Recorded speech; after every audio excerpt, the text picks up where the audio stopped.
Hello and welcome to this Azure Full Course by Intellipaat. Imagine joining a Zoom meeting with colleagues across the world. With just one click, your video, audio, and documents sync seamlessly without any delay. Or think about playing that game like FIFA Online where millions of players connect at the same time, yet the server don't crash, the gameplay stays smooth, and the experience feels real time. So how does everything run so flawlessly behind the scene? The answer lies in Microsoft Azure. Azure is Microsoft cloud computing platform and it powers some of the most reliable and scalable applications in the world. From hosting website and running app to managing databases, storing massive amount of data and even enabling AI solutions. All of it can be done using Azure. And here's why this is the perfect time to get started in this field. Microsoft has announced plans to build over 100 new data centers worldwide in the coming years, with a strong focus on Asia and Europe. Add to that its $3 billion investment in India for cloud and AI expansion, and the demand for Azure expert is set to grow. Careers like Azure Cloud Engineer, Data Engineer, and Azure Security Specialist are among the most in demand, offering the best packages in India. The best part is you could be the one designing and building these powerful systems. By the end, you won't just know Azure, you will be ready to use it like a pro and build a career in cloud technology. So, without wasting any time, let's get started. Let's go and let's check what are the steps that you have to follow for your Azure account creation. Okay, so as I'm already having my Azure account with me, I will be just going with the incognito mode. Okay, I will be just using the private window. You can use any of your browser like Edge, Google, anything you can use. You can also go ahead with the incognito tab. So what is the very first step that you have to follow for your Azure account creation? The very first step that you have to follow for your creating the Azure account will be your. So let me just go ahead and firstly search for create Azure free account. What is the very first step that you have to do? You have to just search for create Azure free account. Okay, this will be the very first link that you will be getting. Create your Azure free account today. You have to just open it, and here is the link given for your creating the account. Fine. Now let's go ahead and let's discuss how you will be able to create the Azure account. So basically for creating the Azure account, there are two methods. Okay. The first method is known as the start free method and the another method is the pay as you go method. So what is start free? So basically start free will be your free trial account. Okay. Start free will be your free trial account. Just please ignore my writing because I'm just using a mouse, not a pencil. So start free, there are two methods to create the account. The first method is the start free method and the another method is the pay as you go method. Okay. So the very first method is known as the free trial method. Moreover, there are another method that is the pay as you go method where you have to pay for the account. Where you have to pay for account. Clear? So now again I'm repeating it. There are basically two methods to create the account, that is Azure account. The first method is known as the free trial method and the another method is known as the pay as you go method. Okay, in the start free method, that is your free trial, all the services that are present under the Azure portal, it is just going to be free for you all guys. Okay, here you just like receive some credits. Regarding the credits, I will be just going to let you know. Moreover, in the pay as you go method, you have to pay for the account, which means you have to pay for the Azure portal. You can say over here when you are just going to scroll down, this popular service is free for 12 months. It is not not valid for now because Microsoft had stopped this free service for 12 months. So you will be only getting a free service for 1 month. Okay, what you have to do after the 1 month, I will just going to let you know, but just allow some time. Moving ahead, when you will be just going to create your free trial account, okay, you will be getting the 55 plus services that will be just going to totally free, which means you will be getting 55 plus services that is totally free for you. You don't have to pay for those services. Okay. Moreover, the particular account that you had created, you will be receiving 200 USD Azure credits. You will be just going to receive 200 USD Azure credits that will be just going to active for 30 days. 200 Azure credits means you can say 15,800 from Indian currency. You will be receiving 15,800 Azure credits from Indian currency that will be just going to active for 30 days. Okay, the account that you are just going to create, it is just going to be active for 30 days. What you have to do and follow after 30 days, I will be just going to let you, but after the end of the session, at the end of the session, I'm just going to let you know that what you have to follow for after 30 days, what you can just go ahead and do it. Still here it's clear that how many credits until what date, till how many days the account will be active? Fine, let me just go ahead and let's check what are the services that Azure is providing to you. So basically Azure is providing you 55 plus services that will be just free for your Azure portal. Moreover, you can see it over here. They are also providing you Azure Virtual Machine in Windows, Azure VM that Virtual Machine in Linux, Azure SQL Database, Azure Blob Storage, Azure App Services, Azure Functions, Azure Event Grid, and Azure Cosmo Database. DB is your Cosmo Database. Okay, how many storage and how many it is providing to you, how many storage they are providing to you. When you are just going to create the Azure account, when you will be able to create the Azure account under the Azure portal, you will be able to see all of the services. Okay, so let's go ahead and let's create a free trial account. There are two methods, as I earlier explained you that there are two methods. That is, the first method will be the start free method and the another one is the pay as you go method, right?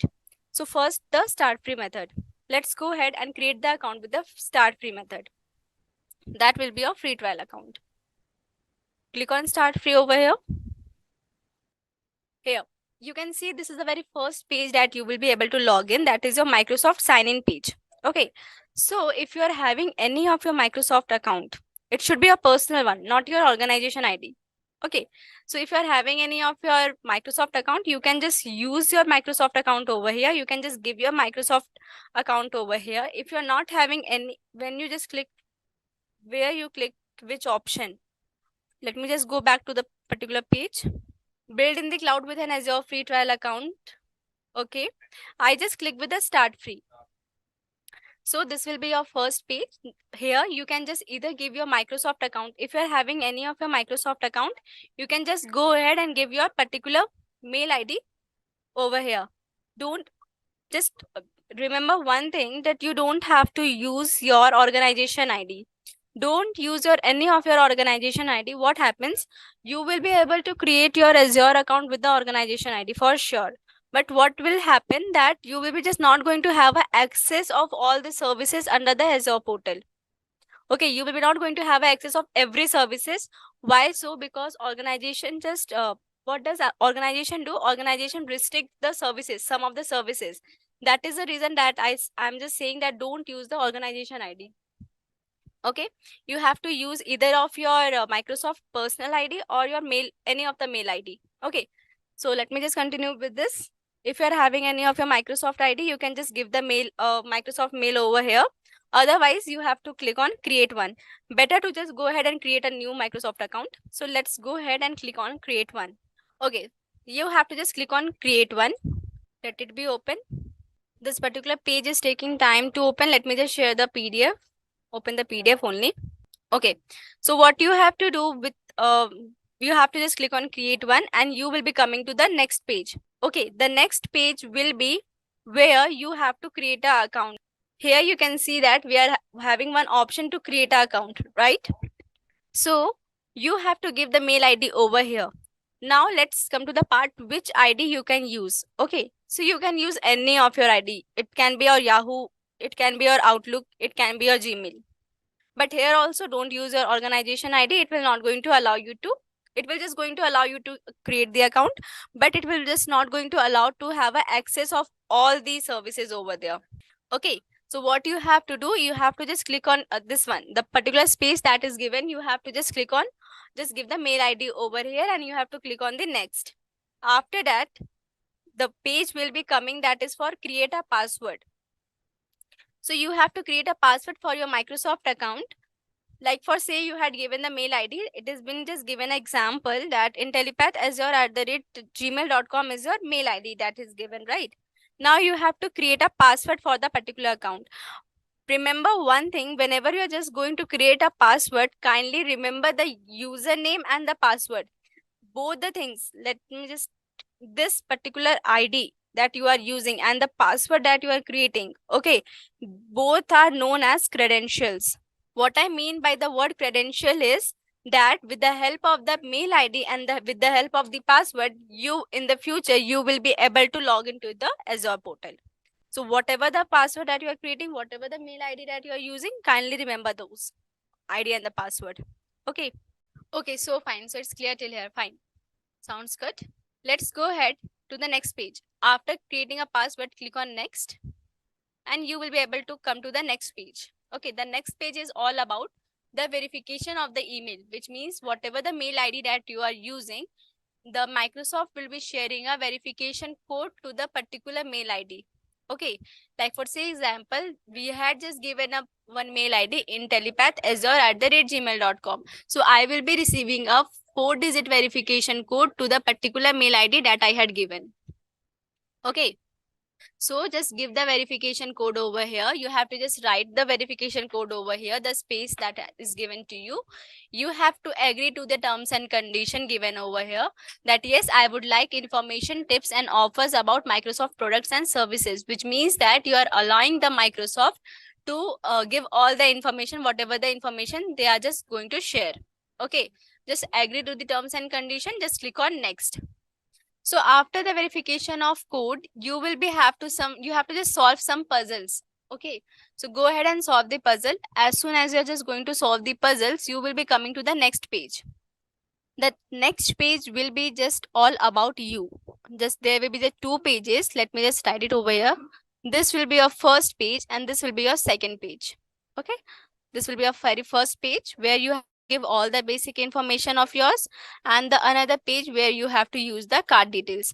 So let's go ahead and discuss both the pages one by one.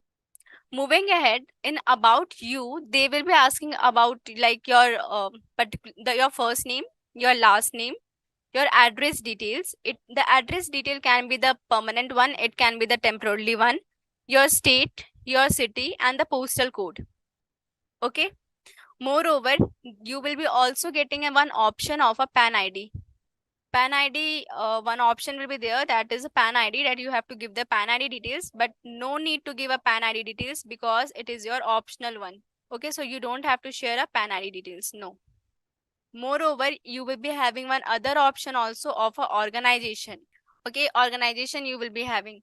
So under organization, you can write it over there, Intellipaat.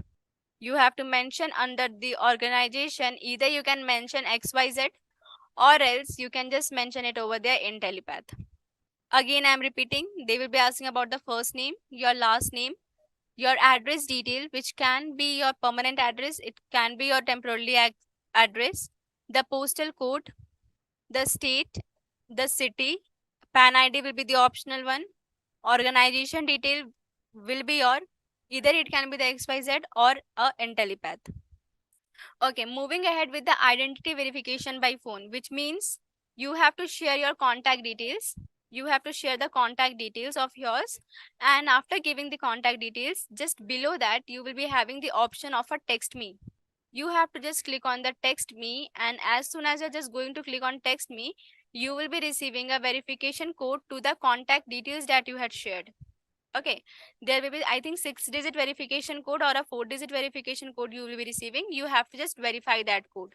After giving all the basics information, at the end, when you will scroll down the screen, at the end, you will be having the 2 terms and condition over there. Okay, so you have to just accept both the terms and condition given by the Microsoft and just you have to click on next. Is the first, this is all about the first page details. Okay, this first page details. Okay, so fine. So when you are just going to click on next, you will be able to come to the second page. Okay, so let me just go ahead and erase these things. Then after, yeah, discuss about the second page. So let me just go ahead and discuss about the second page. The page where they will be asking, like Microsoft will be asking about the details of yours, which means the card details of yours, like your card name, card holder name, card number, the CVV of the card, the CVV which means the last 3 digit of the card, and the expiry month and the year of the card. Okay. Moreover, you will be having the question that, okay ma'am, which card we can use for creating the Azure portal, right? You can use the credit card, you can use the debit card, you can also use the Visa card, you can also use the MasterCard. All the 4 cards you can use: credit card, debit card, Visa card, and MasterCard. You can use these cards, but make sure you are not using the debit card of RuPay. Microsoft never gives you the permission to use the debit card of RuPay. Okay, it does not allow to create the account. You will be just going to fetch the error. Okay, one error will be coming to your page. So you have to just go ahead with the credit, debit, Visa, MasterCard. But don't keep in mind one thing only, that don't use the debit card of RuPay. It is not going to accept the card details. After giving all the card details, you have to click on the next. So after giving all the details of your card, you have to click on next page, and the next page will be your sign-in page. Okay, where you have to just, they will be sharing a verification code to the contact details that you had given, and you have to just verify that code. Also, 2 rupees will be deducted from the particular card that you are using. 2 rupees will be deducted from the account, and it is a refundable money. By the Microsoft, the account will be deducted and it is a refundable money. Within the 24 hours, you will be just getting your money back. Otherwise, hardly it takes 3 to 4 working days. Not more than that. So the 2 rupees that is just going to deduct from your account, it is a refundable money. So don't worry about the deduction of the money. Might be sometimes it happens that it deduct 83 or 87 rupees in some cases, but whatever the amount that will be deducted, it is a refundable. Okay, so after giving all the details and everything, you have to just click on sign up. After clicking on sign up, you will be coming to the next page, the left hand side. Okay, the left hand side, this will be not the same page. Okay, there will be another page where you, in the left hand side, you can see it over there, go to Azure portal. Okay, so you have to just click on go to Azure portal and you will be able to log in with your Azure portal page. Okay, so you will be able to log in with the Azure portal page. And let me show you how Azure portal looks like. This will be your Azure portal, how it is just going to look like. Let's go ahead and discuss. This is your particular Azure portal, right? And if you just want, if you're just going to just look on the right hand side, you can check over here whatever the mail ID that you had used for creating the Azure portal. Okay, whatever the mail ID that you had used for creating the Azure portal, it is just going to reflect over here, over the right hand side. Okay, also, what if that I want to know more about my particular Azure portal? How many days I can use this Azure free portal? Yeah, we know that I will be just coming to the part, the particular account that you will be creating, it is just going to be active for 30 days only. 30 days, you have to just, the account will be activated, and what you have to do after 30 days, I will be just going to let you know.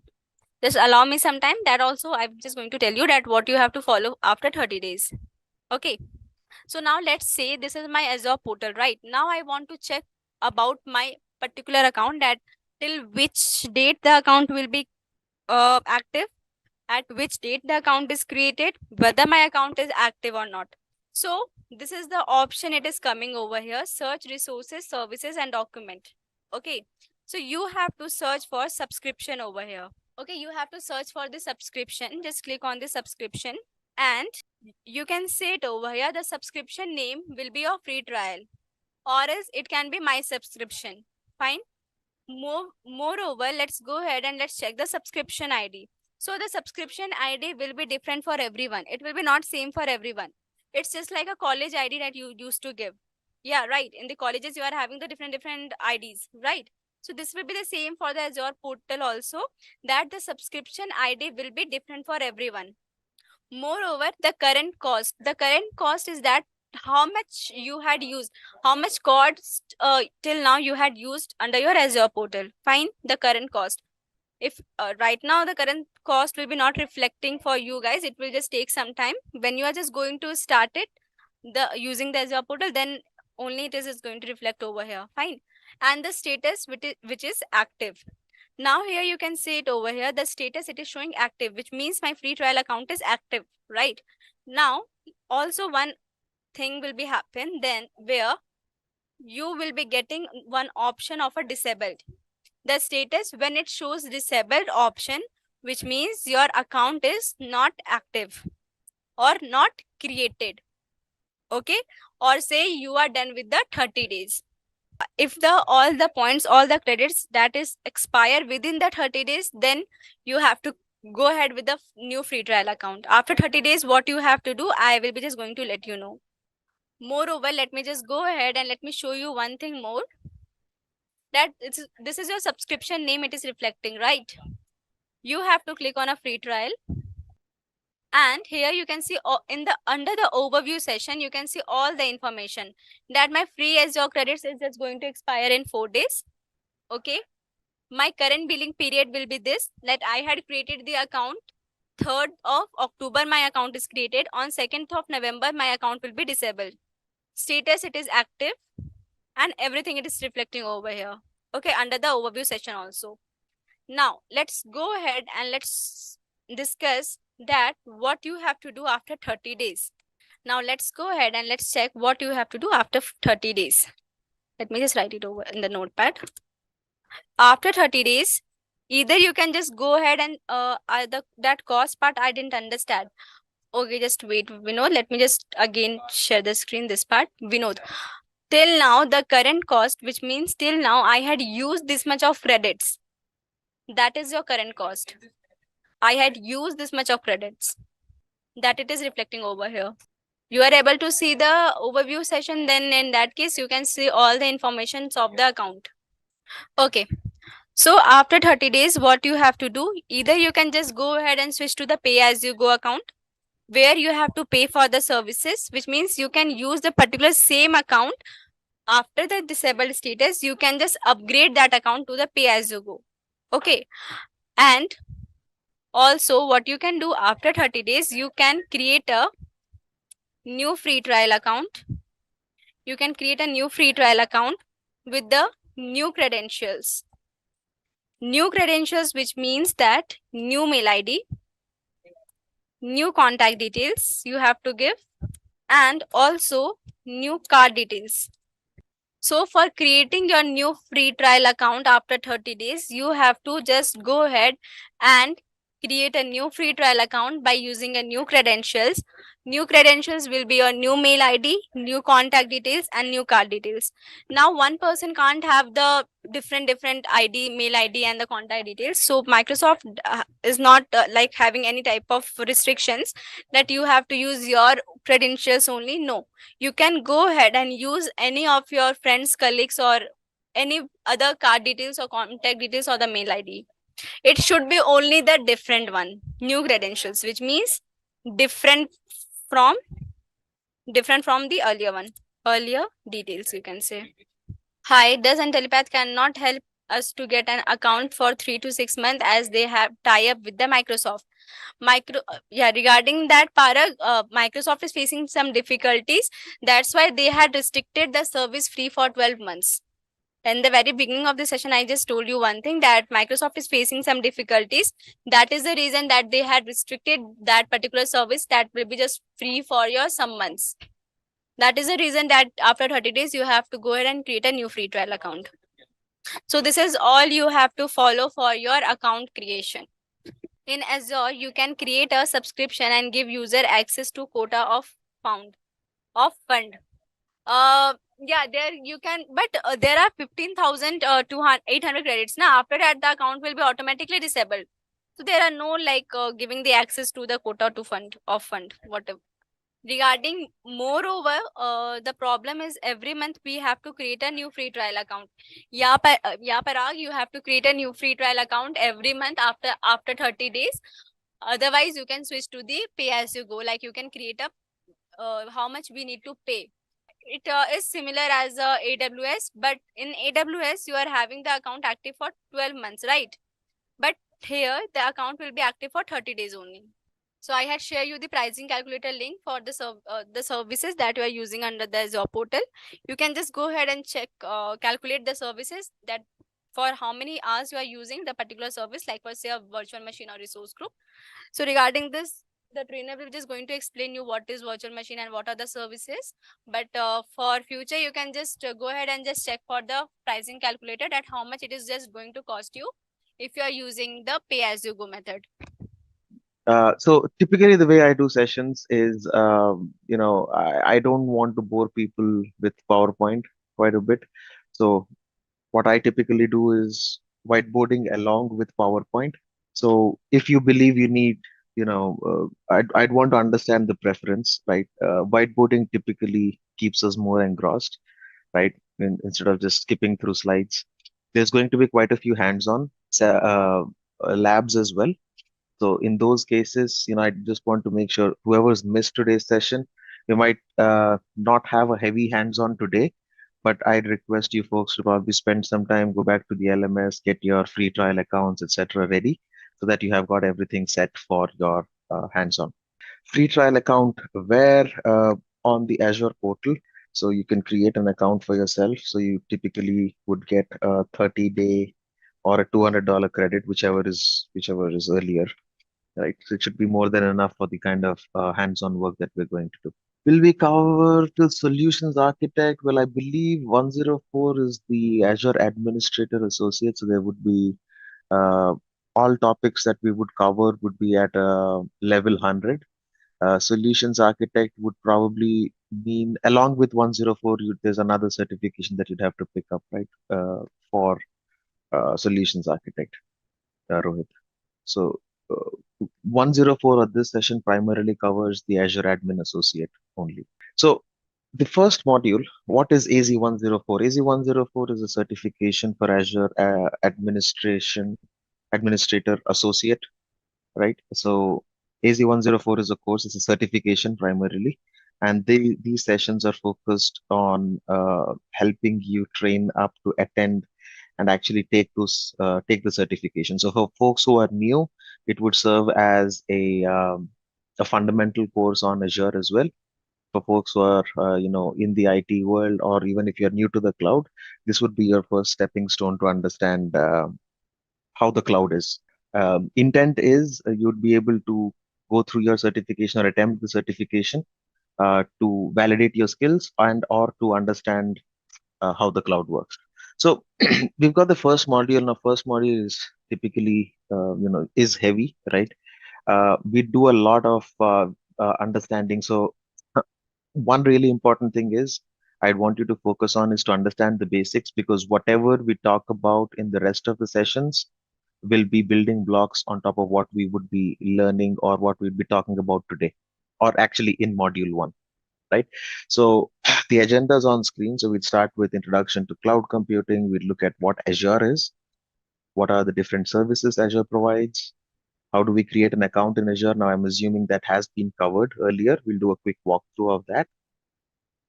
What are the different ways we would be accessing Azure? What are subscriptions? What are resources? What are resource groups, etc.? We'll try to understand the architecture of Azure as such.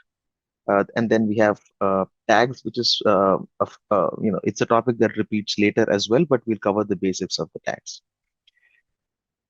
Okay. So before we, now that we are getting started, the first question that we have, what do you understand about cloud? What is the cloud? There's no wrong answers, right? You can just tell me it's something in the sky that gives that you see, right? It's white in color.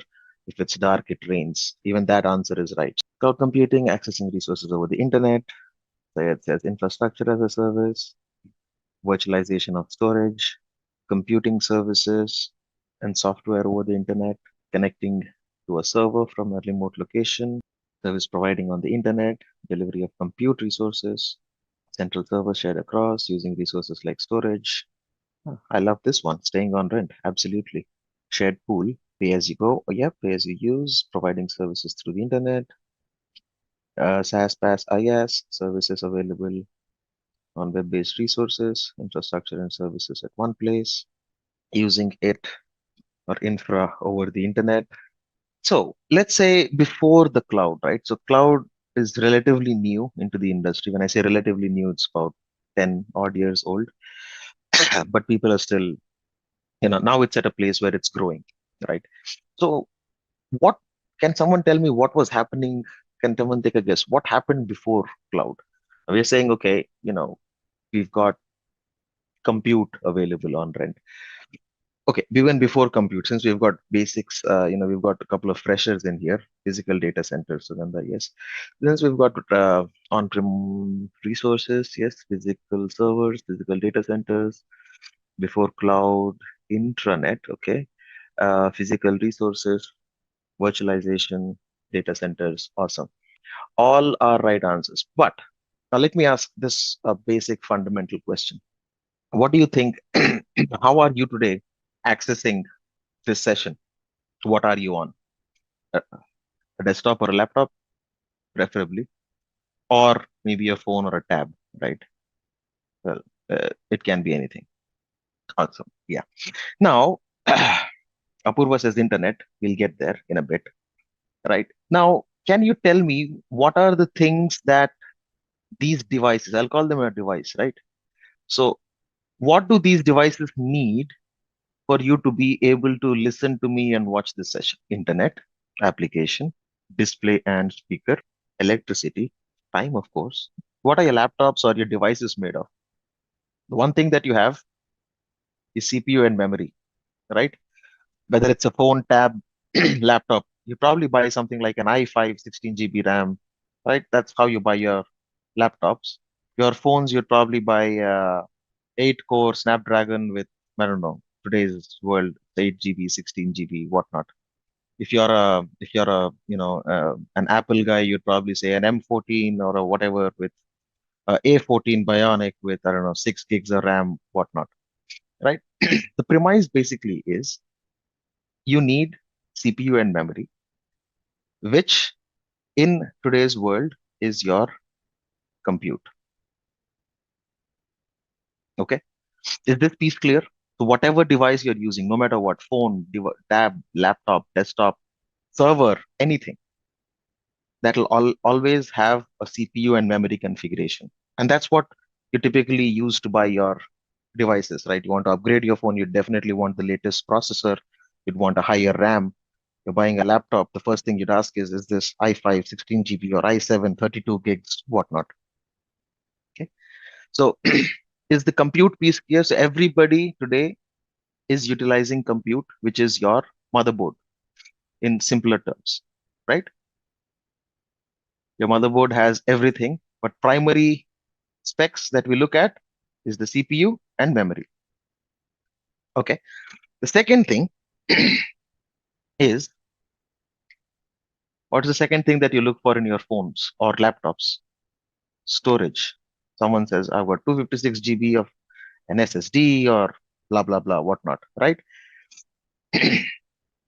Compute. And what is there? Why do you need storage? Well, you need an operating system, can be Android, iOS, Windows, Linux, you name it, right? And the last thing that you need, of course, is a network, without which, well, networks come in different shapes and forms. You've got Wi-Fi, which is most commonly used now. A few people might probably be connected with a LAN cable. You name it, right? A hotspot or whatever it is. Essentially, you need network. So, what are the three important things that are the foundation for everything? Compute, storage, and networking. Okay. Now we will expand these to scale, right? We'll expand these to scale, and that is how a data center is built. Right. Software will all sit on storage, right? So we are talking about infrastructure, Parag, right? Software sits on top of your infra, right? So three important things we need to understand are compute, network, storage. No matter which cloud, no matter what application, no matter if it's big data, if it's SAP, it's anything, they need these three important things: compute, networking, and storage, right? And the way we've got our modules structured also aligns to these three fundamental building blocks: compute, network, and storage. Okay. So now when we talk about compute, so for folks who are new to the cloud or new to the industry itself, now do you understand a few definitions that came in earlier? Said which said, hey, it's compute resources available on the cloud, or we are sharing those, we are sharing storage, or we are sharing compute, etc. So now these terms shouldn't sound alien to you. What is compute? Well, it's simple, right? It's a combination of CPU and memory. What does it do? It does processing. What does it process? Depends. On your laptop, you're probably, currently running an application like Zoom, accessing the internet, attending the session. Similarly, you folks might have used n number of apps on your phone. What are they using? They're using the compute of your phone. They use the storage of your phone, and they use the network of your phone, and that's how you get a service enabled. All right. So before the cloud, right? So cloud is pretty new. So even before we dive into the cloud, now that we've got the basics of compute, network, and storage sorted, let's understand what happened, or how was the world. I mean, even before the cloud, there were websites running, right? Someone said on-prem. Someone said uh, physical data centers and whatnot. So if we want to understand what was the scenario before the cloud came in, so companies invested money to be able to buy some servers. Now, what is a server? I'll again switch this back. This is again probably a new term. So we've talked about a laptop or any device that we are using to access today, right? Which has compute, networking, and storage. What is a server? Server is compute. Yes, the one that can serve file or service. But these are typically heavy duty machines. When I say heavy duty, they run 24/7. They keep providing a service, right? Physical place where services are hosted. Well, yes, definitely. Server is, for now, let's call it physical. There are virtual. We'll get into those in a bit. Excuse me. So physical, yeah, CPU, RAM, storage, yes. So now, let's say you built an application. Server is again simple: compute, network, storage. Your laptop can be a server, okay? But can you run it 24/7? Will it be cool enough? Will it not hang? Will it not crash? All of those good things come into the picture, and that servers are built for a purpose, which is to be able to run 24/7, to be able to serve things. As I believe, who was this? They serve a specific thing. Now, it can be a web server serving a web page. There can be a database server hosting a database. There can be a file server, on which there are files, etc. Right? You can also have multiple. I mean, we'll dive into all of those later, not part of this course. But servers are nothing, just compute, network, storage. They're built for a specific thing, right? So it's not an alien term. Like I mentioned, your laptop can be a server. You can start hosting your own website on your own laptop. Okay. Now, if you were to build, let's say, a Hello World website, or you built, let's say, a shopping site, or you've built your own website, and you want to host this, right? So servers cost money, so you'd probably buy one server. You know, uh, Host, not install. I'll call this host. Why we call it host? When you say host a website, right? Or let's say, for layman terms, I'll just say running a website. You're running a website on this server. So for example, on your own laptop, you're running a web page that many people are trying to access. What will happen over a period of time? So you buy one laptop, you're running on one laptop, right? Uh, your user, more people are liking your website, and everybody, the number of hits are coming in. Will your laptop be able to take the load of, let's say, 10 million users? So what would you do at that point? There is no cloud. Okay, we are talking about pre-cloud world, or before cloud computing was even a thing. You can add more resources. How will you add more resources? Probably buy another server or another laptop. Server, laptop, I keep using these terms interchangeably, right? You bought another laptop. Well, clusters are a little, we'll dive into the clusters in a bit. But let's be a little more basic, Anil. Yeah, more CPUs, but can you add an additional CPU to your laptop? Possibly not. The best thing you could do is probably buy another laptop. Let's say now your traffic has increased to 20 million.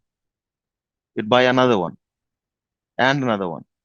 But then what you realize is, let's say, 30 million, each laptop, let's say, can serve up to 10 million users, right? Your traffic is increasing, and all of this costs money, right? Laptops don't come cheap. Scaling, vertical scaling, you're talking about a virtual world, Parag. We're still before cloud itself, and even before virtualization. I think I should have been more specific. Okay, right? So you keep buying more servers, you keep investing in money, right? Now your website is up, and everyone's happy. So as and when you keep buying more servers, what is the downside to this? Now you notice that, okay, your cost is going up. So what is one downside that you see in this model? Hardware cost, definitely it's going up. We said overall cost is going up. One laptop goes down, it will take time to replace it with a new one. Agreed. So maintenance cost is higher. What else? If traffic is low, you will not use that resource. So what's going to happen? Yes. So if traffic decreases, now you've basically got, let's say, 2 or 3 laptops sitting idle doing nothing, right?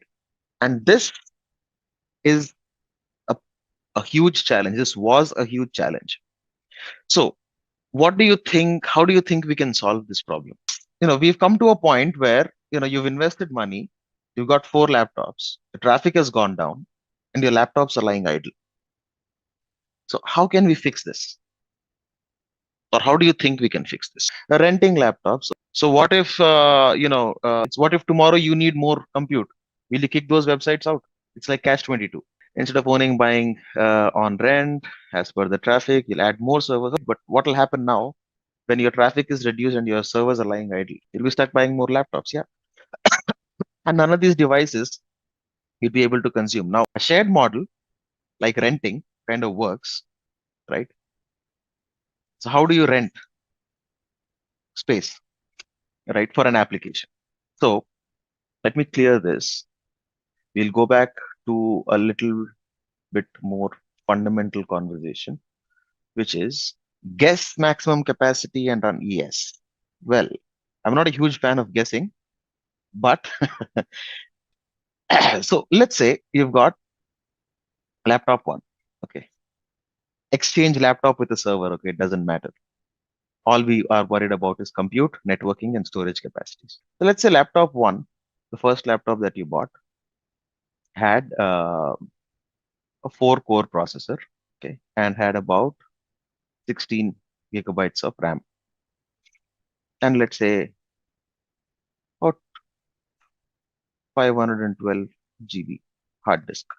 You bought laptop two, you kind of like this configuration, but probably you are afraid that, I might need more compute, so you bought a 6-core machine and with, let's say, 32 GB of memory, okay, and even more storage. The third laptop you bought, you again did a 4-core, 16 gigabytes. Since you already had 1 terabyte of storage here, you thought, well, I'll just do 256 gigs here. Now, how do you share these? Now, this is laptop one, this is laptop two, this is laptop three. Now, if you wanted to share resources, how would you do it? So let's say your application needs, minimum of 2 cores and 4 GB of memory to run. Okay, this is app one, some other or web app one, I'll call this website app, whatever. Then there's a website two that needs 4 cores and maybe 8 GB of memory. The list goes on, right? So how do you split these, right? If something needs 4 core and 8 GB, right? If I, let's say, put this website on this laptop, is there any other application I can put on this? No, because I'm consuming all those. So what's happening to my memory? The additional 8 GB is going waste. Now, let's say if I put the same 4-core 8 GB app on laptop 2, what will happen? I'll be left with 2 cores and a lot of memory, 14 GB of memory. My math is a little bad. Yeah. How can I consume this? I'd have to wait for some app to come. Maybe I can put in web app 1 also on this, right? Which can be a 2 core and 4 GB. I'll still be wasting a lot of memory, right? Now, this is in the physical 24, not 14. Yeah, sorry. Yeah, like I said, my math is a little. Why is PowerPoint? Yeah, this is better. Okay, 24. Let's say, yeah, 24. But all I can do is probably put in a 2 core 4 GB here. But I'm still wasting a lot of memory on this key, on this laptop. So how can we, so to solve this problem, right? The way it was solved was through virtualization. So what does virtualization do is, let me get rid of all of these, to be able to efficiently utilize your hardware resources. Virtualization, essentially, I'll call this, for now, I'll call it virtualization software. Okay. Now there's multiple terms for this. There is, you can typically either it's called a hypervisor or you'd call it a KVM, any virtualization service, right? Let's imagine it's a virtualization software. Now, what this does is it helps you create virtual machines. What is a virtual machine? So, virtual machine is just like a physical machine, except that you can decide, I want a 2 core 4 GB virtual machine with 30 GB of storage. You can utilize the compute, you can utilize the storage, and of course, the network bandwidth is shared across all virtual machines, right? So you can create n number of virtual machines and be effectively able to utilize the 4 plus 6 plus 4 cores. How many are these? 14 cores to the maximum possible extent, and 16, about 64 GB of memory that you have, right? You can utilize this to the best, to the maximum possible capacity. So virtualization, now we can dive deep into virtualization later, but what I want you to understand is the concept of virtualization actually helped utilize the hardware resources better and to be able to consume only specific units. You could create virtual machines, and virtual machines are the building blocks of cloud. We'll talk about that in a little bit, right? So just to show you how it looks like, let me quickly. So what I have on screen is, this is hypervisor. Okay, so this is the virtualization service that is from Microsoft. That's why it's, where is it? Where's my, all right, right. So this is hypervisor. Now what is happening here is, let me show you the specs of my machine so that you understand this better. I'll clear the drawing, or I'll rather not. Give me a minute. I hope it's visible. I know it's dark, but let's look at this. So I am currently running, okay, I'll put it here. Right, so I've got 12 logical processors. I've got 6 cores. I've got 12 logical processors, right? I've got about, what, 32 gigs of memory, I guess. Yeah, 32 gigs of memory, a couple of hard disks, and I've got an Ethernet, right? So what you see here is compute, which is CPU and memory, storage in 2 disks or 3 disks, one is removable, and the network, right? Now, if I want to be able to, I want only to run a website which is needing maybe 2 cores and 4 GB of RAM. The way I do that is I create a virtual machine. I'll just show you the specs of a virtual machine. It's not rocket science, right? I mean, virtualization was at one point, but now it isn't. So if you look at this, all I can do, I can assign the memory that I want to give it, and I can say, go ahead, use 8 GB. I can give it the number of processors. I can go, I can start with 1 core, 2 cores, 3 cores, 4 cores, whatnot, right? And then create a virtual machine. What happens when you create a virtual machine? It replicates exactly, or it behaves exactly like a physical machine would, but what it runs on is essentially something called a hypervisor in the Windows terminology, right? Or It's the virtualization software, whatever you're installing on it, right? So this was a game changer. Virtualization was a game changer. And what happened eventually is when people were able to effectively utilize the hardware, they started building data centers. Now, you could create a number of virtual machines, right? So with this, now considering virtualization and what are all of these? Server 1, 2, and 3, these are physical devices, right? These are your laptops. This is physical. This is also a physical device. This is also a physical device. But what happened here? This is a virtual machine. Why do we call it a virtual machine? Because this is not a physical device. It still has compute, networking, and storage, but it would probably run on one of these, or one of these physical devices can run more than one virtual machine. So, for example, on my machine, I've got four virtual machines. I've got an Ubuntu virtual machine. I've got a RHEL virtual machine, and I've got a Fedora Linux virtual machine. Right. So, a physical server or a physical device can run more than one virtual machines. The reason we call them virtual is they are not physically present. They are actually being hosted. They are guests on the host. The host in this scenario is the physical server, and the virtual machines are the guests. It's like inviting people into your house, right? So now, considering you've understood all of this, so what would be a data center? So servers are actually stored in racks. Okay. Remember, everything is a physical server. Without a physical server, there's nothing. They are slotted together in racks. And this is how it looks like, right? I just popped the first one that came in. You see all of these.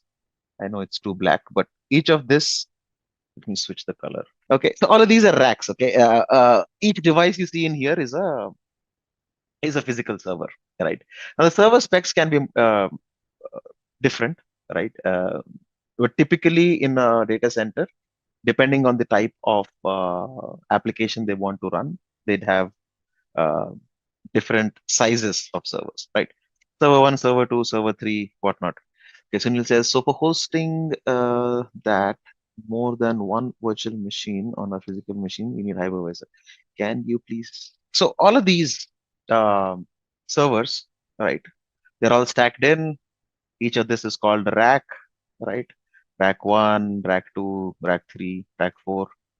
And what happens is they build, we'll get into clusters a little later, but all of the data centers utilize virtualization, right? Most of the data centers, you'd either find, primarily, you'd probably see a lot of VMware, right? Or you would see Hyper-V, right? It totally depends, or Zen.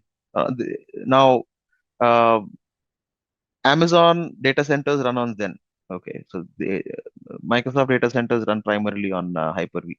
Private data centers, like the enterprises, they typically utilize VMware or Hyper-V. It depends on each organization or whoever sold it first, right? That's the way the world is today, all right? So a private data center essentially is, let's say this is for company A. This company has bought maybe 100 servers, right? Set up on 4 racks, 25 servers each. They've got virtualization, they've got enough capacity, right? Maybe they are at 50% capacity today, right? They have room for 50% more to grow. And in case they want to grow, same old challenge, right? If you need more servers, you buy one more rack and you keep expanding your data center. What's one challenge? Now, till now, we were talking about individual laptops, right? What's one challenge if you are going, if you are procuring hundreds of servers? What's one thing that you really be worried about? Space and cost, yes. All of that is part and parcel, right? But what's the one most important thing? Security, space, power, cooling, management. When you buy a phone or a laptop, what's one offer that you keep getting? Warranty. You're worried about warranty. If someone's buying hundreds of servers, they are more worried. They don't want maintenance cost or hardware cost to come up. You buy a car, you buy an extended warranty. Why? Peace of mind. You buy a phone, you look for extended warranty options, right? Or the manufacturer sells them to you. right? Now, for any enterprise, that the warranty on servers lasts somewhere between 3 years to 5 years, depending on the contract that you have. And every 5 years, once the warranty is over, all of this hardware, all of this hardware will need a refresh. What does it? What does a refresh mean? You just have to kill all of these, move them out, buy new ones, right? That is a big cost, a lot of cost. Apart from for cooling, you're paying money. For networking, you're paying money. Physical security, you're paying money. Real estate, you're paying money, right? Your admin staff, you're paying money. All of this will always be a constant, but a hardware refresh cost is something that the enterprises always were scared about, even are today. Whoever's running physical data centers, tech refresh, yes. I mean, most of you who are working, your laptops get replaced every 3 years, right?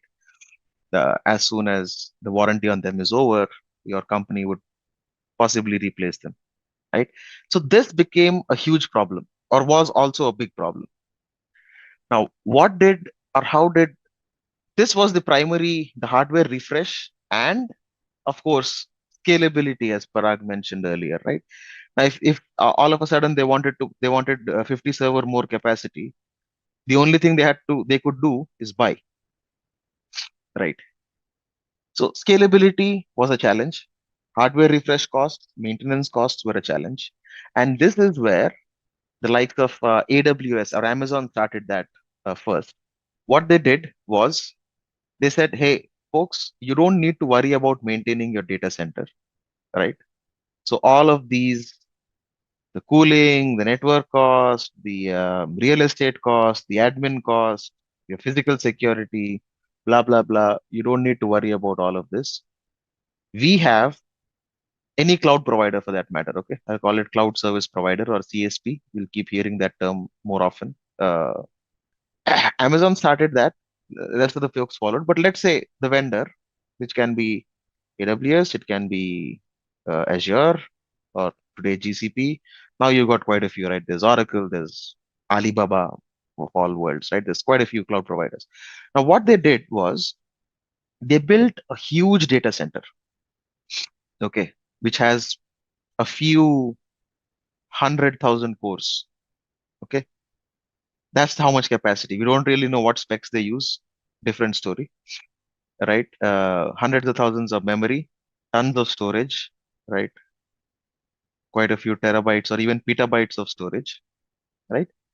And what they said is, any company that wants to come in, hey guys, come in, use as many as you want, right? As many cores as you want, as much memory as you want, as much storage as you want, and pay me only for what you use.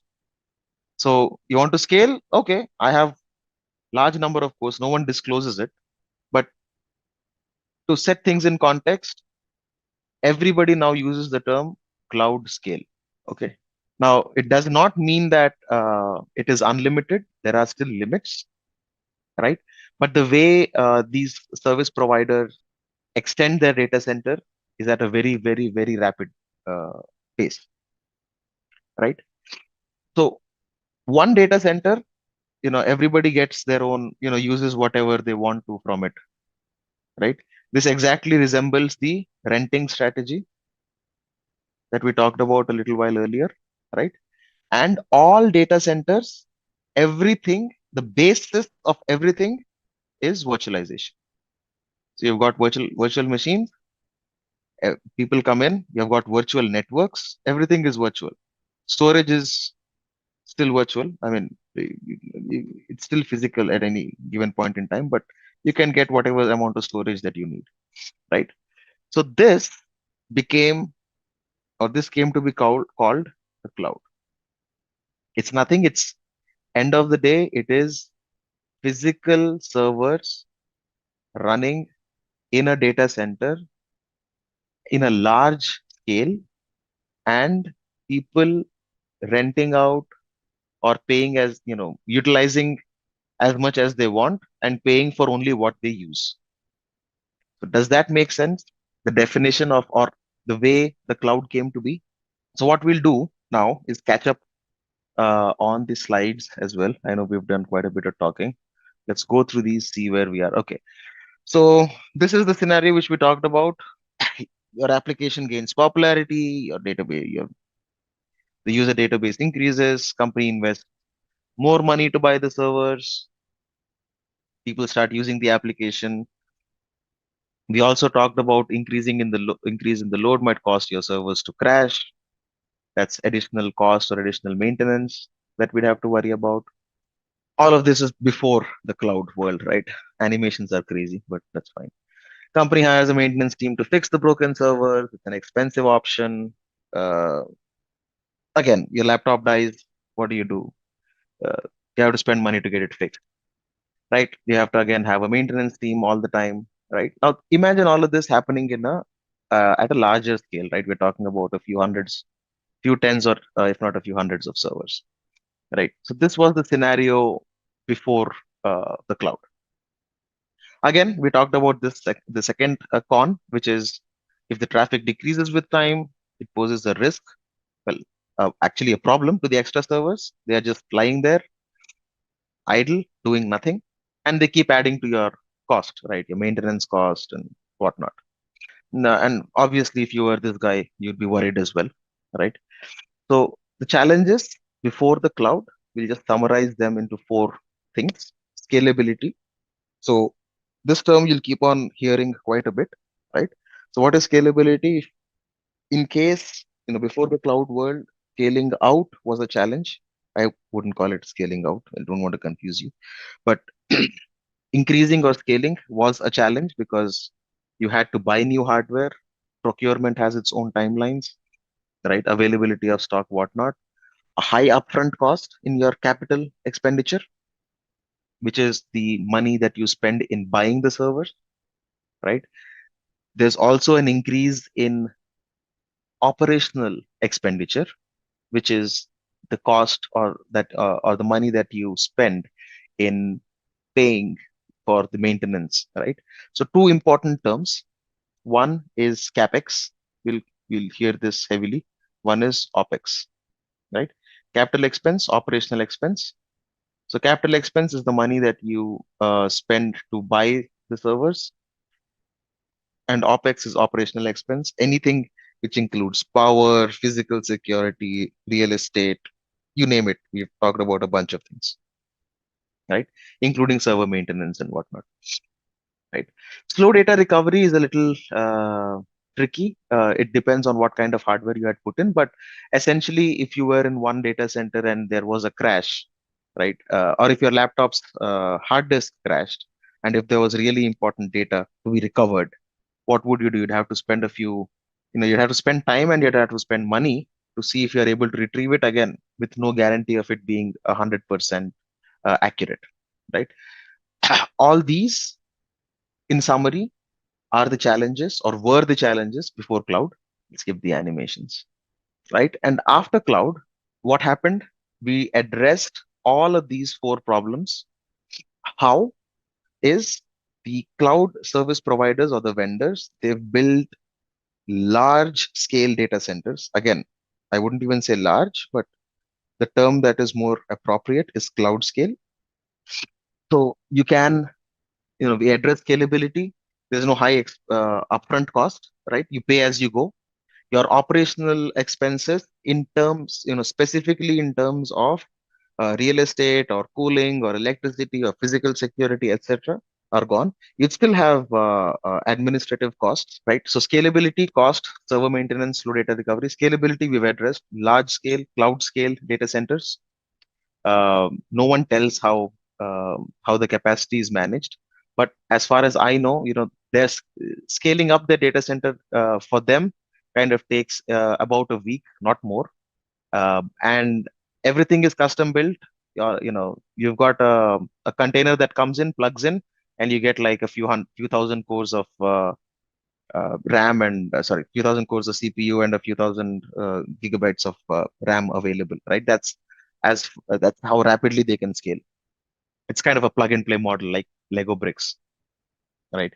Now, cost again, we talked about this. No capital expense, so you're not buying servers. You're just paying for what you use.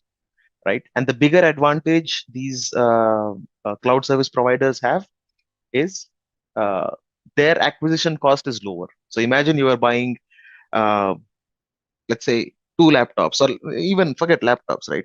You go buy five five pens, you get it at some price. If you're buying 10, the cost goes down. You're buying 100, the cost even further goes down.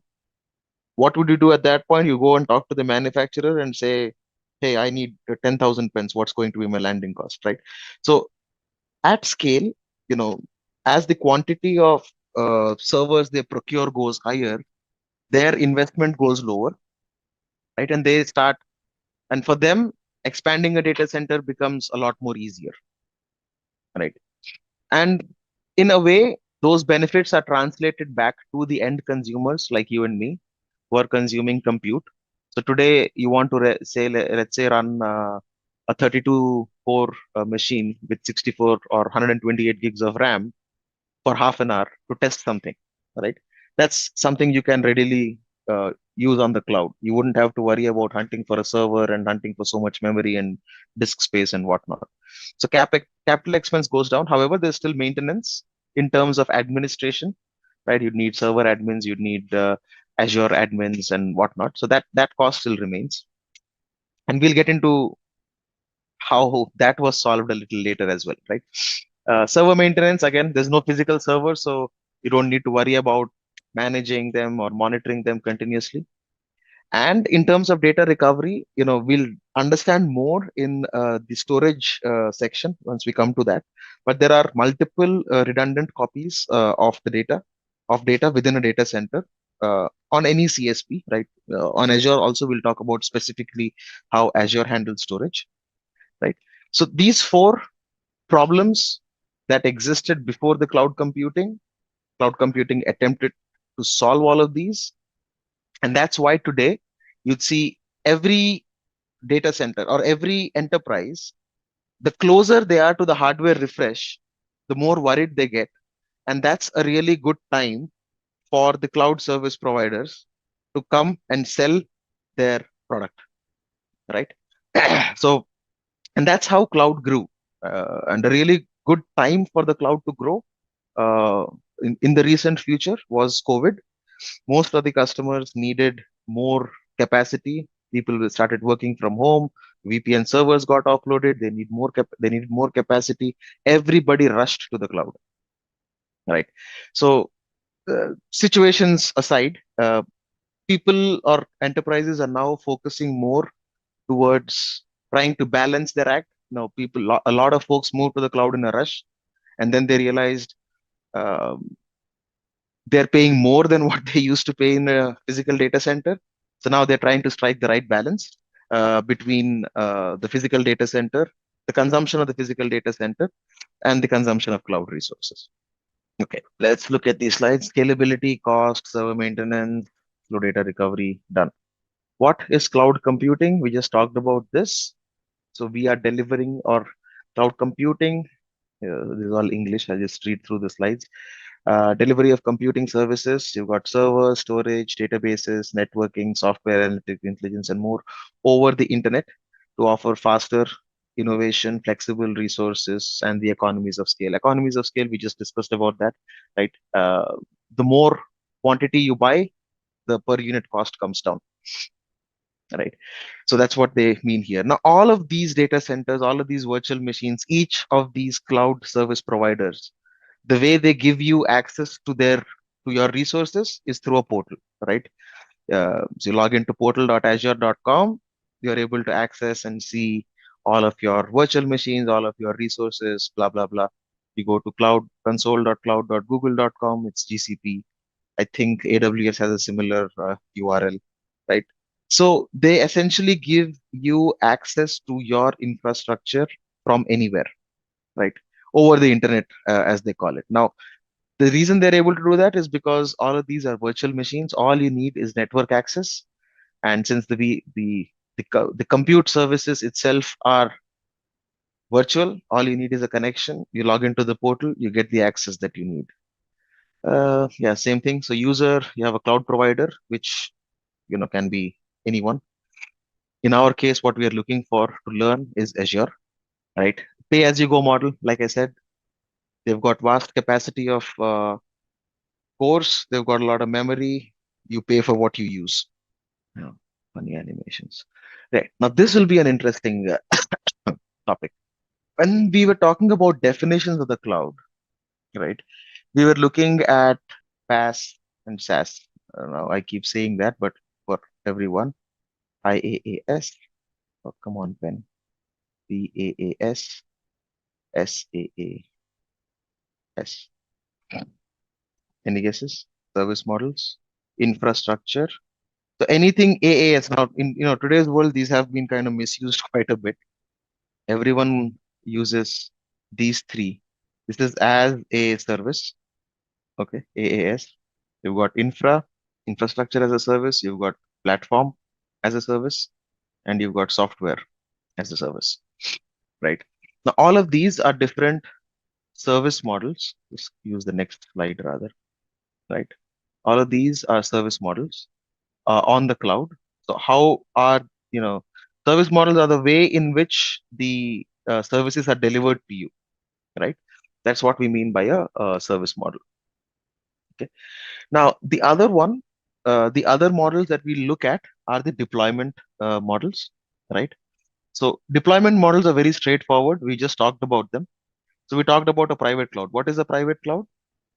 Private cloud is a data center which is owned entirely by one company. It doesn't share anything anyone, it's for exclusive use for that enterprise, right? Public cloud is where there can be multiple enterprises on the same data center, right? Of course, there is segregation in multiple shapes and sizes and different forms. We'll talk about those later, right? So public cloud and private cloud, these are, pretty straightforward from a definition perspective. A hybrid cloud is where the private cloud, a customer is using a private cloud and public cloud simultaneously, and they are connected to each other. That would be a hybrid deployment model. You understand a private cloud. We just talked about that at length. A public cloud also, we've taken examples of what a public cloud is, how it looks like, cloud scale, large scale data centers. And we've got hybrid cloud, which is a mix of a public cloud and a private cloud. Now, in terms of service models, let's say you wanted to travel somewhere, right? There's typically the most common example people use on IaaS, PaaS, SaaS is a pizza restaurant, right? Let me see if I can find that. No, man, I'll just share this. All right. So this is a good example, the one that I like quite a bit. Why cannot I expand on this?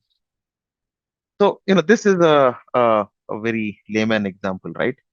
So this is your, on the left, made in-house. This is your traditional on-premise deployment. So what does this mean? The kitchen, understand the color coding. Blue is something that you manage. Green is something that the vendor manages. Okay. So in a private cloud scenario or in your on-prem scenario, on-prem is basically physical data centers, right? For those who are not used to that term, we'll keep using that term quite a bit. So I just want to make sure you understand what on-prem or on-premises is. Okay.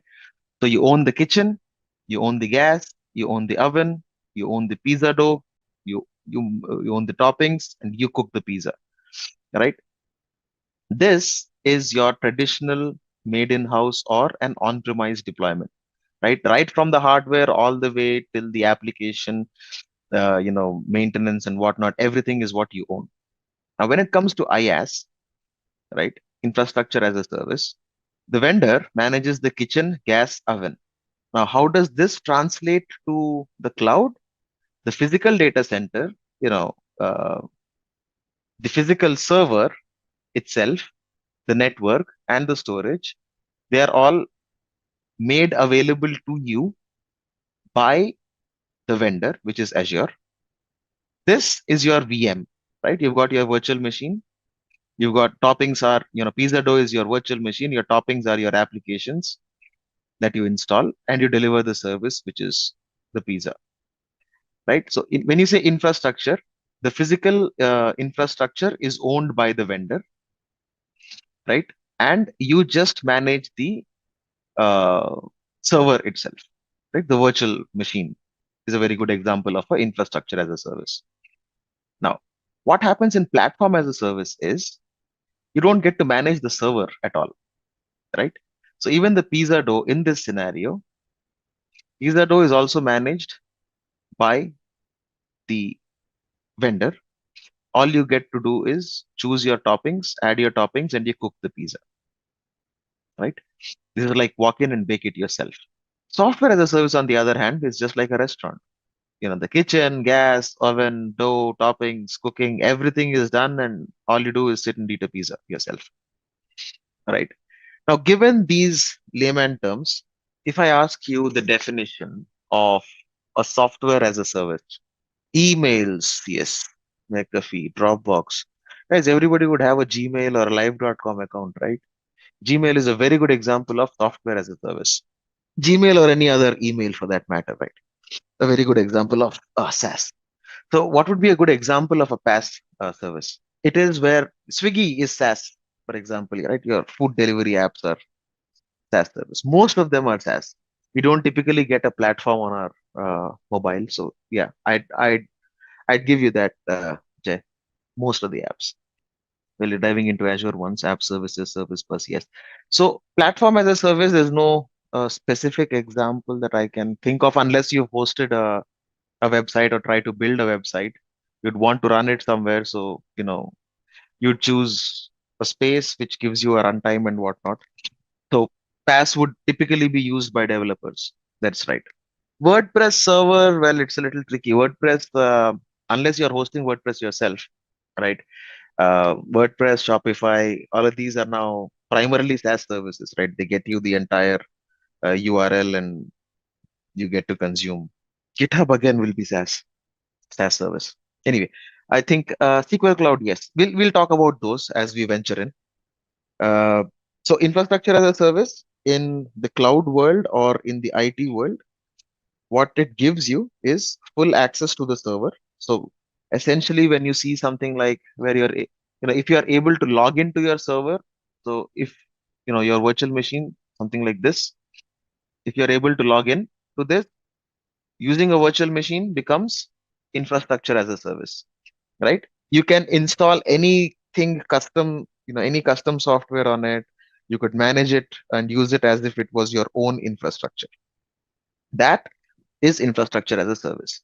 A very good example of infrastructure as a service in the cloud world is virtual machines. Next, platform as a service, right? So in platform as a service, the server itself is not visible to you.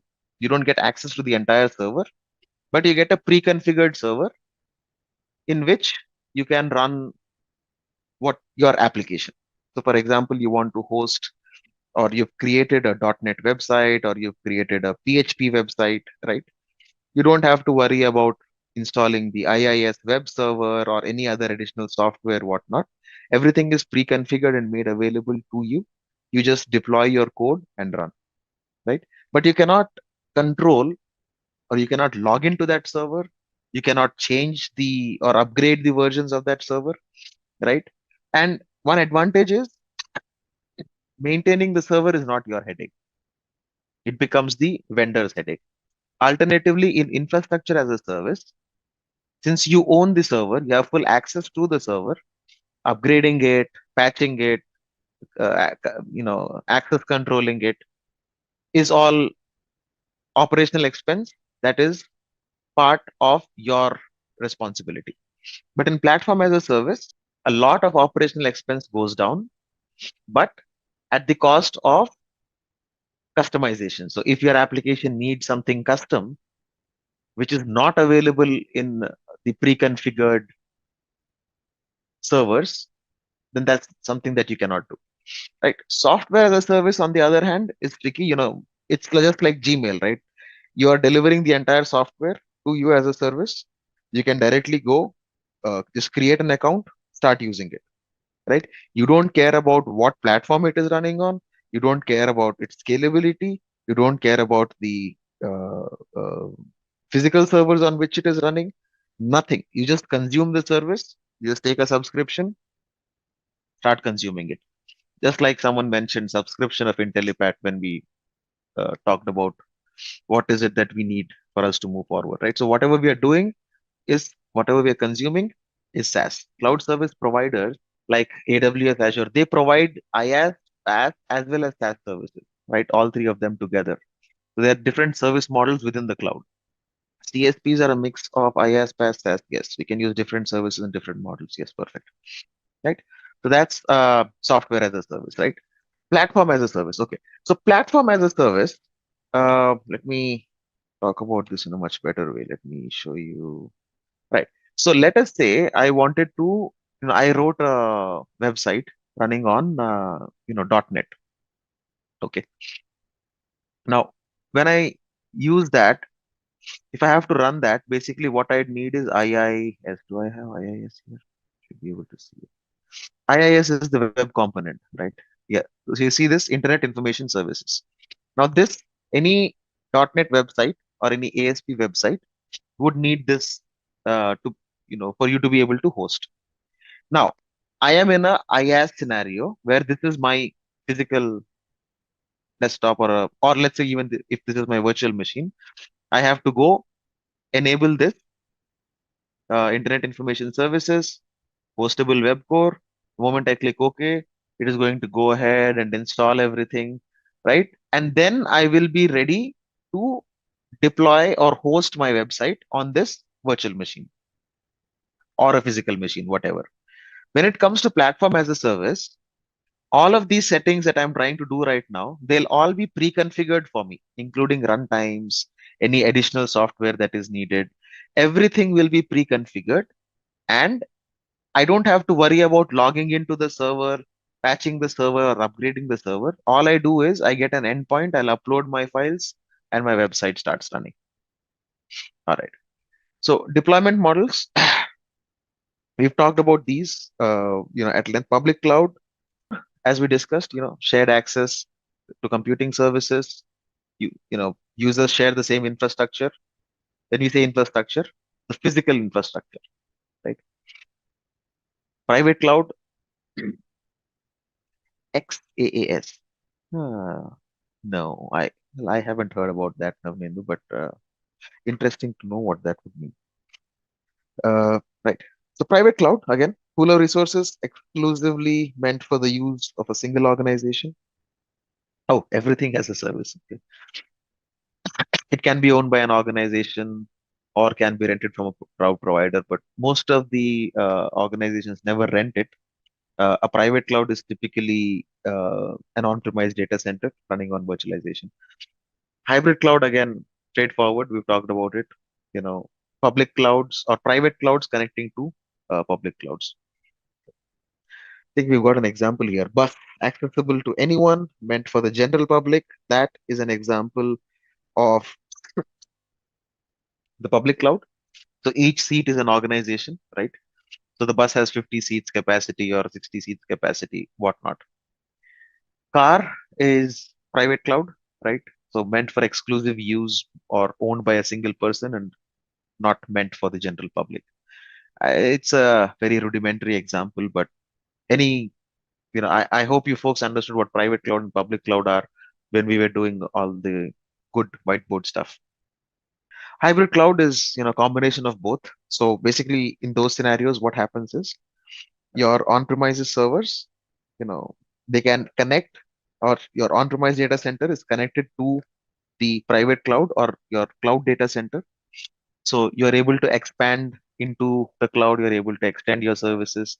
There's also a really good reason why some companies still want to remain on-prem. There are multiple regulations like GDPR, few of them are, healthcare data is important, the government data is important. So depending on how flexible the policies of an organization are, they may or may not choose to put everything on the cloud, and they still want to maintain some of their uh, servers or data on their private infrastructure or private cloud. So that's the reason. More often than not, any large scale enterprise would typically be following a hybrid model. Startups are, born in the cloud, so you probably see them only on the public cloud. Now, private cloud scenarios, very common, government organizations, healthcare, quite a lot of banking is still private cloud. But today we'll talk about what Microsoft Azure is, right? So as we discussed, irrespective of who the vendor is, right? Uh, Azure, we discussed about large scale data centers, which are built, shared data centers for the consumption of enterprises or anyone public, right? So large scale public cloud, Microsoft's version of the large scale public cloud is Azure, right? It provides, again, you've got web scale cloud services. Again, three important things that you'll keep hearing more and more: compute, storage, and networking. Right. So Azure is just Microsoft's version of the public cloud. A few basic facts around Azure. It was established or launched approximately, I believe, 13 years ago, so 1st of Feb 2010. It's recognized by more than 90% of Fortune 500 companies. Now, we discussed about this briefly yesterday as well. The primary reason is Microsoft has got a larger footprint in the enterprise market in terms of server licenses or Active Directories and whatnot. It's cost effective, so it's free to get started. Most of you folks would have already created your your free trial accounts, right? It also, just like every other cloud provider, offers a pay-per-use model. Multi-language support. So, this is not limited to C Sharp, Node.js, Java. So there's more like Ruby on Rails and whatnot. It's an ever-changing thing. One thing we need to always understand is, whatever is built in the cloud is constantly changing. So a few of the slides you might notice, or in your assignments or hands-on, right? Whatever we're doing here or the screenshots, they might be a little different on the portal when we try to access them or try to take a look at them, right? So cloud is ever changing, right? So the language support also keeps on getting added and changed, right? Now, in terms of availability of Azure, so currently there are about 54 regions around the world. That's where Microsoft has its presence. Now, what do we mean by that? As we discussed, large scale data centers are primarily set up for consumers to use, right? So when we say cloud scale data centers, we discussed today about a few or hundreds of thousands of cores and memory, right? And large scale data centers. So in each country, let's say this is country one, right? And country two. Why do we have, or why would Azure need to be in multiple countries? Primarily is because of latency, right? So you do not want to be creating a server in the US while you might be working primarily from India. Not that it would make huge difference if it is just an individual server, but in terms of hosting applications. And apart from that, the primary reason why all public clouds expand into multiple countries is also because of compliance reasons.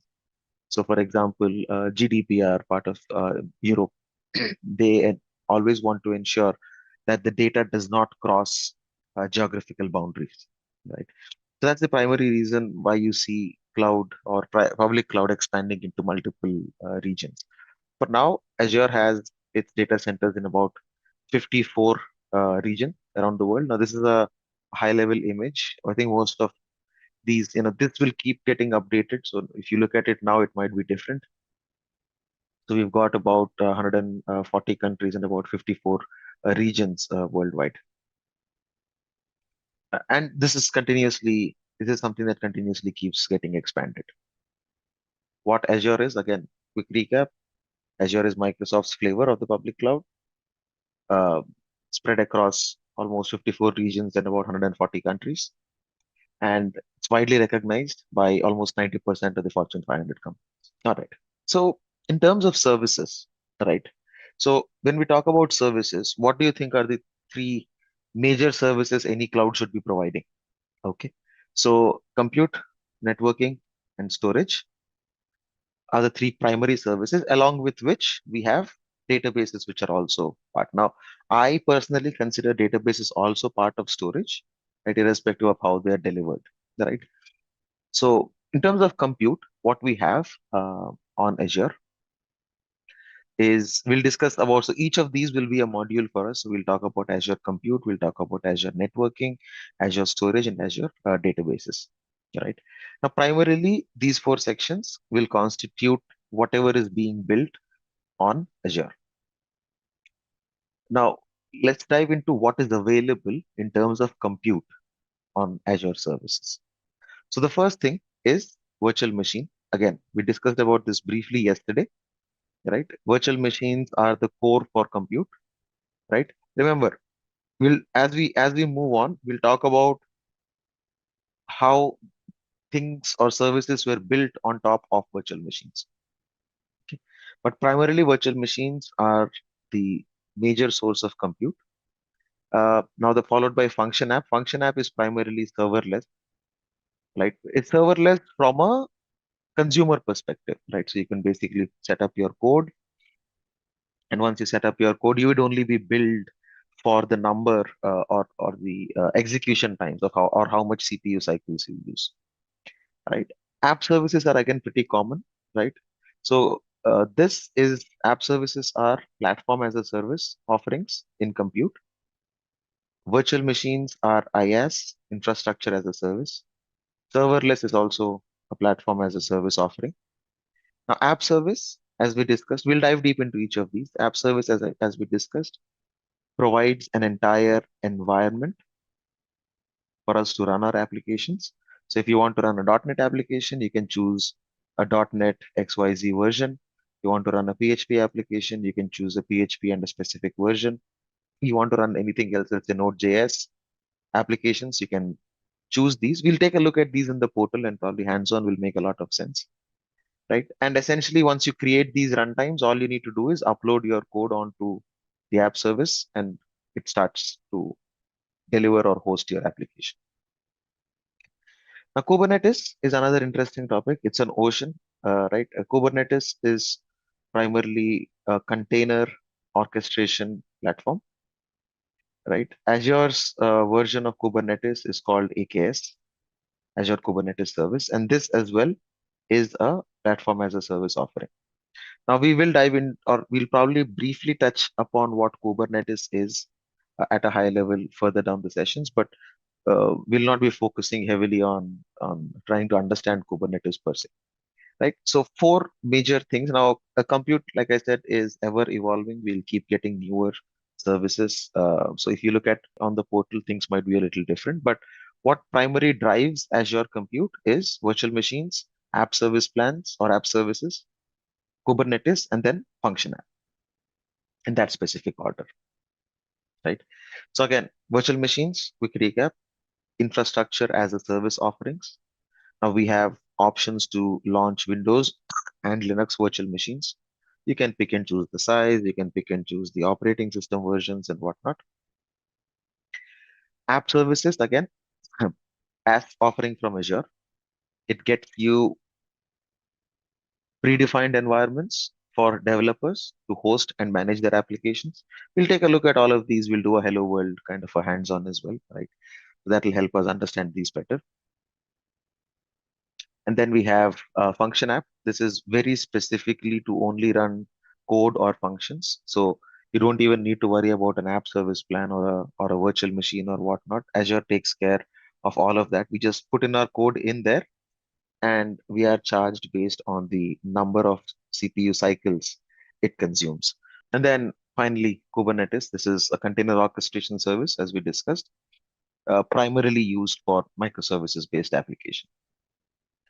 So let's say you want to run a 2+2, right? Or A plus B operation, right? So this will consume some amount of CPU, let's say zero point 0.3 nanoseconds or something, right? So the time that your code takes to run is based on what you will get charged on in the function app. Now the unit they have come with that is called an ACU, or an Azure Compute Unit. The definitions are available. App service and function are similar? No. App service plan and functions are different because on app service or web app, as this is called, right? Here you create an entire environment. Now in function app also, you do choose an environment, but here you are basically delivering a website or a web service. So this will run continuously. It will wait for a request, right? It's always listening. Function app, on the other hand, only is a trigger based thing. So if someone wants to, let's say, run an addition job, right? That is when you'll call the add function. It's not something that is running to continuously. So both are different in terms of their execution. Both are PaaS services, but app service is specifically for web applications or APIs or anything HTTP. Real-time example for function app, you might have seen chatbots or you might have seen translates, right? For example, there's a translate service on your website, right? And you have got or you've hooked it to an API into, let's say, Google Translate's API. Now, not now, translate is not something that everyone would use. Let's say 90% of your consumers know English, right? So no one would use them. Now, in case there is a need to use, there's no point in overloading your web application with a translate service. So in that case, you might probably call a function app, right? Function app would probably need, I don't know, maybe 5 or 10 different cycles for to get your text translated. So that's one example. Function apps are also event-based apps, right? So another example can potentially be, let's say you're running an e-commerce website. So as soon as an order is confirmed, you want to send out a notification to your warehouse to get the item package. You want to raise a request to your shipping agent to come and collect the package. There'll be a shipping label print that will happen, right? So different microservices can also be, uh, these kind of trigger-based events can be leveraged in a function app. So now let's move on to the networking services that we have, right? So for anything or any application or any device to function, right? The three core things that we needed, we discussed about compute just now. Second important thing is networking, right? Now, in a shared data center, so public cloud is a shared area, right? So how do we ensure that the networks are isolated, right? This is where software defined networking comes into play, right? And of those, virtual networks are the services. So software defined networking service is what Azure has. It's called virtual networks, most commonly referred to as a VNet on Azure, right? All of these are software defined network. Just like you have your virtual machines, virtual networks are also built on top of physical networks. Okay. And everyone or anyone who consumes the public cloud, they will have their own private virtual network. And that is how isolation or network level isolation is achieved by the consumers of public cloud. So these virtual networks are are foundational elements, just like compute is a foundational or virtual machine is a foundational element for a compute. Just like that, a virtual network is the foundational element for anything networking on Azure. The second important component is load balancers, right? Load balancers, as the name suggests, they are typically used to split or balance the load across your multiple compute instances. Hotspot on your mobile, it wouldn't actually be virtual, kind of a physical network only. Just because you're not seeing the wire doesn't mean it's virtual, right? So your home routers are also physical networks primarily because there is a physical device. So if you were to build, virtual networks are something that you would see when you're doing now this is my hypervisor that I showed yesterday, right? Now in here, there's a virtual switch that you'd see, virtual switch manager. So whatever I create here, these are virtual networks. So I can have a different set of IP addresses and whatnot, multiple switches. These are all virtual network switches, right? Now, the physical network on which they are sitting is my home network, right? Connected to my router, which is, which balances the DHCP and whatnot. Okay, load balancers, hotspot again is a physical network primarily because your phone is the physical device serving the network. Okay. Now load balancers, again, as the name suggests, pretty straightforward. They are there to balance the load. Now these are also virtual, right? There was a time when there were physical load balancers, right? They would look something like, a flat device with multiple ports, and they would split. There's algorithms in there. Primary algorithm for any load balancer is round robin. So round robin is pretty straightforward, right? Let's say you've got three devices or three people standing, and there's one ball. I'll call it a request, right? So the first time a ball comes in, it is thrown to one. Second time a new request or a new ball comes in, it's thrown to three. Third time it comes here. Fourth again goes to one. Fifth goes to two. Sixth goes to three. Right? Simple terms. That is round robin. Right? Load balancers typically follow the round robin algorithm, right? To serve requests. Now, why would we need load balancing? As we discussed, let's say you had a web application, right, running on uh, your laptops, right, and you want to serve, you want to split the load equally between all three. So this is where there would be a load balancer that will come into picture. Load balancers, one thing we need to understand, are probably a good read for all of you folks. Multiple network layers, right? So there's a there are 7 layers in the network model, right? And load balancers, typically, these work on layer 4, okay, which is at the network layer, right? So any request that comes in, irrespective of what the request is, it is transformed or it is sent to whatever is the backend of this, right? So in a round robin fashion. So 1, 2, 3, 4, 5, 6, and so on. So one thing to understand, we'll dive deep into these. Load balancers are layer 4. We'll leave it at that. When we talk about networking, we'll dive into those. Application gateways, third important networking service that's available from Azure. And what these do is they provide us with layer 7 load balancing. We'll talk about what these are, right? And what they also give is SSL offloading. So what this means primarily is, you want all traffic to be encrypted, right? Transport layer for is application layer, actually. Layer 4, sorry, transport. This is what you meant. Okay. It's a transport. Uh, layer 4 is transport. It is layer 4. So it's at a transport layer, not L3 network. L3, I believe, network is the physical layer. L4 is the transport layer. Okay.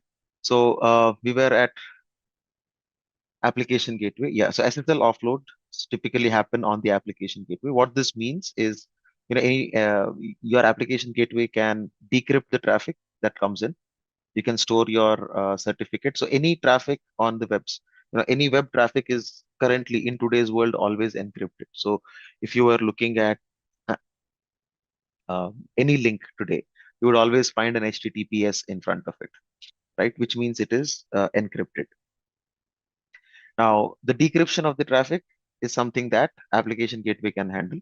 Apart from SSL offloading, apart from layer 7 load balancing, application gateway can also perform the duties of a web application firewall. Okay.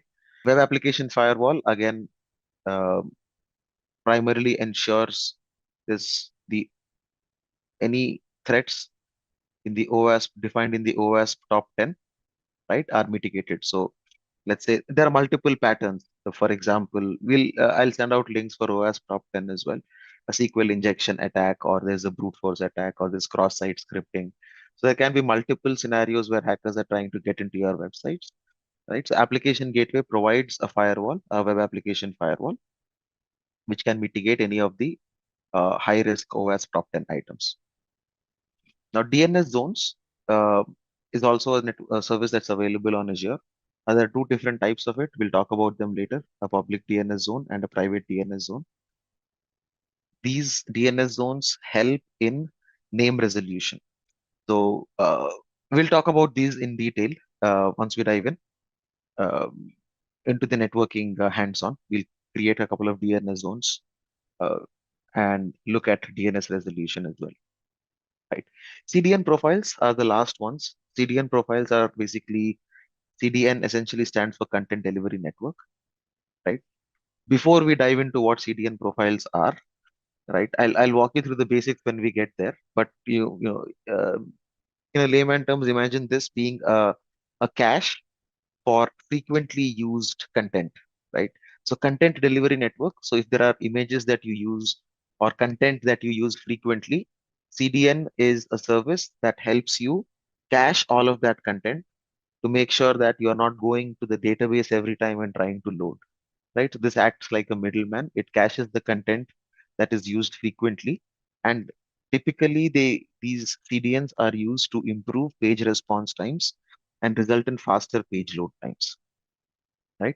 We'll dive into those details, right? Any web application firewall is expected to cater to the OS top 10 vulnerabilities.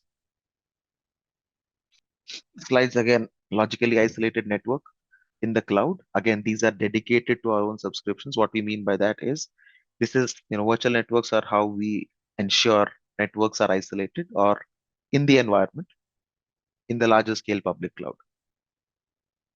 Load balancers, again, they are typically used to distribute incoming traffic among multiple healthy virtual machines. It can be virtual machines, it can be app services, it can be anything, right? Essentially, whatever is serving in the backend. Application gateways, again, web traffic load balancing, which is at layer 7, also does web application firewall and SSL offloads. DNS, again, we'll dive into DNS, but DNS stands for domain name resolution, or domain name resolution services. What we have in Azure are two types of DNS zones, public and private. We can create our own zones for name resolution within Azure. Once we are in the networking section, we'll do hands-on on all of these, and that's going to help us understand it better. CDN profile, again, as I mentioned, the CDN solution is something that's primarily used to cache your frequently consumed images or frequently consumed content in different regions, and it assists you to load your pages faster. Storage services.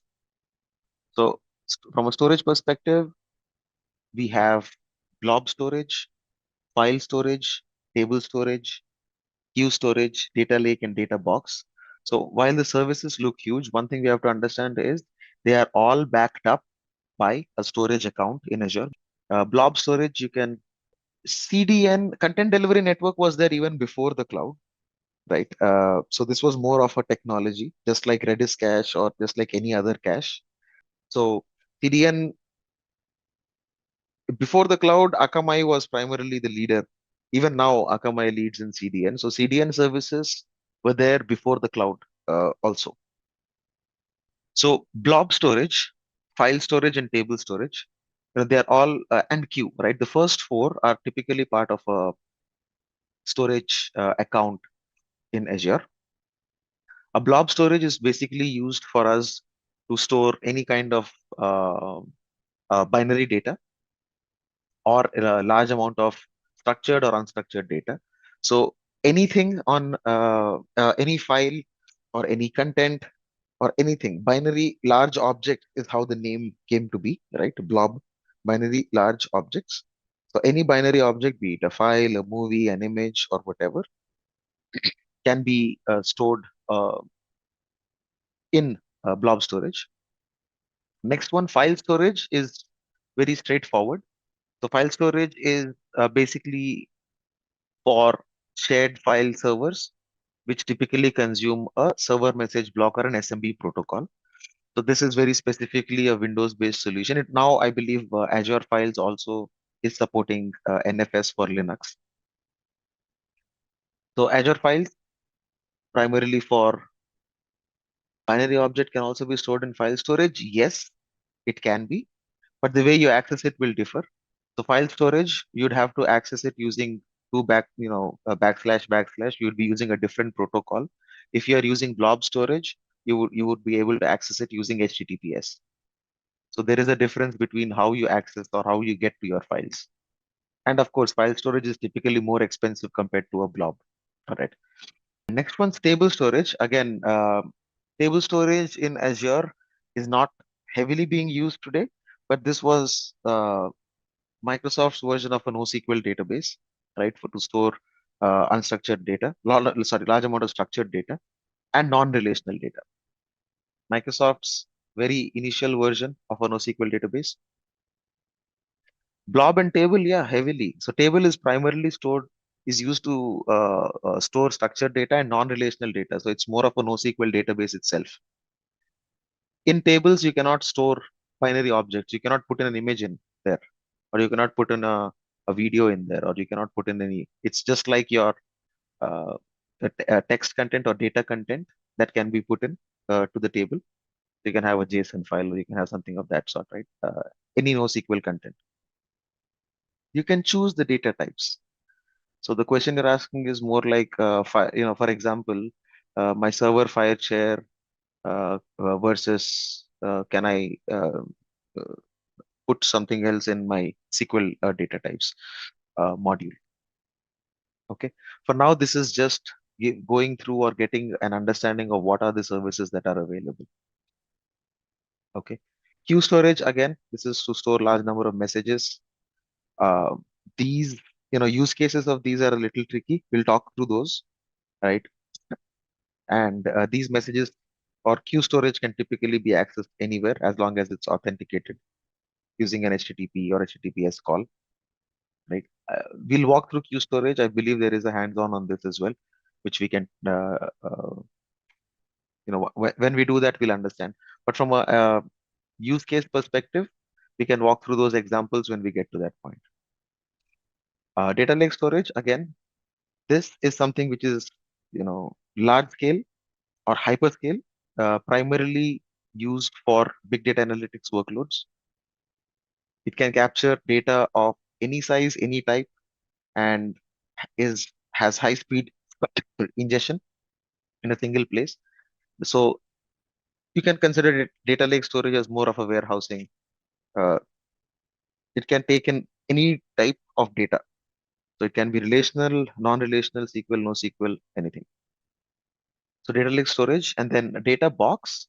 And this is this solution is kind of very unique to Azure in terms of saying, how do you want to move your data? So if you're migrating large amounts of data to Azure, there are physical devices you can use to do that. Or if you want to get back your data from Azure, you can still send it using physical devices. So to move data to and from Azure, Data Box service, or these are offline devices which are available. And where typically you believe transferring, let's say, petabytes of data over the network is not a cleaner option.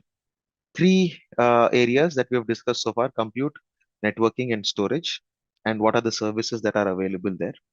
The last section is around database. So again, database is still part of storage as far as I look at it, but in terms of how databases are delivered, in the backend, they of course use storage as well as compute, right? Now, what we have is, from a database perspective, we have Azure SQL or an SQL database, the first image, right? This is nothing but a SQL server, but it's on the cloud. So Azure SQL is more of a PaaS version of the SQL database provided to us by Azure. So you don't manage a database server here. All you get is access to a database server, and you can go ahead and create as many DBs as you want in here, right? So this can scale. You can extend it. You can access it from anywhere. So basically, Azure SQL is a SQL database, but a PaaS offering that is provided. You can migrate that using, you've got multiple tools to do that. I think SQL database itself, you can use to, I think there is a migrate tool also available. What is the point of public cloud when you already are using virtual machines in the private cloud, right?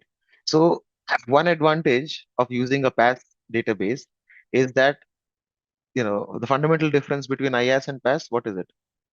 Here, you are managing the infrastructure. Here, you don't. There's no infrastructure management. So if I want to scale, I don't need to worry about adding an additional database. I don't need to worry about high availability, whatnot. If I use PaaS, all I'll worry about is my database. and nothing else. The rest of the OS management and everything is left to is Microsoft's headache, not mine. Next, Cosmos DB. Cosmos DB is again large scale multi-region read-write database. So this is Microsoft's crown jewel for your NoSQL DB. Right? Typically, NoSQL leaders, again, this is also built on MongoDB. MongoDB is kind of the leader in that space. And Microsoft's interpretation or version of the large-scale NoSQL database is Cosmos DB. Database is not part of infra. Okay, see, infrastructure is different. The services that you build on top of infrastructure are web servers, database, etc., etc. So you're talking about two different layers. Database is not part of an infra because database is a workload. What is the underlying infrastructure? It's a server. Yeah, see, infrastructure is what is infra in our terms?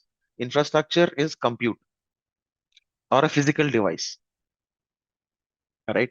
What you run on top of your infrastructure is the workload.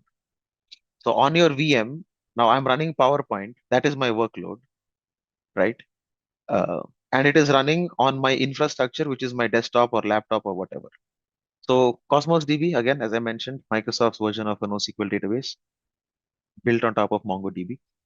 Data Factory, again, if anyone here is from the data side, you'd understand or you'd know ETL jobs, right? ETL is primarily extract, transform, and load, right? So Data Factory is a service available in Azure, which can help us move data from one place to the other, basically perform an ETL job. So it can extract the data, it can transform the data and load it into a different place. And there are pipelines that you can build here, right? So what these do is, let's say you are moving log files from your virtual machines onto a specific storage. And while you're moving the log files, let's say there is some confidential data that you want to remove in these log files. So this is where an ETL, this is a typical example of an ETL job, right? So you can extract the log files, transform them, redact any unnecessary things, and then load it into anywhere. You can load it into an Oracle DB, or you can change the schema, transform it, and then push it into another database. You can also use Data Factory to move content from from A to B. Now A and B can be anything. A and B can be a storage account, it can be a SQL database, it can be a NoSQL database. If this is one source and let's say destination, right? So the definition of what are there in the source and destination, we'll talk about those when we get to the uh, storage module. However, one thing to understand, our hands-ons will not probably be as complex as moving things from a SQL database to anything else, but we can go through what are the available options when we do a hands-on on Data Factory. Business intelligence is different. Business intelligence is more about analytics uh, than what Data Factory does. Data Factory is primarily helps you. Is a service that helps you build your ETL pipelines or data movement pipelines. Right? Intelligence is something that is built on top of your warehousing, depending on how much data you have, how are you cleaning up that data. Now, cleaning that data, organizing that data is something Data Factory can do for you. Now, typically, you can, if you want to run analytics or business intelligence on any of such things, you would probably prefer consuming uh, data lake storage on which you can run your machine learning models or you can start building business intelligence on top of. Again, we just talked about data lake analytics. So again, scalable data storage, primarily for analytics and big data analytics. Now you'd probably derive business intelligence out of these. All right. So we've looked at the four different components or services that are available. We started off with compute. We have virtual machines, function app, um, Kubernetes service, and app services. In networking, we've looked at or we've talked about the available services, virtual networks, load balancers, application gateways. Storage, we've talked about files, blobs, queues, data lake storage, etc. Again, databases, they're still backed by storage. So we have Azure SQL, Cosmos DB, Data Factory and Data Lake Analytics, right? So each of these modules, right? Again, these are only basics. We are not deep diving into each one of those. Each one of those is an ocean in themselves. But from this course perspective, we are limited to understanding the fundamentals of what these services are and how to bring those up, right? And probably talk about use cases at a larger scale, how these services would be consumed. So Data Factory, these services are common for both IaaS and PaaS. Well, these are all PaaS services, right? So SQL database in here, this is a PaaS service. Data Lake Analytics is a service. It's again, we can consider this as a PaaS service primarily because there's no compute that you're building on top of it. Data Factory is also a PaaS service. Cosmos DB, on the other hand, this is also a PaaS. You can consider this as a PaaS service primarily also because you're not managing any server. Now, if it was IaaS, you would be building a server, you'd be installing Cosmos DB on top of it, and then that's how you'd be working. We'll move on. So the next area that we have, creating an account. So let me ask this question. Is there anyone here who does not or who has not created an Azure account so far? Let's see if we are able to get this done. Right. I already have one, so that's the challenge. Let me see if I can create another one. Follow me on screen. Okay. Go to portal.azure.com. Okay. So if it says you don't have one, okay, no account, let's go ahead, create one. Okay. So you'd see something like this. You don't have an account, then click on next, create a password,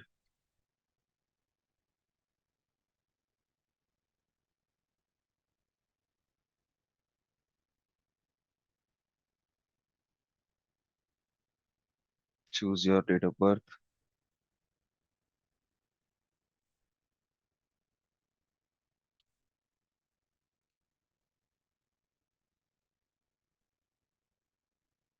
So once you've chosen your date of birth, it's going to ask you to verify your email.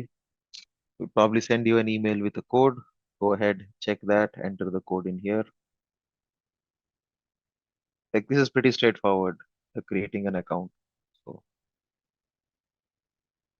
I'm just trying to get into my account, get the details. So bear with me. Okay, so I have the code, put in the code.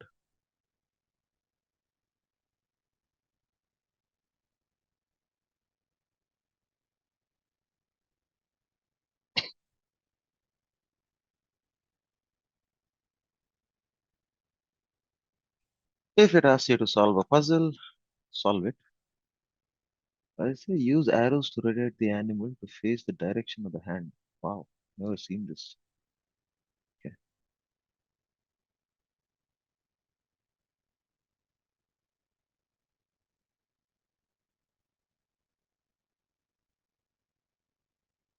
And once you're done, you should get a home page like this. The next thing you'd want to do is probably type in subscriptions in the search bar. Right now, you wouldn't see anything here. Just kind of expected. It's okay. Click on add. And what you can do is use the start free option.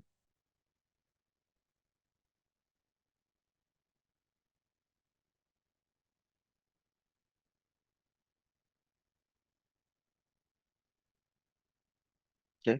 So once you click on the start free option, it is going to ask you for some details, right? The first name, last name, email address, phone number.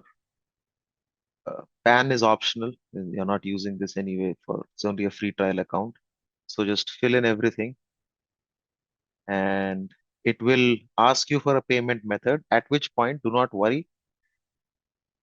You can put in a payment method, use your debit, credit card, whatever, right?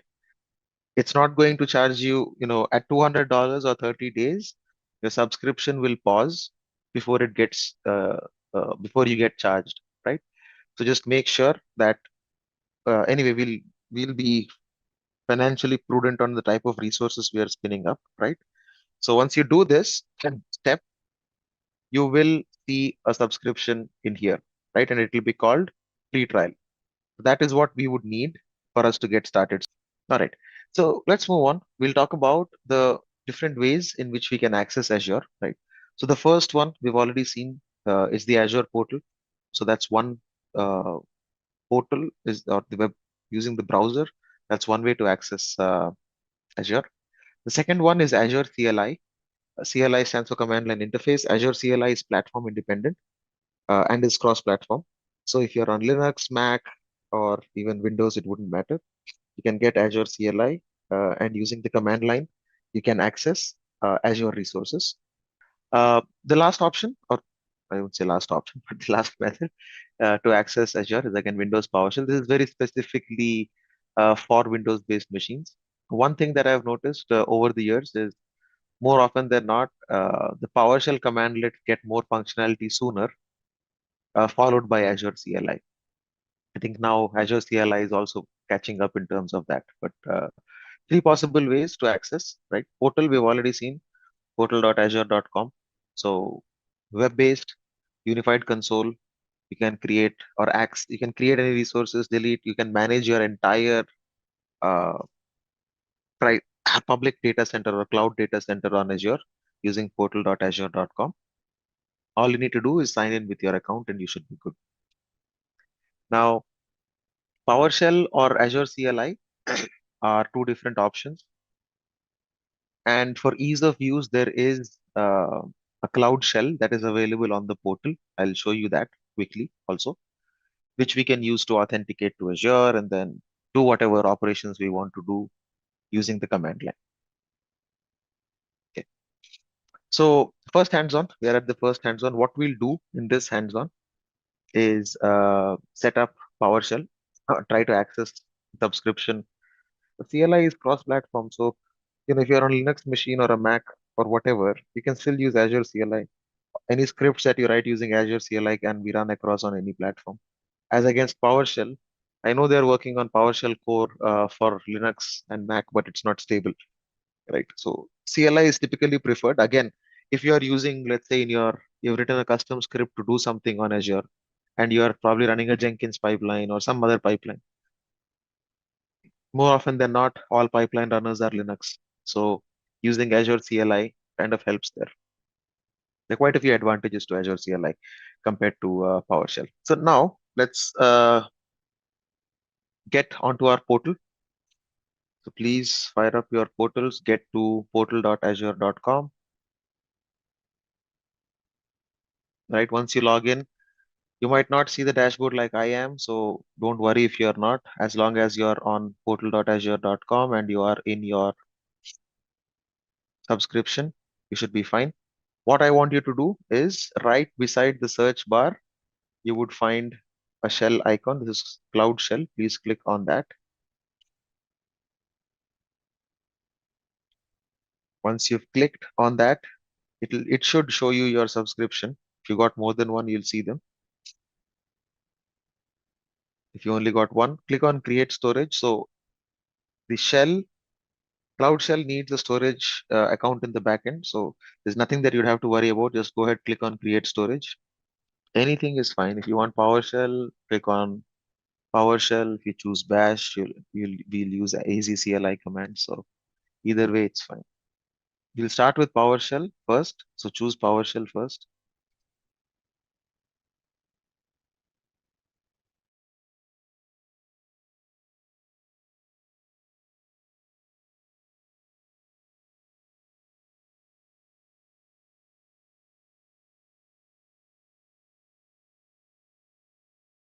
Yes, there is a way to switch. That's the top. There's a drop down on the top left corner.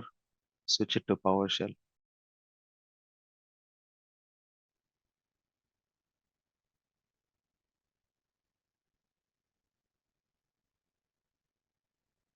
We just talked about the difference between PowerShell and Bash. Bash is primarily where you'd use AZCLI. You can use AZCLI on PowerShell as well. Bash is for people who are comfortable with Linux. Azure CLI is for someone who's more comfortable with command line or batch programming on Windows. The first command we'll type in is get -az subscription. So there is IntelliSense built into this. So the moment you type get -az, You probably see the entire command. So just type in get AZ subscription. Again, these are very, very, very basic commands. This is not rocket science. Okay, just type in this command and it should list the subscriptions that you already have. Okay. Same thing you can do on AZ also. I'll show you how different or how you can use Azure CLI on PowerShell as well as Bash, right? So the command for AZ CLI would be AZ space, I think AZ account space show. Yeah, I'll give you this command as well. Okay. So the first one that we ran, okay. So this commandlet is PowerShell get AZ subscription.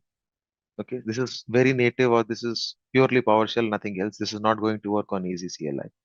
Now we talked about AZ CLI being cross-platform, right?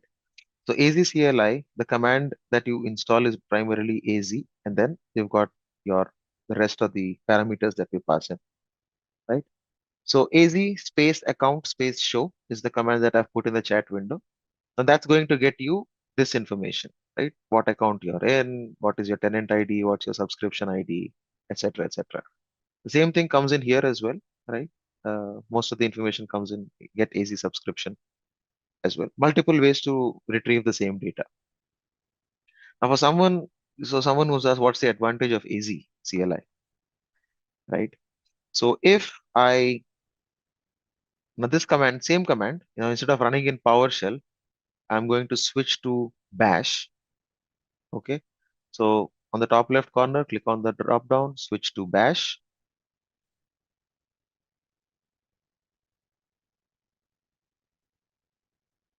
And once you're ready, it's the same command that you'd paste in AZ account show, and you'll get the same result. The difference is, advantage rather, is using AZ CLI irrespective of the platform, whether it is Windows, whether it is PowerShell, whether it is Windows command line, whether it is Linux or Mac, you will still be able to use the same scripts that you have written or the same commands that you have written. Okay. So that will be the the second and third way to access Azure, right? So the first thing we've already seen is the Azure portal that's right here, right? You got the Azure portal. You can look at all your resources in here. If you click on this hamburger menu on the top left corner, you'll see what all resources you can create, right? Subscriptions, resource groups, whatnot, right? You can manage everything. So this is one way to access Azure. The second and third ways, we've already just taken a quick look, right? Cloud Shell. Now you can either use Cloud Shell or you can use the command line on Windows or Mac or Linux, depending on whatever your thing is. Let's see if I'm logged in. So this is my machine. This will not have intelligence. What did I miss? Hopefully I'm logged in here. Let's check. Yeah, unable to retrieve token. Okay.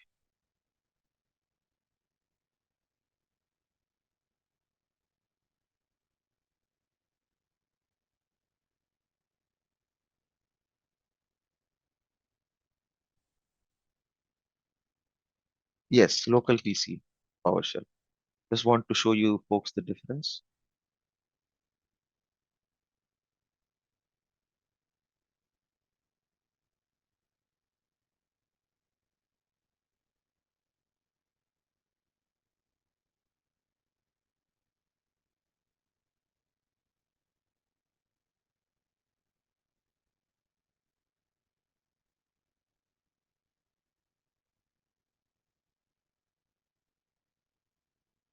Okay. I'll figure this out a little later, but I think my AZ should be logged in. Let me switch quickly.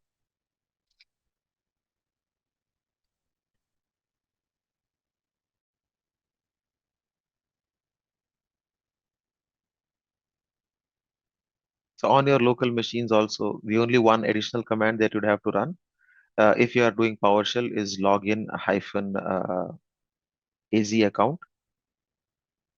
And if it is Azure CLI, you can just type in AZ login.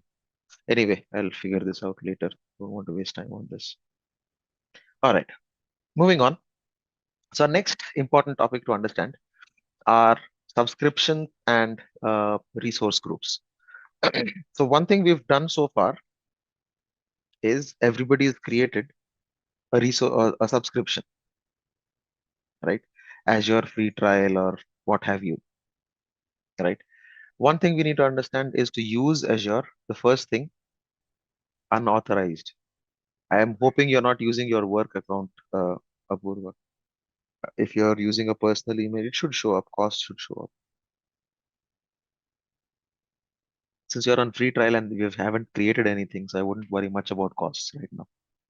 When we created this, what was the first thing that we did? We created a Microsoft account, right? Using any email address, right? Your Gmail ID, whatever. The next thing that we did was we created a subscription. So what happens when you create an account is you are onboarded or your account is created on Azure Active Directory.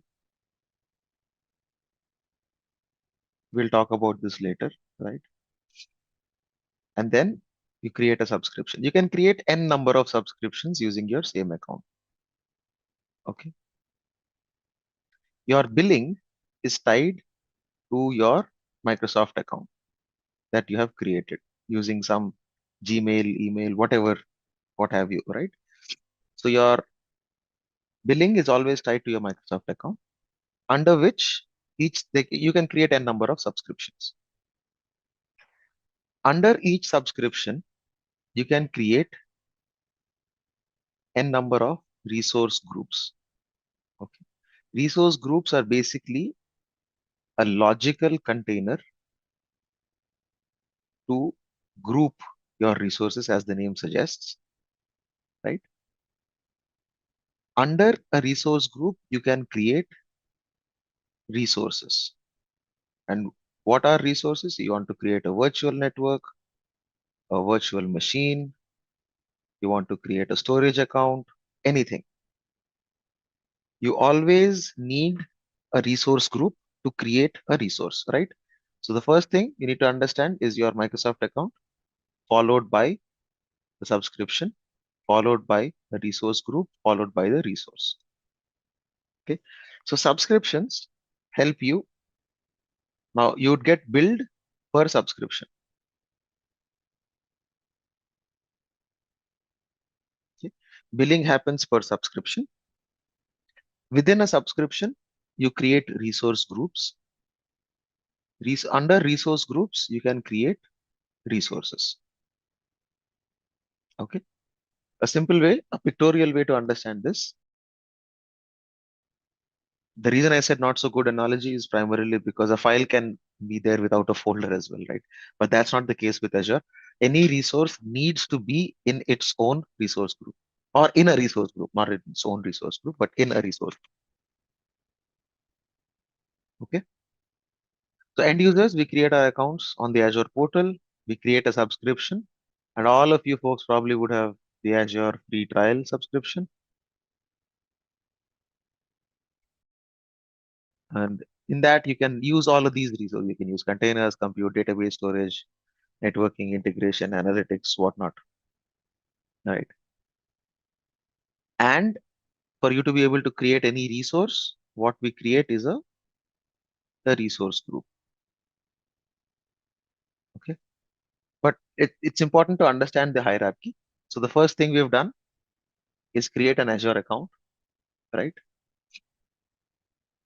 We created an Azure account and we can create Azure account is where our billing is tied to right here.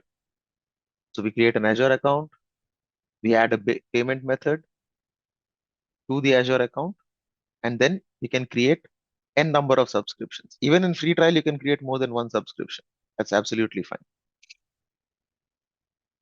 Okay. But again, it will not allow you to create another free trial subscription. right? So the second subscription might be pay as you go or something. Okay. You create multiple subscriptions. Remember, subscriptions are the billing entity. You're billed by subscription. Your invoices are generated by subscription. And also there are limits to how much you can consume within a subscription. So something like 10,000 cores. If you go beyond 10,000 cores, it will ask you to create a new subscription. Right? I can send you a couple of links on the subscription limits as well. You can just look that up. Just go Google, Bing, type in Azure subscription limits and quotas, and you'll be able to see them.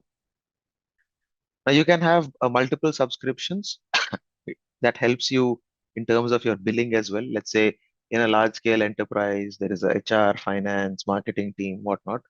They can have their own subscription so that it is easier for, let's say, the IT admins to cross charge. Okay. Resource group, as I mentioned again, it is a collection of resources. One thing to understand is subscription is the billing entity. Okay, this is more administration than anything else, right? So on the Azure portal, if you see on your Azure account, so you're logged in with your Azure account, you search for subscriptions. So there'll be multiple. I have multiple subscriptions, right? Depending on what you can see, right? Now, under subscription is where you can have resource groups. So for me, these are my invoices per subscription. If you have multiple, so subscription is an entity, right? Is a billing entity. So in this scenario, you see I have two of them, right? So and unless there is a subscription, you can't go ahead and create any resource because your billing would happen at a subscription level. So for example, probably a better example of all of this is how many of you use Netflix or Prime Video or Hotstar or whatever? You buy a subscription, right? Under which you can create multiple profiles. Perfect. So that example serves best. So the first thing you need to do is buy a subscription, which is this here, under which resource groups are profiles. Okay. And under each profile, the content that you can watch or save or do is different. Correct? Just like that, without a subscription and without a profile, can you watch a movie on Netflix? Just like that, you cannot create a resource on Azure without a subscription and without a resource group. Or does that clear the definitions of what a subscription and resource group is? Okay, awesome. So now that we clear that out, this is straightforward. Resource groups, there's multiple strategies on how you can create a resource group, how many resource groups you want, how will you divide them, right? It can either be based on the workload or based on the line of business or based on the application tier. There is no right or wrong way on resource group strategy. It all depends on how the organization is looking at it. Just a quick info, guys. Intellipaat offers Microsoft Azure course training and certification. Through this course, you will be able to prepare for AZ-104 Microsoft Azure Administrator exam and much more from the top industry experts.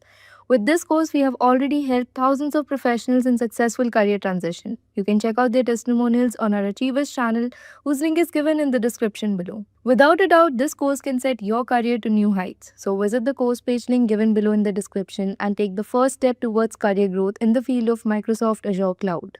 Once you're on Azure, on the portal, please look for the Cloud Shell.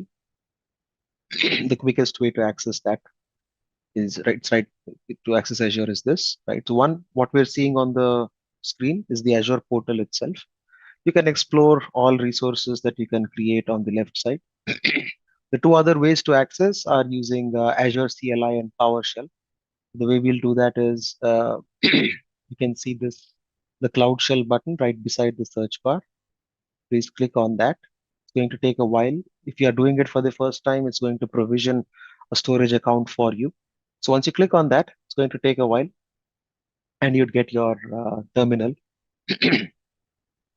you'd have two different options on your terminal. One is Bash, the other is PowerShell, right? PowerShell is for folks who are comfortable with the PowerShell commandlets, right?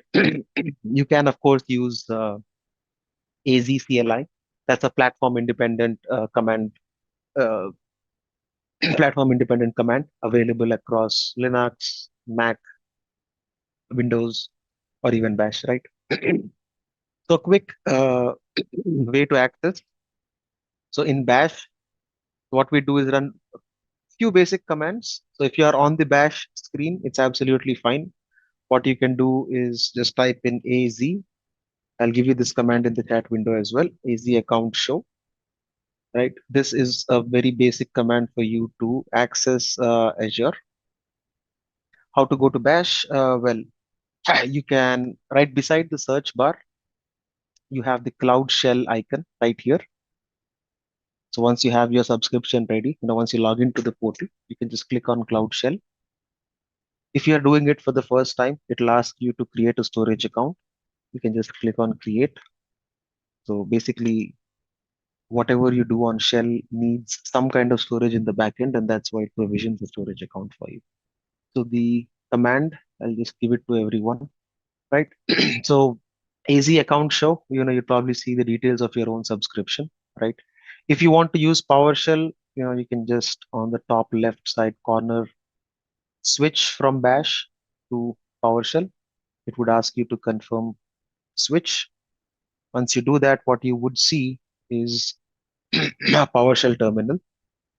So Cloud Shell, we looked at Bash, right? Now we're looking at PowerShell. Once you switch, you probably see a blue colored screen, typical of what PowerShell is, right? The command that we would probably run here is AZ.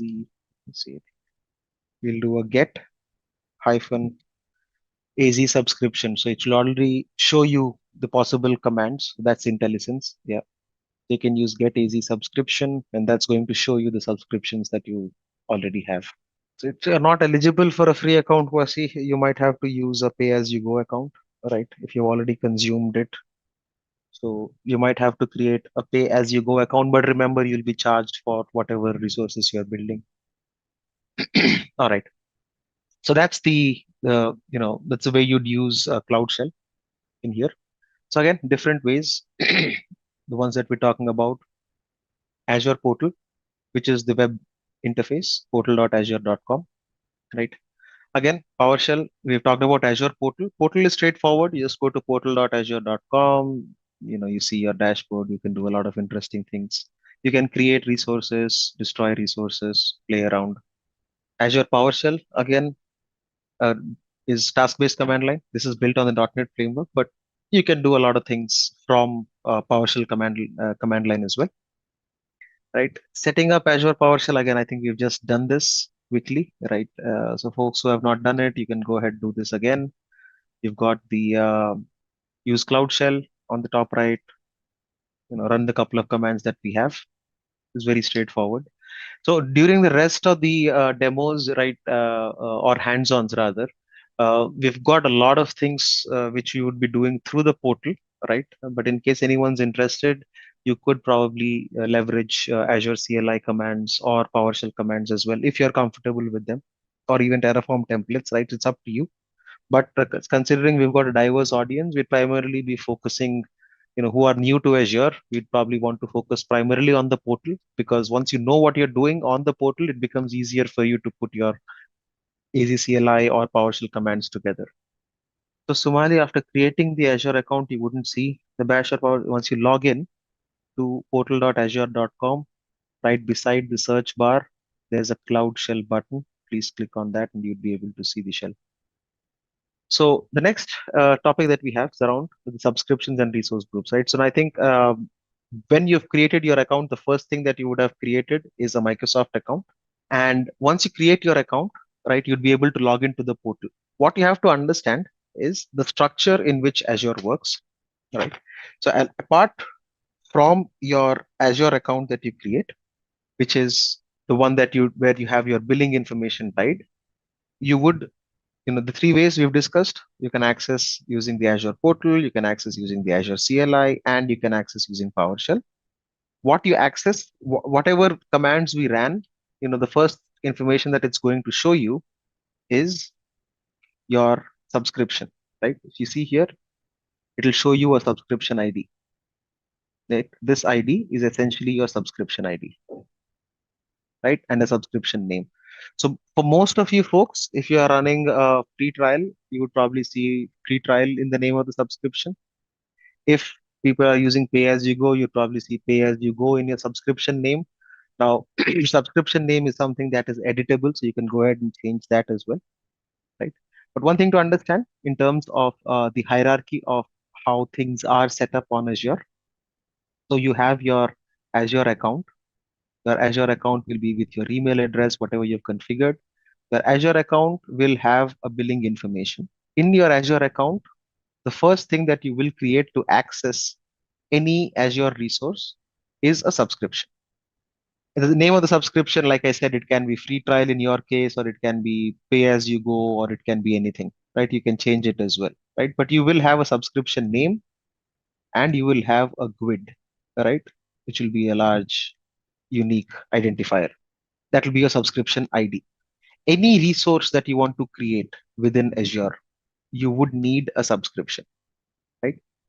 Subscription is your billing entity as well. So you get billed, it's a billing unit. You get billed by each subscription or for each subscription. So within your Azure account, you can have multiple subscriptions that you can create. You can just give any organization, it doesn't matter, Sandhya, when you're creating a subscription.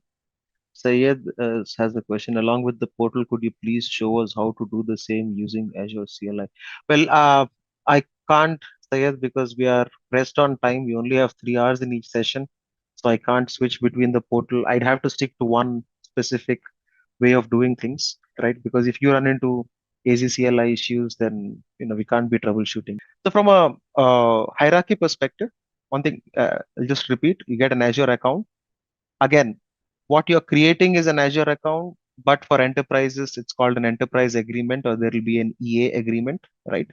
So under the EA agreement, you will have subscriptions, right? Since you are an individual user, you're playing around, so that's why you're seeing an Azure account to which your billing is tied. But for enterprises, they'll have an EA or an enterprise agreement under which there's going to be billing, right? And under enterprise agreements, you'll have subscriptions, right? You can have multiple subscriptions as long as they are tied to a billing ID.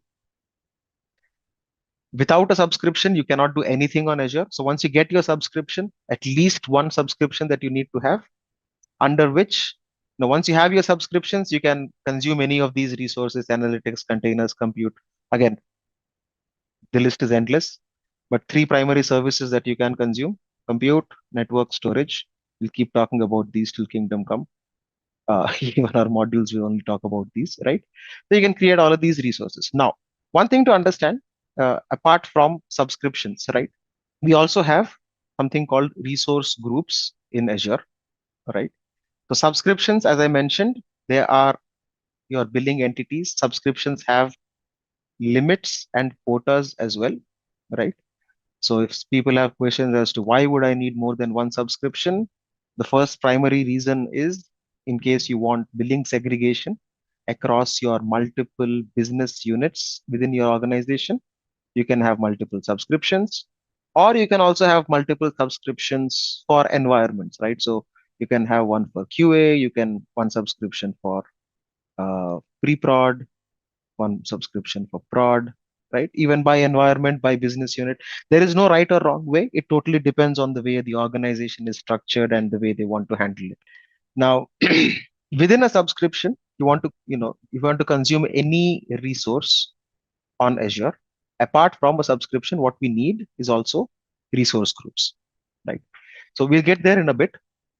Again, as I mentioned, as an end user, you'll have an Azure account, which in an enterprise scenario is an enterprise agreement or EA, right? So you can't go to a company and say, do you have an Azure account? They typically have an enterprise agreement, right?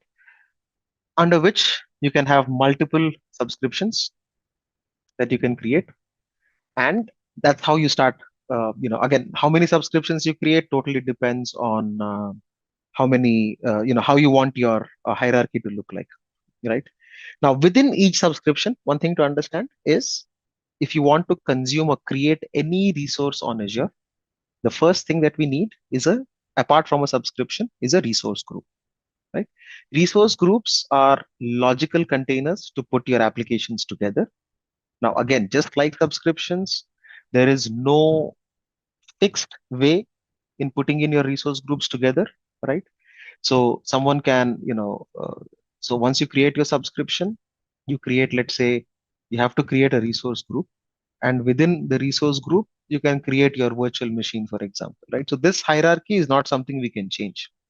How do you plan your resource groups? Again, it's, a different ball game altogether. Totally depends on a structure that an organization wants to follow.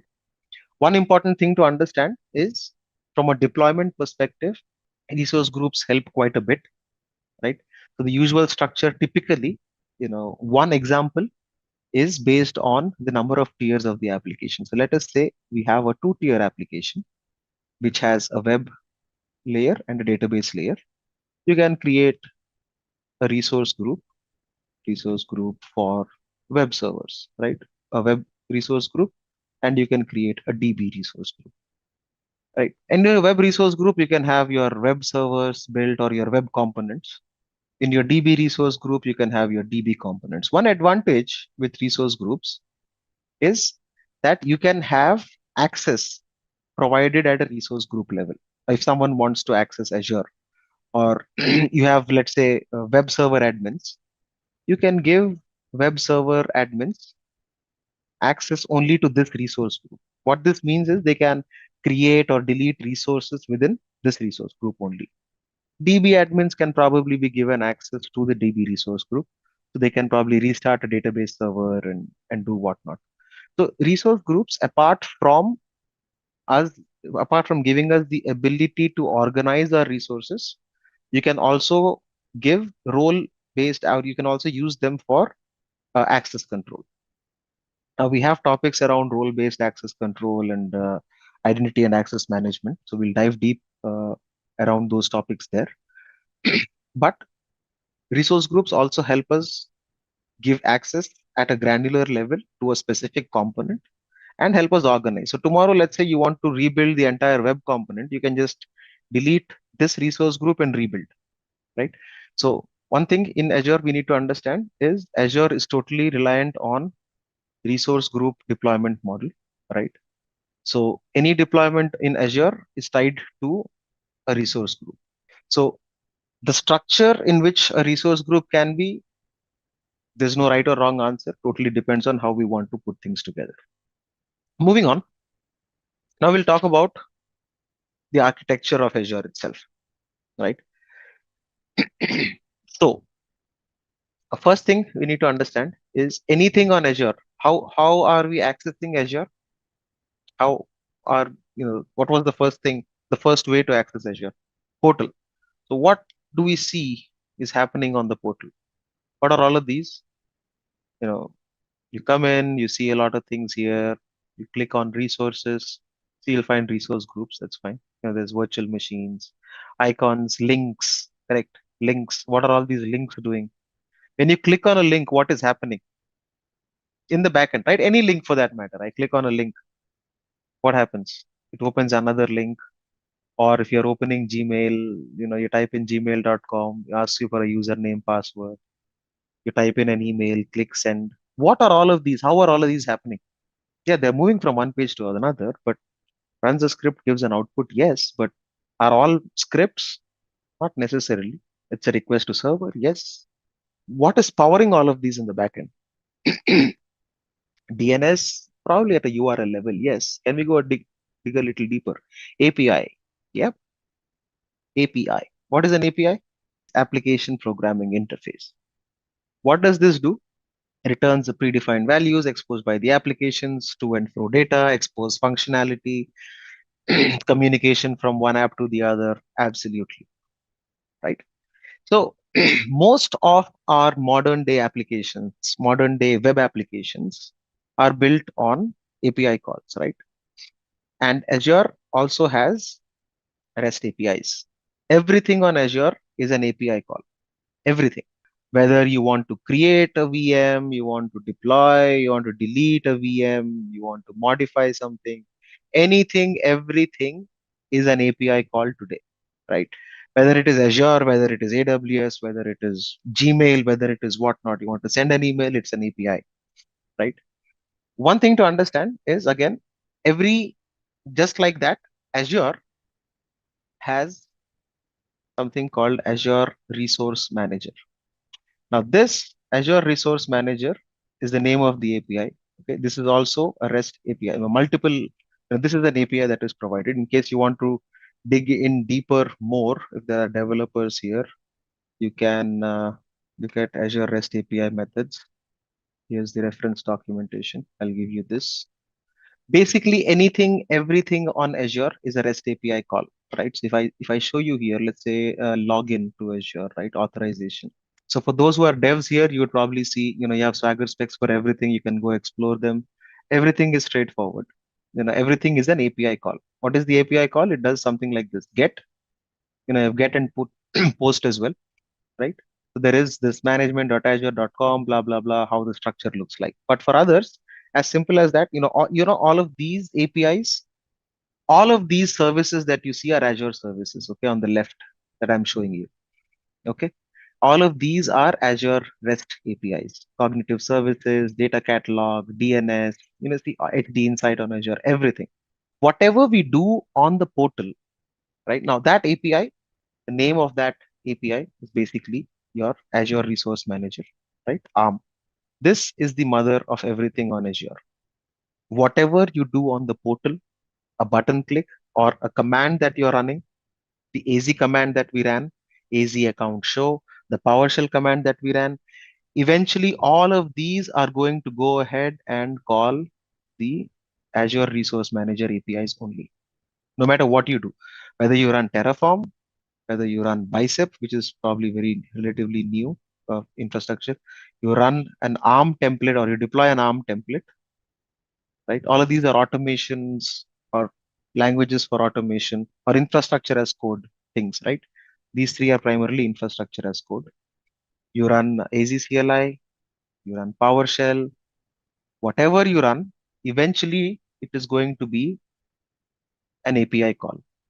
And that API is the Azure Resource Manager. Okay. Again, this is not just Azure. This is how typically all other cloud, uh, anything that's built on HTTPS typically is an API call, or HTTP or HTTPS is an API call, right?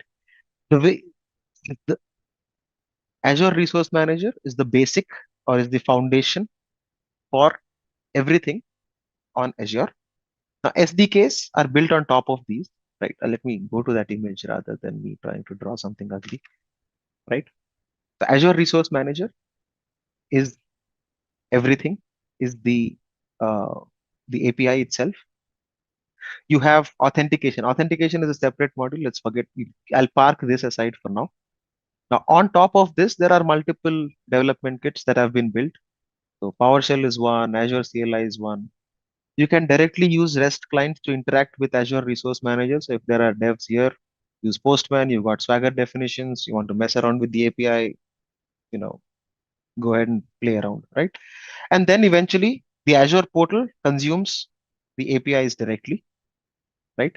And using Azure Resource Manager, you can create anything that you want, right? You create data store, web app, virtual machine, you can do service management, identity management, everything. So Resource Manager is the heart of Azure, right? Everything that you see is just a wrapper built on top of Azure Resource Manager. If you and that's why I said, what happens when you click on a link, right? Any link that you click on Azure, right? This is going to be an API call. The moment you say review and create a virtual machine, we have hands-ons on this, so don't worry, right? I'm just trying to show you whatever inputs that you give to create anything, all of those inputs will get passed to the Azure Resource Manager. How do you pass it or how do you enter those? are just these options, right? You either do it using an input on the Azure portal, or you create an ARM template, or you use Terraform, or you use Bicep, right? All of this is just to provide input to whatever is needed for the resource manager. If you are using Azure PowerShell, you pass the input using the PowerShell commandlet. If you are using Azure CLI, you pass the input using Azure CLI. If you are doing a REST client, you can probably pass in the raw input as a JSON, right? If you are a dev, want to play around. No one's using ARM templates heavily right now. Navneet. I'd suggest if you want to focus on automation, please spend time on Terraform, right? Or Bicep. Is what I'd say. ARM templates, yes, you have a GitHub quick start link, quick start templates available on GitHub from Microsoft. You can play around with those, right? So Azure Resource Manager, that's the deployment and management service, right? That's the heart of everything on Azure. Before Azure Resource Manager, there was Azure Classic as well. Now that's hardly used. Most there's still legacy applications, or still some enterprises leveraging Azure Classic. But Azure Resource Manager is the deployment and management service for Azure. You can create, update, delete. You can do anything, everything using Azure Resource Manager. Now, different ways in which you can interact with Azure Resource Manager is what we've talked about, right? So we've looked at options like Azure CLI, Azure PowerShell, using the portal, uh, ARM templates or Azure Resource Manager templates, um Terraform, Bicep, whatnot. How do we compare ARM with AWS? Cloud formation templates. What are cloud formation templates? ARM is the same thing. ARM templates are the same thing. But if you're asking what exactly is Azure, what's the equivalent of Azure Resource Manager on AWS? I don't know the exact name, but your ARM templates and your cloud formation templates are exactly the same. Right. So again, using ARM template, now using ARM is what you can create, what you can use that to create multiple resources, delete, update, whatnot. Whatever we do on the portal, whatever commands we run, eventually is going to be a call to the Azure Resource Manager only, right? You can do a lot of things, access control, auditing, tagging. But one thing you need to understand is this architecture so that you understand how things are built. So tomorrow someone comes with some other tool, you know what it is built on, right? Eventually, it will be an SDK. Which, using the SDKs, they probably build it. Terraform, HashiCorp Terraform is one important thing. They are cloud. They've made things a lot more simple. Everything is a YAML definition. Whether you want to deploy Azure resources, whether you want to deploy AWS resources, just switch the provider and you'd be good, right? So any tool that comes in will eventually have to leverage the Azure Resource Manager, right? Once we create resources, you'll see them. I'll show you. I mean, we're not doing a lot of automation in here. It's going to be on the portal. This is like a foundational or a basic course. I've already provided the links. Mukesh, knock yourself out with the API on the SDK. And on the SDK, what do you want to know on the SDK? I mean, is the question. You still have GitHub links, so you can explore. So once you're on the portal, please search for resource groups in the search bar. Remember, the search bar is your friend for anything, everything, right? You want to go do something immediately, create a VM or whatnot. The first thing that you have to be comfortable with is using the search bar. So the first thing, anything that you want to create, just type that in the search bar and you'll find that in the services list. So click on resource groups. Once you click on resource groups, you'll find the create button. Again, this, to get your hands dirty, please do it a couple of times on the portal, because starting, once we get uh, uh, more comfortable, I wouldn't be walking you through each button click. Okay. So I don't want us to waste time on talking about clicking buttons. So the initial two or three different hands-ons, I'll be walking you through each step individually. But after that, I'd expect you to know what we are doing. Okay. So any resource that we want to create, the moment the first thing we do is search for that in the search bar, click on that specific name. Once you are in there, every single time on the on the top left side, you'd find a create button. Please click on the create button.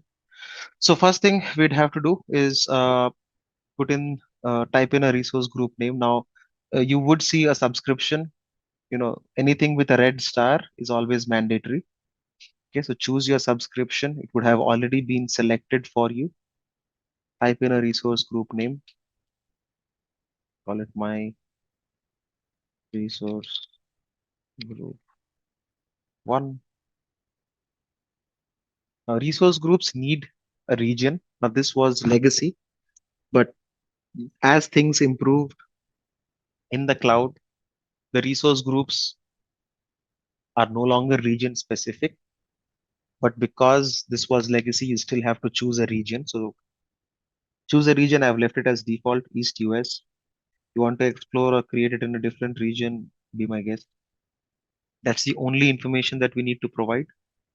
Tags are just key value pairs. So typically used in tagging, you can organize your things better. So for example, I'll just give a tag for now. I'll call it environment non-prod, and let's say something like department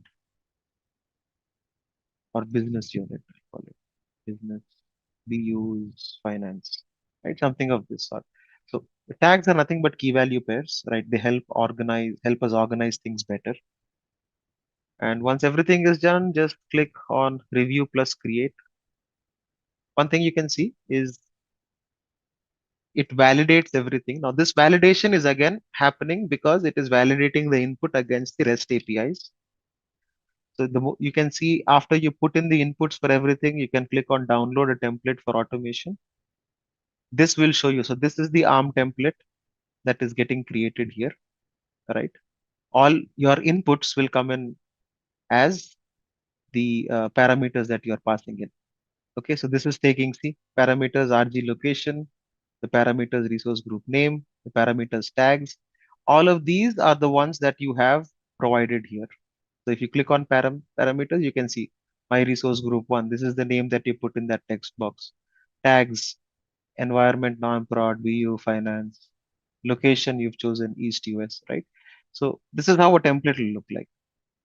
The scripts will give you the scripts to deploy your template, right? So if you're interested, you can do that. Okay. So once you've passed your validation, let me see. Anything is charged. Okay. Do we need to create a dashboard? Okay. To classify similar. How can we create resource? Like I said, follow the instructions. You'll get there. We'll not do that with automation for now, right? If everything's done, please go ahead, click create. Let's create a resource group. Use of the template is for automation. You want to deploy 50 resource groups. You want to be doing it manually. That's where you do automation. For automation, you need to use templates. You can use an ARM template. You can use Terraform. You can use Bicep. You can use Azure CLI. You can use PowerShell. Options are many. So since we've got in our hands on, we need to also take a look at moving resources, right? So we'll create another resource group also. Okay, so I've created my resource group 1. Also, let's also create another one. Call it my resource group 2. I'm just using different tags. It's up to you what tags you want to use. Once you've created, now I know this hands-on kind of asks us to deploy a web app, which is kind of interesting. So for now, we'll still go ahead and create a web app in one resource group and move it. That's just to show you that we can move resources across. But one thing I'd say is don't ask me questions around the web app now. We'll handle that in the compute section when we get there. But for the sake of this hands-on, we will still go ahead and deploy a web app. A web app is a PaaS service. So for folks, when we talked about the different deployment models, IaaS and PaaS service, the example of a PaaS service on Azure was App Service Plan, which essentially is the web app that we will be deploying. Tags is for differentiation. We'll talk about those in a little bit. So let's go ahead and create a web app. Please search for, type in web app. What you would see is app services. It was called a web app. Now it's called app services. That's fine. So just select app services. Once you select that, here you see there are multiple options in the create drop down. For now, let's just choose a static web app. Okay, so choose option 2, static web app. Now, one thing to understand here, again, for any resource that you create, now web app is a resource that we're creating. What is the first thing? You see the hierarchy here. So after subscription, it will ask you for the resource group. So choose the resource group that you already have created. So choose the first resource group. And then let's give our static web app a name. Give it any name that you want. Plan type, choose free for now. So people who are using pay as you go, choose the free one, free tier.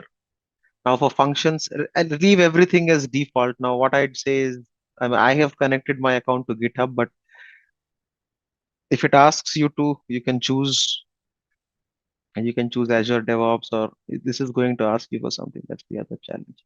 Choose other if you don't have a GitHub account. Like just choose other for now in deployment details. Will not create anything else. Okay. So choose other. So just choose other in the deployment, right? I'm just choosing, I have a static web page. So I'm just pointing it to that, but ignore everything else. Just click on review and create. The purpose is not to show a web app, but basically just to move a web app around. Okay. So once everything is valid, just click on create. It will take a while. So you see in the backend, whatever is happening are all API calls. You want to see what has happened in each of these, you can see there are multiple. It will also show you what is the API that it has called, what is the resource it has created. Okay, resource creation complete, static web app created, Lemon C. Anyway, so once it's created, we are not uh, creating anything here. So I don't want us to play around with the web app. Let's go back, search for resource groups. In your resource group 1, once you click on it, you should be able to see your static web app. Why are we creating a web app? You want to deploy an app. Actually, we want to show what the intent here is, to see or validate the ability to be moving resources within resource groups, right? We are at the very basics. We are not diving into any compute module or anything, right? So the only thing we want to understand in this is how we create a resource group. How does the hierarchy look like? Because initially there were questions or concerns around, hey, what is a resource? What are resource groups? So if you create a resource in one resource group, can you move it to the other? The answer is yes, and that is what we are attempting to do in this hands-on. Our intent is to not deploy a web app and show a web page, but just play around with resource groups and resources. So now what you can do, what we want to do is we want to move. So let's say we are in resource group 1, right? So this is where our static web app is. What we want to do is move this to resource group 2. Okay. So the way we'll do that is you can select the resource. Again, before people say I'm too fast or too slow, right? So what we do, once select your static web app, remember anything, on the top, there's these tabs where you can do a lot of interesting stuff. The one tab we are interested right now is the move tab. So click on the drop down on the move tab, and you would see the different move options that we have, right? Now you can move this to another region if you want to. You can move it to another subscription if you want to, right?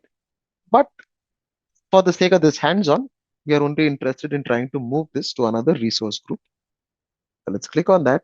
Now it's asking you to choose your target. It's already showing you the source, which is your subscription and your source resource group. So in your target, choose the other resource group that you've created, or you can create a new one, up to you. Please click on next. It's going to validate. Now, what happens in this validation is it ensures that there's no dependencies that you're breaking while you're moving these resources. It might take a while. All right, if it's validated, it would have moved. So, folks, if you're not seeing it move, it takes a while to move the resource, and once it moves, it will probably show up here. So, we'll wait for it to happen. That's fine. Meanwhile, we can do other things as well. Right, so let it run in the background. One thing I think, if you have chosen the free um, tier, you wouldn't have to worry about the cost. We'll still delete it towards the end. So one thing we'll keep doing is towards the end of each session, we will be deleting the resources that we've created so that it doesn't, we don't get overcharged or whatever. Why do we move from one resource group to another? I've seen, usually, let's say midway, I've seen this happen in a couple of enterprises, right? So what happens is, let's say you start with hey, I want to go with a resource group model where it's business unit based, right? So for example, I've created a resource group for HR. Any applications or any servers HR wants to create, they'll be in one resource group. So that's how one organization, one SME started. So small and medium enterprise, right? And eventually they realized, hey, this is not the right way for me to do things. I would rather have my web servers and database servers separate, because let's say I want to rebuild my web servers. I want to delete the resource group and recreate it. I might have issues. I do not want to be recreating other resources, just the web resources.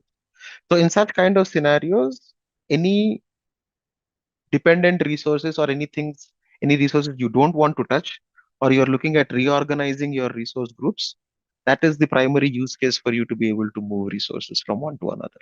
The resource locator URL has changed, but the web app URL has never changed, right? The URL for the resource locator that you see on screen here, this is the URL for the resource itself. But my domain, my website, that URL will never change. All right, now that we've done this, I hopefully everyone has done it. So now we'll look at tags and resource locks. Tags we've already just seen, right? Key value pair. So department, finance, BU, like the ones we've applied. We've got a quick hands-on on those. Now, typically, why you would use these, as I mentioned, is for you to be able to understand. Now, let's say you're a Azure admin, right? Someone says, "Hey, my server is not working." If you have to figure out what that server is, someone gives you a server name. So if you have to understand which department is it affecting, what is the cost center, what not. So that's typically how you would use your tags, right? It's just a key value pair. So for example, the way we've tagged our resource groups right now, if you go to resource groups, you click on any resource, one of your resource groups. Again, navigating Azure portal, this is important to understand, right? The moment you click on anything, you'd see all the options for that specific resource on the left side menu here. Now, these four will be common for everything. An overview, activity log, access control, etc. So if you click on tags, you see we have these tags that we have put together, right? Now, if you click on any of these tags, so if I click on BU Finance, now these are the tags that we have put together. Now, one thing to understand is these tags get inherited by the resource that is in. So in resource group 2, so you have these two tags that you have created, right? If you had. Now, in this resource group, if I look at the web app that we created, and if I click on tags, uh, I, I think I tagged it after. That's why it's not showing. Okay, never mind. So tags can help us figure out or filter resources immediately, right? So for example, once I'm on this resource group 2, now this has tags BU Finance. If I click on BU Finance, I'll see both the resource groups that have the same tag, right? So tags basically are primarily, they are very important while they sound like a very trivial feature, but tags in a large scale environment help you figure out or filter down resources, be it for billing, be it for any other purpose. Tags are really important. So tagging strategy plays a really important role, but that's more of a solutioning and architecture point. But from an administrative point, what you need to focus on is to understand what are tags and how they can help you filter resources. All right. So again, if you go to search for your resource groups, click on your resource group, and then you'll find tags right here. Click on tags, go ahead, add them. I've added BU, finance, environment, non-prod. You can add whatever you want. Let's say I'll probably add cost center 1 as a tag. Once you add these, click on apply at the bottom. And for the sake of understanding how filtering works, add the exact same tag on the other resource group as well. And click on apply. So once you do that, yep, tag for automation reporting. This is a lot that tags help with. So it ideally should, right? I think I created the tag later. This is interesting. Let me see. Did this tag come through? I don't know why it's not showing up for some reason. But they do get inherited from the resource group to the resource. Yeah, it's grayed out. The assign tag on top. I don't see an assign tag. You can click on tags here on the left side. So whenever you click on the resource, yeah, so don't go to the resource, just go to the resource group itself, and then you'd have tags, and you can put them in here. It should. Anyway, I'll figure. I don't think if things have changed, but just creating another resource to see if it inherits the tags. Pretty sure it should inherit the tag. Let me check.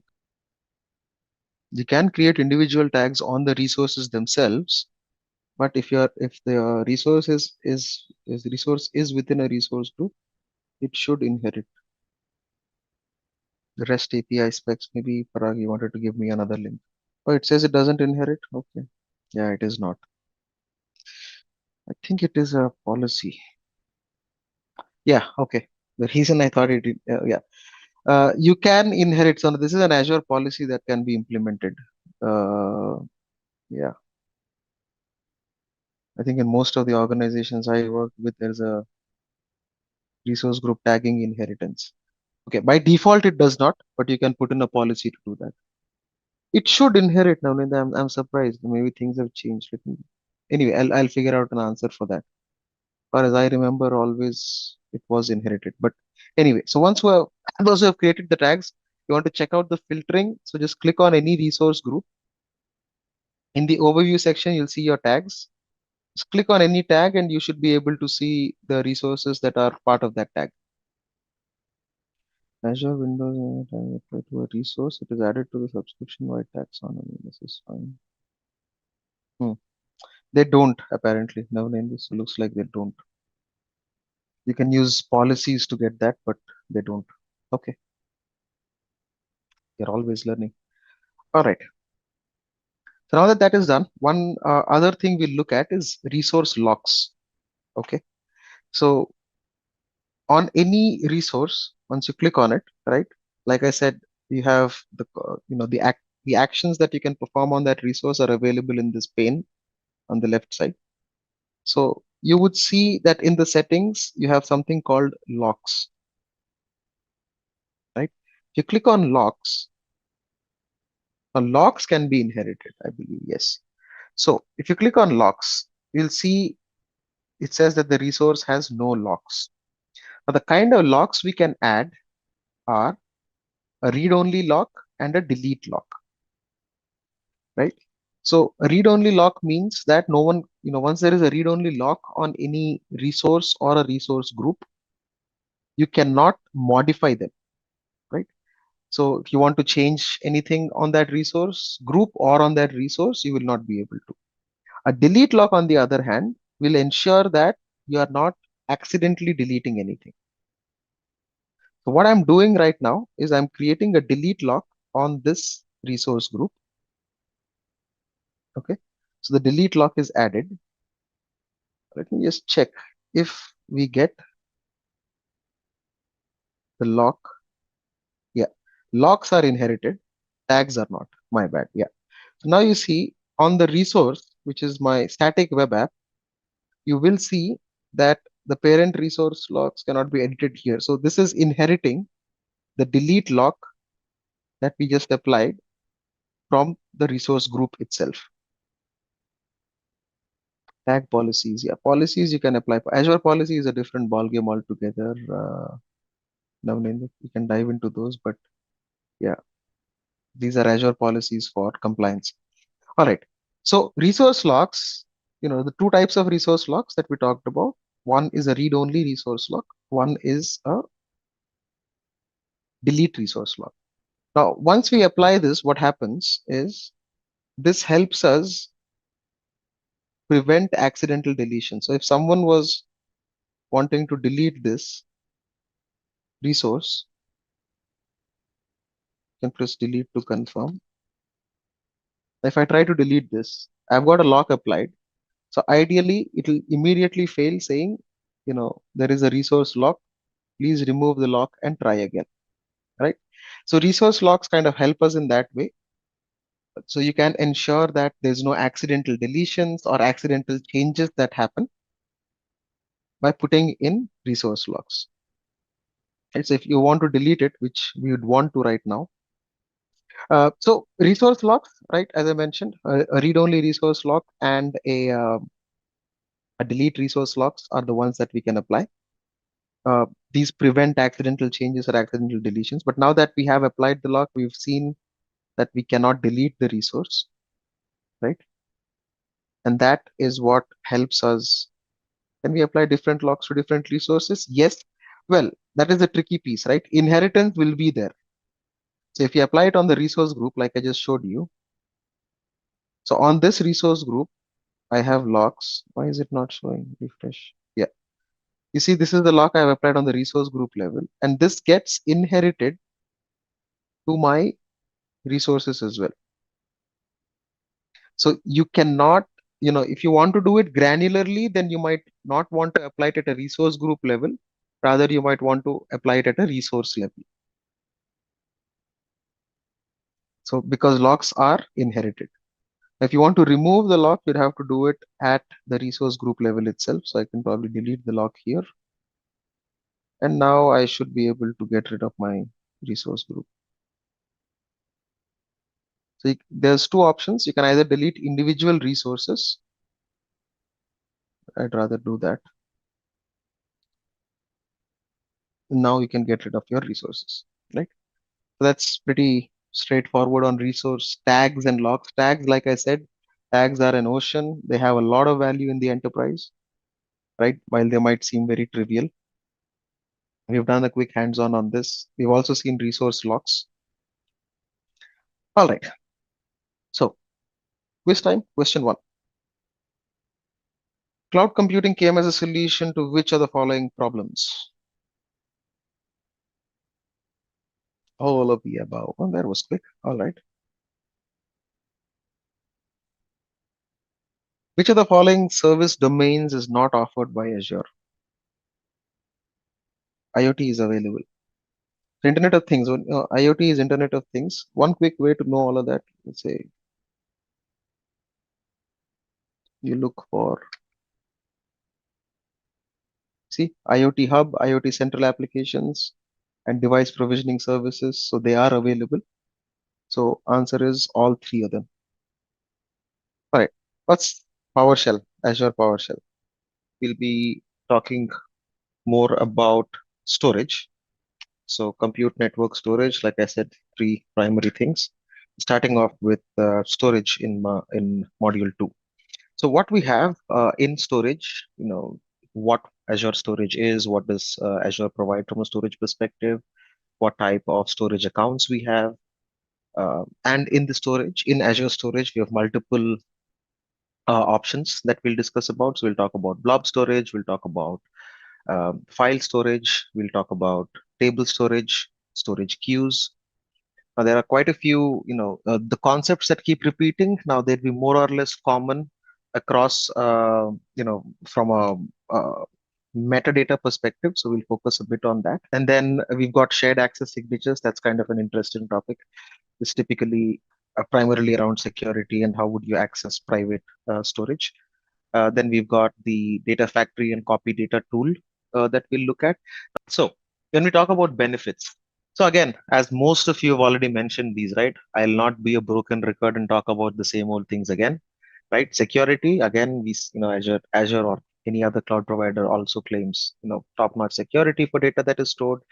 It's always encrypted. So data at rest is always encrypted, which means the physical disks in which your data is stored are encrypted. So if someone happens to go ahead and get into the data center and try to steal the disk, in which unfortunately your data might be on there, they'll still not be able to make head or tail out of it. That's what that's how encryption helps you. Encryption at rest helps you, right? And then you've got storage being encrypted, storage accessing, it gives you full control over who can or cannot access your data. So this is pretty much straightforward from a security perspective. Important thing to understand is when you say uh, when you say data is encrypted, so encryption at rest is the concept that you'd have to understand here. Encryption at rest essentially means that wherever the physical disk is, wherever you have within the data center, those disks are encrypted. So if anyone tries to go ahead and steal the data or the disks or whatever, they wouldn't be able to access your data, right? So that is what we mean by encryption. Right. Second thing is after security, we've got accessibility. So again, the way this is something that the cloud provides by default, right? When I say by default, this is one of the other features, right? Accessibility. So because you'd be able to access your storage from anywhere. So what we are saying primarily is if once you consume the storage, you would be able to access this over the internet, over HTTP or HTTPS calls from anywhere in the world. Third thing, pretty common, everybody keeps saying this, scalability, right? It's highly scalable in order to meet the on-demand requirements for applications. And again, we've talked about high availability. So there are options that the users are given to be able to replicate their data across multiple data centers. So what it means is also, within a region, there are multiple data centers, which are called availability zones. We'll talk about that in compute as well, but I'll give you a quick overview of that.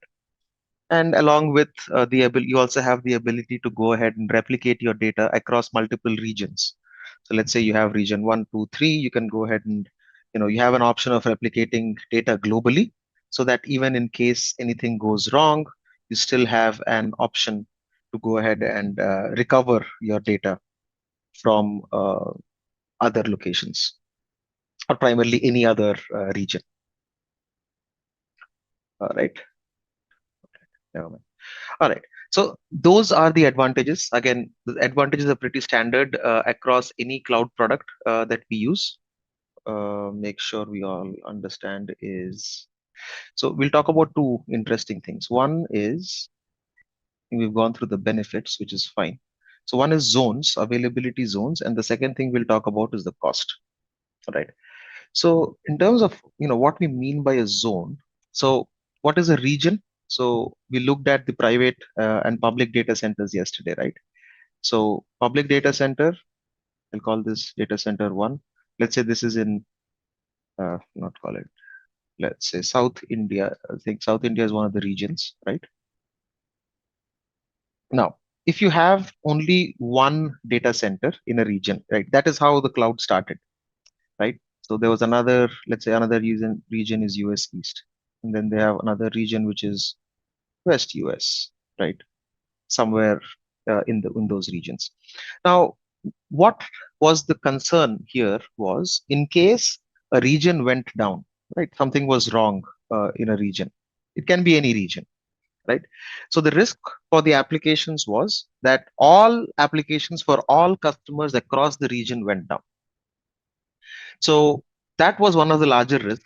So in the initial days of the cloud, the way things were set up was, for people or for customers who wanted higher availability, they had to go across or they had to spread across two regions. So for example, an app running in East US, they also had to run an app in the West US to make sure that even if one region goes down, they have the application being served from the other region, right? Now, AWS was intelligent enough to say, hey, within a region, I'll give you three zones, right? So what they started with was, let's say this is region one. In each region, they had three data centers. Okay. So let's consider this as a region one. Now each region had three data centers. Now the distance between these data centers was at least 150 miles apart, right? So what this ensured was, even if there is a calamity, a natural calamity here or here or here, all three at the same place is highly unlikely, right? It's all it's all probability, right? So introducing zones. So each of these was called a zone, right? So three zones: zone one, zone two, and zone three, right? Azure calls them, all the clouds call them availability zones. Okay. So adding availability zones to the regions made them more resilient within the same region. So the risk of the entire region going down was brought to a quite a lower number. Okay. So let me do this again. I'll just clear this up, right? So we talked about public data centers. A region can be a geography. Okay. So for the sake of this example, I'll call this, let's say, you have East US as a region. So somewhere in maybe somewhere close to New York, there's a data center. Okay. A data center is one single data center, right? So you have a physical location and you've got this is a physical site, right? And you've got a public data center, or Azure is actually running the data center in this region. So this can serve people who are close to East US, right?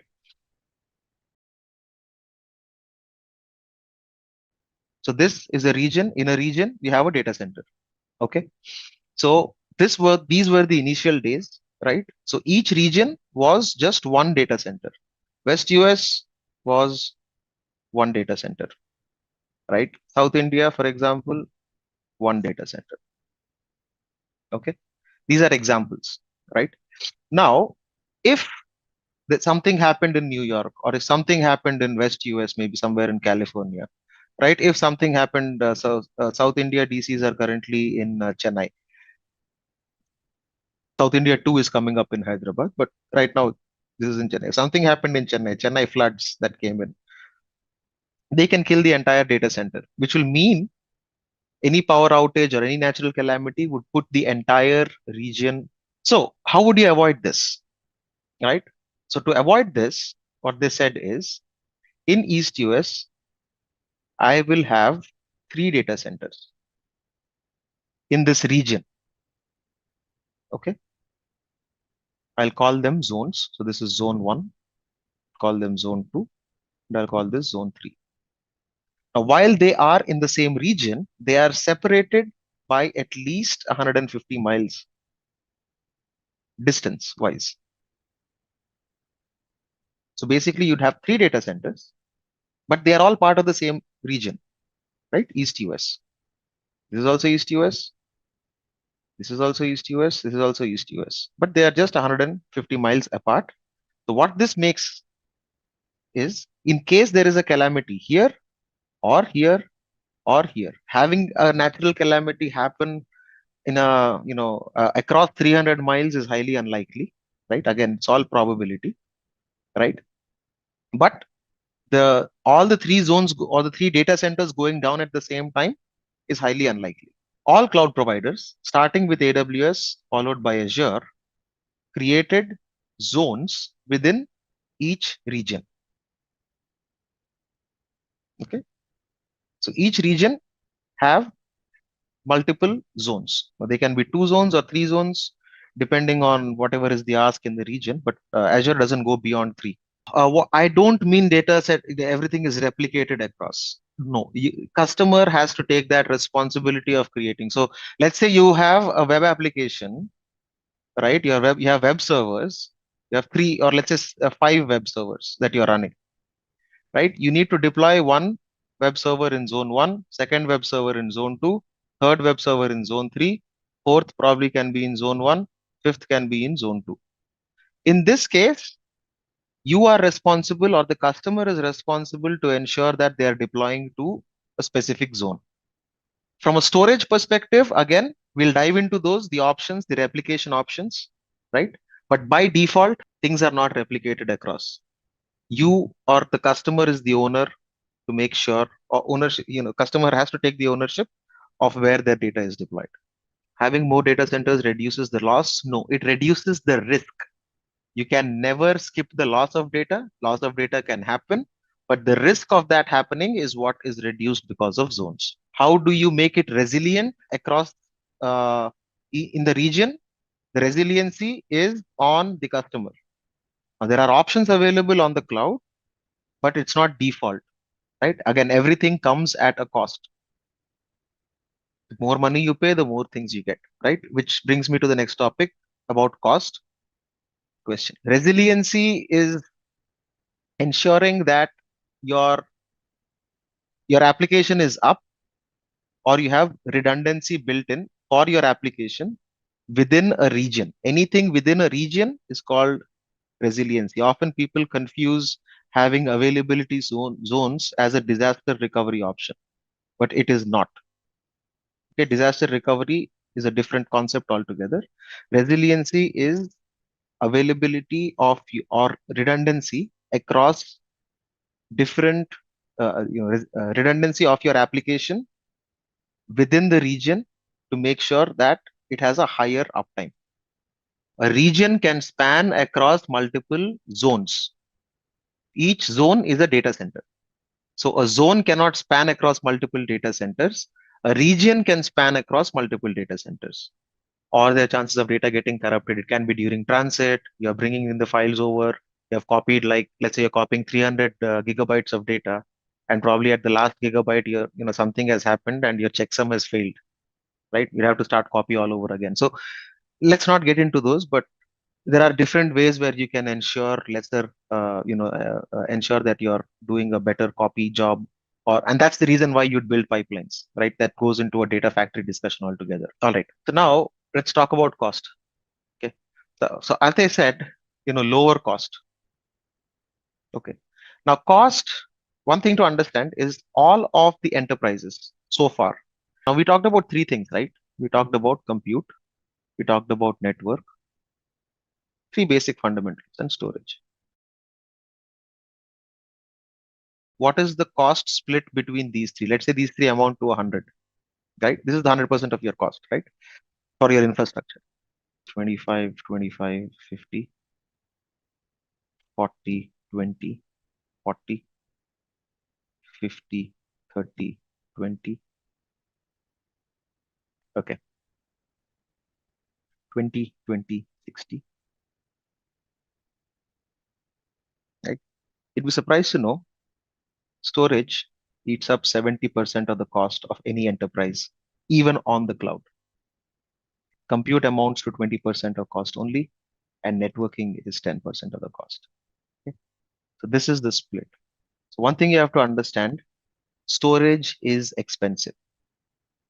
Storage always is expensive, whether it is on-prem or whether it is on the cloud. Storage is always expensive.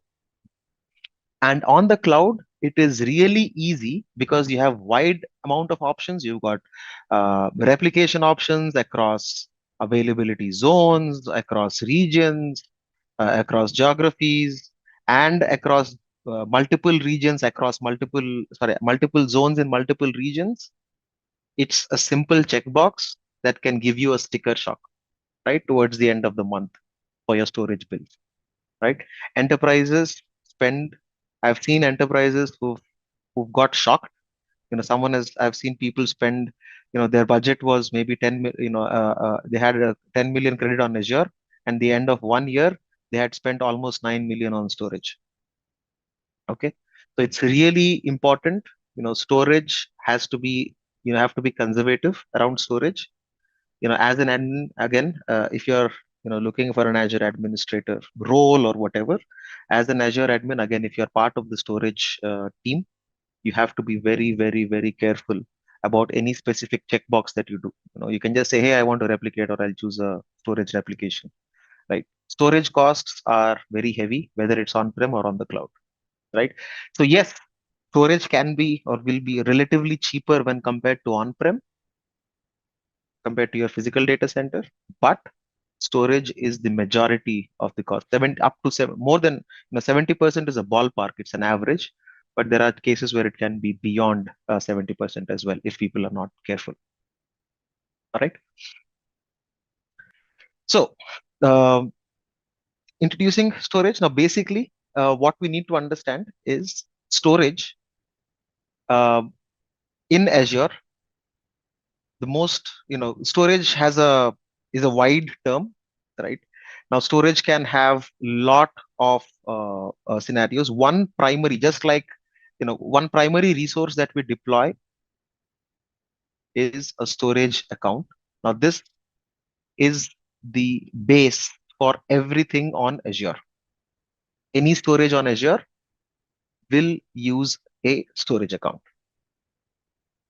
Okay, so that becomes our baseline or our base for everything on Azure. Now, the type, once we create a storage account, what Azure, the options that are available for us within the storage account to consume are the four types that we discussed and we saw yesterday in terms of services. The first one is blob. The second one is files. Third is tables. And fourth is queues, right? So anyone who wants to consume any storage, there has to be a storage account. Just like and these storage accounts are backed by physical disks in the data center, right? The, Again, eventually there's again a virtualization layer on top of this, which gives you whatever storage that you want. So everything in Azure, when we say Azure storage, it's an umbrella term. What it means is you get cloud scale storage, you get highly available and resilient storage depending on what type of storage account you create. We'll get into those details. Okay. So storage account is the base or the root for everything. Once you create a storage account, you can consume one or more than one of all of these types of storage that is available. So you can consume blob. So if you're storing files, you're storing videos, whatnot, you can consume blob. File storage is again very specific to file shares. So if you've heard of file shares earlier or you've used network file shares at your work, they all work on a specific protocol called server message block SMB. So Azure file storage is primarily consumed as a file share. Table storage, as we discussed, this is primarily a NoSQL database. And queue storage is for storing messages. We'll get into these. So any storage account that we create on Azure will have four possible services that you can use. So you can use blobs, files, tables, and queues. Okay. So you have a better understanding of that once we create a quick storage account. All right. So as I mentioned, the first thing that we need, any type of storage that you want to consume, you have to create a storage account. With this storage account is a resource. Okay. Just because it says it's an account, it's not a account with a username and password. When there is a username and password, but storage account or SA in short, right? Storage account is an Azure resource. Okay, just like we created a resource group yesterday, storage account is an Azure resource that we will create. Okay, all the types of storage, again, as I said, blobs, files, queues, and tables, they will be within the storage account. And one thing to understand, since storage is accessible globally over HTTP or HTTPS, the storage account names have to be globally unique. So when we create one, you'll see, right? You can't just choose test one or test two because in all probability, it would have already been chosen. So anything, the base of everything is the storage account. Storage account is an Azure resource. The moment we create it, if you want to consume any of these blobs, files, queues, or tables, we will need a storage account. And one thing to understand is storage accounts, since they are global in nature, whenever we create a storage account, the names should always be globally unique, right? Each of these is a service that is exposed over HTTP. So we look at the structure of those as well, right? On how the URL looks like. It is typically .core.windows.net. Now this is the domain that we get by default. So you probably have blob.core.windows.net, files.core.windows.net, tables.core.windows.net. And before all of this, you would have your globally unique storage account name. Service has its own core URL. So if I created a test storage account, so my blob URL will look something like test, if this is my name, test.blob.core.windows.net. Okay. And then whatever is your container, blob, whatever. If you are using Azure Files, your service URL will look something like test.files.core.windows.net. So these are exposed by multiple services. Okay. And the backend, based on each of these service, goes to a different physical storage or the type of storage. Okay. Storage account is an umbrella term, like I said, like I mentioned, and I'm repeating this again. You can consume 4 different services within the storage account. Storage account is not limited to consume only one type of storage. Okay. This is different from any other cloud, Google Cloud or anything, even AWS. They'll give you storage buckets, which are primarily just blob storage and nothing else. All right. So we'll get into that. You'll understand more. But what you need to understand so far is storage account is an Azure resource. It's an umbrella term. You get 4 different services when you create a storage account, which you can consume or choose not to consume. You can only consume 1 or 2 or all of them, right? It doesn't matter. You have blob storage. We'll talk about those. We'll do a hands-on with that. You can use file storage, you can use queues, and you can use tables. So now we'll talk about types of storage account. Okay. Uh, in storage accounts, now typically, I think this is only talking about general purpose, but there are two. Now there GPv2 or general purpose V2 is the advanced version. The slides are a little older, right? So the general purpose storage account or GPv2 right now. You can still create a general purpose one, but mostly people prefer creating V2. If you're asking about the difference, I'll show them to you on the portal. How are they different? It's primarily around the security enhancements and quite a few other things. So we'll talk about that. Please remind me, one of you folks, to walk you through the difference between a GP, which is a general purpose storage account, and a general purpose V2 of the storage account. Okay. Now, like I said, 4 different services. Blob storage, you can store any binary data, whatnot. We'll do all of this. Okay. Table storage, you use Azure files for SMB and whatnot. So I'll not keep repeating this, but apart from consuming general purpose storage account or a GPv2 storage account, we have 2 important things that we need to understand, which is the access tiers. Now for blobs specifically, for blob storage, we have 2 different access tiers, hot and cool. And this is for blob storage only, right? Right. So basically what happens is the retrieval times, hot storage is faster, right? So you can retrieve data faster, and you would typically want to use hot access tier if you are accessing the data frequently. And cool access tier is for something where you access, where the access is infrequent, right?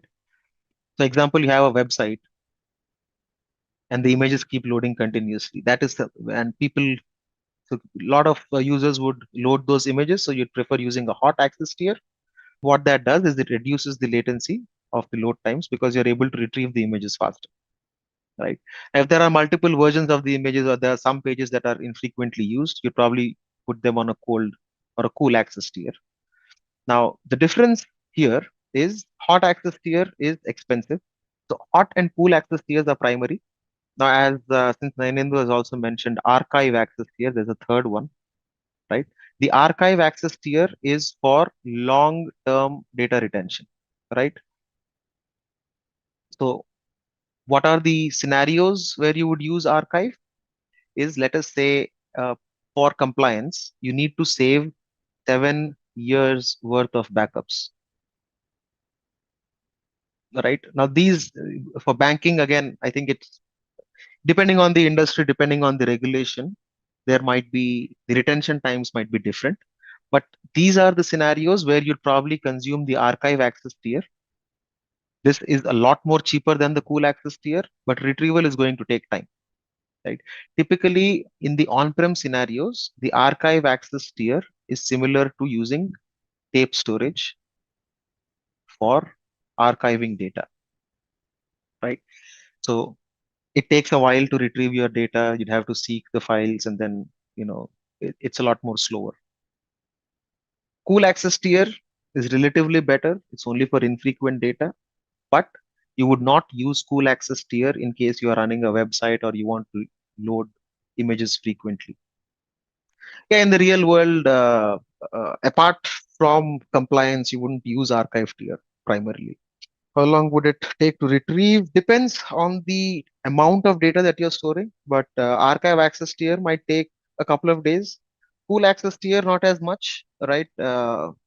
It can be a few seconds, but that's not something that will work in a website kind of scenario. Hot access tier gives you a lot more faster storage, so you can retrieve the data a lot more faster. So in the backend, it is the type of storage on which it is stored. Storage is neither hot nor cool. It is just the access tiers around the storage. So hot access tier for a storage account, for a and this is very specifically to blob storage. Okay, read the letters in bold. This is very specific to blob storage. Hot access tier is somewhere is an access tier where you'd want to put your frequently accessed data. So the retrieval times and the latencies, the retrieval times are lower and the latency is lower. A cool access tier is where you would put in infrequent data, the data that you would access infrequently, and the archive tier is something where you would probably keep the data in there and you're not worried much about retrieval times. So a cool access tier is something like, let's say you've got version 1 of an image and a version 2 of the image and a version 3 of the image, right? Version 1 is something that is accessible on the website, for example, right? Version 2 and version 3 can be in cool access tier because you don't worry, no one's accessing them frequently, but you've got these, uh, uh, in case something goes wrong with this image or this file or whatever, you can do a retrieval, right? So these are the scenarios where you'd probably use hot access tier for an image that is current, and the previous versions can be put down in cool access tier. All right. Again, hot access tier, straightforward. So it will give you low latency. It's more expensive.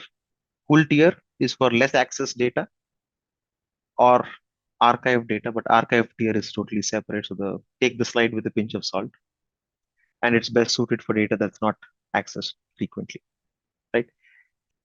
Okay, this brings to us an interesting point. We'll do a hands-on. We'll probably answer a lot of your questions. So please, folks, get your portals ready and let's log in to the portal. This will make much more sense once we do a hands-on. Your subscription was cancelled, but okay, we try another one. You can reactivate, just try a new payment method and you should be able to. Awesome.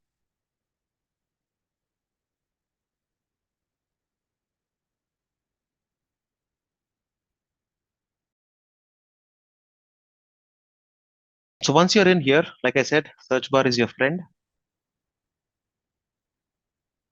Let's go ahead, search for storage account.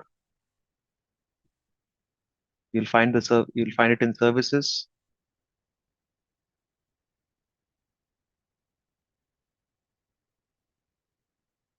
Give you a minute. For any service that you are in, you can click on create on the top left and you'll get to the page for creation. Okay, so now what we'll do is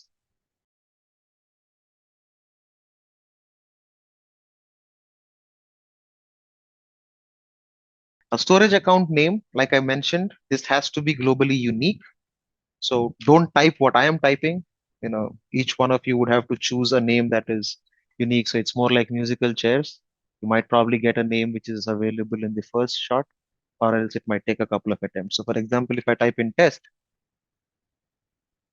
it will say that test is already taken, right? So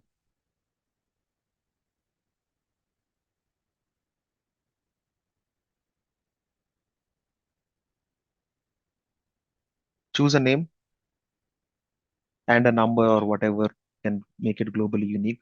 So I'm good for now. Please don't choose mine, right? You can choose a region. Now I'm fine with the default region, but if you want to explore the different regions that are available, you can scroll away Pick your poison. Will it change by the region? Yes, but it will be minute. Okay. You want to really will see the cost. You can look at Azure cost calculator or Azure pricing calculator, whatever it is. So for storage account, so East US hot access tier, general purpose V2, 1000 gigs of storage will cost you $21 per month. And then there's cost for data transfer as well. So if you leave them as default, you'll be charged probably $52 a month.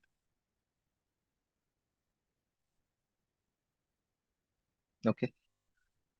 Edge zone. Like I said, everything is a tangent. If you want to deploy to an edge zone, you can.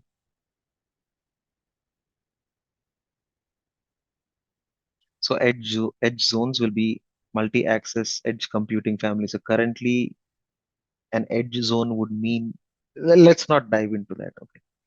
I'd have to explain a lot more around edge zones, but skip it for now. Remember, we are in basics. We are not doing advanced, but once you start getting into architecting, that's where edge zones will make much more sense. Okay. So performance tiers that you see, standard is general purpose V2 only, right? So you cannot choose a GPV1 account or a general purpose V1 account. Okay. So V2 is the newest standard. Now standard and premium is again based on the latency. Okay. So if you choose premium, you can choose block blobs or file shares or page blobs. Now this gives you a lot more lower latency. In our, you can choose your redundancy. We'll talk about this a little later, right? So just choose standard for now. Most common scenarios, you can just use a standard storage account, which will create a general purpose V2 storage account.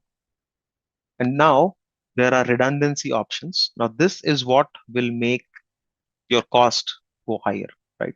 So if you expand this, what you can see here are 4 different options that you have. Okay. The first one is locally redundant storage, right?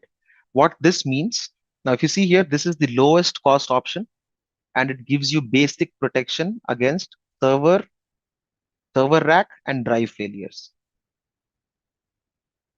Okay. So a server rack or a drive failure, that's what it gets you. The storage is redundant locally within the zone, right? Or within the data center, within one data center. Okay. Okay. So this LRS, the replication is only within the zone or within the data center. Okay. The second option, geo redundant storage. Now this will give you replication. So it will create, you can create an account in region 1 and it will replicate to another region, which is region 2. Now it's not that you can choose this region. Okay. There is a concept called paired regions. Okay. So if you choose East US, you can see what those paired regions are when we deploy it. Yes, you can delete a storage account. Don't worry about it. Okay. Please focus on understanding the differences between the replication options. Okay. Locally redundant storage, the storage is replicated only within the zone. Okay.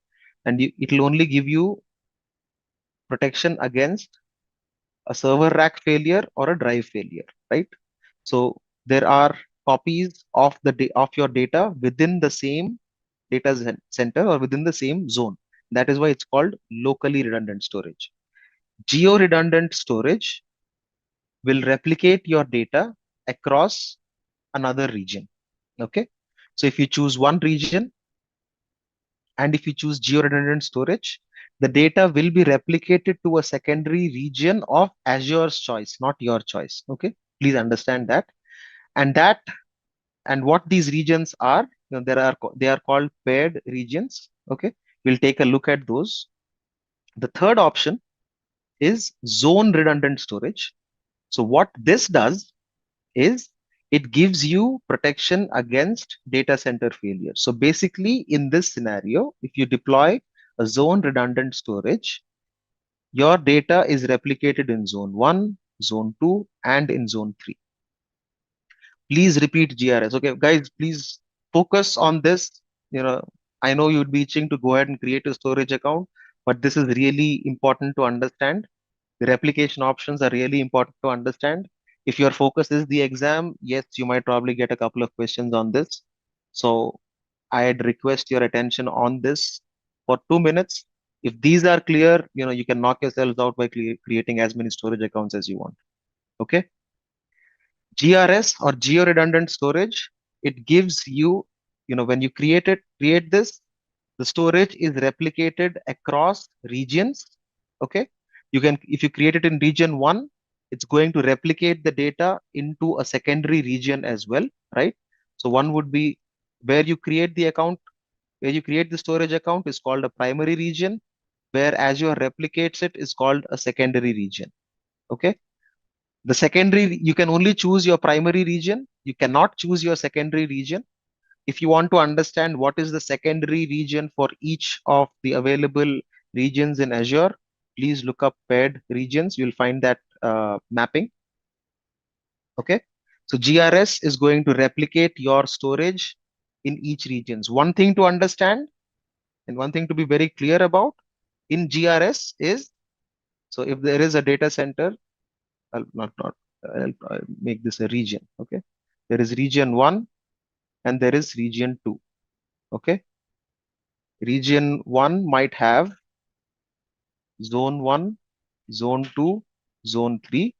Region 2 also, let's assume, has zone 1, zone 2, zone 3. Okay. GRS not will replicate your data or create your data in only one zone.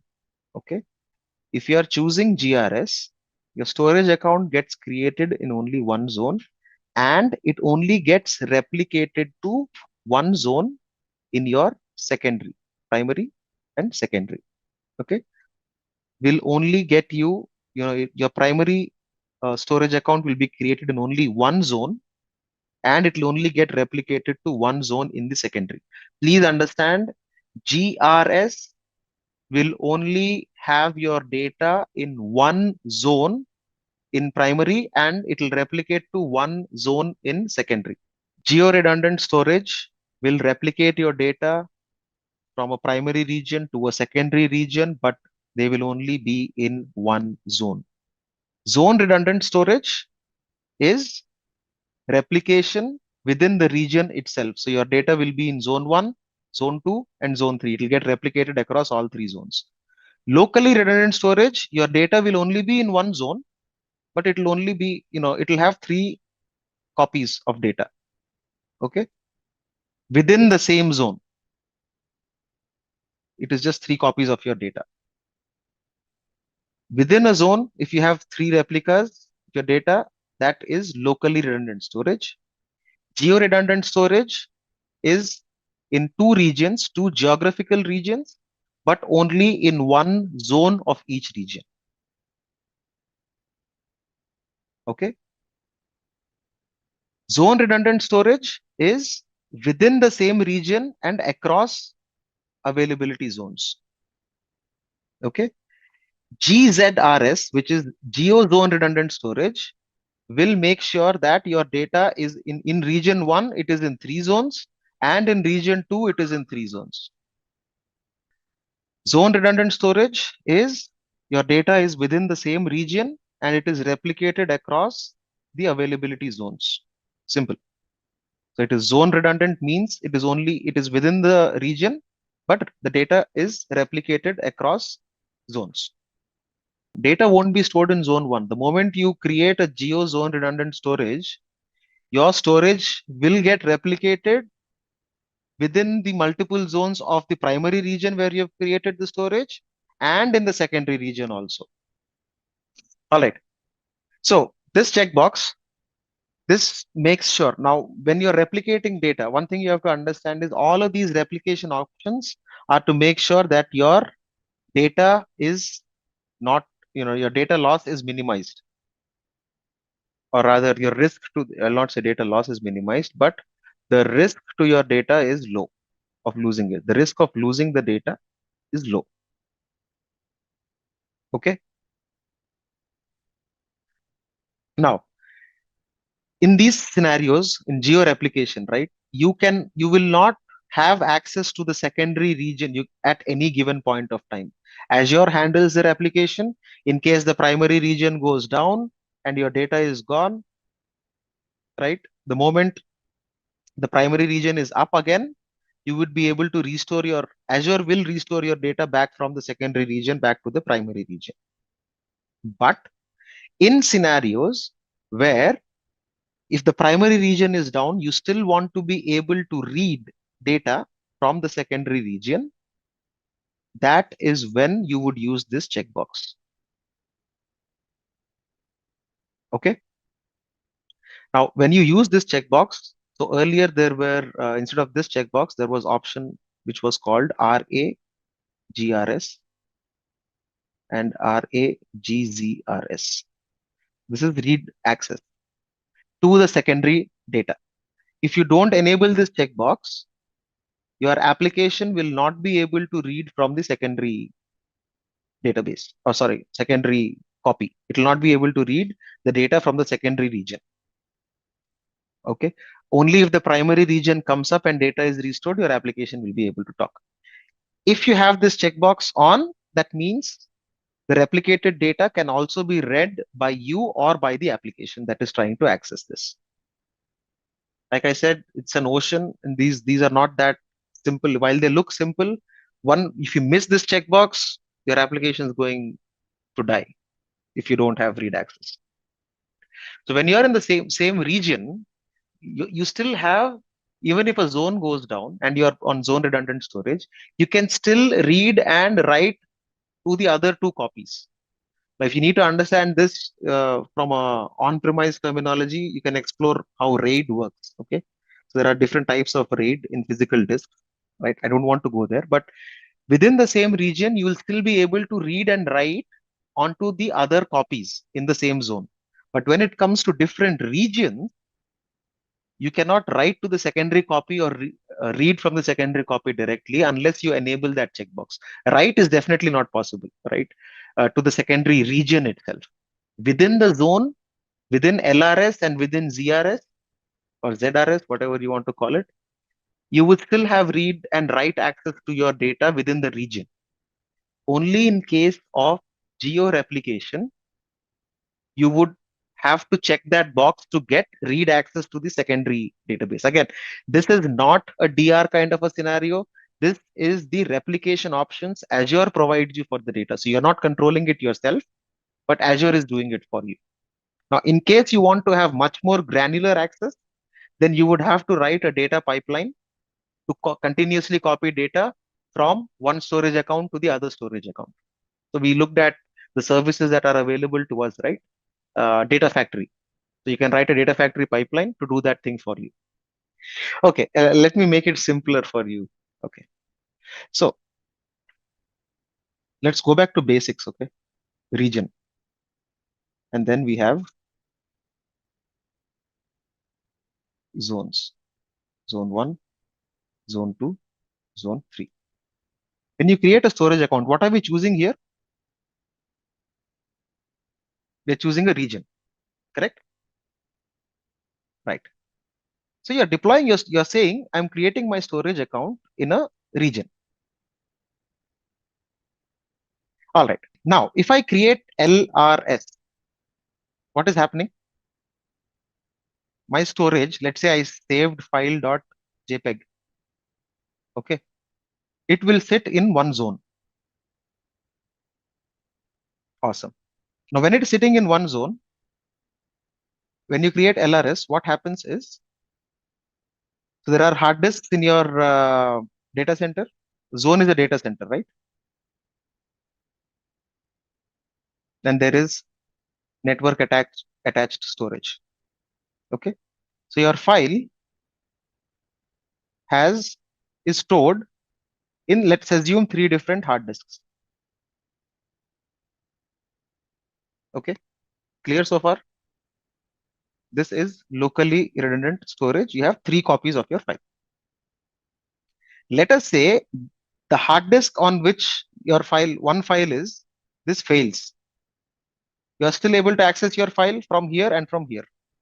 If you add anything else, let's say I've added file2.jpg. What will happen is it will get created here and it will also get created here, file2. Whenever this hard disk is up, file1 will be replicated here and file2 will also come here. Understood so far? So in LRS, I have 3 copies of my files, but the storage is always available to me. So I am protected primarily against hard disk failures or a server rack failure within the data center. You also get write access. That's what you need to understand. You also have write access when you do LRS. So again, these redundancy or these options, the redundancy options are to ensure or to minimize data loss. So just because one hard disk failed in my data center, if I come and tell you that you've lost your files, you wouldn't like it. So my storage, again, this goes to storage virtualization. I don't want to dive in that deep, but the access to storage for both read and write is available in LRS, but you only have 3 copies of your data. So this gives you protection only against hard disk failures or server rack failures. Without selecting this box, yes, but you are able to also write. Remember, this is only locally redundant storage. It's like you have 3 hard disks on your laptop.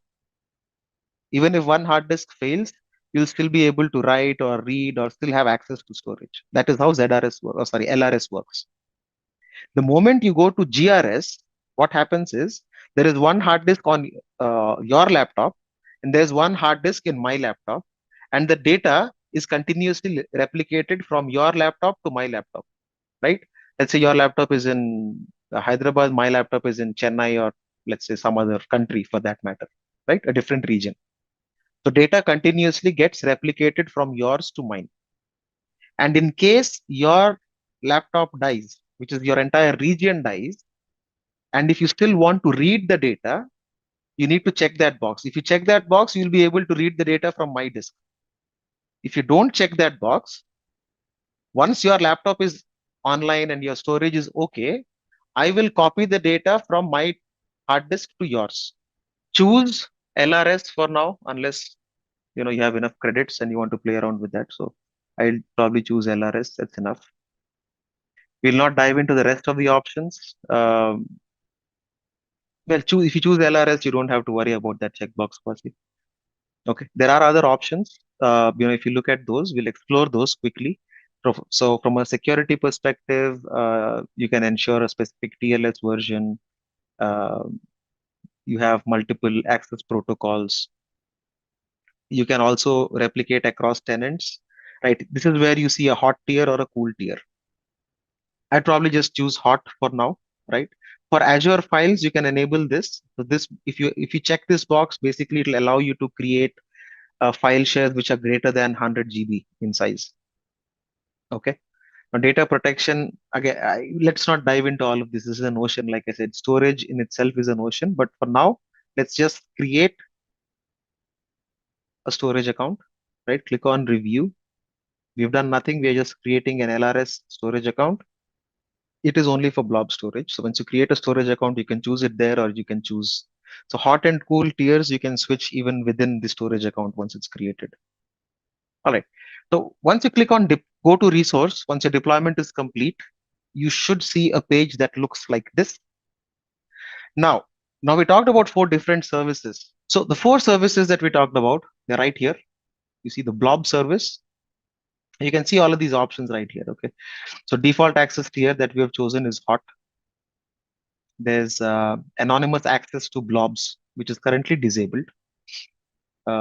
You can see all of these. There's soft delete options. Now, what the soft delete options mean is, in case you delete anything in your blob, right, you can still retrieve it. It's like your recycle bin. Okay, let me put it in simpler words. So blobs and containers, So this is like the recycle bin, so you can still restore it back, right? It's not a permanent delete. You can change these options, you can configure these options, right? So this is all part of the blob service. Now here, if you see, there's a file service. So this is Azure Files, right? The second type of storage that we talked about. A large file share is currently disabled. Like I said, large file share is in case you want to use a file share which is greater than 100 terabytes.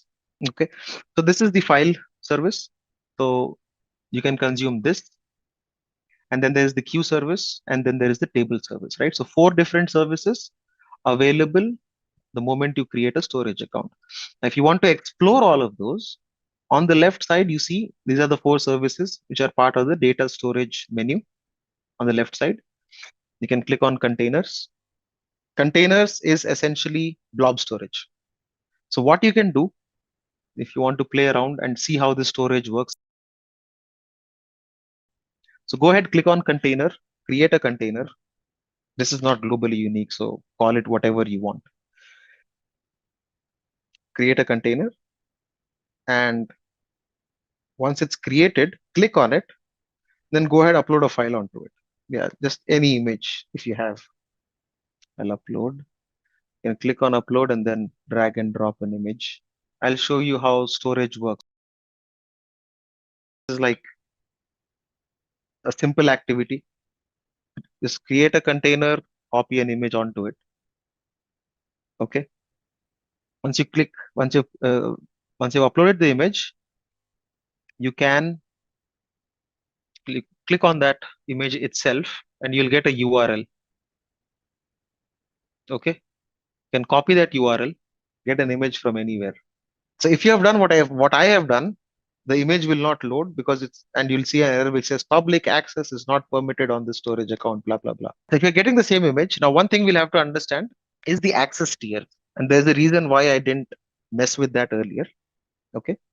So 2 types of access levels that are available on blob storage. Okay.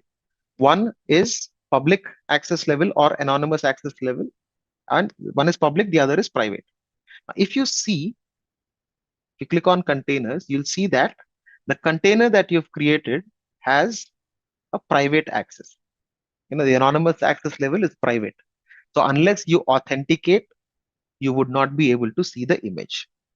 So for now, what we'll do is we'll just switch the access level. So you can just select your container, and there is change access level.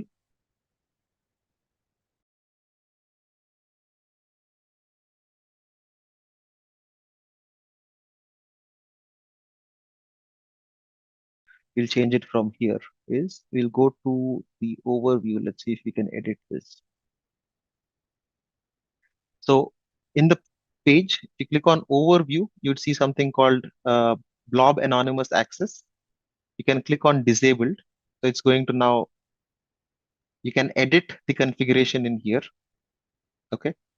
So we'll just switch to allow blob anonymous access to enabled and save.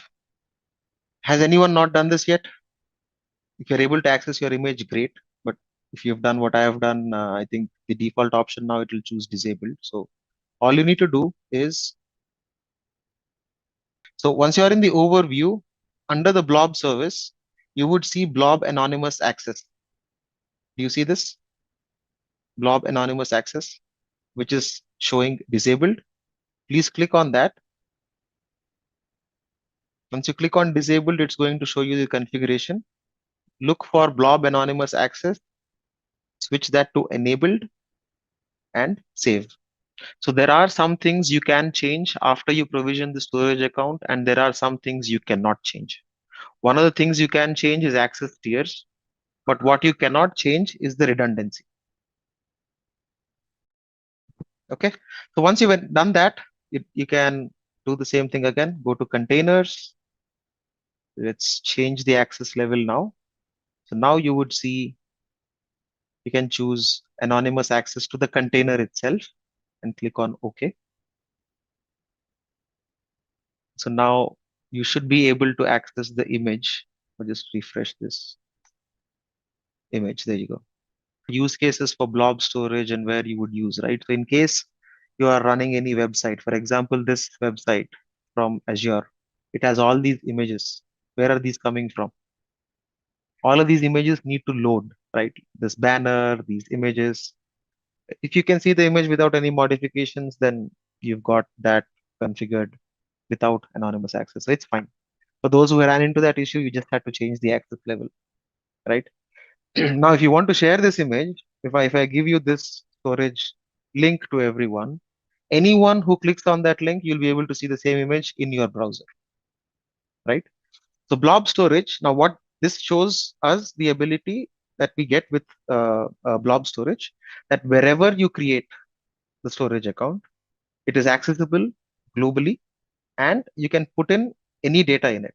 You can share a PDF file, you can do whatever. File I gave private, yes. Okay. So what you would have done is, if you look at, let's go back to this, to the containers. So if you give the anonymous access level as container, so it gives read access to containers and blobs. Okay, so whether your blob is private or not inside this wouldn't matter. So if you change access level here, let's try this. Now, if you switch this, let's see if you are able to load the image. So now you wouldn't be. Now, basically what would happen is, if you give access at a container level here, right, which is what we've done, where I switched what was there inside, right? So at a container level, so you have to be careful about your access levels, okay? So if you do this, if you give access to blob, anonymous read access for blobs only, then you can read this. It says blobs within the container can be read by anonymous request, but the container data is not available. Okay. So basically it works in scenarios where you've got only one file, or you want to control access at a blob level. Okay. If you give it at a container level, then any API requests can enumerate all the blobs that are available within the container. Managing access totally depends on the use case and also on how the permissions behave. Okay, so we've done this hands-on storage accounts that we've deployed. So why blob storage? I think again, we'll go through the slides. You store by large binary files. You can store audio, video, text file, whatnot. Again, access tiers are right there. Okay, we have seen access level. You can also see the access tier here. Okay, so the access tier says hot. You can switch the access tier or change the access tier of any blob to cool. I think they have now introduced cold as well. Things keep changing. And you can switch the access tier to, let's say, cool, and then save it. This is going to switch this, right? It'll take a while. And from cool, you can go to archive also.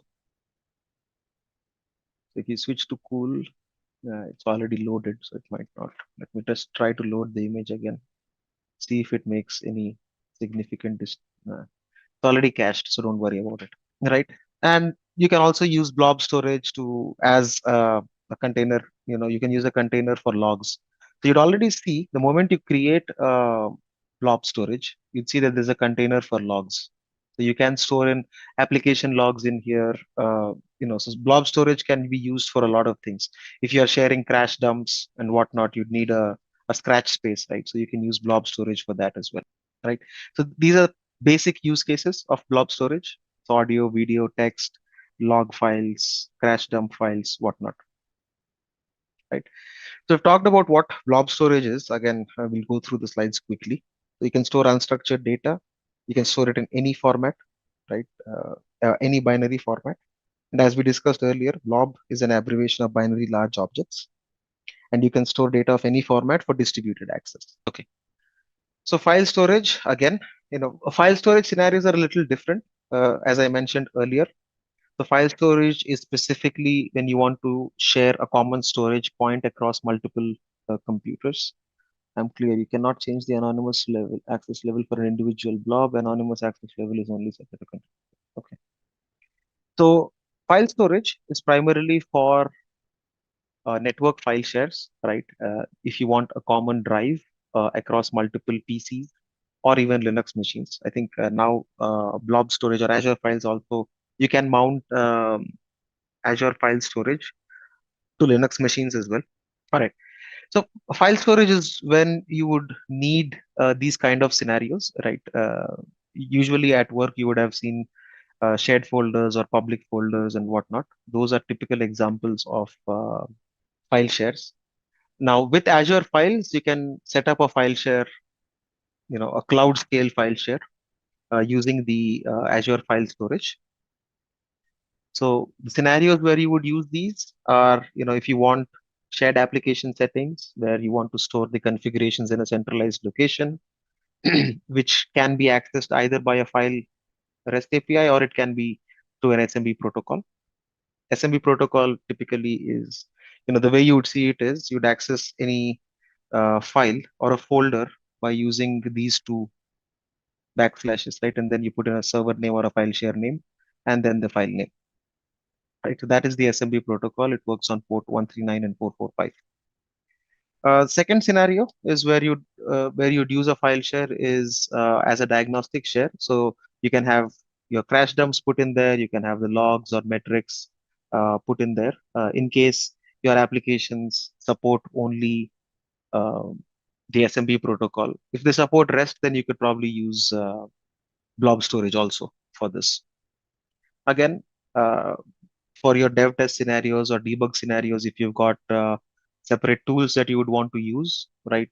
Exe files, or there are some binaries that you'd want to use for your debugging scenarios or in your dev test environment, you could use an Azure file share to store them.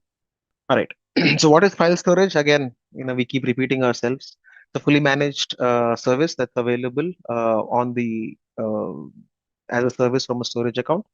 It leverages the SMB protocol, and you can mount them uh, uh, to your on-premise servers, whether they are Windows, Linux, or even Mac OS. Right. Again, benefits very straightforward, just like the benefits of the rest of the cloud. It's fully managed, so it's basically file share services available as a PaaS service, right?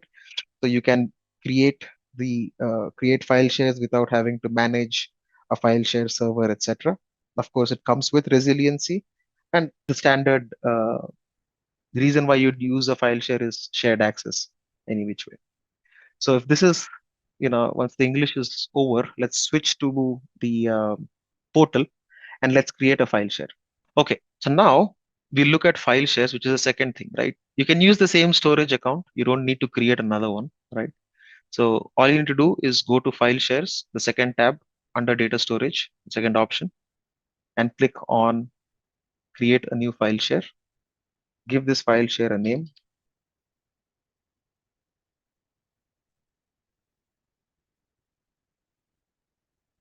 It'll only take lower cases. So just give it a name. The tier, now there are multiple tiers available.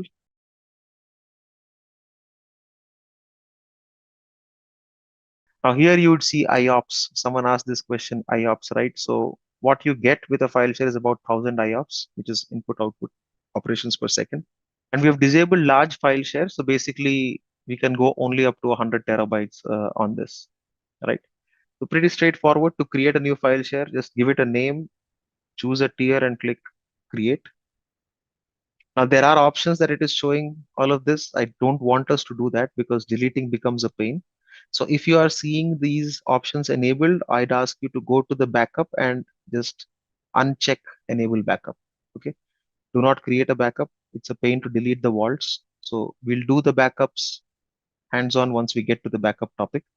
But for now, in the backup option, just uncheck enable backup and create your file share. This takes a minute and you would see it's already created a file share. So once the file share is ready, how do you connect? So now we'll do that. So if you have this ready, again, it might work for some, it might not work for some. Totally depends on your ISP. Okay.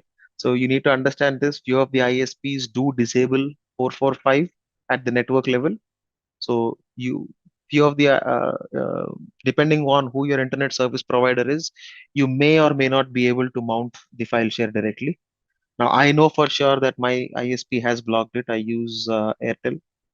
I've tried it with a different option with Geo as well, but it's still the same. But let's ACT. If anyone's on ACT broadband, it might work for you. So how would you connect? Simple. Just click on the connect option right here. It's going to give you a script which you'd have to run. Okay. The moment you click on connect, you'll see a pop-up that shows that asks you to choose your operating system. So you can choose Mac OS, Linux, or Windows. Since primarily most of us here on this call are using a Windows machine, leave everything for default, everything as default. The drive letter is what it will get mapped to. The drive is going to, or this file share is going to get mapped to on your machine. So you can leave it as Z for now. Click on show script and you will see a script that is generated for you, which you need to run. Once you've copied that, once you're on the screen, you would want to launch PowerShell ISE. So just type in, click start, type in PowerShell, and you will see something which says PowerShell ISE. You can click on that and it will show you something like this.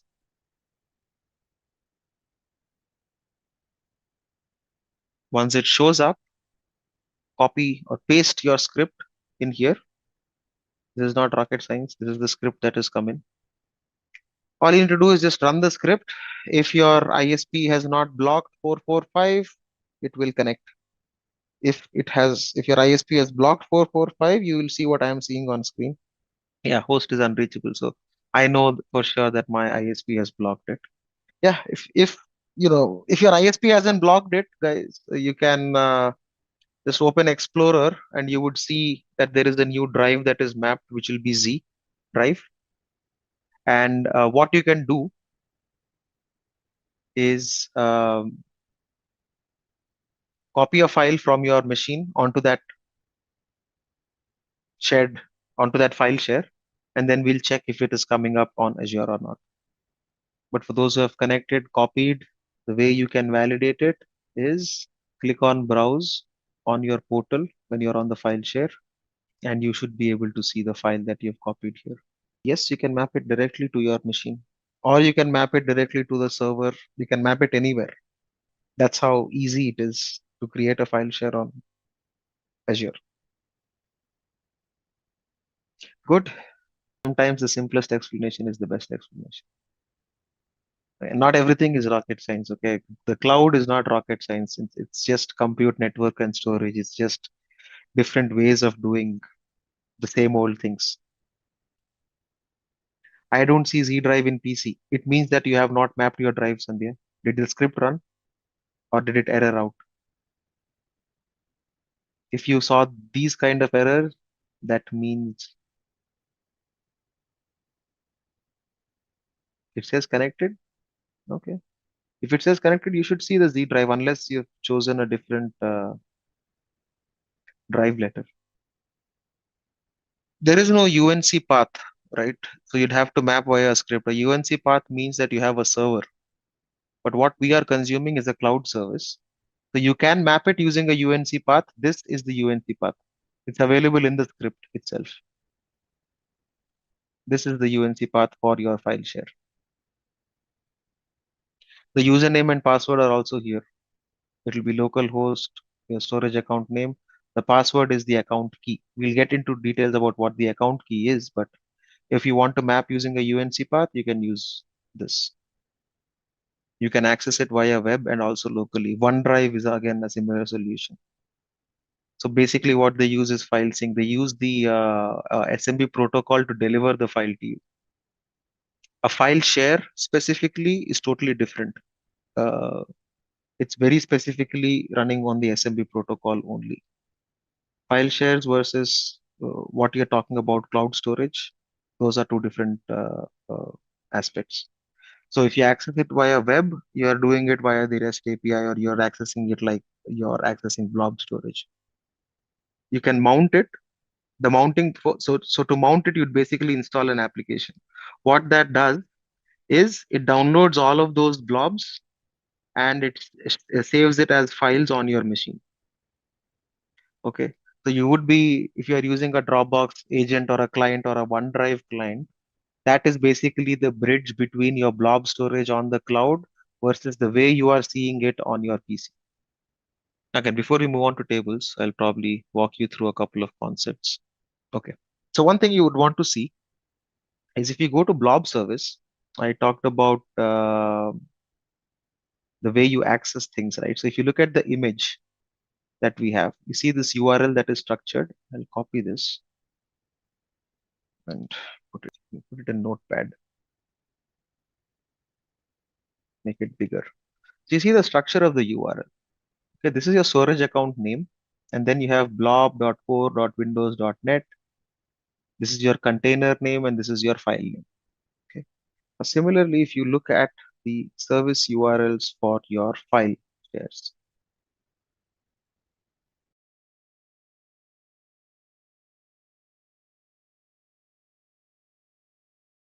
it'll be file, okay, and in the script, I think that is where you have it, right? So if you see this, the UNC path, the way it is mapped, I'll copy this over onto Notepad. You see the UNC path for this? This is again your storage account name, and then you have file.core.windows.net, and then your file share, right? So your storage account, like I said earlier, this is your umbrella storage. So you can have multiple services. So if you want to use only blob, or you can use blob, files, queues, everything under one storage account. Okay. So these are the service URLs. So just by looking at the URL, you can tell what kind of service is being consumed. Okay. If you click on the file share, you'll probably see it. Yeah. So this is the share URL, file.core.windows.net. Let's see what happens if you put this here. See, it's not going to open it up, even if you use that share URL, primarily because you're trying to access it from a browser, and that's not the protocol or the port that the file share supports. These are the ones that will be widely used. Okay. So you can give multiple permissions here. You can configure identity-based access. So you can configure identity-based access here. You can connect this to ADDS. I think Azure AD is now being called Microsoft Entra. So names keep changing, but this still is Azure AD. There's no use of that URL. Don't worry about it. It's more about understanding about the service. If you just need to switch this to the UNC or /backslash, and that's how you'll be able to access the file share. You can configure NSGs for file shares, but that's too advanced, right? Now you can enable identity-based access for someone who asked how you'd control permissions. You can set the default share permissions also on the file shares. Again, soft delete is there, security. There's a lot of settings that you can change in these as well. Right. The next concept that we have is around tables. So we'll go there. Okay. So table storage, as I mentioned, is thinking about blobs. You wouldn't configure NSGs for this. You can consider or you can configure NSGs or public access at a blob level primarily because that will be public access, right? For file shares, you still need to mount it as a drive, and for that you need credentials. So there's no NSG per se for your file share itself, but for accessing the storage account over HTTPS, you can configure specific firewalls, more like NSGs. If you want to have this access privately, then you basically create a private endpoint and do that. But that's all advanced. Let's not get into that. But you will still be able to do firewalling. High level at here, you can select specific virtual networks. You can enable access from all networks, or you can create a private endpoint connection.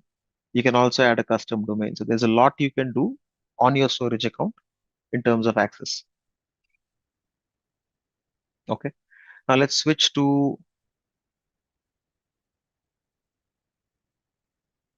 table storage, right? So tables, again, as I mentioned earlier, tables are primarily, or the Azure table storage is primarily NoSQL database in the cloud. right? Now, there are multiple data sets. Typically you'd use NoSQL database, or the way you are putting in or getting in the data, you can query them a lot more faster, right? That is the reason primarily why you'd use a NoSQL DB. You can store flexible data sets and n number of entities. Okay, what's important to understand from a storage, from a table perspective, is that a table storage is typically a key value store. Okay, so the best way to understand that is to go ahead and create a table, right? So let's do that. And create a test table, for example. Go ahead, create a table. And now there is a URL also that you'll get for the table once you create it. Okay, I'll copy this URL. I'm not able to copy it. Okay.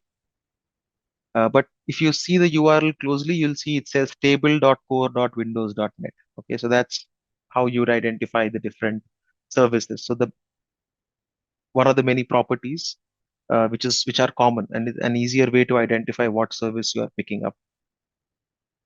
Now, what we'll do with this table is, let's go ahead and create a couple of entries. Now, there is way to do it. Before we get to Storage Explorer, there's still ways where we can browse through this table and try to create entries in it. So once you created a table, what you can do is click on Storage Browser on the left menu here. Once you click on Storage Browser, you'll be able to see all of these, the options: blobs, file shares, queues, and tables. Click on Tables, and you should see your test table, that, or whatever is the table that you've created. And once you click on that, now you would be able to see or add rows in here. Okay, so they don't call them rows in tables, right? So they call this, so similar to a database row, what you have or what you can create or what you can add is an entity. So if you click on add entity, the moment you click on, or before you click on add entity, what I'd like you folks to observe are these three things. So there is a partition key, there is a row key, and there is a timestamp. Okay, so these three things together, these three are mandatory entities, or mandatory columns, let me put it that way, for your row. So a combination of partition key, row key, and timestamp will be your primary key. Partition key and row key. A timestamp is also added for you to be able to query, right? So these three properties, these are the three system properties that are common for every entity. Now, if I translate that into a database term, it is basically saying these are the three columns which are system generated for each row. And you have to, I mean, they're not system generated, but these are mandatory columns for each row. Okay. So this is the typical way in which a NoSQL database is created, right? Now, if you want to understand this better, let's go ahead and click on add entity. Let's click on add property. I'll call this property a name, a string. Okay, so the partition key is 1, row key I'm adding as 1, name as string, I'll add in my name here, and then I'll add, let's say, location, string, Hyderabad. You can add as many as you want. Okay, switch it to, so the data types are limited here. You can get string, there's boolean, there's datetime, double, GUIDs, a 32-bit integer, a 64-bit integer, and a boolean or a binary value. Let's say I'm just adding it. It needs a base 64. Forget this. Say boolean 1 needs true or false, right? So you can create whichever ones you want. What irrespective of the rest of the properties, what I'd want you to understand is the reason why querying tables is faster. Okay, so keep your eye on the partition key and row key. Okay, so as of now, I've given 1 and 1, and I'm inserting a record. Okay, now this is my first record. Now what I'll do is I'll add another one, partition key as 1, but row key as 2, and then I'll probably add the rest of the.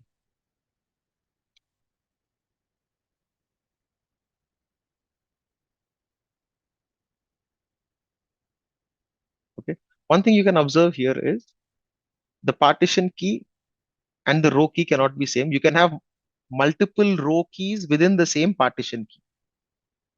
Does this make sense? If you try to add the same thing again, for example, 1 and 1, it will not be able to add it. Okay, so the combination of the partition key and row key in tables constitutes your primary key, or is analogous to your primary key in a relational database. I mean, I don't want to compare it with relational, but an analogy, right? Even if I try to do 1, 2, it's a composite key. Yes, you can look at it that way, right? So now if I say 1, 3, okay, and I insert a record. Okay, I've inserted a blank one, but that's fine, right? Now I'll switch the partition key and I'll add another record. So these can be the same. Location can change, whatever. Just add some junk. The partition key. Now, the queries are typically faster because within the same partition key, you'd be able to query things, or you'd be able to query the data a lot more faster. Okay. So a table in our scenario, or in this scenario, in Azure tables, a table primarily is a collection of entities. What are entities? Entities are the records that we've added. Okay. That's the basic, the first concept. The second thing to understand is the primary key in Azure tables is a composite key which consists of the partition key and row key. Well, it's not exactly a relational table primarily because you don't have to worry about joins or complex joins or other things. That kind of concept does not exist here in NoSQL. So if you want to query something, join a couple of tables together and do that, that does not exist here. And the second thing is, if you are querying large amounts of data, let's say for analytics or whatnot, it's easier to query the data within the same. So you can run parallel queries on the same table in multiple partitions. That's the advantage. Okay, you can probably explore the differences between a SQL and a NoSQL DB, right? SQL databases or relational databases, on the other hand, they are, they work on joins. There's a concept of a foreign key, and it's all relational data. Whereas here, it's not that. Now, using a partition key, basically, you would be able to load balance also here. What we mean by load balancing is running parallel queries, right? Now you can run parallel queries on multiple partitions at the same time if you are using a NoSQL DB. You can still, people don't use Azure tables much unless, your ask is, you're doing, you're cost conscious or you want to stick to tables. There's quite a few use cases where Azure tables were there. When Azure tables launched, it was consumed primarily because it was one option for people to start consuming a NoSQL database. Okay, yeah. What is Azure Table Storage? Again, quick recap. It's a NoSQL key value store. You can put in large amounts of structured data in there. You can store structured, non-relational data. When would you use this? Again, scenarios. If you want to use, store in large amounts, when I say large, it's like terabytes of data to serve web scale applications. One possible use case, you're trying to use data sets which don't need complex joins or foreign keys. And in case you want to be querying data quickly. So for example, you've got device data, if you're running IoT kind of scenarios and whatnot, where your sampling rate is maybe once per second or multiple times per second. right? And you want to query such large amounts of data. So you would probably, and the data is coming in from, let's say, hundreds of thousands of devices across. In those scenarios, if you want to query them, all of that data can be put in multiple partitions. You can run massive parallel queries, right? And that's where, compared to a relational database, a NoSQL database or Azure tables for that matter is going to uh, be a better scenario. So data lake storage, again, data lake storage, you can use a Cosmos DB. Again, data lake storage can take in data in any shape, size, or form, right?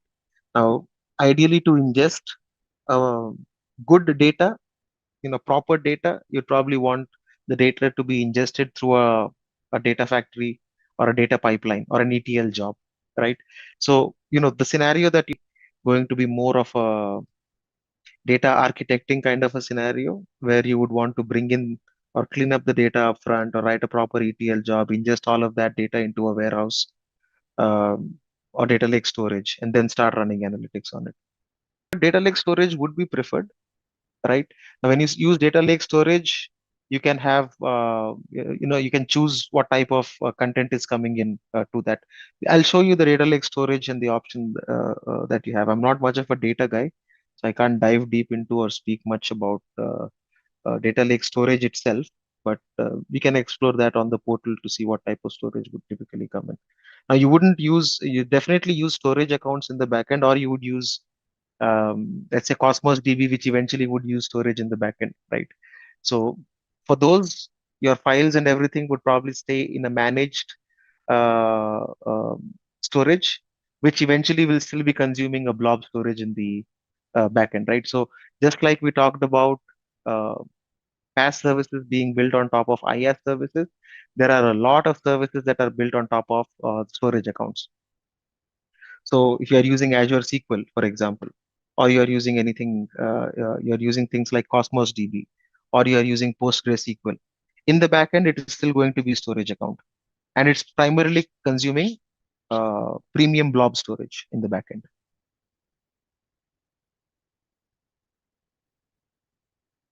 Right? Storage concepts, again, these slides are pretty straightforward. URL formats, we've already talked about those. Accounts, again, accessing storage, you do it via storage account. Table, we've talked about the table, concepts of the table. It's a collection of entities. An entity is like a database row. And the properties, we've talked about the three system properties: partition key, row key, and a timestamp. And entities with the same partition key can be queried more quickly. That is how you are able to run massive parallel queries. From the keys perspective, we've talked about this. Every entity has a primary key, which is a composite key, including the partition key and the row key. We just saw that here, right? So the partition key and the row key together form a composite primary key, and you can run queries against each partition key. So multiple parallel queries can be run. To partition a table to support load balancing, that's the concept that we talked about around being the ability to be running parallel queries as well. It is used to identify the partition that an entity belongs to. Straightforward. Row key is to be able to uniquely identify a record within a partition. And again, this is what we already discussed. Partition and the row key together form the primary key or a composite key uh, for the entity or the record itself. I think all we have is hands-on. We've already taken a look at the table. And I assume you folks have created it. I don't focus much on tables and queues. People hardly use them, but they're still available in case you do get questions in the exam. But from an enterprise scenario perspective, these are hardly consumed. All right. Storage queues. So for queue storage, as I mentioned earlier, right, the hands-on is a little tricky. So storage queues, again, why would we use them? These are primarily used, again, as the name suggests, you would put in messages so that other processes can read and process those messages. So for example, I think I don't have a better example than the one that's on the slide. Uh, A message might contain the email address of a newly signed up user. Another process can come, read that message, and probably send a welcome email, for example, right? So again, these are typically for large number of messages, large scale processing. One advantage again that comes without saying is you can access the queue from anywhere because it's all HTTPS based. The concepts are pretty straightforward. Again, the URL format, you can see it will be queue.core.windows.net and then the name of the queue itself. Uh, Queue can contain a set of messages. The queue name should be in lowercase. These are the smaller things that will probably help you in the exam, or there might be a question here and there around that. The messages, the important block to understand though, is that a message can be in any format, but it cannot go beyond 64 kilobytes. Now you can, and each message has a time to live as well, right? So you can configure that. So a message, if it is not consumed by a process within, let's say, X amount of time, the message can expire, or you can set the message to be expired. So the maximum time to live is any positive number is allowed. If you put in -1 in there, it means that it would not expire. The default time to live is 7 days. These messages are for asynchronous activities, right? If anything is a synchronous activity in an application, you probably pass the baton on, right? But for any async operation to happen, you can post a message in the queue and another operation can come and read the message and then consume it. So for example, let's say when an order comes in, you want to print a shipping label, right?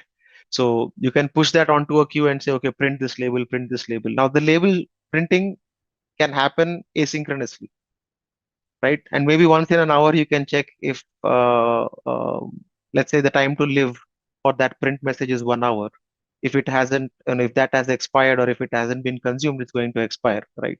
So any asynchronous activities like these can be put in queues, and it'll essentially be applications or microservices or any other apps that can go ahead and consume these messages,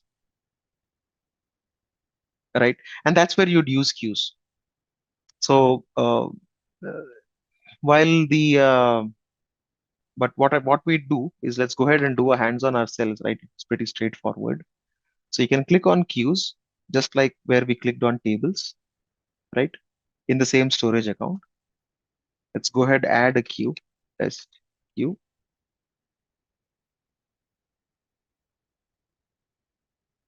And once you click on the test queue, you can see there's adding a message, dequeue a message, and clear the queue. So what we'll do is, so this message text, it can be in a JSON format, it can be in any format.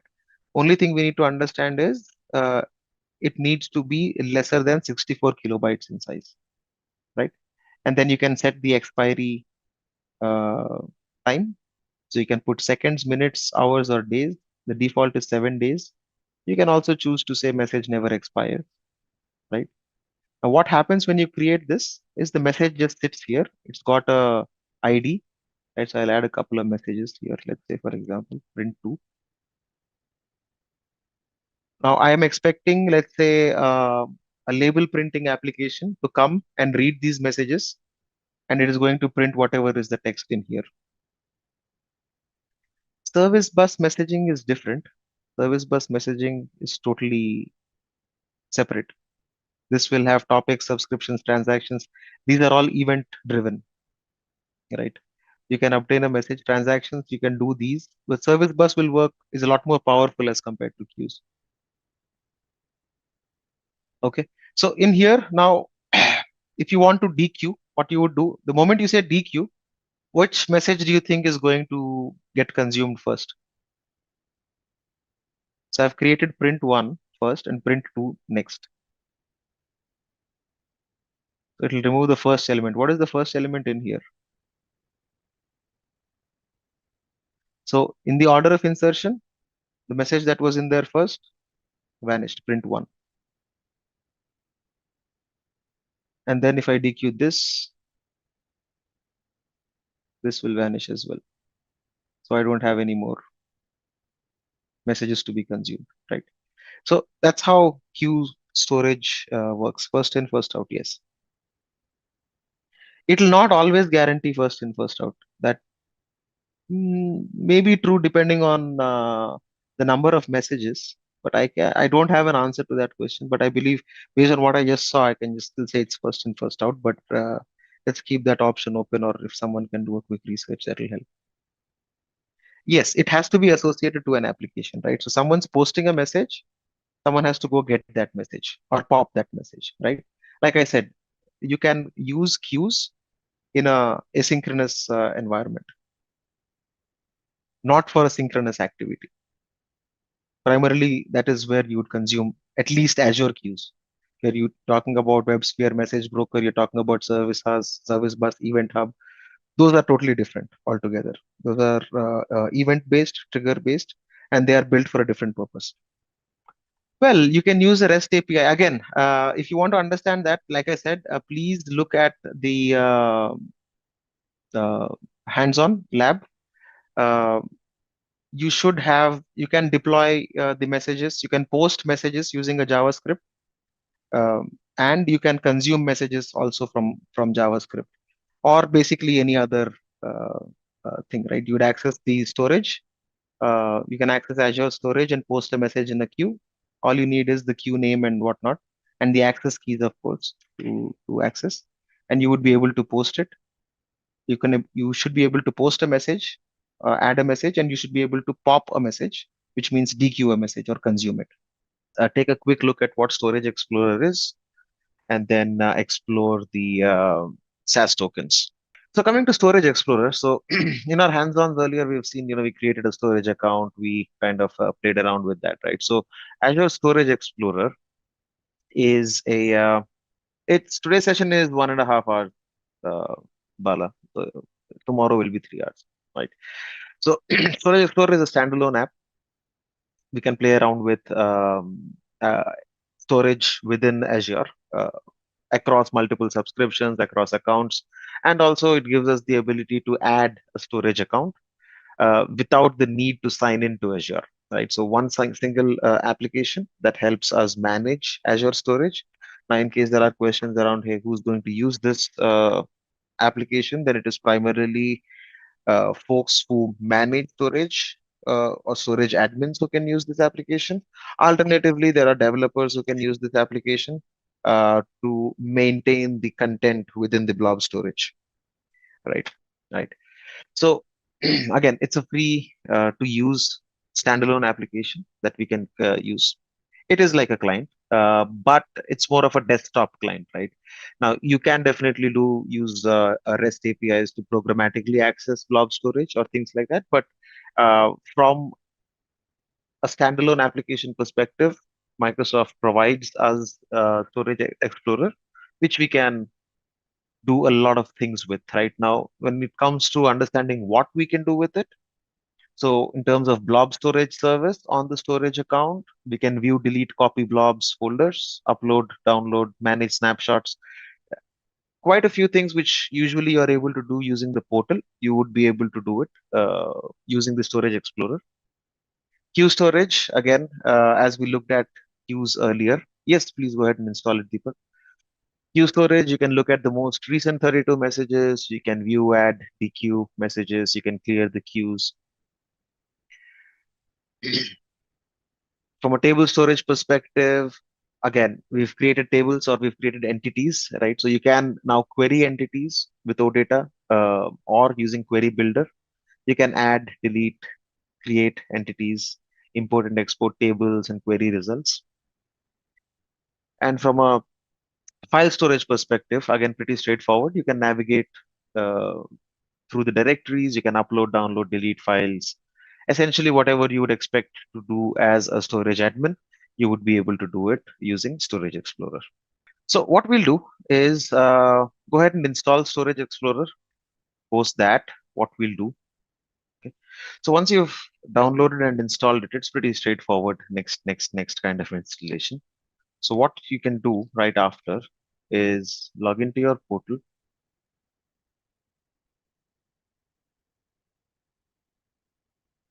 Okay. So you can log into your portal, and what I'd ask you to create, go ahead and create a storage account. I already have one, so I wouldn't create one, but please go ahead and create a storage account. Should take about 3 minutes to wrap up.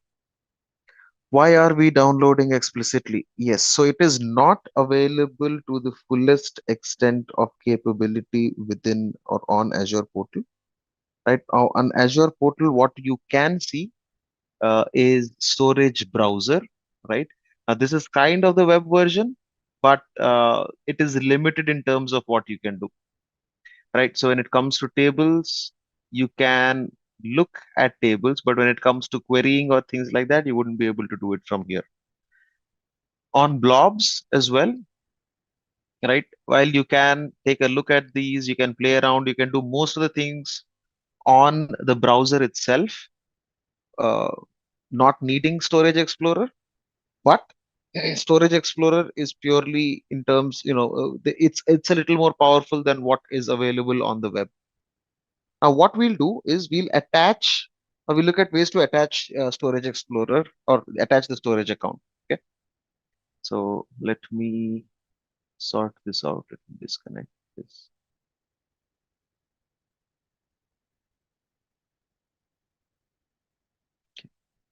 So the first thing we'll do is you can see once you launch Explorer, I'm assuming you folks have the storage accounts also ready. So on the left side, you'd see a connect menu, which is this. So go ahead and click that. Once you click, you'll see the options. It'll say connect to Azure Storage. So the way we'll do it is we'll choose storage account or service. Once you click on that, you'll see the connection method. Let's choose account name and key. And once you click on next, it'll ask you for providing information, which is the display name, account name, and account key. So display name is straightforward, whatever name you want to provide this. I'll just call it testing storage with key. Any name is fine. It's not unique.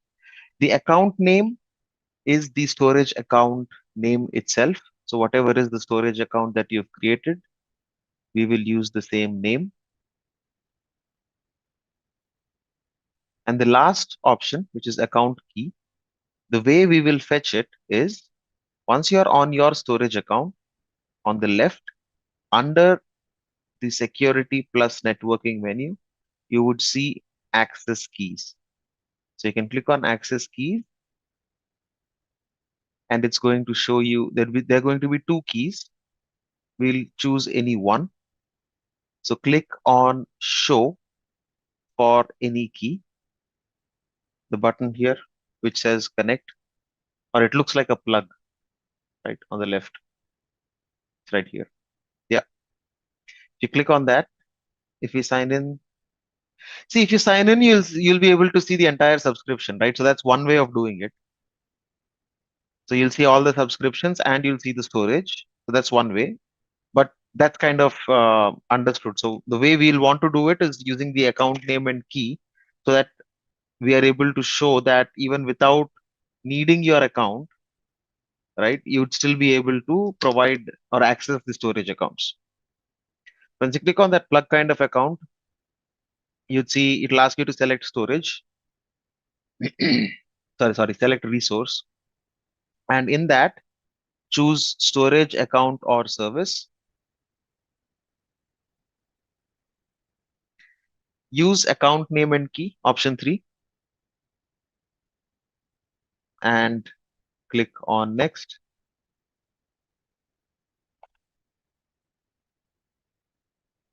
Now it'll ask you for 3 things. Provide a display name. Any name is fine. The account name is your storage account name that you have created. So you can use the same name as the account name. Now the account key, this is how we are connecting. So the account key, the way to fetch it is once you go to the storage account, let me navigate to my storage account. Once in your storage account, You'd have to create one of these. That was our ask, right? Just go ahead and create a storage account. In the security plus networking tab, you will find access keys. Now remember, access keys are the master keys to your storage account, so you'd have to keep them safe, right? And that's why they don't show them here. So with these keys, you basically get root kind of access, right? Admin kind of access. Now on key one, click on show and copy the key. Once your key is copied, paste it in the account key section and click on next. So I'm on the summary page. Okay. All we need to do is connect and you're going to see all the services, blobs, files, queues, tables. So you can upload. What I want you folks to do is upload anything, upload an image on here and attempt to get the URL. Please go ahead, drop in an image in here. So just click on upload and just upload an image in here, right? Basically, this is to show that, how you're able to play around with storage, right? So now that you're connected, one thing you would have to realize is, you connected without the need of signing into the portal, right? So now we have connected using the keys. Just drop in an image, right? Upload an image. Any image is fine. Upload an image, create a container, upload an image. I know you've done this already earlier, right? So it should be straightforward. Just put in an image. So once you upload a file, right, it's going to be as good as doing it through the portal, right? You can right click on the image. Once you've uploaded it, you can see you can do a copy URL, and let's attempt to open that on the browser and see what we get, where we get. Okay. Okay. So if you're not able to see the image, no issues, park it there. We'll get to the resolution of that using shared access signatures in a bit. But the intent here is that you can play around with the blob storage. You can play around with queues. Again, you can go ahead and create a queue, right? Just right click, create queue, and it's going to create one for you, right? Whatever we did on the portal previously, you'd be able to do from here. Same goes with tables. You can create a table, insert data. The other interesting thing is you can query the data. There's a no data, there's a query builder here.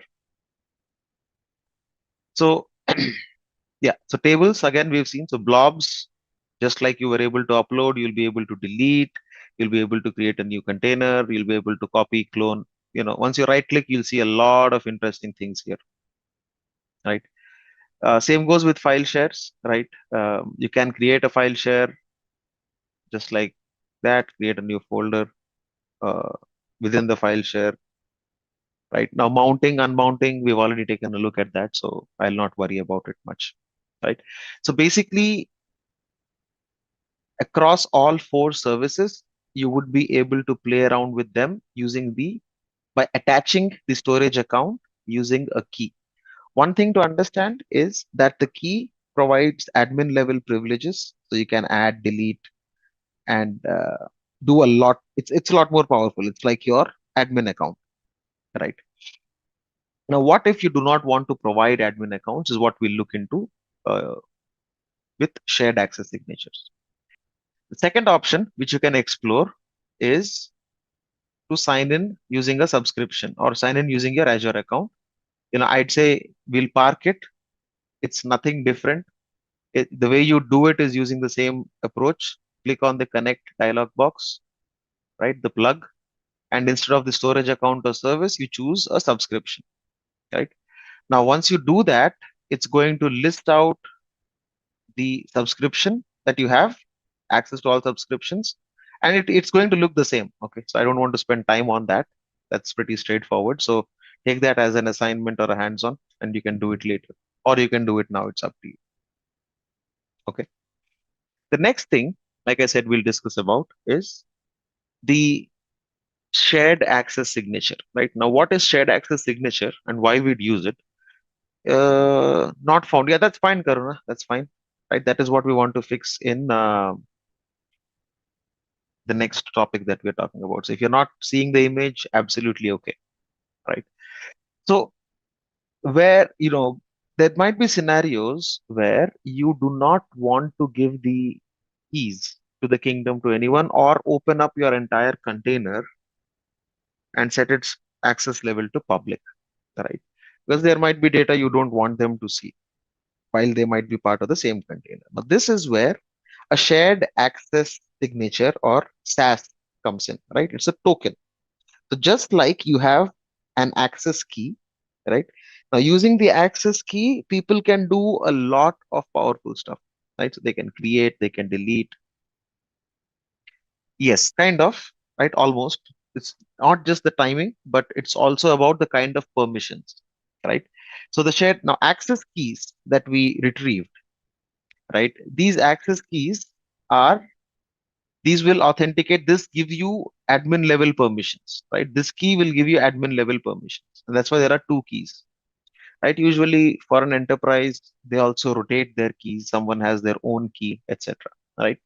So if you want to give an application access or you want to give someone access, but you want the access to be limited in terms of permissions and limited in terms of uh, timing, right? This is where the shared access tokens or SAS tokens come into play, right?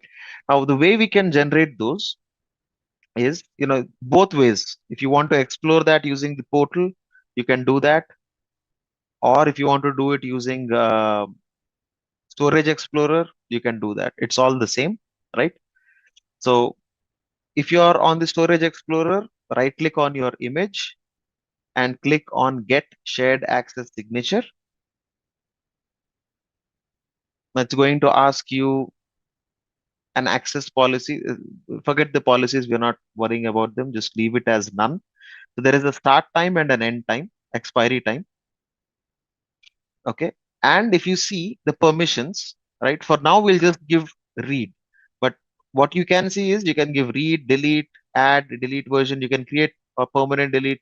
There's multiple permissions you can provide, right? For now, we'll only give this SAS token a read permission. Okay. Once you are on this page, all you need to do is click on create.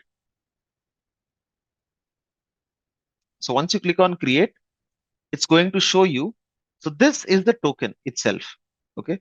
It starts with SV is equal to something, something, something, all gibberish, right? Now, the way this is used is right after the URL. So what I'd ask you to do is copy the token. You can copy the URL and be done with it. That's fine as well. Read permission to the image. Yes. So read permission to the blob, not necessarily the image. Three. So what we are doing here is we are generating a token for that file that we've uploaded.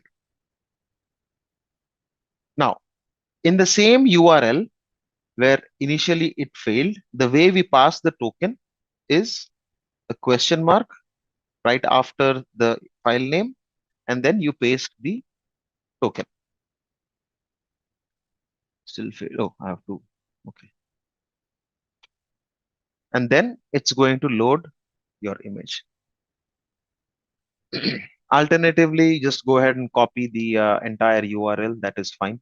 It works that way as well. It's not rocket science. So copy the entire URL along with the token. You can paste it, and that's going to load the image.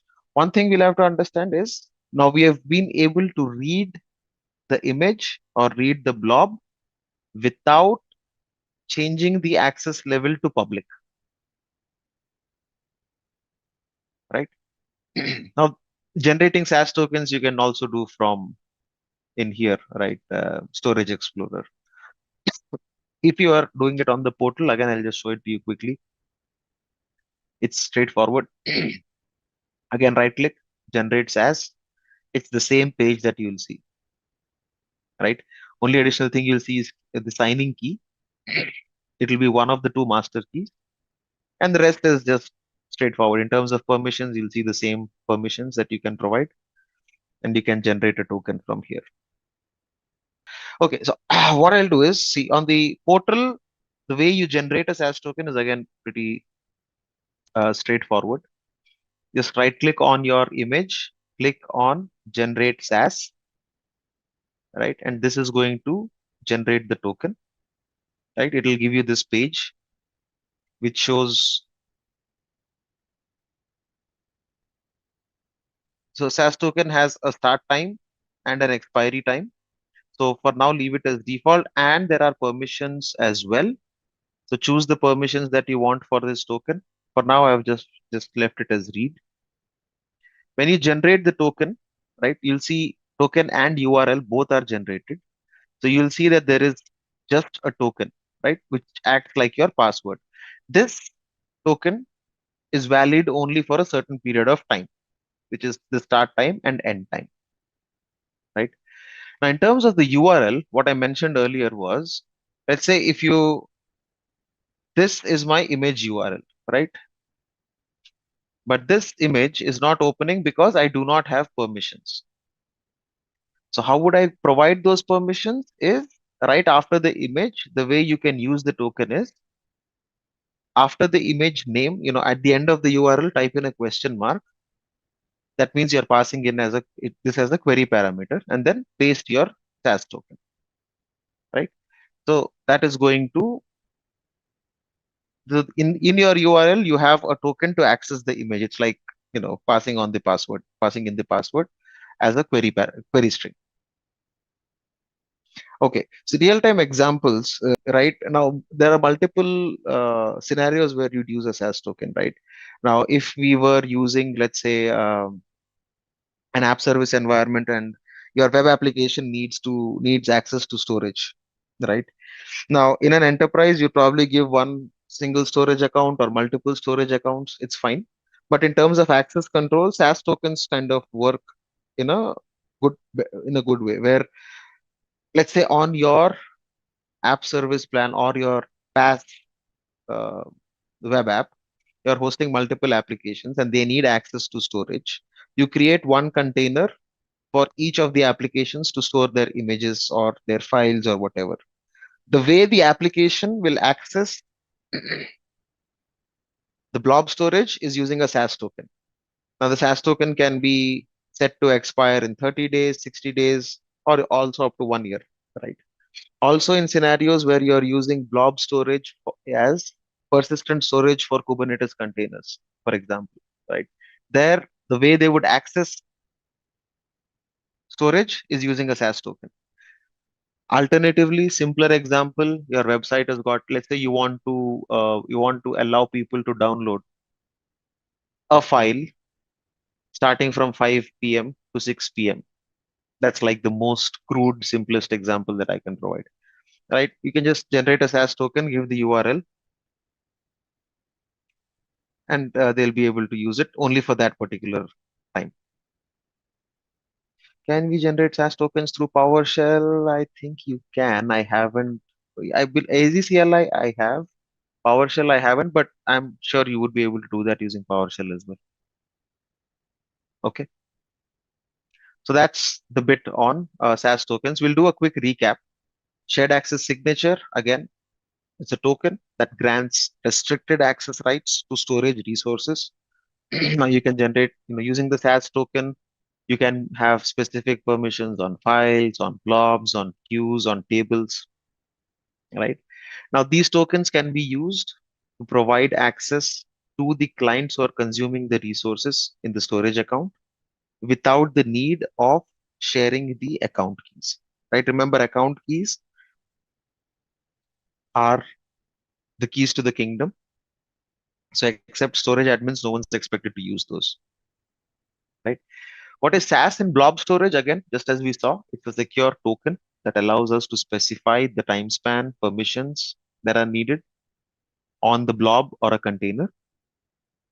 The sample of the SaaS token, like you've seen, right? It's a question mark, SV or SP is equal to, and then it's the entire token, which includes the permissions, it includes the time span, and it includes whatever that you have provided to the token, right?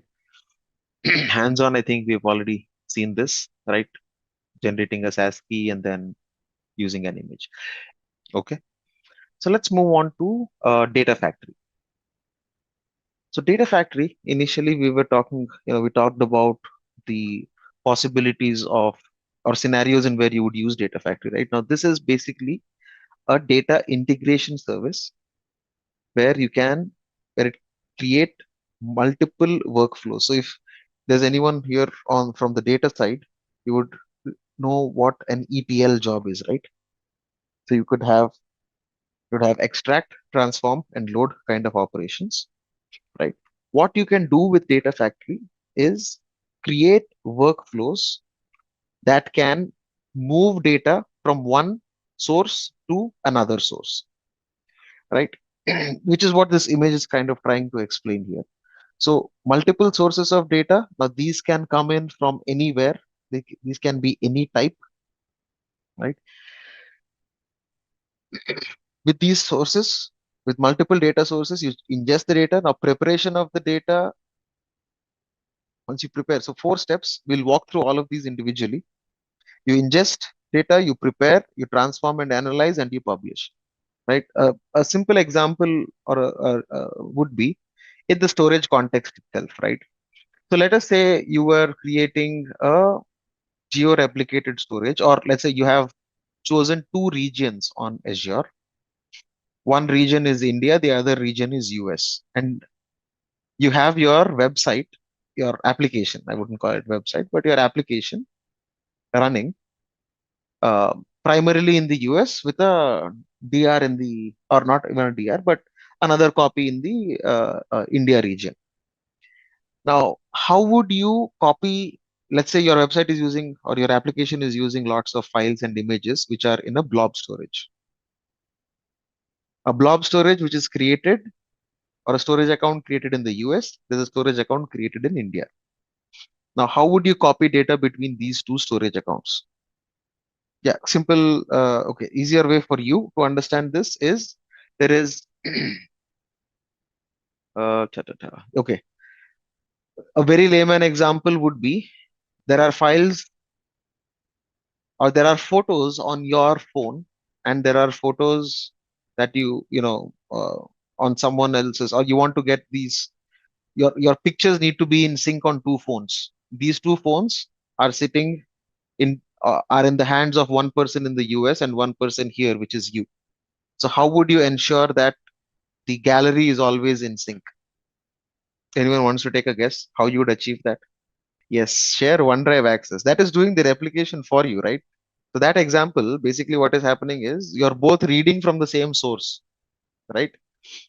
You're signed into OneDrive, the other phone is signed into OneDrive. So basically you are reading only from one copy, right? But if you wanted to make sure that it's not the same copy, this account is different and that account is different. Yeah, Dropbox, again, it is a cruder example primarily because in that scenario, what is happening? Let me draw this out, right? So the scenario that oops, it's white in color. Give me a minute. Okay. The scenario that we talked about, there is a phone 1, there is a phone 2. Okay. Now someone said OneDrive, you said Dropbox, right? This is one account. If both of you are reading from this, you take a picture here, this will upload here, and it will show up here because you are using the same account, right? Now, what I want is this is user 1, this is user 2. He takes an picture. Okay. I want that picture to be available here. This guy takes another picture and he hides it or he tags it as personal. That should not show up here, right? How will I make sure that happens? Let's say his OneDrive account is different. His OneDrive account is different. They're all running their own OneDrive accounts. How will you sync the data from here to here? ETL pipelines, right? So basically what you need to do at this point, right? Now, this problem or this scenario is where typically you'd create a workflow. What do you want to do? You want to copy You want to bring in the data from one place. What you would say is a simple pipeline will look something like this, right? If I put together a flow, let me see if I can find a cleaner slide. Bear with me. I'll use this. Okay. So a simple workflow that we'll write so everyone can understand. First, once the image is taken, right, take a photo, take a picture. Once the picture is taken, I would rather say instead of take a picture, I'll just say go to the gallery.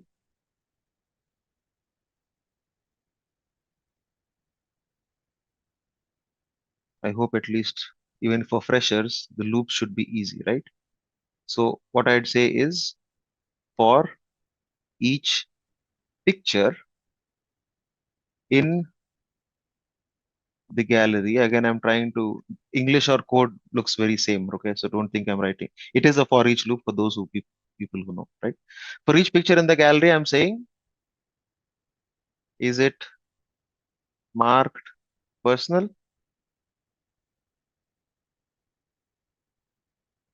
Sorry, personal. So if the answer is yes, do not copy. The answer is no, I'll just say copy to destination. Does this make sense?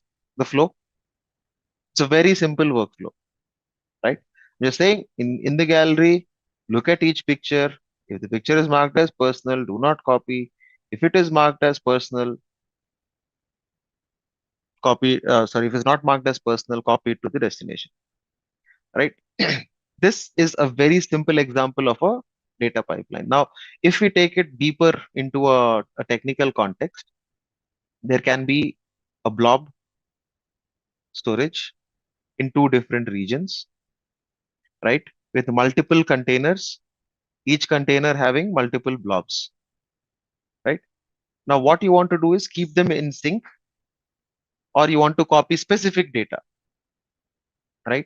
Based on some property, right? What is the property here? In the example, is it marked as personal, right? Similarly, in enterprise environment, there can be multiple other conditions. There might even be scenarios where instead of using the image directly, you want to transform that image into something else, right? Maybe you want to zip it or you want to clean up personal data in it, right? Now, for an image, it's probably a little difficult, but usually in terms of logs, right? You'd see if there is a lot of plain text where there might be some cleanup that you want to do. There is a person's name or there is an email address that you want to clean up before pushing the data, right? Those are scenarios where all of that can be performed using an ETL job where you extract, transform, and load. Okay. Now this is where data factory comes into play, right?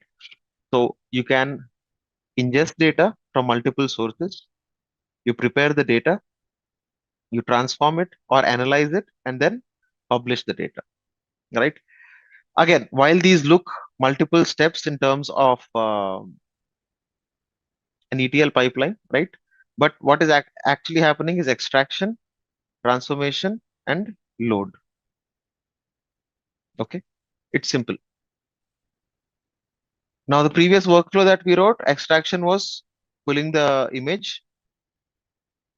Now, we weren't doing any transformation per se, but we were doing a configuration. SSIS is integrate. Well, SSIS is very specific to SQL Server. Here, the data source can be anything. You can have an on-prem data source. You have Evernote, you have SQL, you name it. You've got Azure Tables, Oracle DB, whatever. It doesn't matter. Azure Data Factory is really powerful. Data cleansing, you can. It depends, not natively. I mean, I'm not a data guy to answer that question, Syed. It's probably a little deep, but let's see. But I believe you can do data masking, right? Even in a couple of organizations I've worked with, you can cleanse the data or you can clean up the data. Now, there are Typically, third-party tools that do it for you, like Cribble or whatever, right? There are multiple options, but Data Factory does do that for you. It depends on how you do it. We'll take a look, right? So again, we'll not dive deep into any other major feature with Azure Data Factory. Well, Data Factory is global, right? I mean, yes, SSIS is very specifically.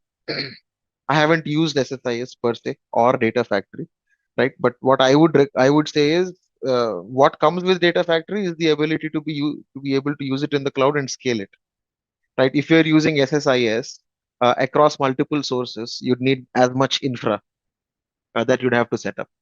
Again, this is low code or no code kind of a scenario with the Data Factory. I'll show you that with a quick sample pipeline, and maybe you can judge yourself if SSIS versus Data Factory, what would be better. Okay. So one tool that we have is the copy data tool. Now, this is a very, the storage example that I quoted. Uh, you can use copy data tool for it. Again, copy data tool can be used for multiple sources and multiple destinations. What it does is actually build a pipeline in the backend, right? So what I'll do is we'll go through a hands-on of this to understand. Data Factory will be covered in, well, data again, Venkat, what we are covering here in this is only up to a level 100 across all the tools from an Azure admin perspective, right? Um, I think from a data perspective, there are different courses that can dive in, right? But for now, we just stick to level 100 across all the storage, networking, and compute, or specifically Data Factory. Now, we don't want to start engineering data pipelines here, right? That's not the intent. We just want to understand that there's a tool that's available and what are its capabilities, right? You can, of course, explore Data Factory whenever you have the time. So what we'll do is let's go ahead and create a. So we have one storage account, right? Which is there. Let's create another storage account, which will so one is our source and one is our destination. Since I already have one, what I'll do is I'll create another one quickly. So you folks can also go ahead and create one for yourself.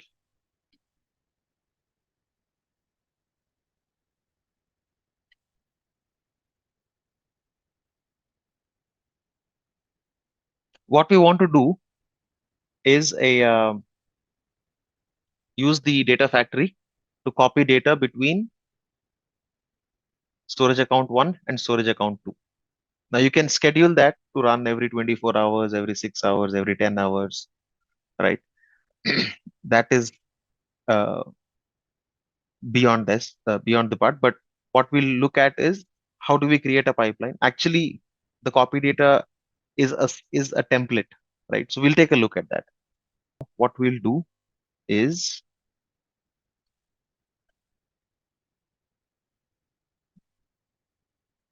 search for data factories. When you type in data, you'll see data factories. And here we'll create a data factory. So you can click on create data factory. Let me know once you folks are on this page. Again, information is straightforward. Choose your resource group.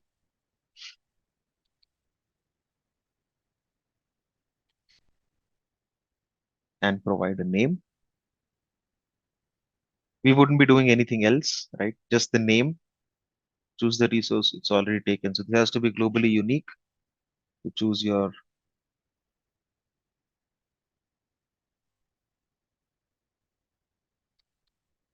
interesting.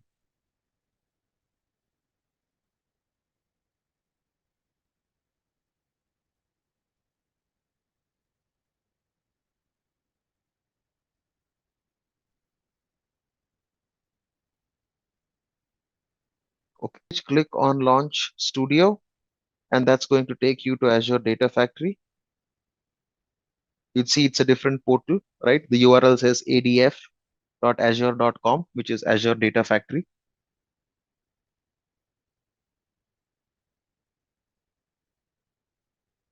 Okay, So here you would see what all you'd be able to do. So you can ingest, orchestrate, transform data. Well, you can also run your SSIS packages in the cloud. Okay, so data factory to creation is done. Okay, so once you have created it, just click on go to resource, or on in your resource group you can just click on the name of your data factory. So in my case, in this resource group, I have the data factory here. You click on it, it will show you this page. And on this page, you would want to click on Launch Studio, and that is going to bring you to another. Yeah, Basavaraj, you need to give it a unique name, a globally unique name, just like your storage accounts. Because data factory is accessible from everywhere, you need to give this a globally unique name. So choose a unique name and you should be fine. Choose special, choose a name that's not common. I mean, for storage accounts, whatever name, just like the way you've chosen the name of a storage account, just like that, you'd have to choose the name of your data factory. Storage account and data factory are not related at all. Storage accounts are totally independent of data factory. So if you delete storage, data factory will not get deleted. Remember, data factory is an ETL. It's a data pipeline that you're writing here. Right. So this has got nothing to, your storage account is just one of the sources of data for the data factory. After creating data factories on there, go to resource and then click on launch studio. And then you'd be on the page that I am on. How about deleting the resource group? Is data factory deleted? Yes, it is. All resources in the resource group get deleted if you delete the resource group. Okay. So once you're on this page, what I want you to do is click on ingest. Once you click on ingest, you would see on the top left, it says copy data tool. Now this is basically a built-in copy task that we are using. Now the built-in copy data, so built-in copy task is what we'll create, right? Now you can play around with this for those who are data freaks, knock yourselves out. You can do a metadata driven copy task, and a lot of interesting things. What we'll do now is a simple built-in copy task. And see, if you look at this, the task cadence or the schedule. So you can create this to run on a schedule, which is every 24 hours or, every minute, every hour, every day, every week, every month, whatever, right? And you can choose to specify an end date so that that schedule gets over. There's a tumbling window that you can also specify, right? But we'll not do all of this. So this one will only do a run once copy task, right? So we've got a source. Our source and destination are both blob storages. Okay. So choose built-in copy task, choose run once now. Tumbling window is straightforward. I mean, you would create a schedule and then you can add in a delay, and you can set up the maximum simultaneous runs, right? And retry policies as well. So you can do a little bit of research on the tumbling window, but this kind of increases the number of uh, parallel copy tasks for you. Okay, so choose run once now and then click on next. Now in the sources, you can see there's a lot of data sources available, right? While you can even copy data from AWS to Azure, right? In your sources, you'll see RDS for Oracle, RDS for SQL Server, whatnot, all of this. You can bring in metadata from Google Ads, from Google BigQuery, Greenplum, HBase.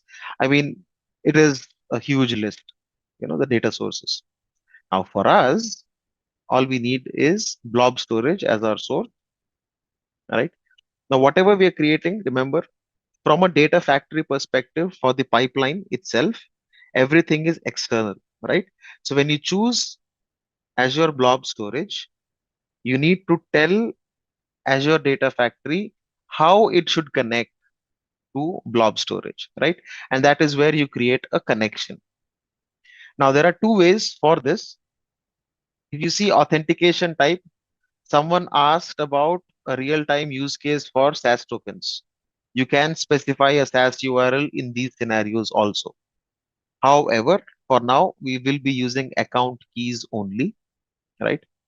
So I'm creating a connection. Why am I creating a connection? Because I need to tell Azure Data Factory how to connect to blob storage. Okay. So I'm just giving it a name so that I understand source blob connection. Now I'm connecting via the auto resolve integration runtime. Now this is primarily because I'm connected to Azure. I would want to use the same runtime, uh, uh, same integration runtime to connect to the Azure infra. If you have different files, you would use the SaaS token on the container itself, not on the individual blob. But if you want to give it for individual files, you can, right? Okay. So now what I'm doing is I'm choosing the account where I have the blob storage and my storage account, right? So because this is also an Azure product, there is integration between adf.azure.com, right? Remember, we are not on the Azure portal. This is a totally separate service, right? And just choose your subscription and your storage, choose the account key. We are using the account key now. If you want, you could use a SaaS token also, but we'll keep it as this for now. Click on create. It's created. Now, what it is asking for is what is it that you want to copy? Okay. So we'll choose the specific file only for now. So once you click on browse, it's going to show you the root folders. So you can select the folder and select the file. Okay, and I am clicking on OK. One thing though is with blobs, it's a little tricky. Okay, I'll walk you through that in a bit. Next important thing is to remember to choose the checkbox for binary copy.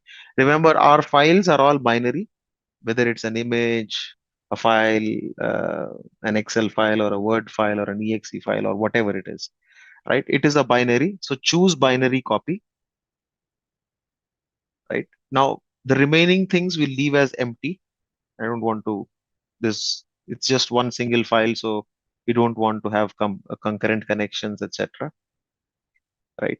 And then we click on next. Now, it is going to ask you for a destination data store. Now, one interesting thing around blob storage is that while the blobs can or will get copied, I will go through the properties again, Ajay, in a bit. While the blobs can get copied, the containers cannot, right?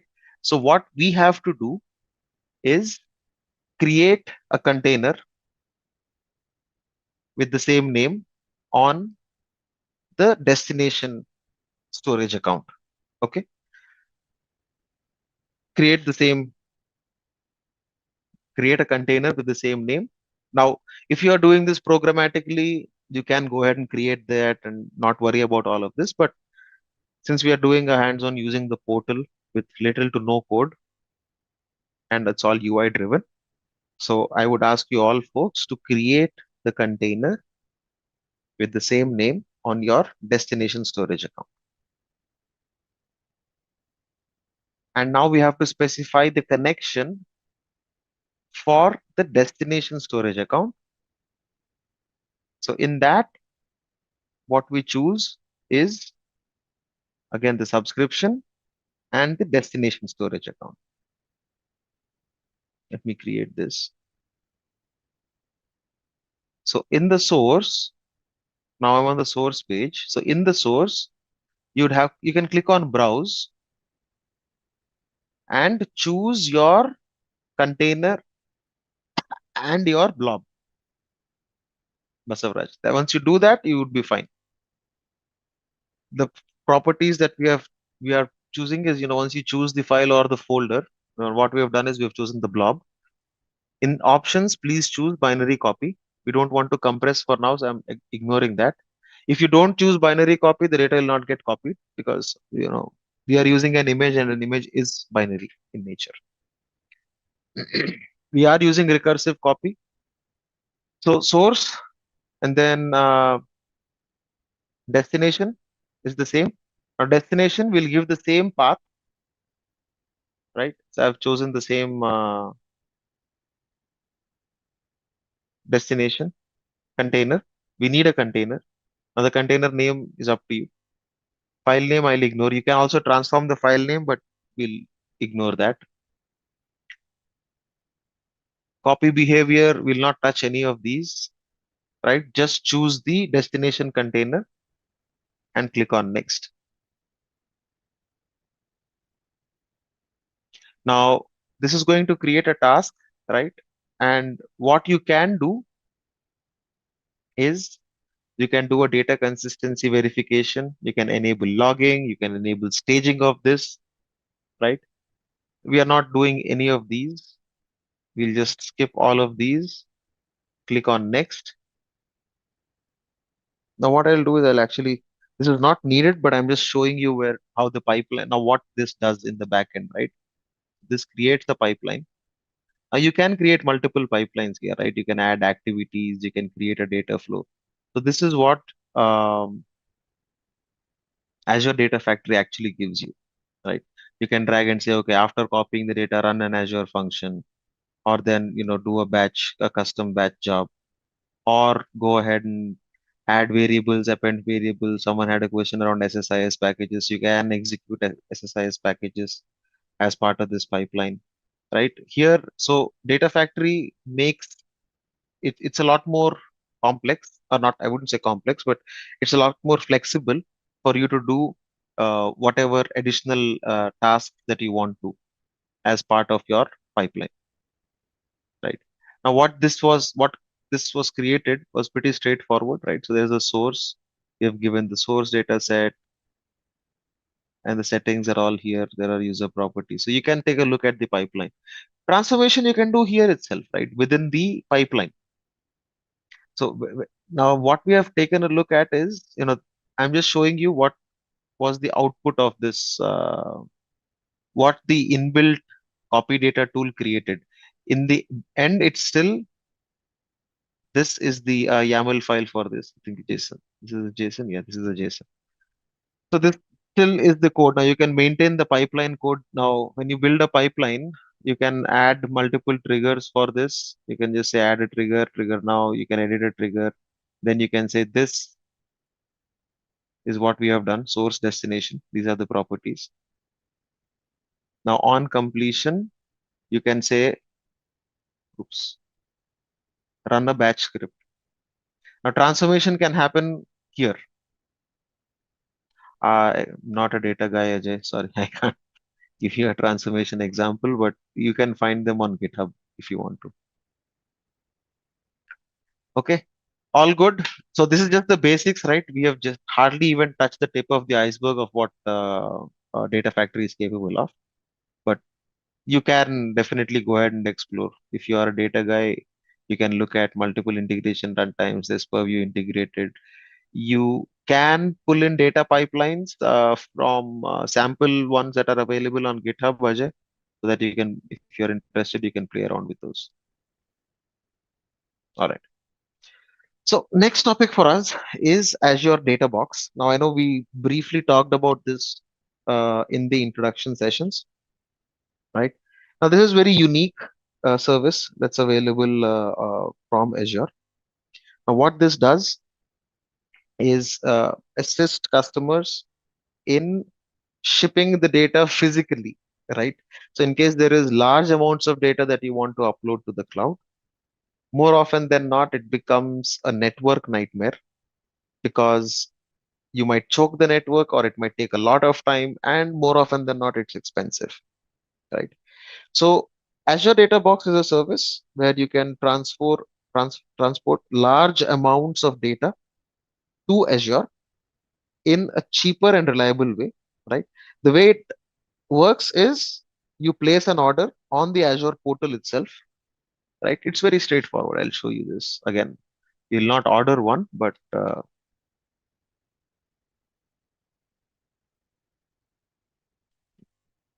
you've got Azure Data Box.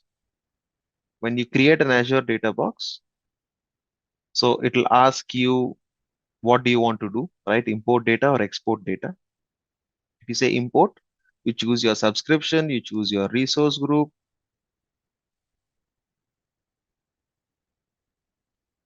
right? And the destination Azure region, South India, whatever, right? Then you click on apply. Now these are the prices, right? This is the types of data boxes you get. So data box is not available for the subscription type. It is not available for my subscription type, but that's fine. So you get a 35 TB box, data box disk, or you have an 80 TB, 800 TB, or you can do a 1 TB input onwards. So you can keep going on more and more from a sizing perspective, right? So what you get is up to 5 disks per order, blah blah blah. This is all the facility that is available. This is only available in the US and EU, data box heavy, right? These two are in preview. So actually, this was the only service that was available earlier. Preview features are hardly used as of today, right? So data box, the moment you create that request, what's going to happen is, what you're doing is step one, which is placing an order, right? What will happen right after is step two, which is receiving the order. Once you receive those disks, you copy the data, you return it, you return the disks, and what Azure does is upload the data for you, right? Now you can do an import and export both using Databox, right?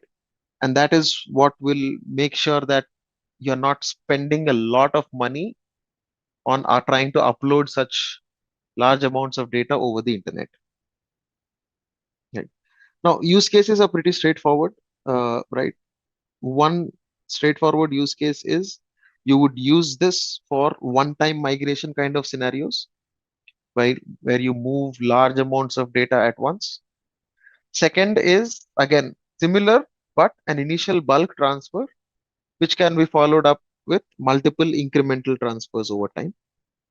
Third option is, of course, periodic uploads. So, you have, let's say, on-prem data that is being backed up. You want to move those archives. You don't want to upload them, but you want to archive them on Azure. You probably order a data box, and because it's not mission critical data, right? So you can order a data box, get those backups in onto the data box, and ship them to Azure. They will ship it to you. They won't come to you. They'll just ship the. So Deepak has a question. It's asking, after placing the order, will someone from Azure come to get the backup? So basically, what will happen is once you place the order, Deepak, Azure is going to ship the disks to you, and you are going to upload the data from your data center to those disks and send them back to Azure. What Azure will do is upload them in their data center, so they'll start showing up on your storage account. Ashish has a question. Says, can this be used to transfer data to client from a SaaS provider? No. As long as you are on Azure, yes. But to any third party, answer is no. So only if you are consuming services on Azure, so where you can push or upload your data to your storage accounts, and if you want to export the data from Azure, let's say there is a lot of data on Azure that you want to bring back on-prem, but you don't want to download it, right? There is 800 terabytes or maybe 1 petabyte of data, whatever. Those use cases for export, you can use Databox.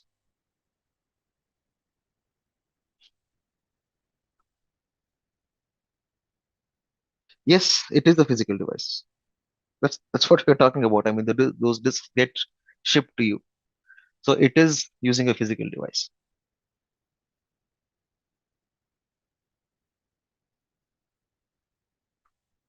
If somewhere the disk got lost or broken, what will happen then? Well, see, this goes without saying, right? All of these disks are secure, they are encrypted. They use hardware encryption is also on them. So if they get lost, your data is not lost. right? Or your data is not stolen. Well, if they get broken, again, Data Box comes with military grade devices. They are drop protected, whatnot protected, and that's what. And they're so Azure takes care of that. So it's not that they'll break just because you drop them. Again, those are not just disks. It's like a big box that comes which has a network port and a power port. That's it.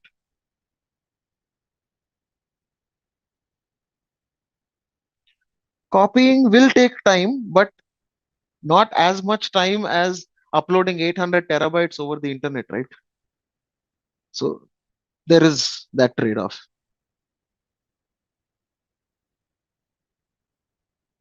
You are selecting the resource group, yes.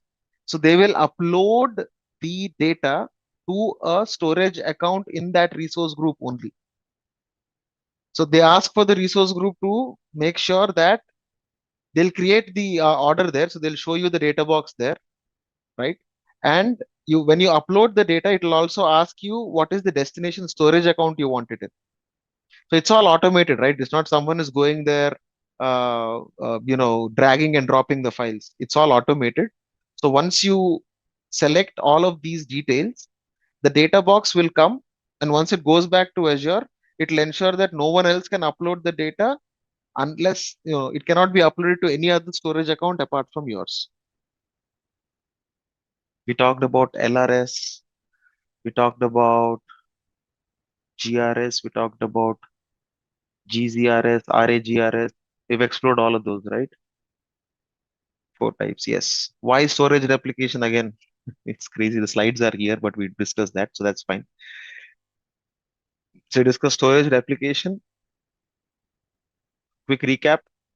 Again, I don't want to go through these English, but high level, you need storage replication to ensure your data is not lost, right? It's as simple as that. The types of replication that we've discussed, you can go through the slides if you will, but I'm not a slides fan. Data replication options, yes. LRS. Just a quick info, guys. Intellipaat offers Microsoft Azure course training and certification. Through this course, you will be able to prepare for AZ-104 Microsoft Azure Administrator exam and much more from the top industry experts. With this course, we have already helped thousands of professionals in successful career transition. You can check out their testimonials on our Achievers channel, whose link is given in the description below. Without a doubt, this course can set your career to new heights. So visit the course page link given below in the description and take the first step towards career growth in the field of Microsoft Azure Cloud. Import export service is another similar service as Data Box. Yeah, right. Now, again, here the sizes are a little different. When it comes to using import export service versus Data Box. Right, and import export service, you can use your own hard disks as well as against Data Box, where Data Box they ship their own, Azure ships their own disks, right? So again, the use case is very straightforward. It's very similar to what you do on a Data Box. So to avoid transferring data over the internet, you can use physical disk, which we ship to Azure Data Center, and they'll upload the data. The primary difference here is in an import export service, it is going to be our own disks as compared to Data Box, where it's going to be Azure owned disk. So the primary difference, as I mentioned, Data Box, Azure ships their disks, and import export service is where you can use your own physical disk to send the data to Azure or bring the data back from Azure, right? So a few use cases here. You can import, again, properties, right? Then use cases, right? You can import large amounts of data, very similar, but this is very specific to blob storage and Azure file. Now you can use this to transfer the data from blob storage to disk. You can export the data as well. So if you want data back to your on-premise environment from Azure, we can do that. Now, the primary difference, as I said, you can supply your own disk drives as against the disk drive supplied by Microsoft. If you're using Data Box, that's very specific to terabytes of data, and there's no option of choosing your own service. Now, relatively import-export service is a lot, comparatively a little cheaper as against using the data box, right? Now, use cases are again very similar to what you would use data box for, right? But data box, however, it's more large scale, right? So if you look at what's happening on the use cases for import-export service, primary use case, data migration to the cloud. Now, if you have CDN as well, you can use import-export service, which means you can upload. Now, we'll talk about CDNs and how they cache content, etc. But essentially, for content distribution, you can use import-export service. Again, backups. You'd want this to be a frequent thing, right? You can subscribe, or you can put it on a schedule. Now, the backups are typically, the reason why you would use import-export service is for retention purposes, right? So if there is a compliance ask that says, hey, you need to retain the data for 7 years, or you need to retain monthly backups for 4 years, right? So in such scenarios, you can ship them on the physical disks to the Azure Data Center, and you could upload them to a blob storage and archive it.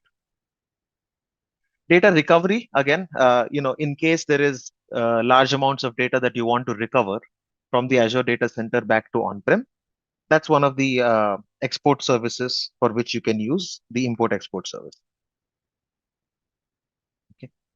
So job flow is pretty straightforward, just like the way we saw the job flow for the data box. So we start by preparing a hard drive. There's a tool which you can use to prepare the hard drive and encrypt the drive with BitLocker. And then you create an import-export job on the portal.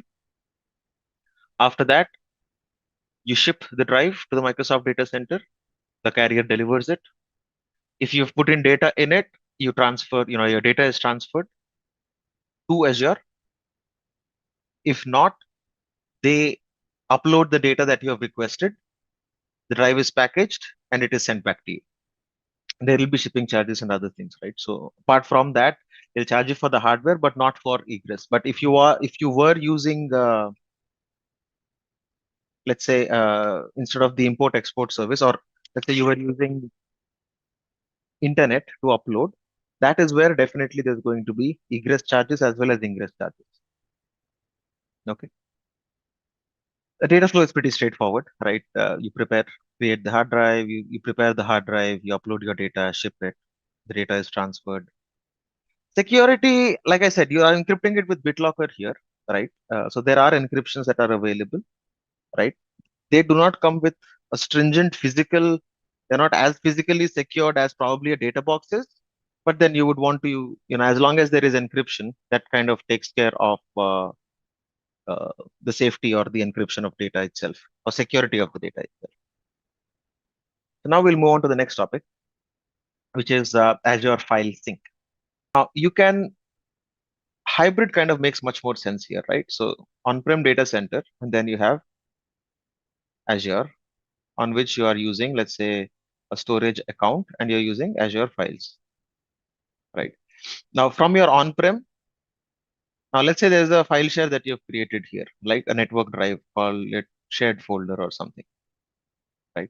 Now this shared folder, you want to make sure that if there are applications trying to access it from cloud, or if there are applications trying to access it from on-prem, you want lesser latency, right? In that case, or in such scenarios, you can use Azure File Sync. So what it would do, right? So if application is writing something onto the same shared folder here, right? It created file one. This file one gets replicated here, right? Now this file one can be consumed by an on-prem application as well. An on-prem application, if it creates file two, it gets synced to the cloud and it will show up here. So if there is applications or users trying to get that file from the cloud, instead of going through instead of traversing over the network to on-prem and then back to the cloud, Azure File Sync will help keep the on-prem file share as well as your file share on the cloud in sync, right? It's as simple as that. Yes. So between on-prem as well as on the storage, on the cloud, we'll keep the file share.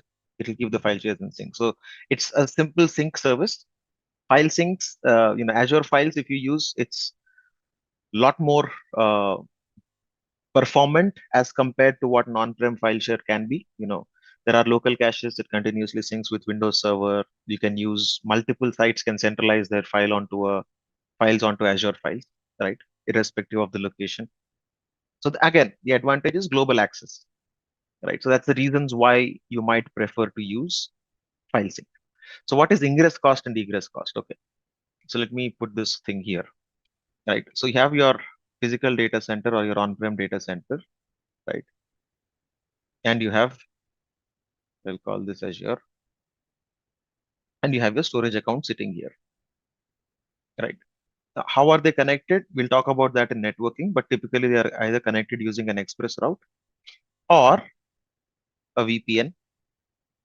This is private connectivity. If it's a storage account, it is still public connectivity. You can use Storage Explorer or whatever and push data onto this, right? You can use storage account keys, etc. So ingress cost is typically the charge that the cloud service provider will charge to when you are pushing data onto a storage account.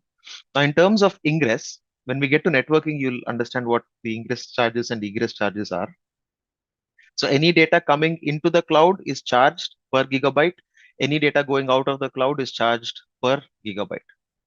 Okay. So these are, anything that is coming into the cloud is ingress for the cloud. Anything going out of the cloud is egress for the cloud, right? Uh, so this is what we mean by ingress or egress charges, right? If you look at the pricing of storage accounts, you will see that your storage accounts will have ingress is free, so you can push as much data as you want, but egress is chargeable, right? It's not a huge amount, but when you look at it in larger numbers, it's going to have a significant dent, right? So usually what happens is you are charged based on the number of read or write operations, right, on your storage account, as well as how much data is egressing. So you'll be charged per gigabyte. I think the charge is somewhere around 2 cents or something, or less than that, 0.002 cents or something per gigabyte. But so to say, it's not free, right? Ingestion is free. You can push data, but you can't. You'll be charged when you take it out. Okay, that's how intelligent the cloud service providers are, and this is a norm across the board.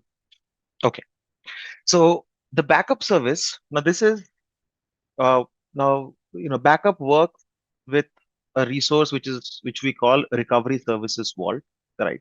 So this is a native service that is available on Azure. It can back up a lot of things apart from just storage. What we're talking now is very specific to the storage, or very specific to the blob storage, right? So when you use this, you can back up the data and you can recover the data at a granular level. So anything on storage you can back up. So you can back up Azure files, you can back up blob storage, right? You can choose the frequency of the backup, and at any given point in time, you would have the ability to restore the backups as well, right?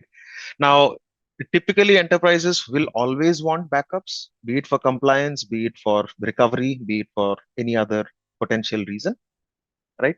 Now, backup options, instead of going ahead and purchasing a third-party solution, what is available on the cloud, what is available, snapshots are different. Snapshots are not backups, right? Snapshots are a point in time static state, right? So snapshots work typically based, for your images or your hard disk, right? Backup on the other side is different. You can consider it as a point in time data recovery option, right? Now, when you're taking snapshots, you have to be careful. Snapshots typically are leveraged only for operating system state change, not specifically for snapshot is like system restore, yeah. But snapshots are only for operating system changes, right? So if you're updating your OS or upgrading, or you're running a Windows update or whatever, that is the scenario where you possibly take a snapshot. Backups, on the other hand, have got nothing to do with the operating system. They have got more to do with the data in, right? To ensure data consistency, you would want to take backups and not snapshots. Again, remember, rule of thumb, never snapshot a database server, right? And don't expect it to, when you restore the snapshot, don't expect the data to be there. It's going to be inconsistent, right? So the recovery services vault is the service that is typically used to configure backups, right? We'll do a hands-on and you'll probably feel much more comfortable around that. But what we were talking is about the difference between a snapshot and a backup, right? Snapshots are only at an operating system level or at an operating system stage, right? You would not want to take a snapshot of a data disk or your database or a snapshot of the files, right? That and expect if you restore, don't expect the data to be consistent, right? So snapshots and backups are two different things. You have to treat them separately. Okay. The options that you have on backups. So two things, or actually three things. The first one is using AZ copy. Now we have native backup solutions with the recovery services vault. We'll take a look at those. All right. Now AZ copy is a command line tool. Now you can use that to copy blobs from one account to another account, right? We can run a simple command to do that. We'll do right. Now blob storage can create snapshots, right? These are snapshot of individual blobs, but not the account. Okay.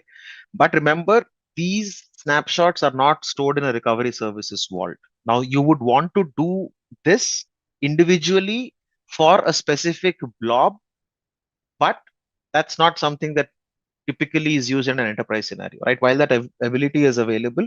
So let's say you have an image today, you are changing to V2 of the image. You can take a snapshot. I mean, you rather than a snapshot, it is easier, straightforward. Like I said, if you are upgrading let's say you're patching an operating system, you're patching a server, you would take a snapshot of it, right? On the last known good state, you'll take a snapshot of that server and you will proceed. Where will you take a backup? You don't, you would take a backup. A backup is typically a cron job or a scheduled job that will run, right? For example, a database server or the application files, you would want to take a backup every 24 hours of, typically what enterprises do is they schedule backups, full backup every 24 hours. And there can be log shipping. If you're talking about databases, log shipping can be every 15 minutes or every 20 minutes, right? So backups and snapshots serve completely different purposes. Like I said, before you do any major change or upgrade to the infrastructure or operating system, you would take a snapshot, right? But you would never snapshot a database server itself. You'd only you would snapshot a database server, but not the data disks, right? Only the OS disk, just to make sure that anything that goes wrong, you have a snapshot to recover from. Backups, on the other hand, are entirely different, right? Again, how frequently you take the backups, how frequently you do the log shipping, etc., entirely depends on two primary parameters, which are recovery point objective and recovery time objective, RPO and RTO in short, right? So if you are okay to lose 15 minutes of data in case of a disaster, then your RPO, recovery point objective, is 15 minutes. And what that means is that at any given point in time, you would be able to restore data which is at least or at best 15 minutes old, right? Recovery time objective is how long it takes to get you that up and running. So if you take, while if you have a 500 gigabyte database or a 1 TB database, then the recovery time from, fetching the backup and restoring your database can be 3 to 4 hours. So are you okay with that? So that is the time taken to bring the service up and running. That is called a recovery time objective. Right now, there can be multiple designs depending on the RPO and RPO that gets defined for a specific service. Yeah. So backups, right? Again, like I said, when you're looking at an enterprise, what we are talking about right now is level 100. These are fundamentals. Okay. There's a lot of services that get built on top of whatever infrastructure you build on the cloud. So you can start with a virtual machine. You know, first thing you do is network, right? You sort out the network, you sort out your workloads, you sort out compute, right? What you need from compute. It can be web application, virtual machines, whatnot. And then there is security that comes across the board. Then there is logging, and then there is monitoring, then there is security, and then there is alerting, right? So all of these put together is what will help an enterprise work in the cloud, right? What we are learning now are just basics. So though that is the thing around snapshots. The third option again is archive storage. Now this is used quite rarely, as the name suggests, right? It's the lowest priced storage tier. Now you can just mark it as archive, and it's going to go into a tape storage in the backend, which is like the cheapest option. But this is only in case where you don't expect the data to be available as soon as you need it. Okay. So what we'll do is we will implement the backup service. Back to implementing the backup service. So now we've got three options that we will play around with, right? One is just switching the access tier to archive, right? So that's like a very simple thing to do. We'll still do it. I mean, I'm not three or four quick clicks won't hurt me. So three things that we'll do, right? We'll create, we'll change the access tier to archive. Now that's like a 5-minute thing. I would worry less about it. The second thing is interesting. So we'll do a snapshot, right? If your fingers are itching, please go ahead and play around. But before creating a snapshot, I would want you folks to hold on. There are two ways to do it. One way is directly through the blob storage. The other way is using a recovery services vault. So I'd want to show you both those before you pick your poison. Okay. The third one is, we'll use the AZ copy command, right? So from a source blob to a destination blob. So based on what you're seeing right now, we need to create two storage accounts. Okay. One is a source storage account. One is a difference, one is a destination storage account.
Real time? Well, in an enterprise, you'd either use Terraform primarily in today's day and age.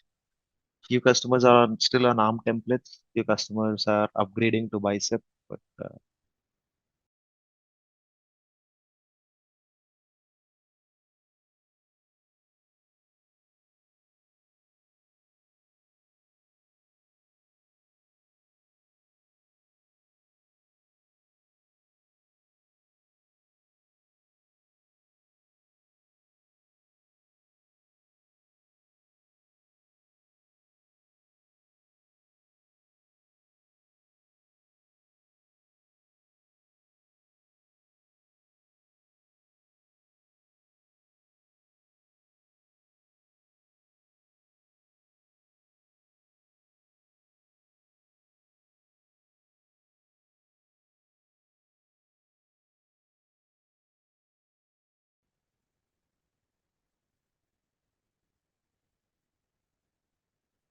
anyone who's not done this yet?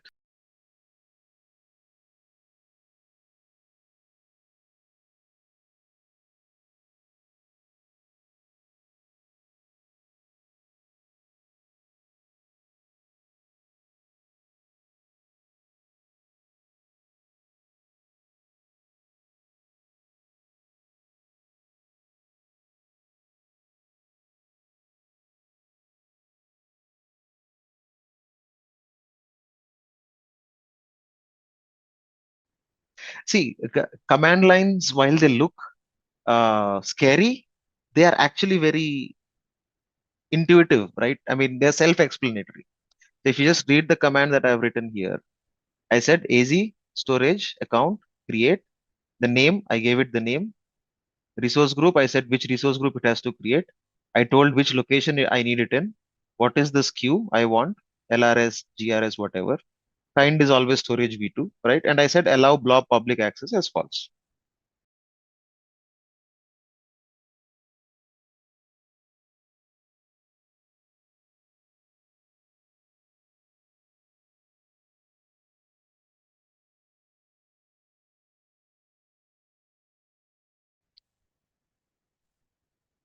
Okay, so once these are ready,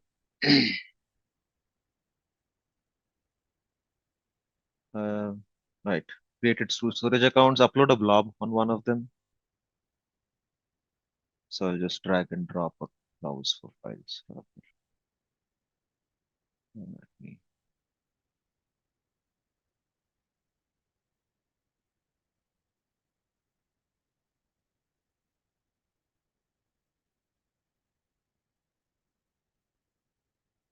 I'll use this only for archive. Now, once you have uploaded the image, one way to switch this is very straightforward. On the same page, just click on three dots or right click, whichever works for you, and then do a change tier.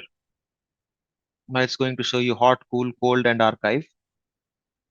Right? You can switch to the archive tier. What you'll see is the message that says setting the access to archive will make it inaccessible until it's rehydrated back to hot or cool, which may take several hours. Right.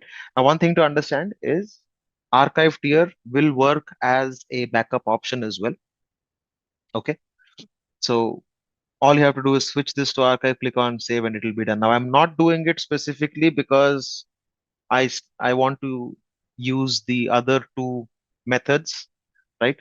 So if you want, you can switch this to archive, upload another blob. That's fine. Okay. So that was the first uh, hands-on that we had. Second one is we'll create a snapshot of the blob storage itself, right?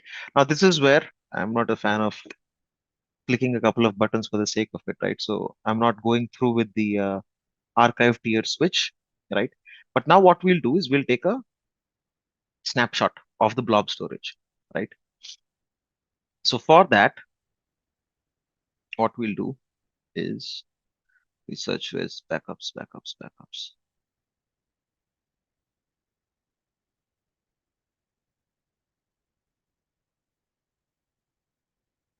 Where's my containers? Can't I find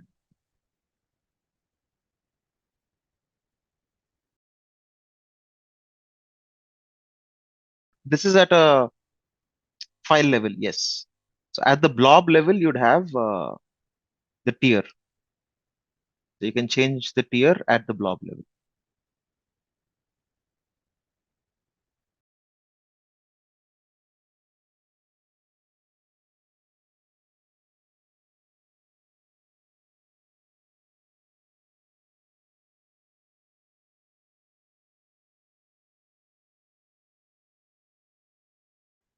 So this is blob level snapshot, right? I mean, you can click on view snapshots and this will show you blob level snapshots.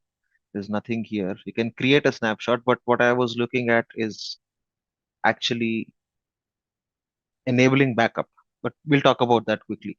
This is blob level snapshot, right?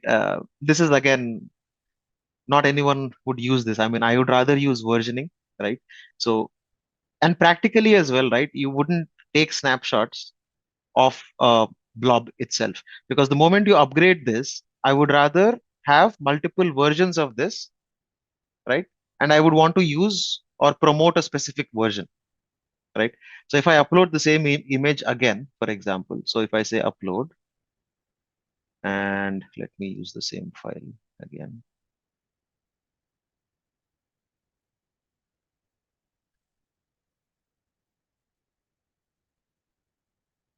It hasn't changed. Okay. So it not. But if I change anything and if I upload a file with the same name, I'll create a different version of this, right? So snapshots, blob snapshots are not something that is heavily used. Now, what you can do is when you look at snapshots, you can, those snapshots can go and sit on you can change the archive tier for this, for this snapshot, you can switch this to archive. So what this means is basically you've taken a backup or, you've taken a snapshot and you've put it in the archive tier. But typically in an enterprise, in the real time scenarios, right, what happens is you'd have multiple versions and you'll keep the last 3 or 4 versions available for whenever you need it, right? So these are the two options. The other, I think, which is the interesting one that I wanted to do, is the AZ copy. I'll show you how to use for Azure files what you can do, which is using the recovery services vault. But for now, we'll just be very specific on blob. But when we do create the vault, I'll show you how to take care of the Azure files backup, right? Now, AZ copy. Now, what I want you to do is use the Cloud Shell. That's kind of pretty straightforward. Uh, so use the Cloud Shell. I don't know if I have AZ copy installed. Let me check. I think AZ copy is again one single. No, it's not there. Try.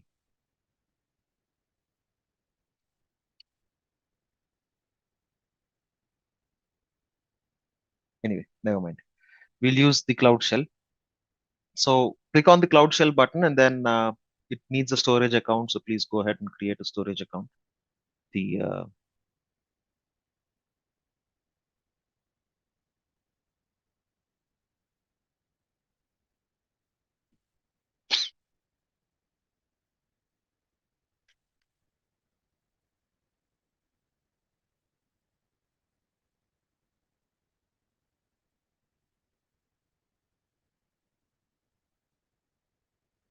whenever you're ready with the terminal, we'll just do a quick command.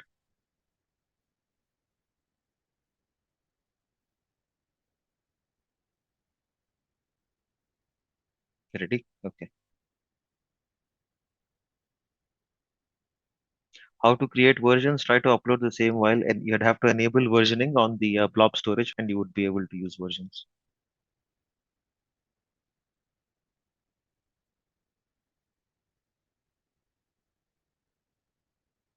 Okay. Now the command is very straightforward, right? So let's just see if you have AZ copy on it. Just type in AZ copy and enter. You should see something like this, right? Which means that you have AZ copy available, right? Now, what we want to do is copy. So you can see that the second option is copy itself. So now what we'll do, again, this is the way you would want to learn any other command line, right? So now I do AZ copy and then enter. There's a huge list that comes in. Now these are all the possible parameters. right? Now you can also use CP instead of copy, right? So if you scroll all the way up, sorry, it's long, I'm scrolling too much, right?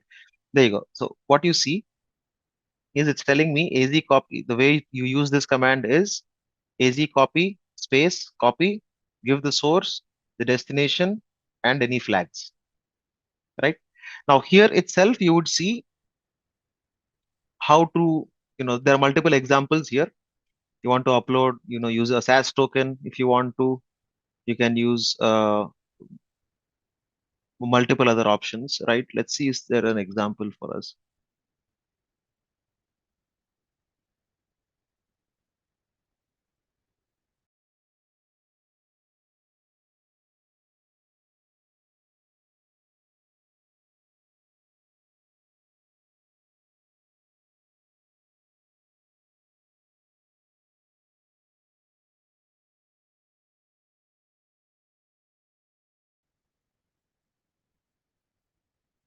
So now what we'll do, so we know the source and the destination, right?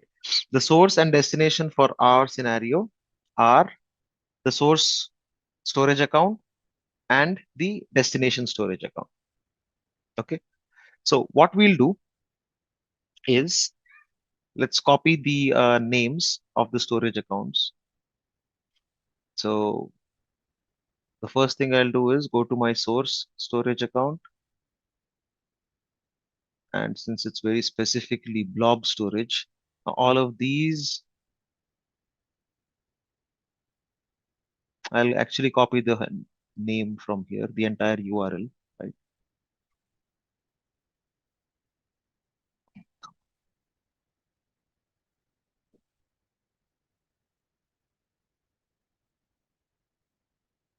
So I'll copy this URL. Okay. Now the command we'll put together is az copy space cp, and then I'm pasting this. So this is my source file, and then destination. The destination, I will just not use the file name, but I'll just use it till the container. Now I don't have a container there, so have to go create one.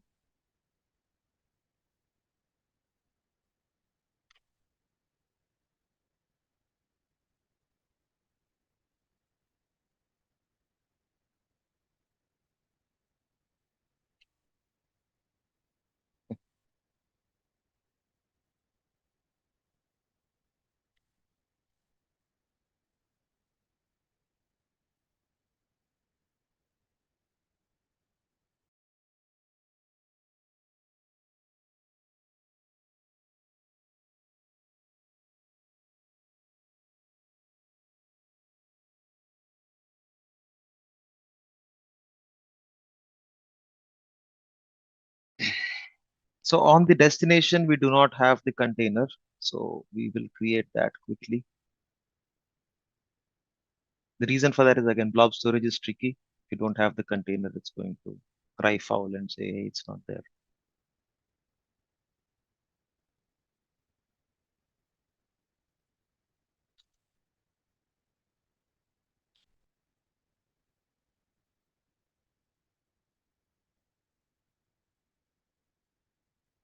Okay, so I've given the source and I've given the destination, then enter. Failed to perform, no cache token found. Please log in with az copies login command. Okay, it doesn't have the keys. So what we'll do is az copy login. So if you're on Bash or PowerShell, it doesn't matter. You will have az copy command, right? So what you use is az copy space cp, and then your source file and your destination location is what you need to specify. That's it. But you will run into an error. So what we are doing is az copy login first.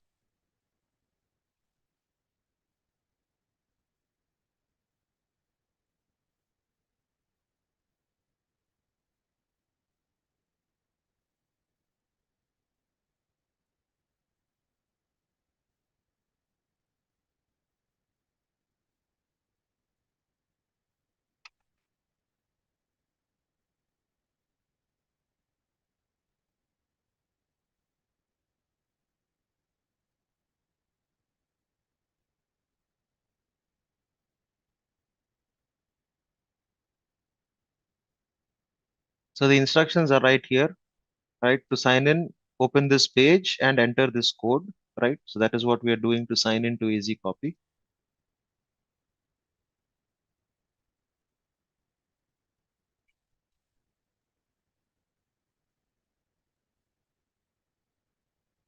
Oh, I'm on a different tenant altogether. Okay.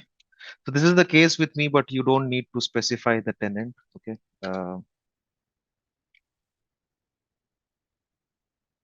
You just have one tenant, just use that. That's fine. My case is different. I have access to multiple tenants, and that's why I'm using this.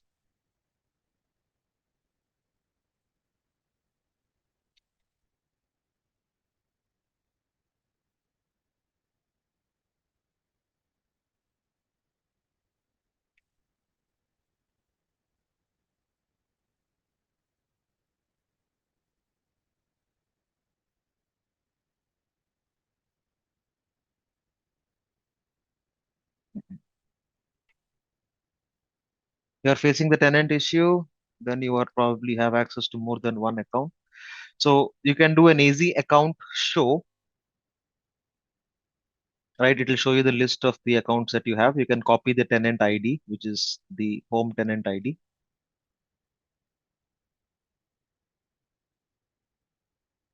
The only thing that we're talking about now is to use the AZ copy command, right?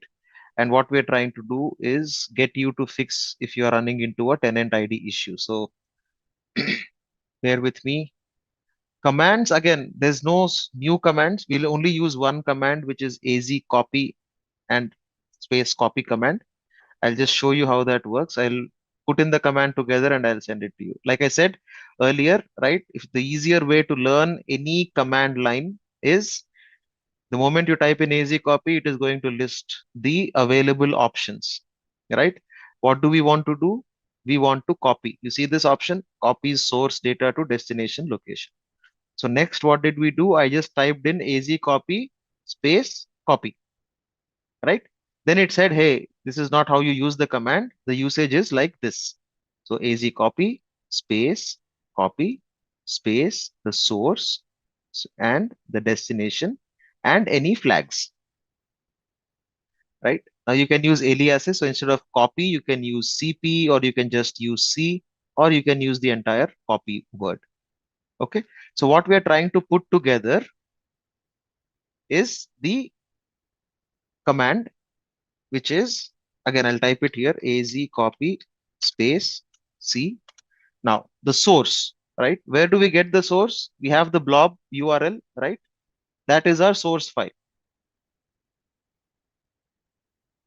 That is what I'm pasting here. This is my source. What is the destination? Destination is your second storage account. Okay. In the second storage account, we have created a container to copy this file. All we need is the URL till this container. You can get it from here, right? The properties, you can get it. This will be the destination, right? So source and destination will be based on whatever you are doing. Oh, it needs a trailing wildcard. So the first thing you'll do, that is how you build the command. But if you run the command, if it is giving you a tenant issue, right? If it says, if you see an error which says something like this, no cache token found, sorry, no, not this. Yeah. If it says when you try to sign in, if you get a tenant error, what you would want to do is type in this command, AZ space account space show. Again, this is not a new command. This is what we've already used in our introduction sessions, right? Once you run the command, you will see something which is the home tenant ID, right? Now, the reason you might run into this error is if you are using an email address where you already are part of some other tenant as well, right? Now, that can be possible because of one of two reasons. You might be using a Microsoft service already using this email address, that you're signing in with. And that's why AZ copy is finding multiple tenants that are that where your ID is. So that's why it wants you to specify the ID of the tenant that you want to log into. So use AZ space account space show. So yeah, then it will get you the tenant ID.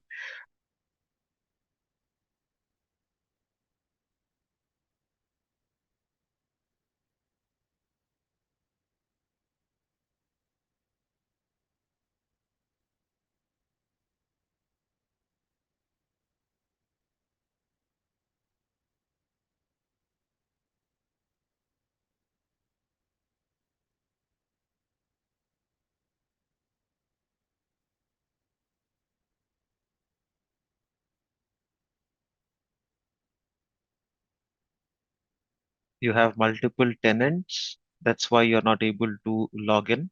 You would need to specify the tenant ID.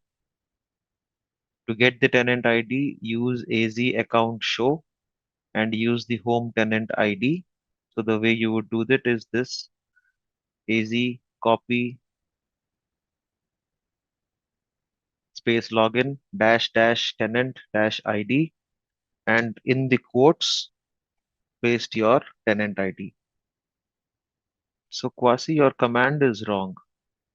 I'll repeat again. The command you have to build is AZ copy space your source URL space your destination URL. Okay, I've just pinged it to you. If you're just saying AZ copy space source, it will not work.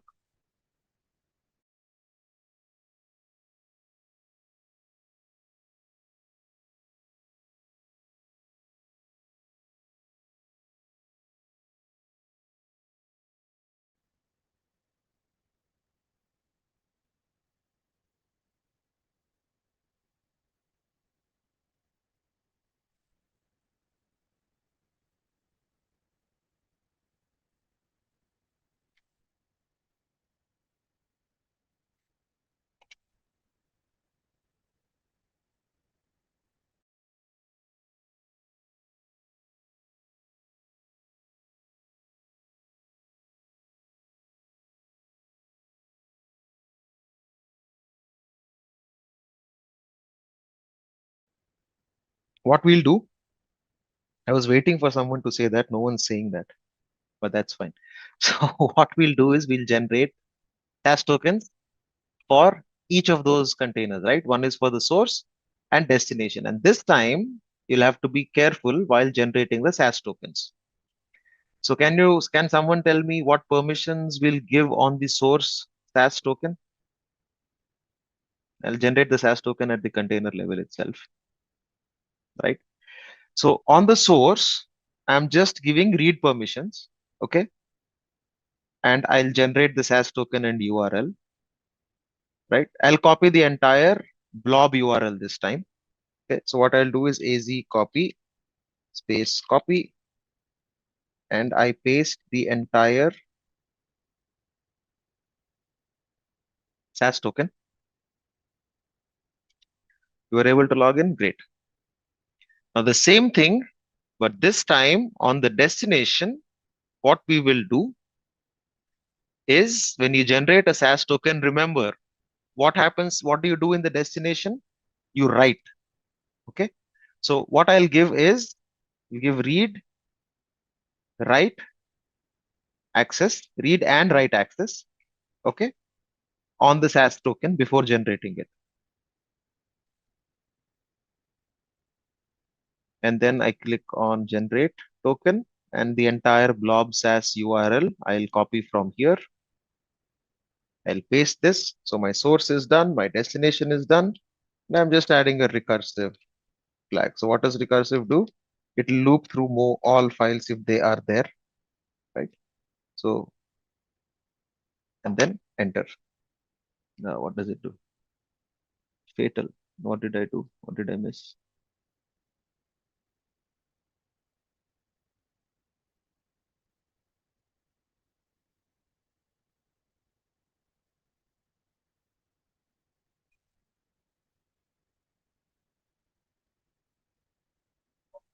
source, I give the destination and recursive. So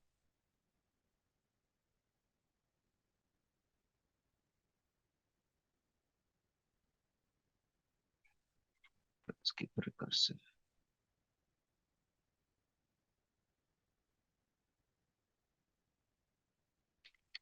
Source and destination is still not able to read with the SAS token.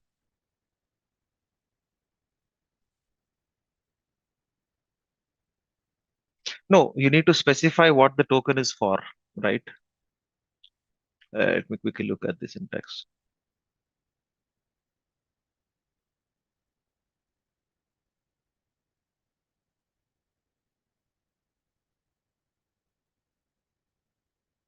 Well, you can do blob to blob. That is like pretty straightforward.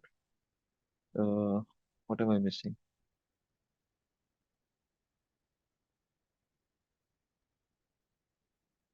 Straightforward approach. Nothing wrong with the command that I can see.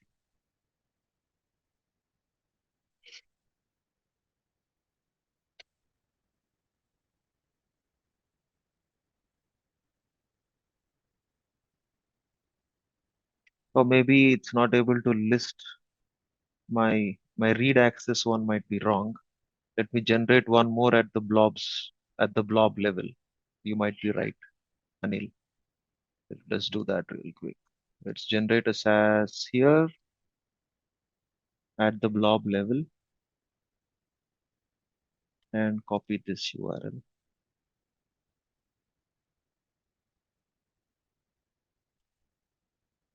What we'll do is replace this.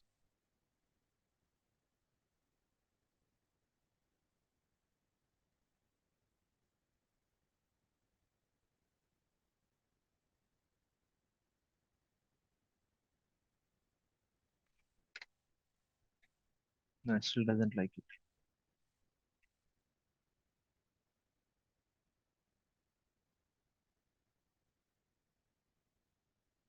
Okay, maybe it needs quotes. So let me use quotes instead. Okay, I'll just type it in again. AZ copy space C source is this. And destination, I think that's why it kind of didn't like it.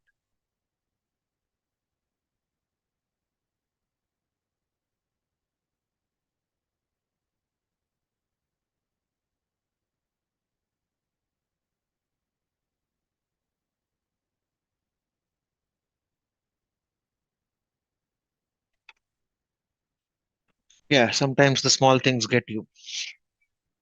Okay, so the the source and destination need to be in double quotes. Okay, so I stand corrected. AZ copy space C in double quotes, enter the source URL with the SAS token, and in double quotes, enter the destination URL, and you should be fine. Okay, so once you do that, this is a final job. Number of files transferred 1, total number of transfers 1, transfers completed 1. So it's all successful, right? So the way you'd build the command, and it's been a while, is the same, right? AZ copy, space copy, and then the source and destination URLs need to be in double quotes. And that's going to save you from these errors. If you have completed, then it shows you that it is done. It says 100%, one done, blah, blah, blah. So we'll move on. We'll talk about CDN. Right. So when we were discussing things earlier in the intro, we talked about what CDN is, right? It's short for Content Delivery Network, right? Now, we also talked about scenarios where you would need a CDN, right? So if you've got a user, you've got your application or a web app, primarily web app, and this has a lot of content, images, image 1, image 2, image 3, multiple images. And if you have hosted, right, what you want, the reason you'd use CDN is, let's say there are multiple users in multiple countries, right? So one in India, one in Europe, one in the US, right? And one in maybe Australia somewhere, right? Now, for all of these folks, right, when they try to access your web app, the content, if you're hosting your web application in one region, I'll probably call this US, right?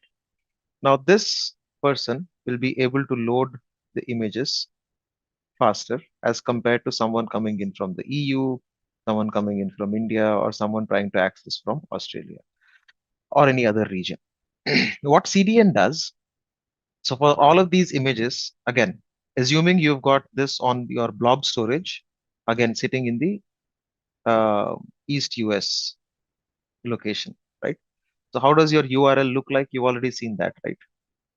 So if your website is using the blob storage URLs to load the images, anyone who's trying to access the page from a different location will see latency, right? In terms of how long it takes for the image to load.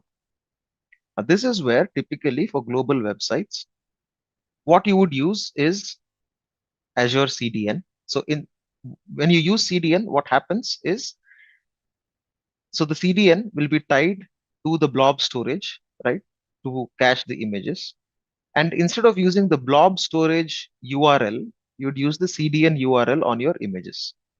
So the way it would work is, if a user is trying to open the website, he will first hit the CDN, right? The CDN will go talk to the storage or blob storage, right, and pull the image. Now, what it does, CDN, over a period of time, now you can choose rules. So in the CDN, you can say, based on the number, you can define rules like, if there is a specific image that is coming in or being accessed frequently, that can be cached here, right? So the images will be cached in the CDN. The users get the images served through the CDN, so they don't have to make an entire round trip to the blob storage and back. Instead, they go to the CDN. The CDN, based on the rules that you have set, will cache specific content, right? Images, videos, whatnot, and it will return it back to the user. Now, for EU, again, based on the user behavior, you can set up what content that needs to be cached. For India, it can be different content. For Australia, it can be different content. So that is what CDN does. It works like a cache, right? It will cache the frequently used images, right? The reason you'd use that is, again, different based on each scenario. Now, typical usage, why CDN, as we've just talked about, right? It'll provide alternate server nodes for users to download resources. It's typically the static content like images, right? Now, CDN is a global service, right? So it's spread across. So for example, if I'm on this website, this web page that I'm just sharing, right? So there are images like this, there's this Microsoft logo coming in and things like that. If I click on this, for example, right, there are all of these images that get loaded, right? Now, Microsoft.com/ENIN, now I'm just, specifically coming in, Microsoft.com can be accessed from anywhere. And based on where you're coming from, these images can change, or there can be common images, right? So common images like all of these need to get loaded, and they need to load fast, right? So for these kind of websites, now even if you open Amazon.com, let me open Amazon.com, right? Now what you'd see is, you see all of these images that are coming in.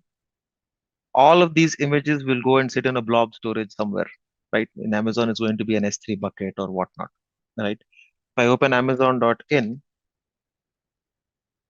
different sets of images, right? Now, all of these images, even in India, right, it need not be global.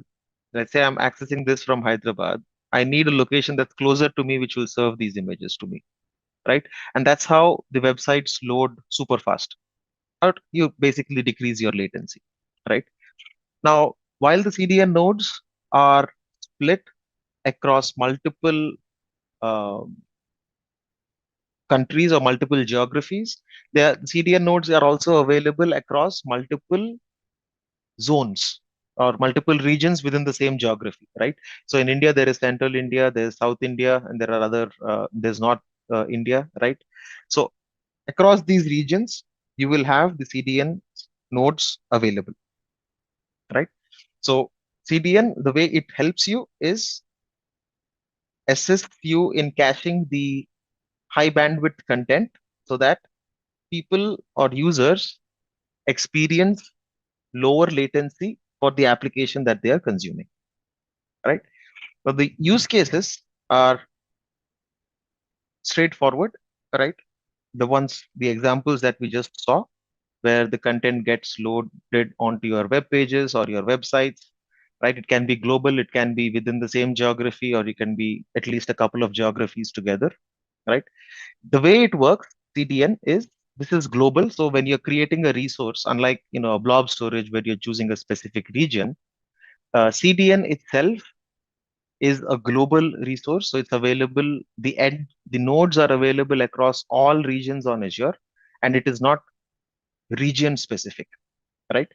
You can deliver high bandwidth content using the content delivery network or CDN, Azure CDN.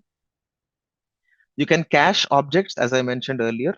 And what it does, the way it works is it will deliver the content from the closest point of presence to the user, right?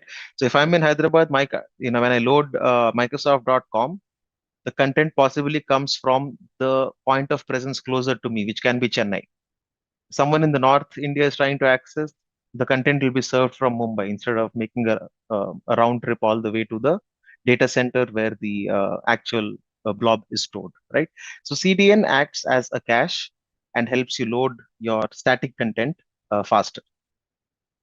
Now, CDN can also be used to accelerate dynamic content, but that's primarily on network optimizations or route optimizations, but not actually content optimizations, right? So what we mean by that, in short, is I'll just draw an image on the whiteboard to make it clearer. Let's say there is a user sitting in Hyderabad. Okay. Now, there is a data center in Chennai. There's a data center, let's say, in Mumbai.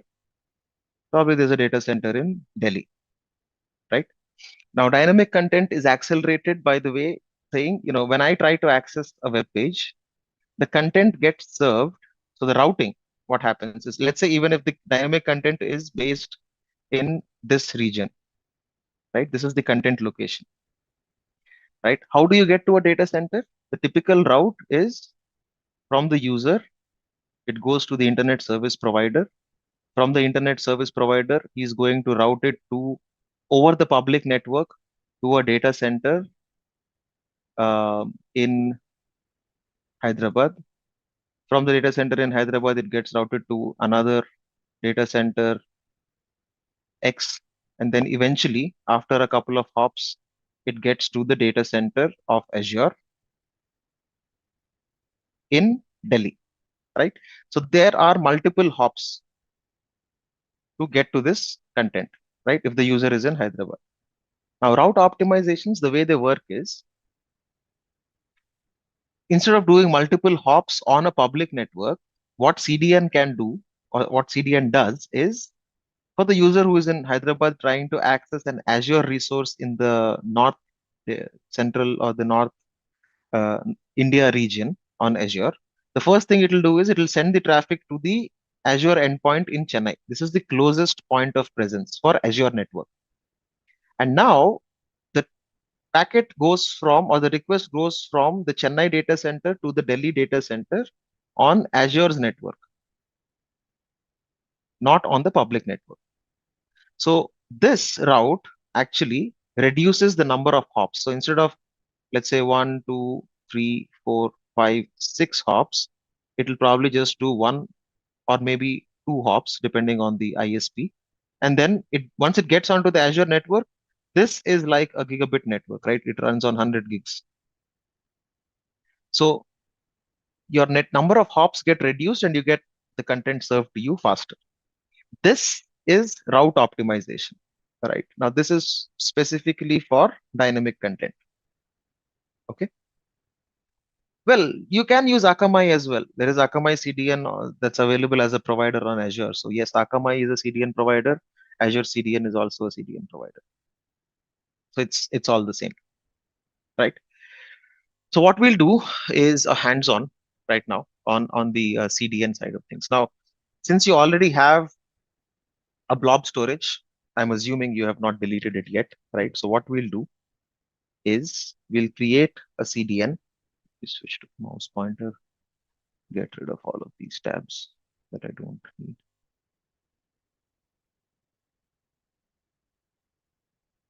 Okay, so I'm assuming you would have the containers. Now, one thing I'd want you to do is any one of your storage accounts, just change the access level because we are using CDN. We can still use the same. That's absolutely fine. Let's just quickly look if we are able to access this image. I don't think we'll be able to. Its blob is set to false. Yeah. Anyway, we'll see the same error message there and then we'll see how to fix that or sort it. Okay. So again, how do you create a CDN? Simple. Search for that resource, type in CDN. There are two ways to do it. You can go to front door CDN profiles and create it. Alternatively, on your storage account, you should see front door and CDN right here, right on the left. Do you folks see it? You can go ahead and click on that. And we can create an endpoint from here directly. Okay, so we'll go this route, right? So on your storage account, you have two storage accounts. So pick any one of your storage account and on the left, click on front door and CDN in under security plus networking.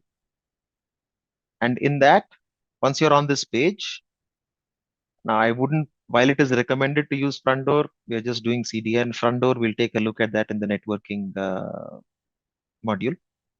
So switch to CDN on the endpoint. So what we are creating is a CDN endpoint for this blob storage. Okay. So give it a profile name. The endpoint name. I think this will be globally unique. So choose this carefully.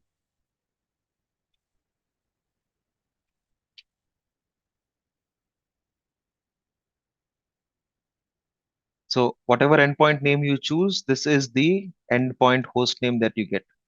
Okay. Now the origin. So what we are saying is the origin is our blob storage. Now there are multiple blob storages, right? But we are sticking with what we have. There's a pricing tier. Leave it as standard. Now the query string behavior or the query string caching behavior is there. For now, we'll just ignore the query string. If you want to bypass caching or use the query string, these are to set your rules. So we'll explore that later. So just choose ignore query string as your option for now. Okay, I'm pausing on this page for a minute. If anyone is not on this page, please let me know.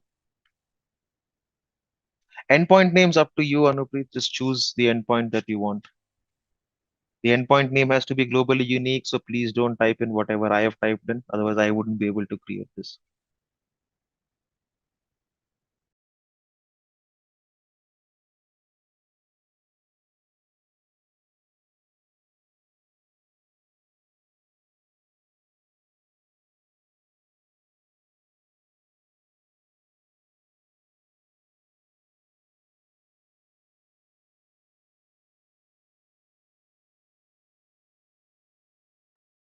Very specifically to the blob storage.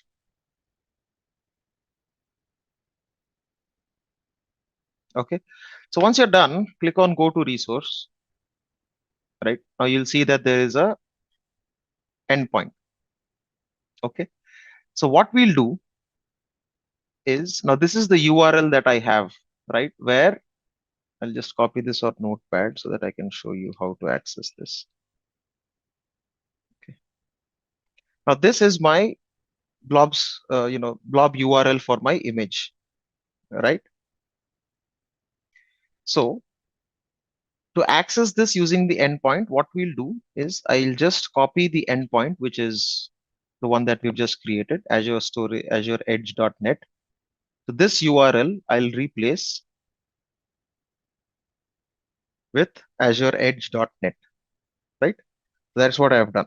So in simpler terms, what I'm doing here is this. I'm just constructing or changing the URL. I've removed the blob.core.windows.net and whatever, and I'm just pointing this to my CDN. Okay. Now let's try to access. What I'll do is I'll try to access this here. It is not ready yet. Check in a few minutes. Okay. This will take a while. Let's wait.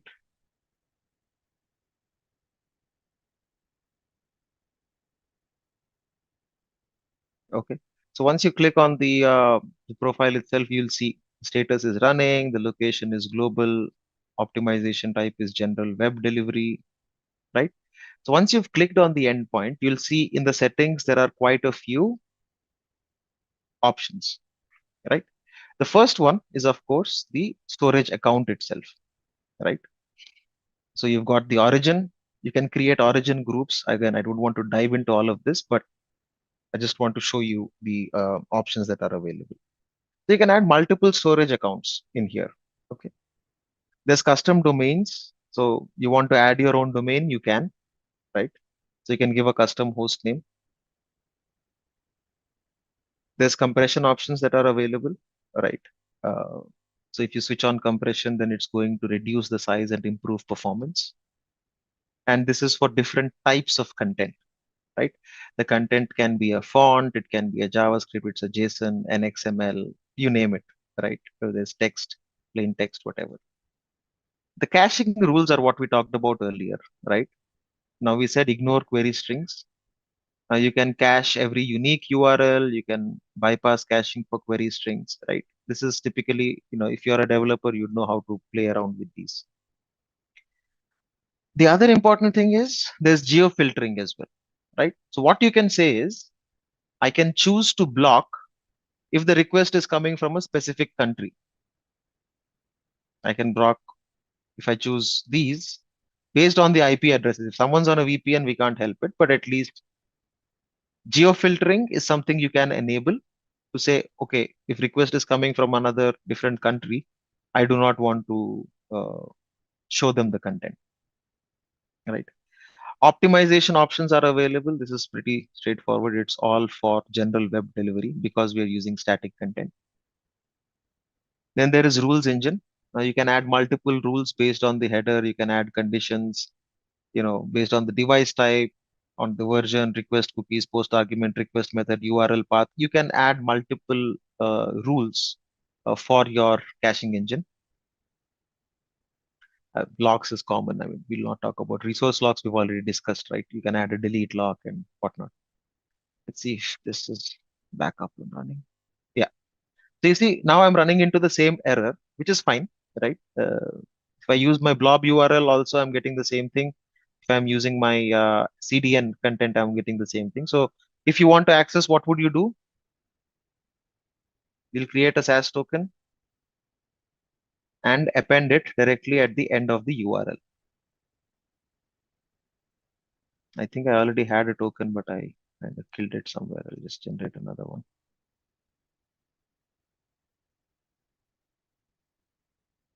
You won't find the image inside the CDN. The image will be fetched from the origin.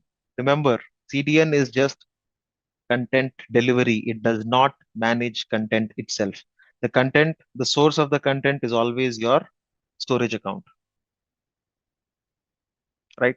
So once I've passed in the SAS token, again, how have I accessed this? I'm hitting the CDN URL. I'm not hitting the blob storage URL, right? Now this content will be cached in CDN, right? Depending on the kind of rules that we have set, whatever, right? If you try to load it 5, 6 times, or even it is now loading faster, right? Even if you try a newer incognito window or a different browser, you'll see that compared to a storage account, again, there are multiple parameters to it. My storage account is created in East US. Still, in private browser or an incognito window, you can see the pace at which it is opening. Now, the same thing I can show you if I hit a different URL. There you go. Take the link. Okay, sells out. Right now, if I use the I need the SAS token. Copy the SAS token.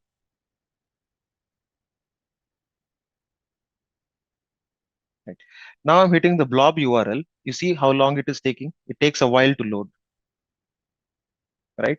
Because this is not coming through the CDN endpoint. And this is exactly what we say, talk about latency, right? If you want to see that again, let me use a different browser window. Okay, I'll close this. I'll open another incognito tab. Now this is my blob URL. You see the time it is taking to load. Now what I'll do is I'll hit the CDN URL.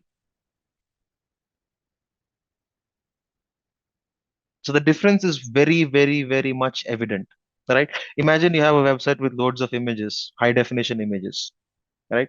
It's going to impact your page times by quite a bit. Okay. The CDN, like I said, all you need to do is go to your CDN profile. In the CDN profile, you will see the endpoint. This is your CDN URL. This is your endpoint.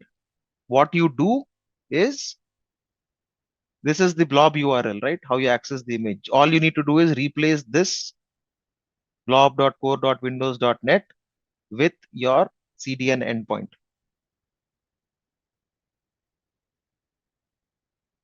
Yeah, which of these storage services can be mounted on a desktop as file storage? Let's move on to the second one.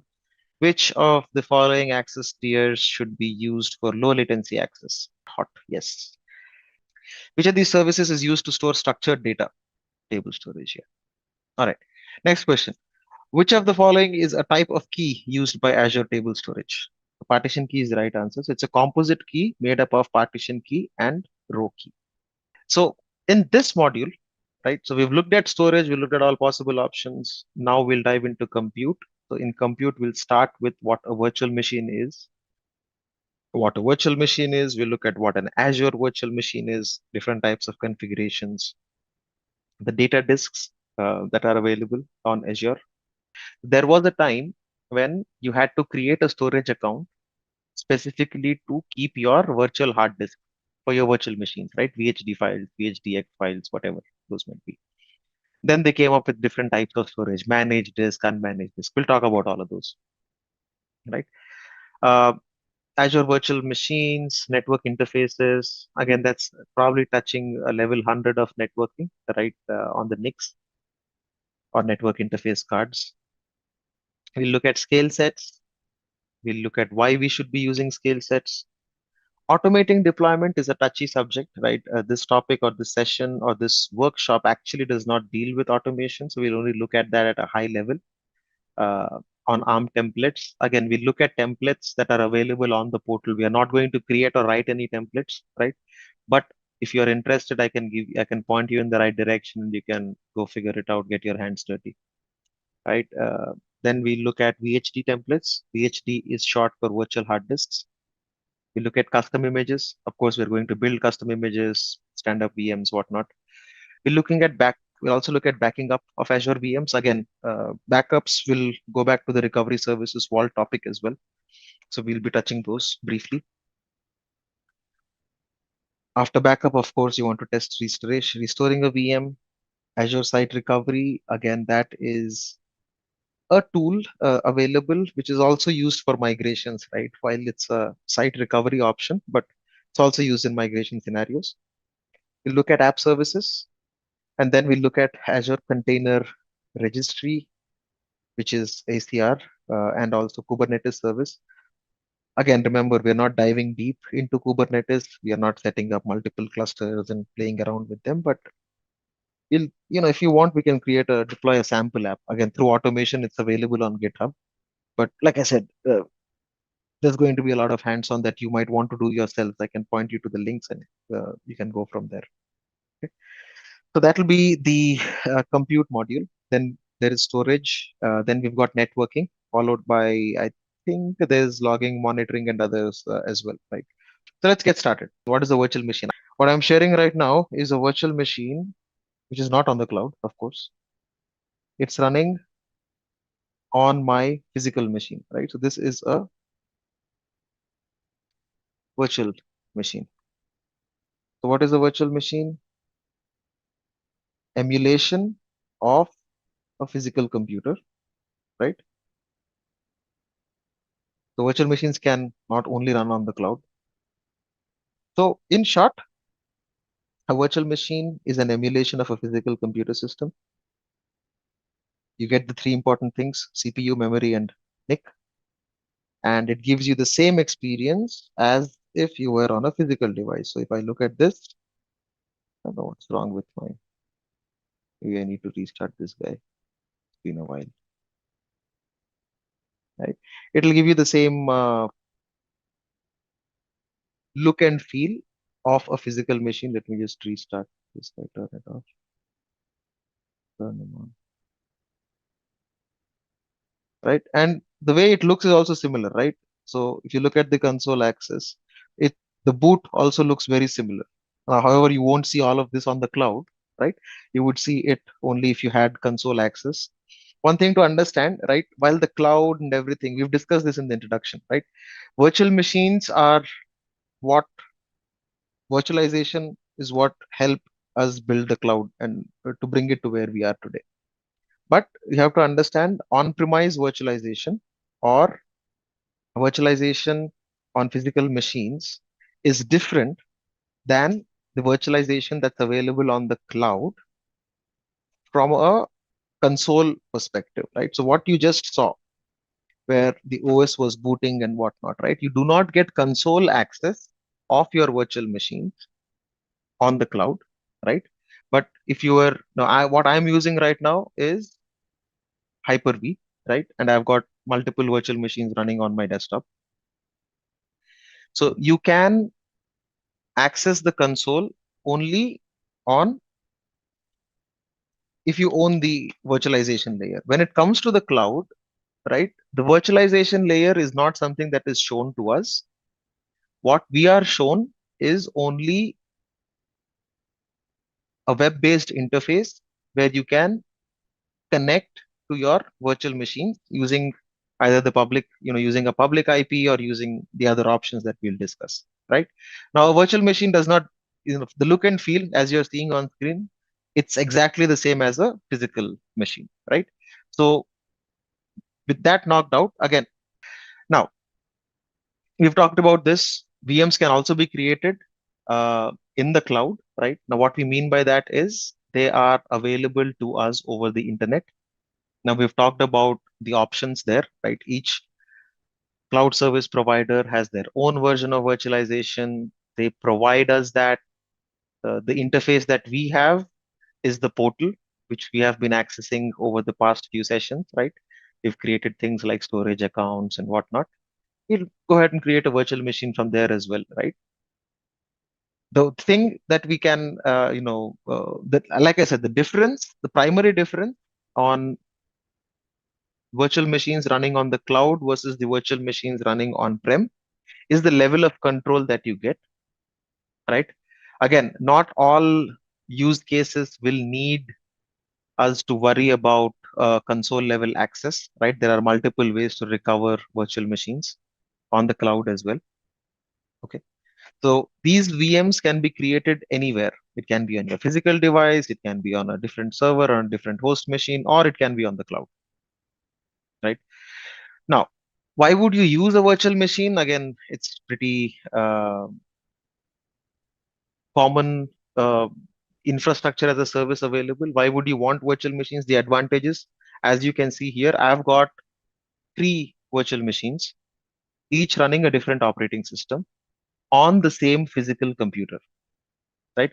That is a huge advantage. So I'm running Windows, but if I want to run any Linux workload, I can run that on my Linux on my virtual machine on the VM, right?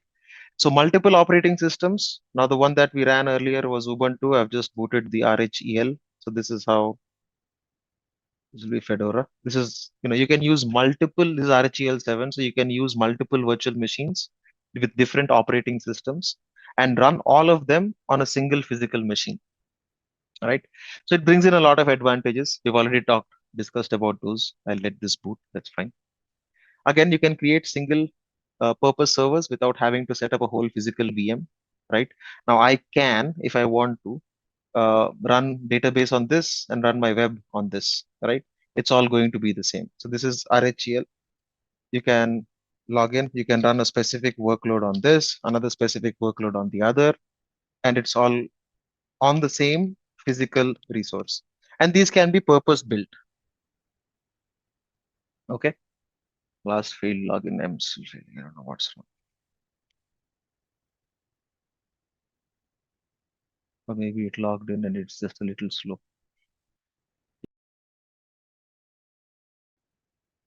There you go. So it's as simple as that. You can run. The reason I prefer Ubuntu over RHEL is the display scaling. There are not drivers enough on the RHEL, but there you go. And then you can also create high availability clusters, minimize downtime, whatnot. You can do a lot of things when it comes to virtual machines. Very specifically, you'd be able to efficiently utilize the capacity, the physical server capacity that you have, right? Now,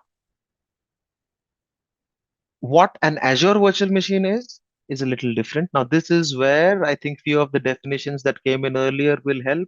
Now, Azure virtual machines are the ones that are hosted in Azure. It's as simple as that. What is an on-prem virtual machine? This is an on-prem virtual machine. Now, you can run the same virtual machine on the cloud, right? Now, this VM that is running, and where's the other VM? Dead.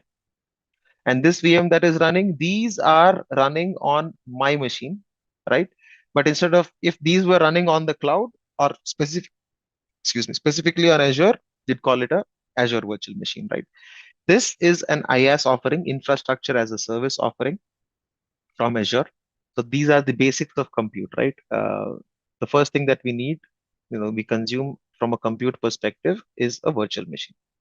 Again, you don't have to worry about buying, maintaining physical hardware, whatnot. And that's kind of common across any Azure service that you consume or any cloud service that you consume. Now, Azure offers different types of VMs based on certain criteria. It can be memory, it can be compute, right? What does that mean is, if you look at the way I am running things, right? I have, let me look at these properties. I remember showing them earlier as well, right? So in the settings, what you can see is I have 8 GB of RAM assigned, okay? And I have, where's my CPU? I've got two virtual processors that I've assigned, right? So the configuration of this is 2 core, 8 GB RAM. And I've got a hard disk, which is, I believe, 127 gigs in size, right? Now, this is the configuration that I have set up, right? Now, there are multiple permutations and combinations available for the size of the virtual machines that you want to create, right? The categories range from a general purpose use, then you have one for high processing power, you have one for high compute workload, you've got one for large storage, you've got one for, which is optimized for memory, right? There are quite a few, and these keep getting updated very frequently, right? So you might see newer sizes pop up based on use cases. There are high performance compute machines. There are the ones for graphics as well, for graphics processing as well, right? There are quite a few sizes. All of these broadly are categorized into multiple series of VMs. Now, I'll not want to go through this slide. Rather, I would want you to see this on the Azure portal itself, because that is where you'd find the latest and greatest information, right? So I just look those up. Now, what these are called are SKUs or SKUs in short, right? A SKU is short for stock keeping unit, right? SKU. In short, you'd call it SKU, right? VM SKUs or sizes are available here. So if you look at the categories, you've got, and these are the broad categories. You've got general purpose. Okay. General purpose series are like this. So you have an A series, a B series. These are burstable. We'll talk about these in a bit. The there's multiple naming conventions, right?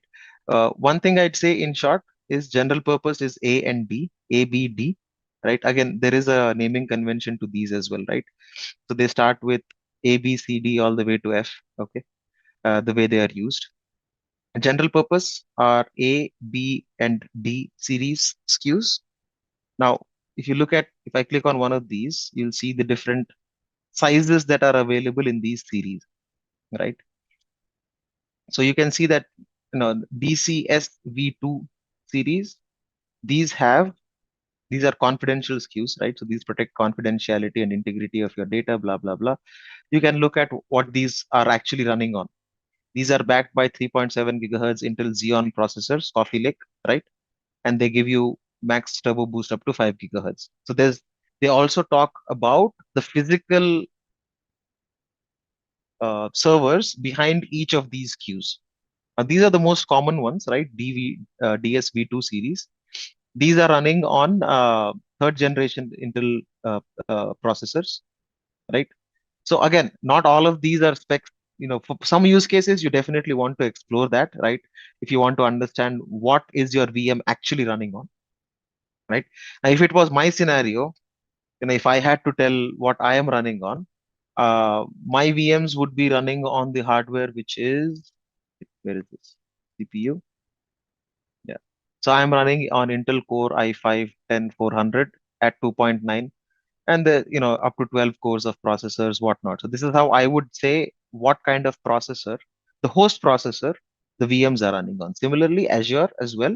Not only Azure, right? Any CSP is going to tell you what is the hardware each series is running on, and what are the different sizes that you have in it. So you can start from one core, 3.5 GB of RAM, to 16 core, 56 GB of RAM, right? 16 core, 56. Now these are DS2 or DS3. Each series has multiple sizes, right? So you see this standard D64 is running 64 cores and 256 GB of memory, right? So the first one is general purpose. Now this is for most common workloads. You can run web servers on it. You can run file shares, file servers, anything, right? General purpose, as the name suggests. The second ones are compute optimized. Okay. Compute optimized are the workloads or are the virtual machines. The configurations are very specifically tuned to workloads that are compute heavy. So, for example, web servers, your firewalls, right? These are the ones that you would use typically on the compute optimized SKUs. Now, there is a virtual machine selector tool also that is available. It is pretty new, right? So you can find it by workload type, whatever, but I'm not a huge fan of the selector. I'd rather choose it myself, right? Now these get higher turbo clock speed if you see, right? Why is it compute optimized? You can go up to, multi-cores, you can go up to 3.4 gig or a maximum single core turbo frequency of 3.7 gigahertz, right? Now, this is where these are the SKUs that you'd want to use. An FSV2 series or an F series is what you would use for your firewalls because there's going to be a lot of packet inspection. It has to do a lot of decrypting, encrypting of the packets and send it for your website because if you want to run any server-side workload to serve your web applications to multiple users, you need compute optimized machines, right?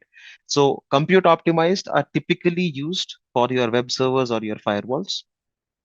Again, multiple sizes that are available. They can go up to 72 cores and 144 gigabytes of memory. So one thing you have to understand is based on the type of optimization you're choosing, all that is changing is the cores and memory ratio, right?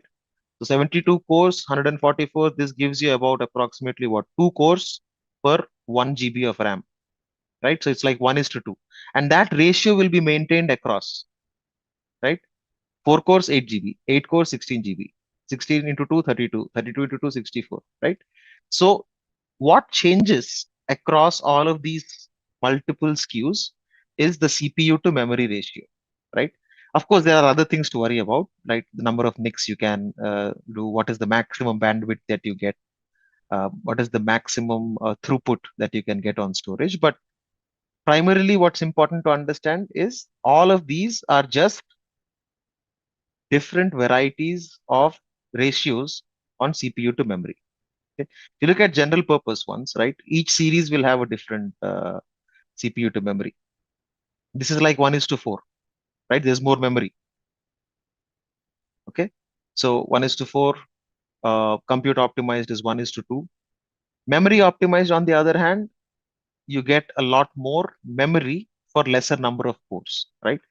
Memory optimized SKUs are the ones that you would typically use for memory heavy or memory intensive workloads. One example is any database server, right? It's memory intensive. Here, if you see, the ratio is 1:7, right? 2, 14, 4, 28, 8, 56. It's 7 times, right? So memory optimized SKUs have more RAM for each core, right? General purpose is kind of balanced. Compute optimized is lesser RAM, more cores. You don't need as much memory. And then there's storage optimized. Now, these are very specifically for storage servers, right? Where you have the ability to attach NVMe disks. So you get a lot of NVMe storage, faster storage. You can attach a lot of disks. You look at the throughputs that is available. You get up to 400,000 IOPS with more than 2000 Mbps of speed. Again, the ratio is like 1:8 on CPU and memory. Okay. Now, there are other options as well. One thing you have to remember, general purpose compute and memory optimized are widely used. Storage optimized are very specifically for scenarios like creating Exadata servers, Oracle servers, whatnot. Sayed, there's a question I need to drop off. What time does the class finish? The class finishes at 11 p.m. Sayed, if you're in India, or in the next half an hour. Feel free to drop off. You can listen to the recording, right? That's fine. All right. The next one, the next types, these are rarely used, right? But we'll still go through them, right? Storage optimized is L, right? Memory optimized are uh, E series primarily and M series. Okay. Now, there is GPU or accelerated compute. These are all N series. N series are for graphics. Now, you'd see there's be larger, heavy SKUs on this, right? These are supported by NVIDIA CPUs and have graphics cards as well. There's graphics memory in there as well. Now, you'd use these for rendering or building uh, uh, mostly the gaming companies kind of use these kind of heavy SKUs, right? So if you're rendering lots of frames, you're building out a 3D animation, 2D animation, whatnot, right? So you can use the graphics or GPU optimized SKUs. Now these are also available FPGA SKUs. Now these keep changing more often than not. This is again for graphics as well, but I haven't dived into these much. I don't know what FPGA is. By the way. HPCs. Now these are interesting, right? These are high performance compute workloads. These can be specifically for running your AI tools or your big data clusters or your machine learning algorithms, right? For example, things like ChatGPT would need a HPC SKU to run. And trust me, these queues are huge, right? They run on large cores, and these are more often than not dedicated, right? If you look at HPV3 series, performance series, they go up to 120 cores, 448 gigs of memory, right? So these are for large scale or high performance compute kind of workloads, right? Now, each of these queues have benchmark scores for different types of operating systems, right? Each SKU, each family has its own benchmark score. So you can understand how these virtual machine SKUs compare in terms of a benchmark, right? So each SKU has its own underlying hardware, right? So if the hardware changes, so does the benchmark. So you can't expect the same kind of performance always. Okay. So again, same thing here on the slides. Like I said, there'll be more series that keep getting added. So your single source of truth is always what is there on the Azure portal, right? So what we have here is again the different series which we looked at: A series, D series, general purpose, right? F series VM is more on compute optimized. G series is memory optimized. H series, we've looked at high performance computing VMs. L series are storage optimized. M series, memory optimized, just like the G series VMs. N series virtual machines are GPU or graphics enabled VMs. This interesting graphic. Okay, we've just looked at these. We've talked about these. Compute optimized, you probably use in medium traffic web servers. Network appliances are actually firewalls. You can use them for batch processing and application servers. Memory optimized, preferably, typically used in relational database servers. So it can be SQL server, it can be your Oracle, it can be your MySQL, whatever. Storage optimized, again, they give higher disk throughput, right? Apart from the CPU to memory ratio that we saw. GPU optimized, as we discussed, high graphic performance for visualization workloads. HPC, primarily for AI kind of workload, modeling and running simulations. Let's go ahead and create a VM using the Azure portal. So let's get to our portal. Again, search bar is your friend. Type in virtual machines. You'll see the first service light up. You can click on that and then in create, choose the first option, which is Azure Virtual Machine. Okay. So once you choose that, you'll see a page. You would already have your resource group. I don't have one. Okay, I'll have to switch to this.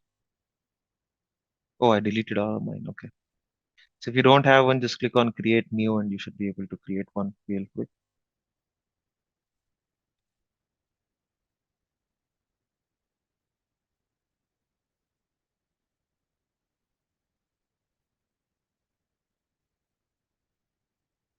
Give your VM a name. Choose your region. One thing you'd want to switch is the security type. Just choose standard. Don't use trusted for now. Now the image is where you can choose the operating system that you want.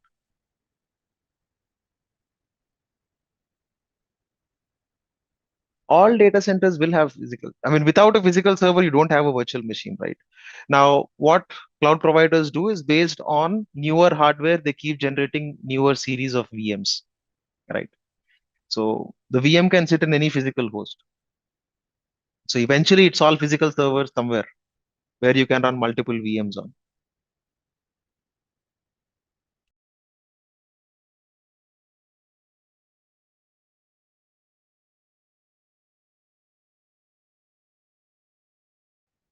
Let's just choose Windows because it's easier to log in. You can choose Windows 10 or 11 as well if you want to, but I'd stick with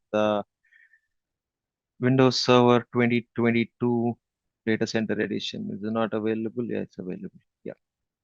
So I'm just choosing the Windows Server just because it is easier to remote desktop into, right? Rather than worry about SSH. If you are okay, comfortable with Linux, go ahead and host a Linux machine. That's absolutely fine.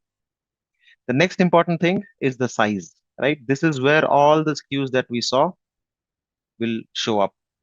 You see, this is showing you what are the most used ones, but you can just choose whatever SKU that you want. I'm going to choose probably something which is at least 4 cores, primarily because Windows servers take a bit of time to load. And there's also a cost that will come up. So if you see it's saying 15,249 rupees per month, it's expensive. Let me choose something lower. And this is fine. Oh, this is even larger. Okay, I'll just stick with it. Remember, turn off your VMs or you're going to burn your credit like there's no tomorrow. Okay. Once you choose your size, you need to provide a username and password. Remember, this is your admin username and password that you will use to sign in. One other thing to understand is keywords like admin or administrator will not work because they are reserved, right? Admin and administrator don't work. So choose something like a test admin or Azure admin or whatever. Choose your password.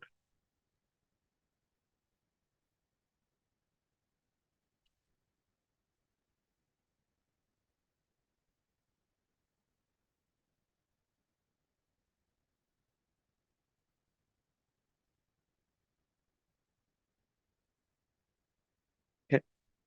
Now, one thing is it can be different, depends on the region. I have chosen Asia Pacific. If you are using some other regions, it will be cheaper. It can be cheaper, or it can be higher. We, for now, leave public inbound ports as the default that are showing up. Now, you need this because it creates a security group or a firewall. So leave it as default. We'll understand or deep dive into all of those when we talk about the networking topic. Okay. And that's it. Let's not worry about anything else. Networking disks, it's going to create a network for you and whatnot. So that's all the inputs that we will provide. I can show you what is happening on the disks section as well. Right. OS disk, you can choose the size of your OS disk. Right. We are leaving it as image default. OS disk type, you can choose other options.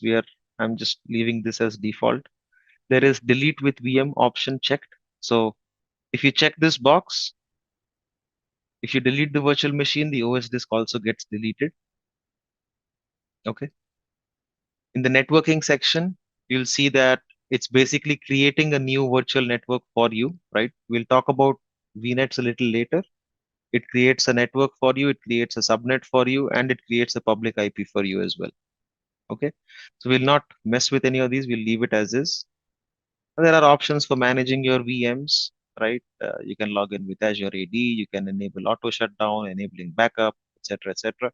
You're not doing any of these, right? So once we're done, once you've chosen everything, Azure detected that there are other region size and zone recommendation. What is it? Region Central India. Oh, it's telling me that there is a cheaper option. Okay, thank you. I'll choose that. It doesn't matter because I'm going to delete it anyway. But yeah. All right. Click on review plus create. Now it is telling you that you've got your ports open to the internet. It's fine because it's only for testing. So we're not changing anything. Again, enterprises do not deploy using the portal. No enterprise is going to have a public IP. That's okay. We're just getting our hands dirty. So go ahead, click on create. So in the basic section, if you have chosen the default values and are not messed with it, you should see it. Let me open up another tab.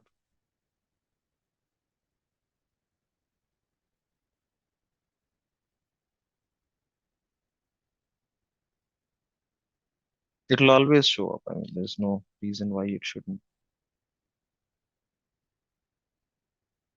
So if you scroll down, it'll show you public inbound ports. And if you have chosen Windows, of course, it'll show you RDP.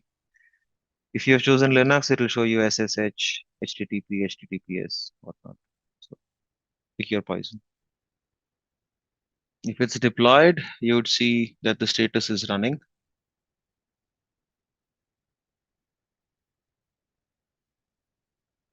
So the way you can check if it is deployed or not, and if it's running or not.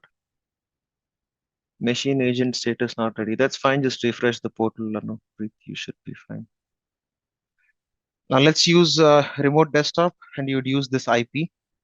Okay. to remote into the server.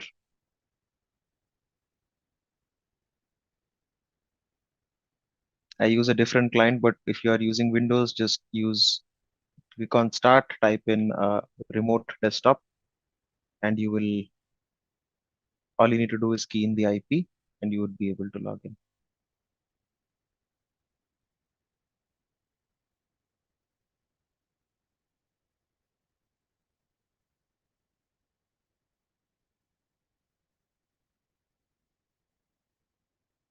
Choose any client that you want, a remote desktop client, you should be okay. When it asks you for the username and password, remember the username and password that we keyed in when creating the VM. We will use that and log in.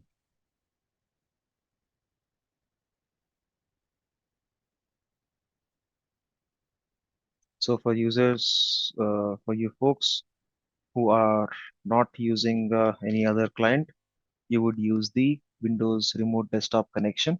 It will look something like this. Paste in the IP address of the server that you want to connect to, that you have created, right? The public IP address. And once you click on connect, it will prompt you for the username and password just like this, and you can connect, right? So once you connect, you'll see Windows Server will be up and running, right? You can do whatever you want to on this, right? You can run basic commands if you're interested, set up IIS, whatnot, right? But once the server is ready, it's up for grabs, right? You can do whatever you want to do with it.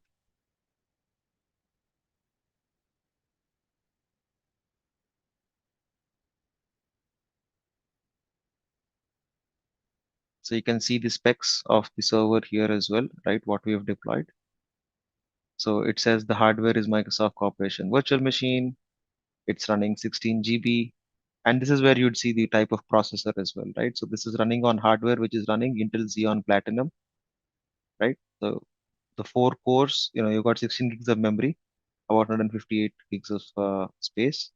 If you look at Task Manager, more details in the performance section, you can see what we have. So you have got 4 virtual processors on a single socket, right? It's a virtual machine tagged as yes. The memory is 16 GB, and you have network as well on this. And there are DNS names and other things that Azure, there's an IP address tied to it, there's an IPv6 address tied to it, right? You can explore all of these options that are available. Again, if you know what you're doing, you've done this a couple of times, then, choose your client. I use a different client to connect. So this is called Royal TS. It's free. You can connect to, multiple VMs and play around with them if you want. So what we look at on the portal again is a few things, right? Specifically around the virtual machine configuration. Okay. So the few things that we were asked, it's still deploying. Go ahead, Praveen, let it deploy. You can listen in. Once it's ready, just try to log into the VM and just check if you're able to. Okay.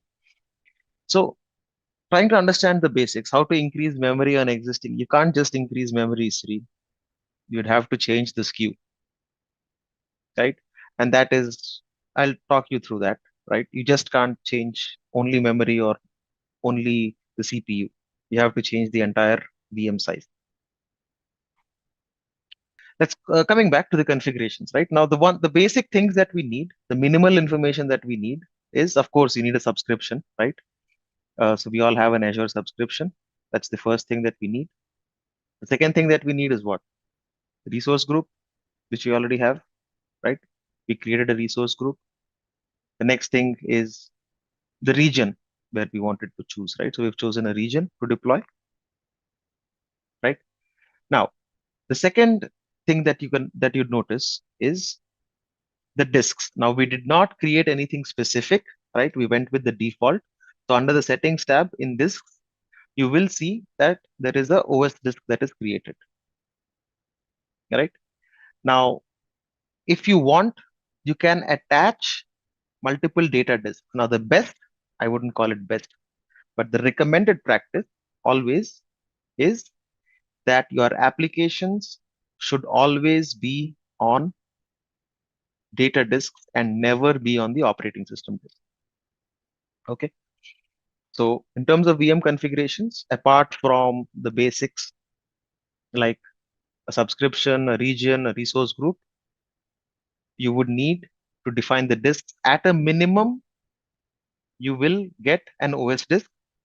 And the other thing that you would have observed on your VM, let me just go to the VM, is disks is storage. Well, disks are disks. Eventually, they are storage. Yes, there is an operating system disk and a data disk, right? So if you notice on the VM, there is the Windows or the C drive, the disk. This is the OS disk, which is 127. And you also see that there is a temporary storage, right? A temporary storage comes as part of all virtual machines, right? Temporary storage, you see there is a data warning readme. What it is saying is, this is a temporary disk. Any data stored is subject to loss and there is no way to recover it in capital. So they're basically shouting and telling you that. So don't use this disk for storing any personal or application data. Okay. So you get two disks, right? These are the two, uh, any virtual machine will come with at least two disks. Okay. OS disk is mandatory. Now, this is what comes as part of your, this is where your image is. This is where your operating system is, right? And the second is temporary storage. One thing really important to understand is if you were, let's say, installing an application or creating an application. So, for example, let me just set up IIS on this and I'll show you what I mean. Okay, setting up IIS is very straightforward. If you haven't done this, it's easier to know. So all you do is add roles and features, and then we'll do a role-based installation. Just keep doing next, next, next. And then in server roles, we select web server. Now you can choose any other server. You can create an ADCS, Active Directory Domain Services, Federation Services, whatever. But just do next, next, next, finish. I just want to install a basic IIS to show you what I mean by application sitting in a different disk altogether, right? So while this is installing, one thing to understand, you see on the portal, I do not have data disks here, okay? We haven't created one. You can go ahead and create and attach a new one, that's fine. Each virtual machine comes with at least two disks, right? You see the OS disk only on the portal. The temp disk is always attached to the VM, right? Again, you wouldn't store your application data on it because it is, if you reboot your VM or you resize your VM, that storage will get lost, right? Apart from the basics, the second important thing is to understand is the disks that you have, right? They are separated specifically by the OS disk. You can only have one OS disk per machine. You can have n number of data disks, right? And the number of data disks also depends on the size of the VM that you choose. Okay. The third important thing, again, compute piece we have sorted, which is the size of the virtual machine. Storage piece is this, right? The OS disk and data disk. The other important thing is network, right? So if you click on the networking tab, you'll see that there is a network interface that gets created. And there is a private IP and a public IP, right? Also, there is a virtual network and other things that are created, right? So if you want a public IP or not, if you see here, there is a public IP. That is what we've used to connect to the virtual machine, right? The next is management. So you can choose to automatically shut down the VM or automatically back up the VM, etc. Right? So those are listed as part of our operations here, right? So if you look at auto shutdown, you can enable auto shutdown on a specific time. It is going to auto shut down your VMs. This is not what you would use in an enterprise, right? But on a dev test workloads to save cost, you can shut down the VM, right? You can also run updates of your operating system, right? You can choose the Azure Update Manager that you can choose. You can automate and whatnot. You can also do a backup for this. Again, we'll deal with this later in the upcoming sessions, right? You can back up your VM as well. And now there are a few things called guest configurations. So what you can do is automatically set up configuration of the virtual machine, right? The way you would do that, or why you would need to do it is, or does this all add to the cost? No, auto shutdown, all of these won't add to the cost. Disks will add to the cost, and the VM itself and the license will add to the cost, right? Now you can add extensions to run custom scripts, right? You can use semantic extension, whatnot. You can use Azure AD based login, right? Now these are all trying to get your VM to a state which you want. So for example, I just installed IIS, that you can do using an extension, right? And of course, as usual, tags are something that we can attach to the VM. All of these are the basics, the VM, Azure VM configuration basics, right? Now I'll quickly show you what I meant by application being on a different thing. Now that IIS is set up, right? So IIS will always have the application sitting in this folder, right? inetpub ww root. What does that mean? The moment, let me just launch this, I'll show you. If I type it,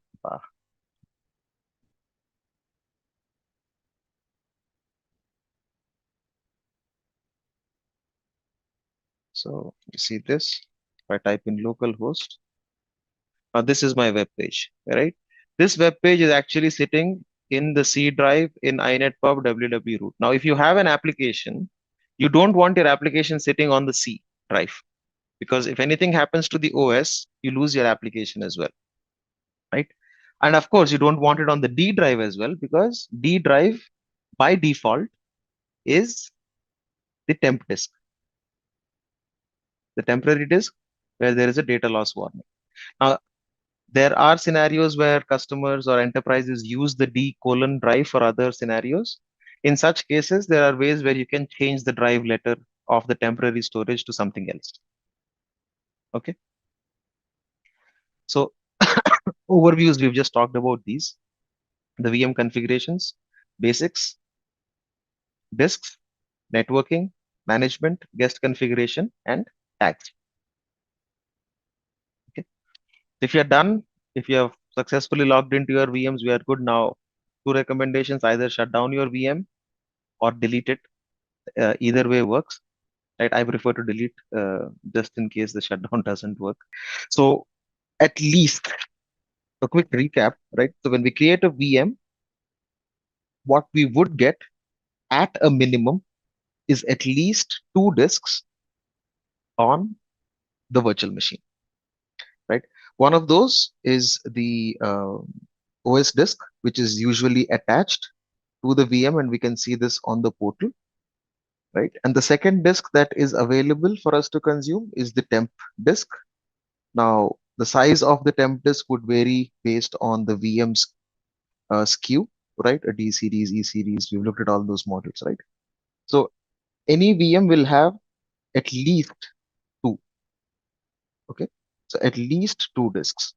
Now, the reason why, now, if in case, the recommended practice always is to ensure that your applications, right? So if you have your web app or your application code, whatever, this application should never be on the OS disk, right? The reason for this is to ensure that even in case there is an OS update or a OS patch or even a disk failure, your data is always secure. So for that, the option that we have on Azure are for the Azure VMs is data disks, right? So we can create and attach multiple data disks onto the virtual machines to make sure that your applications or any of your database, right? So it's an application, you would want it on the data disk, or if you need your databases, any workload, right? So I'd call this any workload that you want, which is related to your application or your database or your middleware or whatever, that all of those workloads should always be on data disks. You will never put them on the OS disk. The default drive letter for OS disk is C. right? The default drive letter for the temp disk is D, right? Now there is of course options where you can change this. You can switch the drive letter in case you have hard-coded applications where you're migrating from on-prem, and if your applications are expecting a D drive, you can definitely expect to, you can definitely change the drive letter. Okay. So any workload will always be on data disk, not on the OS disk or on the temp disk. So a quick recap, right? Virtual machines will use disks. Again, there's two disks that we talked about: operating system disk and the temporary disk, right? Now, the OS disk is exclusively for the operating system only, right? We never recommend to put anything in there for production workloads, right? Of course, dev test, you can choose to do that, right? Temporary disk is relatively faster storage, but then the data in the temp disk has a very high chance of being lost in case the VM is rebooted or in case the virtual machine is stopped and started. Okay. Okay. So question is, when you're hired on by a company and they want about 2000 storage account with limited time, 2000 storage accounts, that's interesting. But yeah, you can definitely automate that person. Just run it, run creating storage accounts in a loop, and you should be fine. You'll definitely be throttled at an Azure level. It's not going to be easy.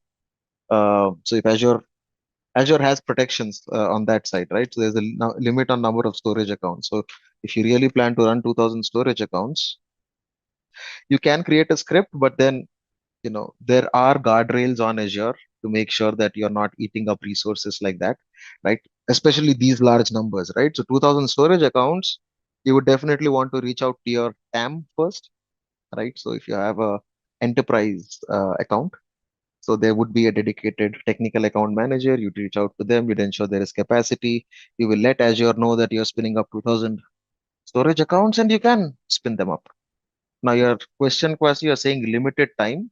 So, I mean, I'd rather question the premise. Why 2000 storage accounts? Why not just 2000 folders in a single storage account, right? So, anyway, that's getting into architecture, but yeah, you can script it out. All right. So, OS disk, temp disk, we've talked about this. Temp disk is only for data, where you want to probably run some, and it's relatively faster. So, temp disk, you can do processing of your data, but you can't really store any data. Again, so the same thing here on the slides. So the OS disk is created from an image. It's stored in the Azure storage account. Again, we'll talk about that storage account bit in some time. Right? There's only one OS disk per VM. It's always labeled as C drive for Windows and dev/SDA for Linux by default. And you can have a maximum size of 2 TB. I believe it has now changed. You can take a look at it on the portal. Right. So any limits or any additional things that might have changed, I would recommend you to always take the truth from the portal, right? Not from these slides, right? Slides are old. Slides can, get old. But the cloud changes faster. So your single source of truth is always the Azure portal. Okay. Temp storage, as we've discussed, there's no extra cost to it. Size of the temporary disk totally depends on the virtual machine type or SKU that you have chosen. The disclaimer, as always, data on disk will be lost if you resize, shut down, or restart, or if the VM is moved to a different host server, right? Again, remember, all of these are virtual machines, right? And so virtual machines will run on a host machine, physical server. The temp disk that you get is local to that host. And that is the reason why the data can get lost. And that is also the reason why you get faster performance on the temporary disk for you to be able to do any sort of data processing on it, which would probably need heavier IOPS. During a standard reboot, the data should persist, but again, there is a risk. Is it possible to customize the partition instead of assigning the total space to root? Again, there's no partitioning. Again, you're on a virtual hard disk. So why do you want to partition? Rather, just provision the size that you need and add additional data disks. So partitioning is not something that you would want to do or you would do on a virtual machine. Physical disks, yes. Virtual disks, no. So the solution for from Azure to place in your data is, they are data disks. Again, these are virtual hard disks that we assign, that we attach to the virtual machines. Now, usually, again, as everything in Azure needs a storage account, all of these virtual hard disks or VHDs, they also sit in a storage account. Okay. Even your OS disks, right, which is a VHD, they will also sit in a storage account, right? Typically, they all consume your blob storage, right? They all sit in a storage account in the backend. Now, initially, when Azure was new, there was, you had to create a storage account for yourself. In that storage account, you would, point your virtual hard disks, your VHD files. You could have multiple VHDs, an OS disk, a data disk, VHD, multiple data disks, right? N number of VHDs, and all of these would be used for your virtual machine to be spun up, right?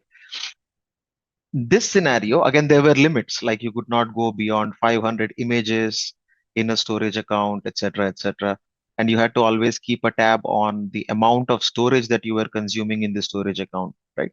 This kind of model where you manage the storage account and you point and you handle the VHDs in the storage account.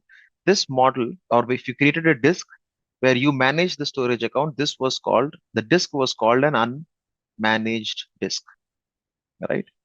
So an unmanaged disk was a scenario where you create your own storage account and you create your VHDs or save your VHDs in your own storage account, right? Eventually, as Azure grew, you had the concept of managed disks. What this meant was you wouldn't worry about where your VHD sits. You wouldn't worry about your storage account, right? All of this gets managed by Azure. And that's the reason why it's called a managed disk, right? So these were the two types. I'm not sure if we have the slides on them, but this is an important fact to understand: managed disk versus unmanaged disks, right?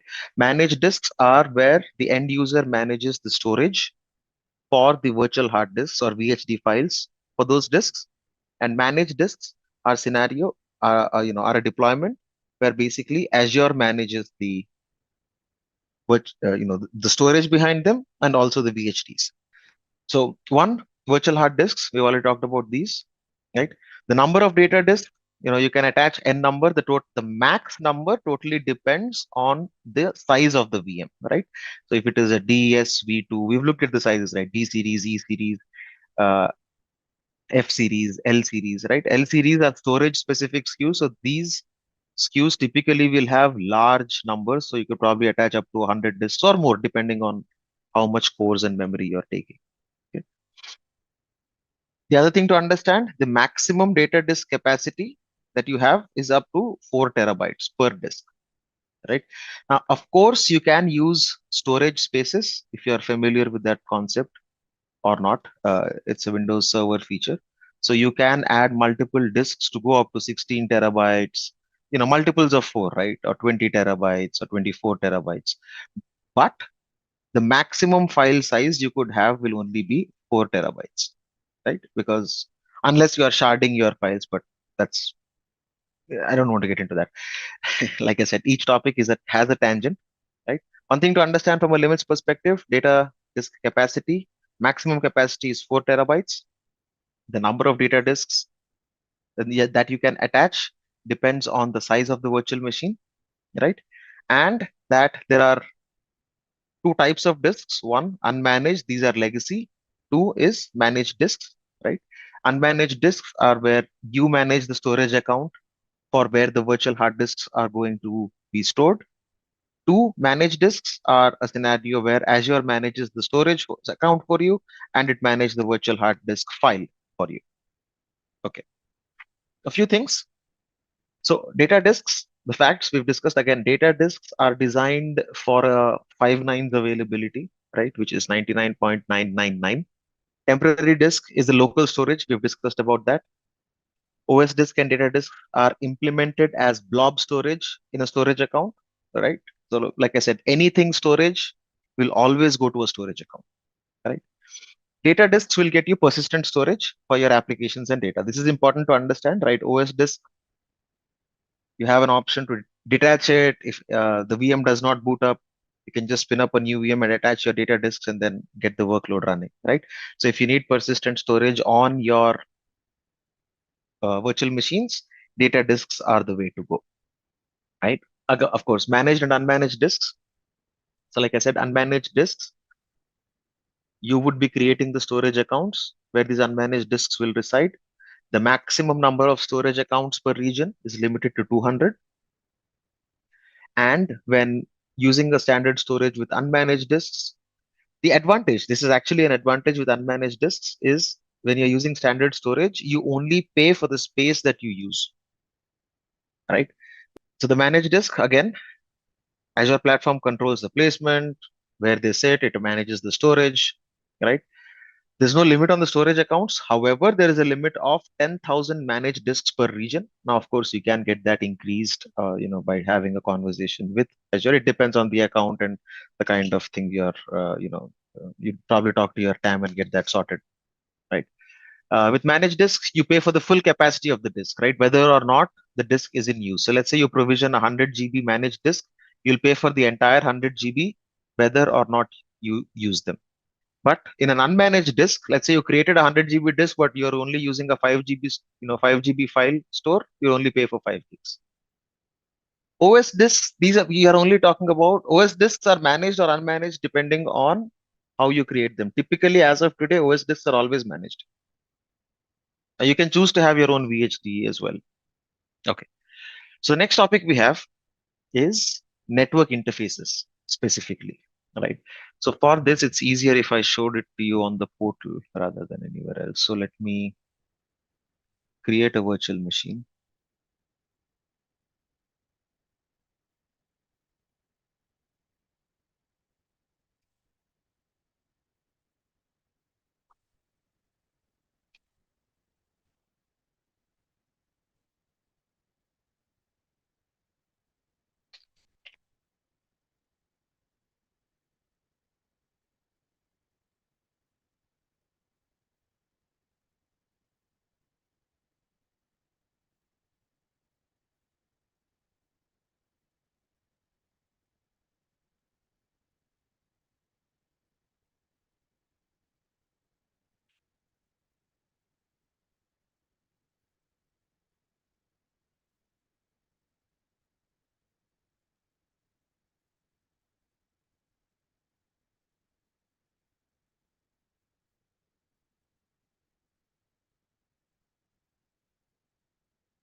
So if you want to use an unmanaged disk, you would have to do it through the command line, right? It's not, I don't believe it's an option that's available for you here.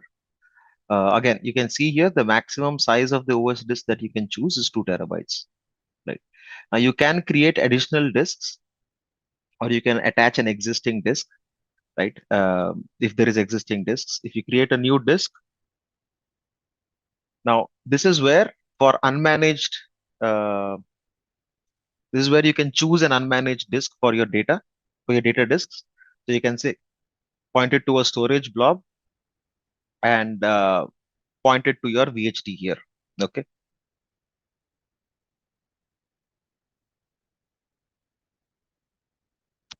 Networking. Yeah, I wanted to see the NICs. It cannot be reserved keywords like admin or administrator, but you could choose any other name as well. You can put in your name as an admin account. That's absolutely fine. But there are only reserved. There are a few things like like reserved keywords like admin and administrator. Those are, you cannot use those. Except those, anything else is fine.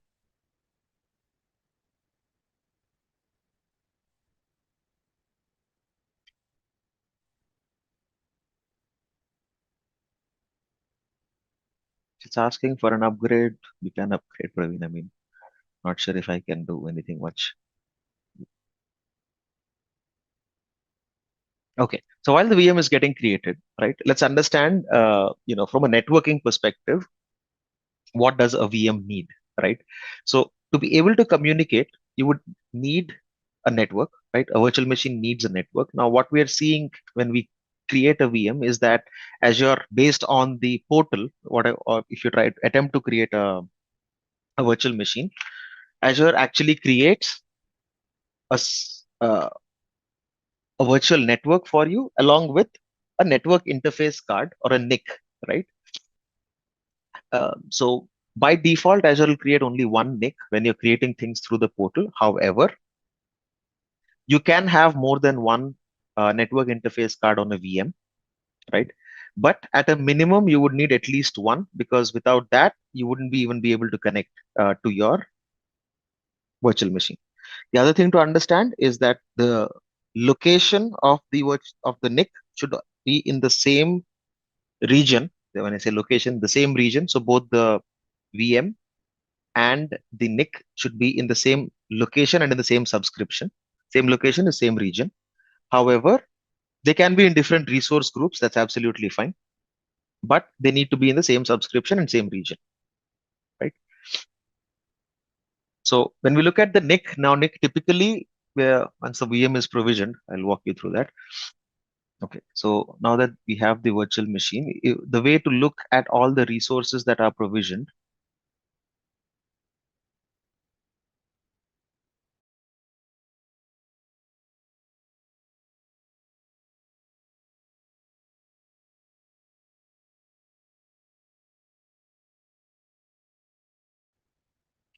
So in the networking section, now let me actually get to the resource group. So in the resource group, you have to notice what all are created when you've created a VM, right? So you would see there is a disk. This is your OS disk. This is your network interface. You can see that in the type. There is a network. We'll talk about NSG and network a little later in the networking section, and a public IP address, right? So virtual machine, compute, you have your network, which is coming through your NIC, and you have storage, which is your disk. So if you click on the network interface, or NIC in short, you will see that it has certain things. It gets a private IP address and a public IP address. Now, this public IP address is what we use to connect to the VM earlier, right? In an enterprise scenario, you probably would not have public IPs, right? It'll all be through private IPs only, right? So you can assign multiple IP addresses. You can make them static, right? You can assign a static IP address. IP forwarding is one thing that is very specific for virtual appliances, right? So if you don't enable this, your Barracuda firewall or your Cisco firewall or your Checkpoint virtual firewall, whatever you're provisioning, right? They might not work. So IP forwarding, yes, public IP and private IP are assigned to the same NIC. Azure handles the NAT for you. NAT in short is network address translation for you. Private IP will be very specifically for your consumption only. Sorry, public IP, right? So if you hit that public IP, you can assign a DNS to it if you're running an IIS server or whatever. In the current scenario, you're using it only to remote in, to connect to your virtual machines. But you can, of course, play around with it and add in a DNS name for it and set up a web application and whatnot. So all of those will also work. So again, DNS servers, NSGs we'll talk about in the network, but without a NIC, a VM cannot exist. Now it can have more than one NIC, which is okay. You can add two NICs, one in one subnet, one in another subnet, right? And that is typically how firewalls are created, right? So if you are experienced with firewalls, they typically have 3 or 4 NIC appliances with each NIC sitting in a separate subnet. Okay. IP forwarding is very specifically for network virtual appliances. So IP forwarding again is very specifically for network virtual appliances, which means like things like firewalls, right? Or if you want to forward traffic from this NIC, right, this network interface to another network interface. So if you want to use things like load balancer on the server, right? If you want to use Nginx, for example, right? So all of those are available in the marketplace, right? So one thing that you can explore is the marketplace, and that's where you'd understand what are the things that you can create with the virtual machine. So if I now search for Nginx, right? So there is Nginx. You can create Nginx load balancer directly, right? So this image comes from Nginx themselves. So you can start with a preset configuration. It's going to set up Nginx for you. Again, similarly, there are things like you want to set up a SQL server. You don't need to install SQL on it, right? So if you search for SQL Server, there you go. You have SQL Server on Windows Server 22, on Windows Server 2019, right? You name it, you've got it. So if you look at compute scenarios, yes, all of these are fully managed. In compute, you have SQL Express, SQL on Ubuntu, you have SQL Server. There's a lot of options. You can create a SharePoint server, you can create an Active Directory server. There's a PostgreSQL server. On databases, you've got loads of options. You just need to search for them, right?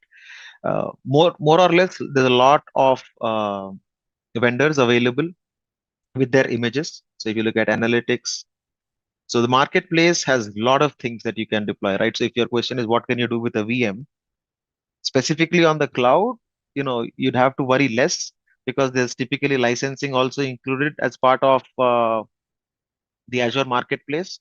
So going and trying to hunt for someone or trying out a new software, right? All of that's not needed, right? Everything's available here. So if you see containers, you've got quite a few modernization assessments, blah, blah, blah, blockchain, mixed reality. On networking is probably where you'd find a few firewalls. This is Nginx on Ubuntu, things like Barracudas, the next gen firewalls. There are Cisco firewalls and a lot of good stuff, right? So with virtual machines, there's a lot that can happen or that can be done for an enterprise, right? So when we say virtual machine, it's just not create a blank virtual machine and then install everything on it. So that's the bit on the NICs, right? Depending on the image, depending on the vendor, they might have more than one network interface card or more than two network interface cards, right? But at least what a virtual machine needs at a minimum is one NIC to work. What is a scale set? Scaling, right? As the name suggests, scale sets are the ones. Scale sets are a resource. A VM scale set is a resource which we would use to create and manage a group of identical machines, right? The number of instances can automatically increase or decrease in response with the demand, right? So in the first session, we were discussing about how you kept on adding new servers as the load kept increasing. And while you added all of these at a point, let's say this is your baseline load, right? When all of the increased load subsided, you still were paying for these extra servers, right?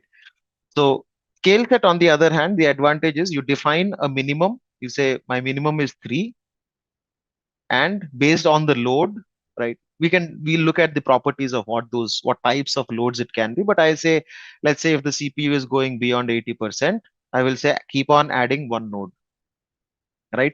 And you can go up to, you can also define the max count, which I'd probably say, 10, right?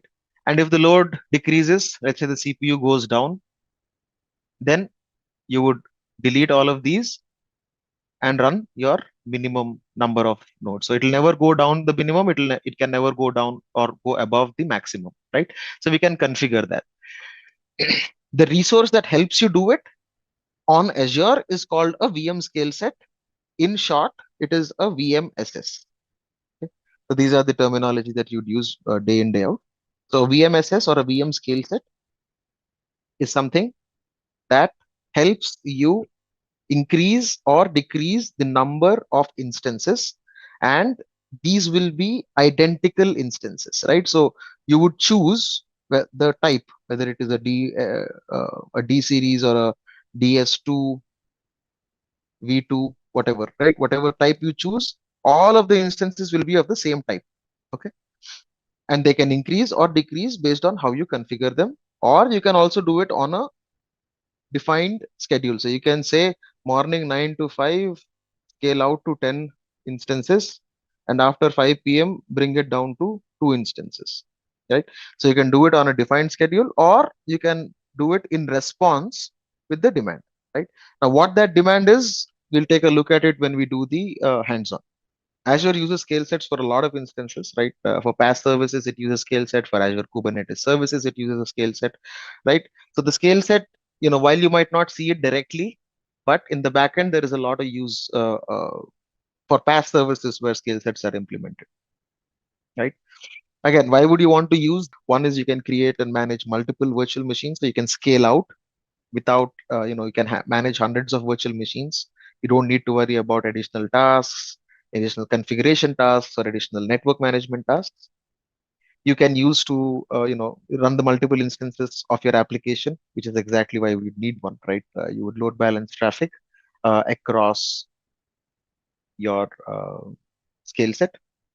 So high availability is something that you get. Automated scaling, we just discussed about that. You can increase, decrease time, the number of VMs as per the application demand.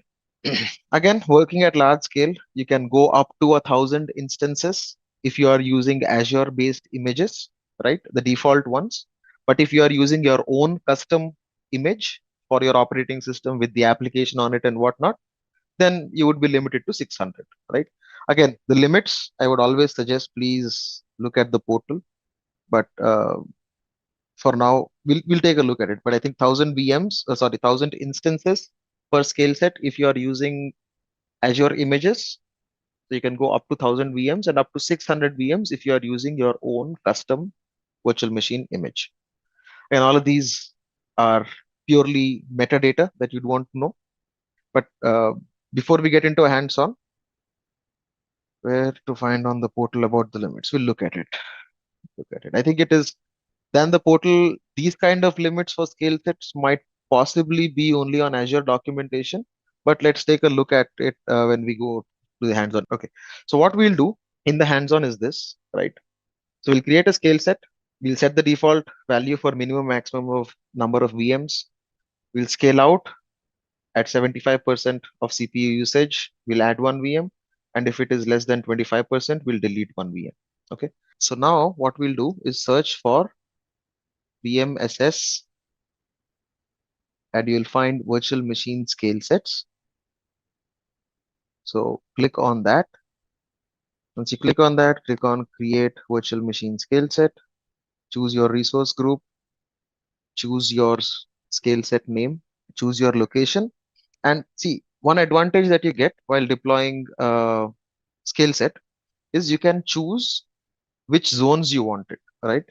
So you can choose all three zones. What this is going to do is when you create three VMs, it will make sure that the first one is in zone 1, second in zone 2, third in zone 3, again, fourth in zone 1, fifth in zone 2, sixth in zone 3.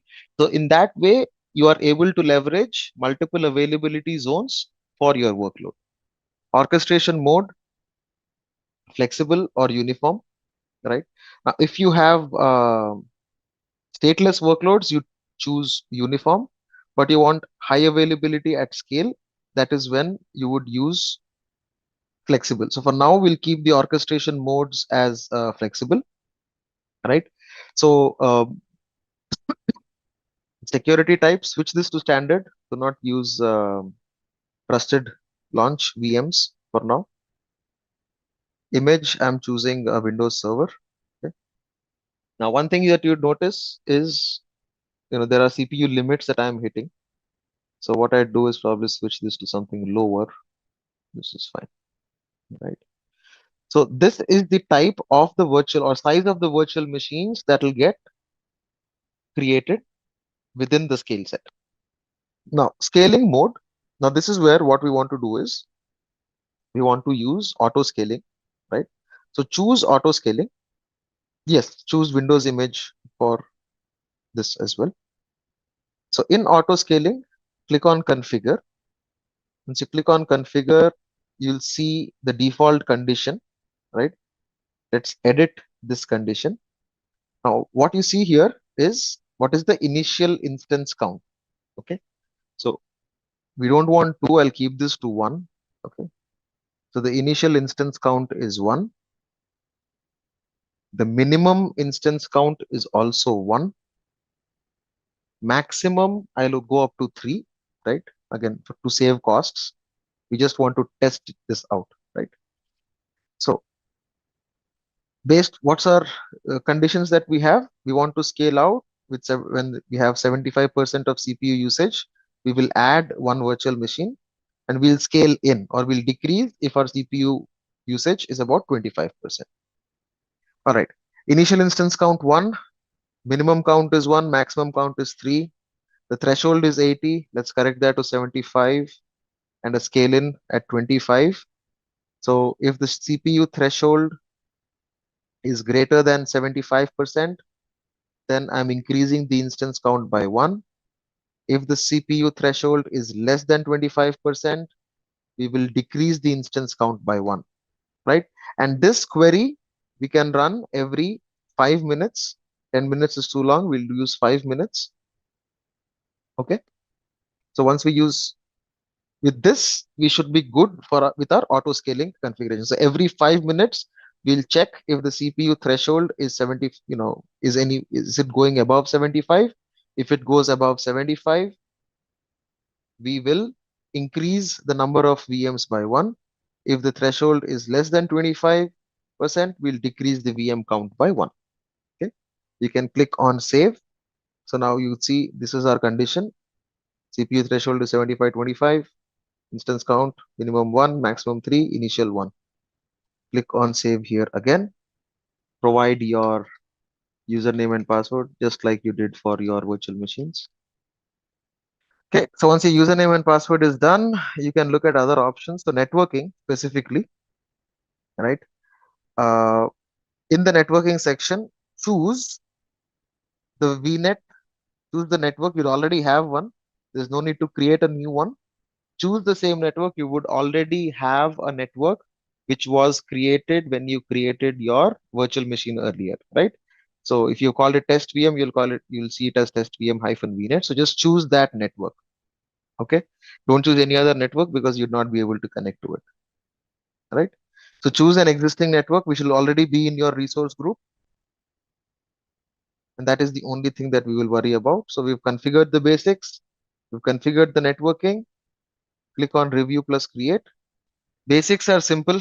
So Praveen, again, for you, all you need to choose is a flexible orchestration mode. Choose auto scaling, scaling conditions. So in networking, if you're getting a validation failed, choose load balancing options as none. Okay, we are not load balancing now. Scaling out, scaling in. Okay, so what are we doing when we are scaling out? We are adding a VM. That means we are increasing the VM count. Scaling in is decreasing the VM count. Right? So you would scale out when when your load increases and you need to make sure that your workload's response time is good. You would scale in when the load has decreased and you don't want as many instances running. Okay. So we'll let the VM scale set create. Might probably take a while. Meanwhile, what you folks can do is remote in to the VM that you had already created, right? Which has a public IP. So the test VM or whatever you've created, just remote desktop into it. Okay, let's see if the scale set is ready. Okay, deployment succeeded. Okay, so what we want to do is actually log into what the machine in the scale set, right? So once you click on the VM scale set, if it's deployed, okay. So you see the settings here that you've already configured. Right now, if you click on the instances on your left, right, it shows that there is one instance that is running. Okay. So if you click on that instance, still has a public IP. I don't know why is this, where is this getting a public IP from? So this is the VM scale set. This is the first instance. So if you have a public IP, you can remote directly into that, right? From the first machine. Ideally, it should not pick up the first machine. I don't know what has happened on this report. There's only one public IP on the test VM IP. VM scale set has picked it up. That's fine. How you open the VM created? Yeah. So please click on the VM scale set, the virtual machine scale set resource. Once you click on that, you would see the overview page. On the left side in settings, there is instances. You'd see that there's no public IP address, right? So maybe I've chosen to create a public IP. So let's ignore that for now. Okay. So on the left side, you'd see instances. If you click on instances, you will see that there is a VM scale set instance, right? Test or whatever is the scale set name that you have given underscore grid. You can click on that. Once you click on that, what we want is the private IP address. Okay, just pick up the private IP address, which is 10.0.0.5. Okay, so once you pick up that IP address, what we will do is on the VM that you've already logged in, from within that, click on start, click on remote desktop connection, and type in the IP address. Okay. Same thing, use your credentials.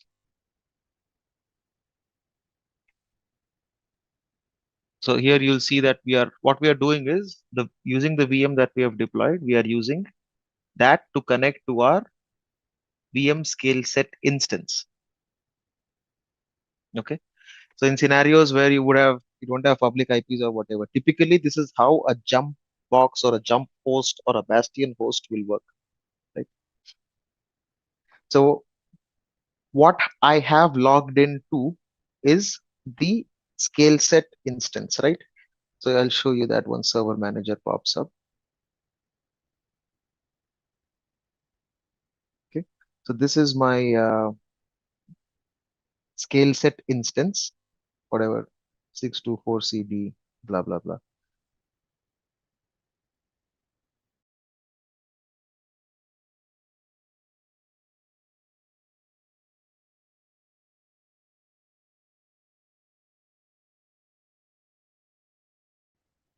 Okay. So what we need to do is load this up, right? Okay.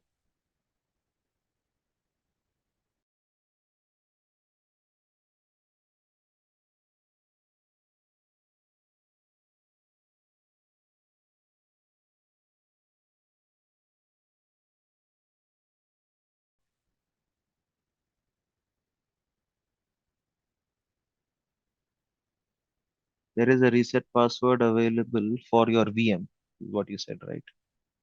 So try it again. If it's not working, you should be able to reset it using. So if you click on the virtual machine on the left, you should be able to see.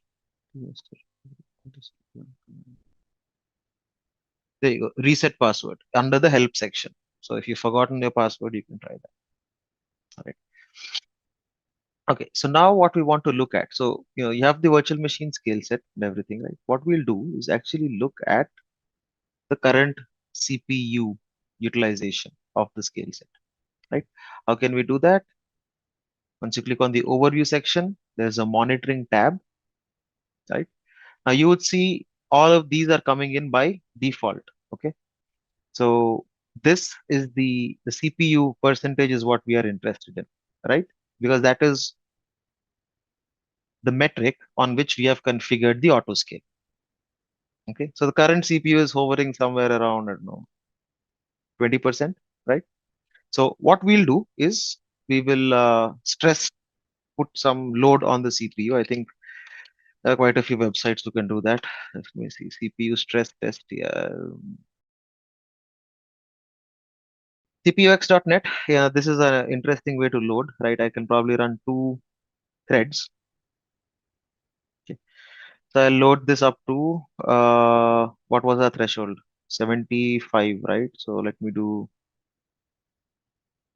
80%, maybe 85% on 2 threads, and then start CPU stress test. So let's see. Fair enough. It's at about 83%. Should go beyond that actually. I wanted 85. Let me increase it further. Increase the number of threads to 4, power to 90. Yeah, perfect. This is at 100%. That's fine. Right. So what I'm doing is increasing the load So it's currently at what? 100% CPU. So what we'll do is look at this on the portal. This is done on the instance, Praveen. Yes. So the way to look at that is again the monitoring section. The metrics are here, right? So you see this in, let me change this to the last, right? So the percentage CPU, the average CPU on the scale set is currently 24.1915, whatever. So now that we've added some stress, we will wait for it to load. Okay. So what I'm going to do right now is stop the test, right? So this should free up my CPU considerably. So now please pick up the private IP address of the VM instance in the scale set. And so you are on this VM, I'm assuming you've logged into the VM. So use remote desktop connection again and type in the private IP address of the VM instance, the scale set instance. So clear, perfect. What I've done is I've stopped the stress test, right? So we'll give it a few minutes and see what's happening on our scaling. Okay. So currently the run history, if you look at it, so auto scale up has happened. Let me look at what's happened with the scale set. It should be down to one instance.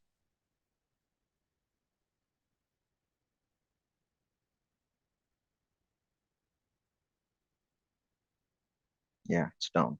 So you see, auto scale down is initiated twice. So I'm now left with only one instance that's running. All right, back to, all right. Next topic is availability sets. Think, okay. So when we were talking about, the way physical data centers are constructed, right? So we talked about data centers having racks. You folks remember that? Excuse my drawing. Don't seem to have straight fingers nowadays, right? So we have racks, servers here, server 1, 2, 3, 4, blah, blah, blah. All of these are servers, right? Each rack is connected to power and network, right? So to ensure that the power outage does not kill all racks at once or all networks at once, right? Any power failure on this side or here, wherever, each rack is connected to multiple or different power and network sources, right? So in this example, it's exaggerated, but I'm just showing you an example, right? So in this scenario, let's say this is a data center, right? This entire thing is a data center, which means this is a availability zone. Okay. And to this availability zone, we have three sources of power, P1, P2, P3, and three sources of network, network 1, network 2, and network 3. Okay. So power 1, network 1 are for rack 1, power 1, power 2, network 2 for rack 2, power 3, network 3 for rack 3. Okay. So this type of connectivity, right? Let me get rid of, right? So power 1, network 1, the combination of the power and network for each rack, right? Separating these out just to make sure that even in case of one being down, only these servers go down, but the other two racks are available, right? All of these are called racks, rack 1, rack 2, rack 3, right? Usually they consist of a few hundreds of servers, okay? It's not just 5 or 6 as I'm depicting here, right? So imagine this at a large scale. So this kind of setup is called, each of this is called a fault domain, okay? So fault domain 0, fault domain 1, fault domain 2, right? So in each availability zone, right, locally within the data center, you have fault domains, right? Fault domain 0, fault domain 1, fault domain 2. What is a fault domain? It is the combination of power and network, right? So fault domain 0. Now let's say there are only 3 sources. If there is a fourth rack, for example, rack 4, it will again be fault domain 0. There is rack 5, fault domain 1, rack 6, fault domain 2. So fault domain is basically sharing, these rack 1 and rack 6 share the same fault domain, which means they share the same power and network connections. Okay. Second is an update domain. Now what happens is all of these are physical servers, right? All of the servers here, server 1, 2, 3, 4, 1, 2, 3, 4. All of these are physical servers. Not all of them, Deepak. They are spread across 2 or 3 fault domains. It depends. I mean, you cannot have thousands of power sources, thousands of network sources, right? So you probably have 2 or 3 fault domains, and your racks will be spread across all 2 or 3 fault domains. Fault domain not clear. Fault domain is basically, do you understand this structure? A rack sharing a power and network switch, a power source and a network switch. Okay. This way of organizing things, right, is called a fault domain. A fault domain essentially means a combination of power and network, a power source and a network switch, right? So if you have 3 power sources and 3 network switches, you can arrange them like this. So power 1, network 1 together is fault domain 0. Power 2, network 2 is fault domain 1. Power 3, network 3 is fault domain 2. Okay.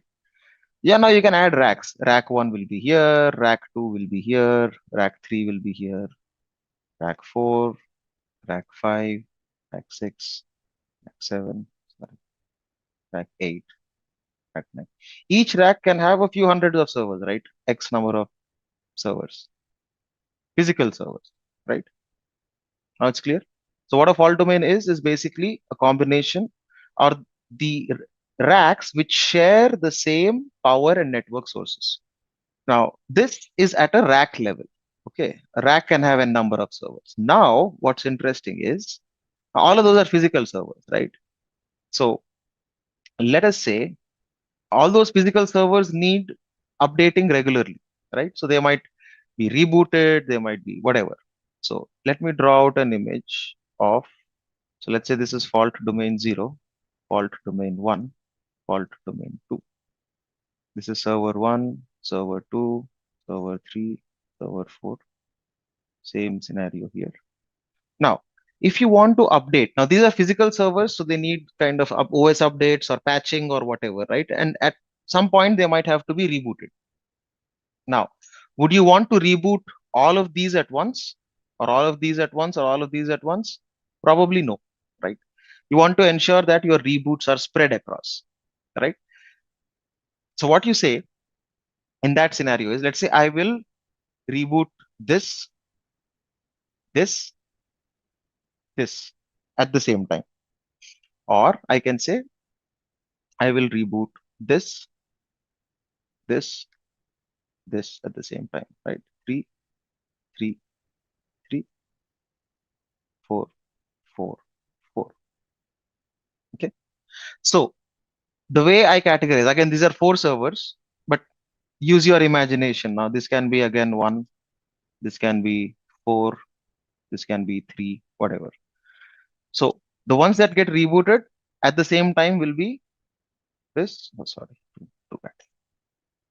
This guy, and this guy. These will get rebooted at the same time. These will reboot at the same time. These will get rebooted at the same time. This combination is called, update domains, right? Update domains or UD. So what this ensures is not all servers get rebooted at the same time. I will have separate servers in the same fault domain reboot at different times. Okay. So all of these servers put together, it can get very ugly. Give me a minute. and it is too colorful, right? So this combination, right? This combination is what is called an update domain. This is another update domain. This is another update domain. Does this make sense? This is another update domain. Clear? The difference between a fault domain and an update domain? So update domains ensure that your resources are isolated. So let us say you had only one virtual machine, okay, within a zone or in a data center. In one zone, you had one VM. Oops, you had only one virtual machine, right? If you have only one virtual machine, and if it is sitting here, let us say in this location, so it has a risk of going down if this fault domain has a problem, or if it is part of the update domain where this host server one is getting restarted, right? Of course, it will migrate, but there's going to be a blip, right? So for high availability, what is usually recommended is to choose a combination of fault domains and update domains. And the ability on Azure, or the way you can do it on Azure, is using an availability set, right? So you can deploy VMs across fault domains and across update domains, right? So what I've done here, I've deployed a VM here in fault domain 0, update domain 1, one VM in fault domain 1, update domain 2, one in fault domain 3, update domain 3. So in this case, I get high availability within the region, within the zone. And I can ensure that unexpected reboots or host updates are not bringing my service down. Update domains don't share anything, Venkat. Update domains are a group of servers which will get patched or updated together at the same time. So basically, you can say that they share their update cycle or upgrade cycle. This availability sets were something that came up before the availability zones came up. Because at that point, essentially there was only one data center in a region. Now with availability zones, the advantage is I would only deploy, instead of worrying about all this crap, right? Update domain, fault domain, whatnot. I will deploy one VM. So this is within the same region, okay, or within the same data center. We discussed about availability zones, right? So here I have DC1, DC2, and data center 3. I will deploy one VM here, one VM here, one VM here. I don't care about fault domain, update domain in DC1. So whatever happens, even if the entire data center is down, I still have two more up, right? And again, by rule, data centers are not all upgraded at the same time, right? The updates don't happen at the same time. So if this is down, let's say there is an update that happened and this VM went down, I still have two more available in two different zones, right? If an upgrade is happening here, the upgrade is finished here. Let's say the upgrade started here. This goes down. I still have two more available, right? So high availability and resiliency within the data center or within a region is how these differ. Okay. So if someone asks you, what do you do to ensure, again, I wouldn't call it high availability, right? This is a little trickier term. Now, if someone asks you, hey, how do you ensure resiliency within the data center? Then you talk about fault domain and update domain. If someone asks you, how do you have resiliency within the region? Then you talk about AZ1, AZ2, AZ3, right? You talk about availability zones. If someone asks you high availability across regions, that is when you say, I'll deploy one in region 1, one in region 2. Be very clear on what the question is. So if it is within the same data center or in the same zone, we talk about an availability set, right? If it is across, within the same region, then you talk about availability zones. If it is across regions, this is geo. This is more like a DR kind of scenario, right? Again, you can use the same terms. People often use high availability, resiliency hand in hand. It doesn't work that way, right? So high availability or HA can be split into three parts. Within the data center, it is availability set within DC. Within the region, it is availability zone. And across regions, you can, this is geo replication. So this will be a little tricky, but within the region versus within the zone, you would either use an availability set or an availability zone. Again, you can call it resiliency or high availability. People often confuse with these two terms, right? I can even call this high availability, right? High availability within the data center, high availability within zone, high availability across geographies. So resiliency is basically fault tolerance, right? That's what the actual term is. High availability is a result of you having a resilient architecture. Guess not. Okay. So same thing. What is the last one? Resilient architecture. Yeah. See, availability and resiliency. Resiliency is basically fault tolerance, right? That is what we mean. Even if there is anything wrong, you still have your service up and running. So having a resilient architecture means you get high availability within a scope. A highly available application within a data center would mean you deploy it. Again, if it is a virtual machine, right? If it is on virtual machines, then a highly available application within a data center, you would want to deploy it using an availability set. A highly available application across, within the region, you would deploy it in three availability zones. Okay. Next is ARM templates. Again, like I walked you folks earlier, a template, what's there on this slide is not the way it is done, right? You can save a deployment. Yes, you can, but in an enterprise environment, you wouldn't do it this way. You can definitely see a sample of that in your on the portal. Let me show you. So on the resource group, right, anywhere, right, whatever resource you choose, if you scroll down to template, the export template option, right? This generates a template.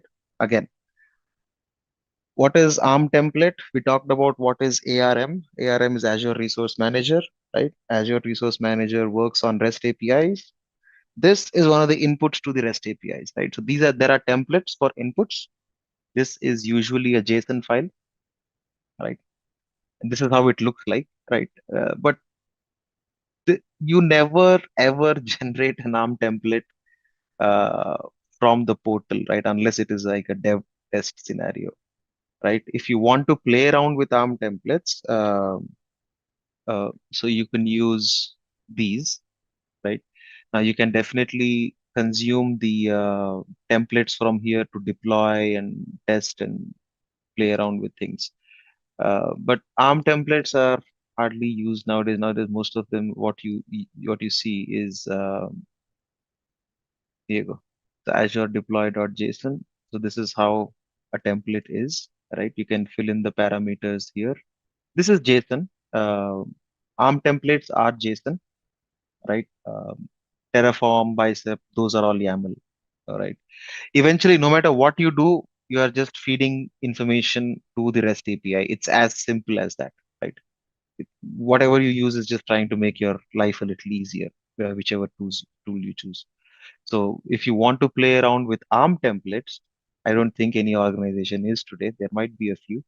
You can explore this quick start templates. If you want to explore Terraform, your better resource is the Terraform registry, which is this, the Azure RM provider, right? You want to get started, there are guides, explore it. Okay, this is YAML, right? Now, whatever this YAML is, this YAML eventually feeds a REST API call. Okay, they're all the same. So pick your poison. Fortunately, and it's an interesting topic. It's not part of our session, so I'll worry less about it. But all right, see, all of this gets exported. The auto scale settings, right? Whatever we have defined on the portal go in as an input to an ARM template. So the way Azure portal works is on the ARM templates, right?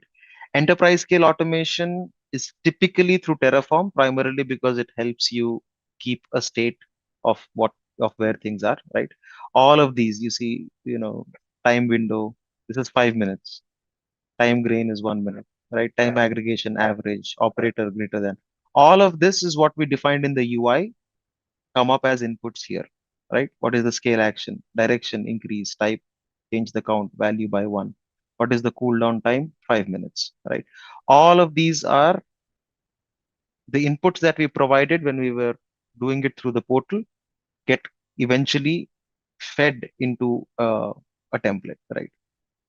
So that's what is ARM template. But remember one thing, never ever, I mean, in an enterprise scenario, you'd never save a deployment as an ARM template and use that to automate. Okay, that's not how it works. Yes, it is an option in case you want to, take a look at how things are done. Uh, but you would not do it this way. But that's what an ARM template is. Like it's a JSON. It defines the structure, and you'd be able to automate. Before we dive into what a VHD template is. So VHD template. So does anyone know what a VHD is? I know I've talked about this or I've ranted about this quite a bit. Virtual hard disk template for creation. Simple, right?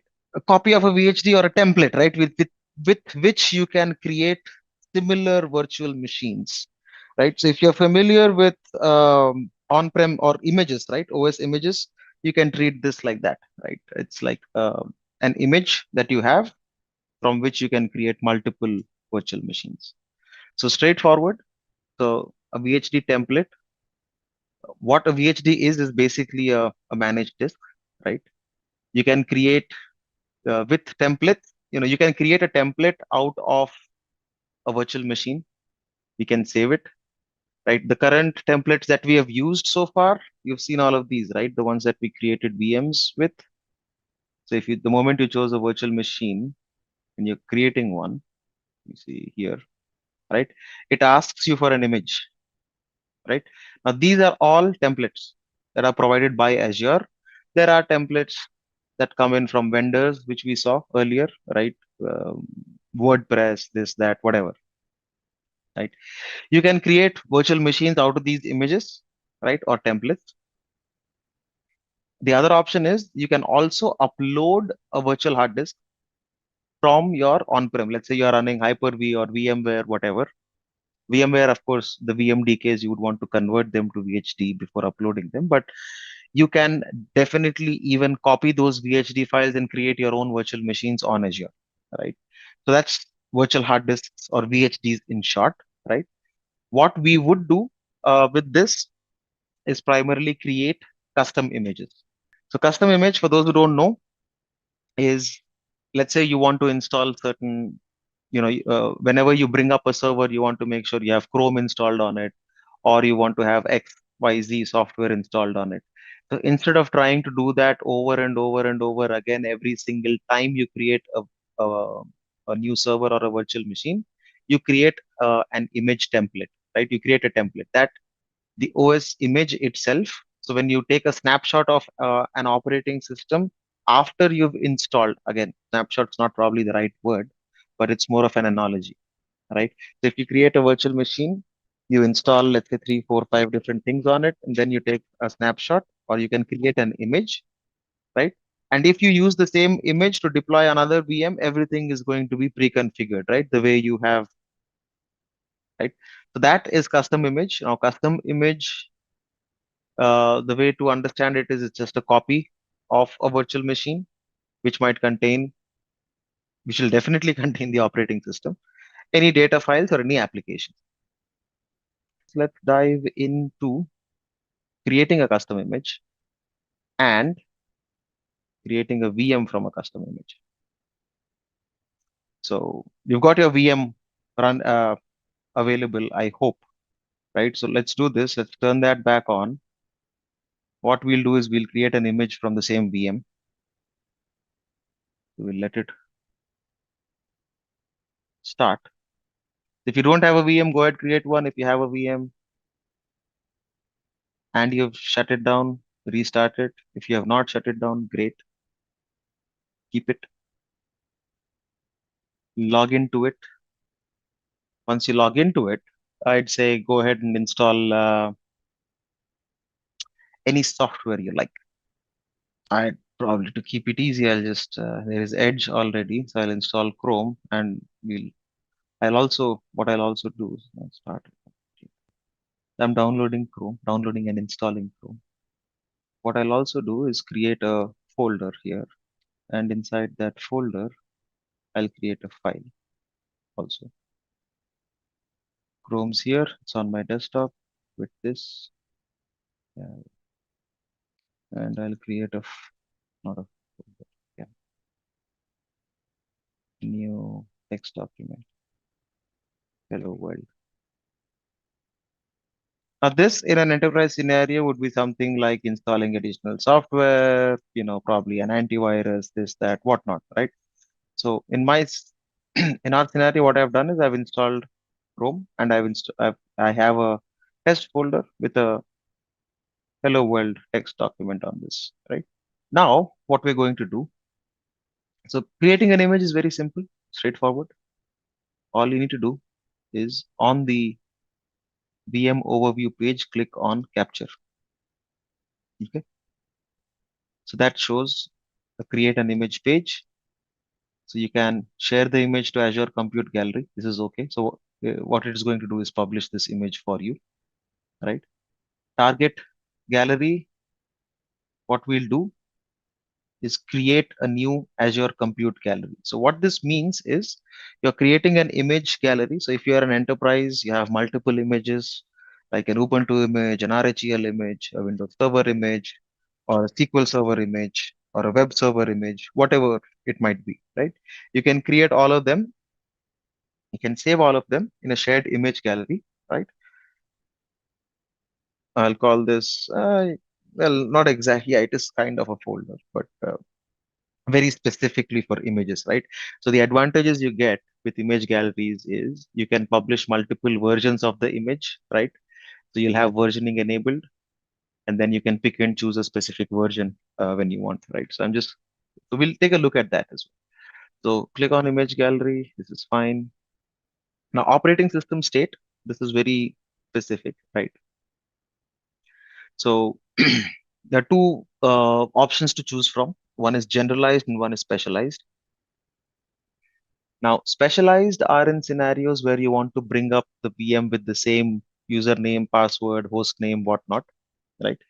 But the best practice, I wouldn't say best, not to use that term, recommended practice is to typically generalize your image. So what that means is you get to choose when you're deploying a virtual machine with this image, you get to choose the host name, you get to choose the username, password, and everything, right? So use generalized. Okay. Make a note, when you're capturing an image, your VM will not be usable, so which is okay. Now, what you need to create is an image definition, right? Click on create new. So I'll call this Windows image with Chrome. Give it any name that you want. That's absolutely fine. It doesn't matter. Okay. So image definition will talk about, oh, I've got trusted launch. I shouldn't have, but that's okay. So the publisher, offer, and SKU, right? Now, image definition is the one that will define how your images can be used, right? So you can publish metadata. If you are a third party who is publishing your own application image or your own product installed on this, right? So you can have a license term, link, a description, a release notes, right? And you also specify that what are your minimum specs, right? The recommended specs. You can define those, how many minimum CPUs you need, what is the VM memory, right? What are the excluded disk types, and when does this image go end of life, right? You can specify all of that, right? So publisher, I'll probably say test publisher. I'll not call this Windows, right? Offer is Windows, sorry, Windows Server with Chrome 19.10 or whatever, right? Q, up to you, right? So that is the image definition. Image definition basically describes a lot of metadata about the image. Okay. Now, version details. This is interesting, right? So version details will always follow a major minor patch kind of format, right? So 1.0.0 is, this is a first image. So you do that. If there is a patch version, you do a 1.0.1, right? If there is a minor version upgrade, let's say you upgraded Chrome, you'll probably say 110, right? We'll start with 100 as 10.0.0 as default, right? You can create update the end of life date, whatnot, right? Now, this image gallery can have replication. So it means in the backend, it's still using a storage account and replicating images, right? So you can choose a default storage queue for your image gallery. I'm just choosing standard hard disk because it's cheaper, no other reason. Okay. Now you can have this deployed to multiple regions, right? Whichever region, if you're using two regions, you can publish your image to two specific regions. Okay. If you're creating zone redundant, you choose that option. Just LRS is also fine. Guess not. Okay. Go ahead, create your images. It's going to take a while to create the image. So what this process will do is create an image and save it in the image gallery. Azure Compute Gallery is created. Image definition is created. Image version is created. Then we'll get the image itself. Let's give it a couple of minutes. So whenever this is done, right, the easiest way to verify while we wait is, and the way we get to it is once you go to your resource group, you'll find your image gallery that is published, right? Azure Compute Gallery. So you can choose once you select it, you'll see the name of the image that we've created, right? So whenever this is done, the easiest way to verify is just select that version and just click on create a virtual machine, right? So what you'd notice is that the only thing that changes is the image here, right? So we are not choosing the default image that is available from Azure. You're picking up the image from your own image gallery, right? And once you spin up a VM, it is going to have Chrome and whatever you've installed, right?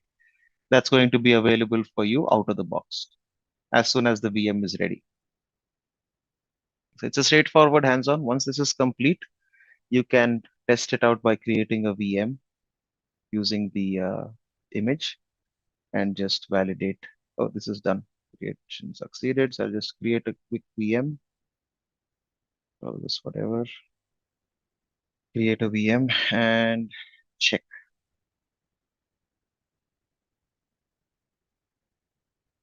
Still creating, but the intent is it's straightforward. So once it's done, you can go ahead, validate, check if the Chrome or whatever things you've installed are already there, and that should be straightforward. Okay, right. So Backups, right? So backups on Azure are typically managed using a recovery services vault, right? Just like we have a custom image, we have a resource like web app. There is one resource on Azure which primarily manages the backups, and that is called a recovery services vault. Right. Now, the reason, so for any backups, whether it's going to be backup of your SQL databases or backup of your VMs, right, you would be using a recovery services vault. That's the single resource to help us do any kind of backups, right? So recovery services vaults, again, the way they work, they're just like any other third-party service that you might have, right? So in your organization, you might have seen things like Commvault or things. There are multiple other players, but natively within Azure, what you have is recovery services vault, right? This, in short, is it recovery service vault, right? In short, these are just called vaults, right? So anyone who talks about recovery vaults or RSV or recovery service vaults, this is where the backups typically get stored, right? So this is what handles one, it handles the storage of your backups. Two, it can also handle the scheduling, right? So it's like a full-fledged PaaS service available to consume for backups, right? Now, as when we're talking about backups and we're talking about recovery services, the one important thing that backs this up is the storage account, right? So everything goes into a storage account, and depending on how you are backing up, depending on how you configure your retention. So retention is the other thing also that you can handle, right? What does retention mean? Is, let's say, based on certain compliances, you might say, there might be an ask saying the daily backup of a VM or a database or whatever, daily backups need to be retained for 30 days. Let's say weekly backups, you need to retain for 1 year. Yearly backups you'd want to retain for 7 years, things like that, right? So these are retention policies. Retention policies typically are based on either the organization's requirements or based on a certain compliance standard, right? If you're in finance or healthcare, there are certain standards that mandate that you'd have to retain your backups for a certain period of time, right?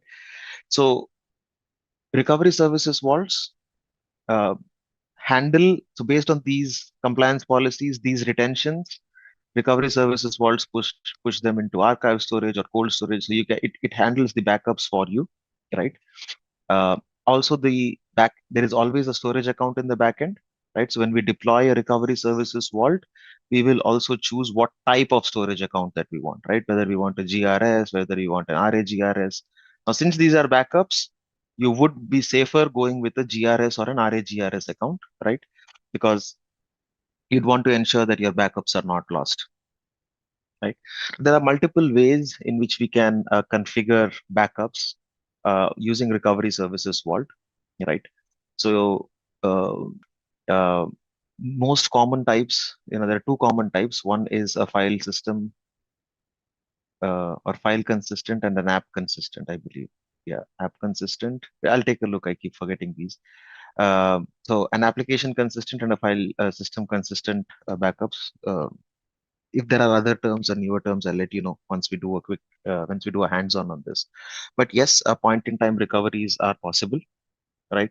Typically, for virtual machines, backups are usually done on the OS disk only, right? This ensures that in case your upgrade fails or whatever, you still are able to get back into a last known good configuration, right?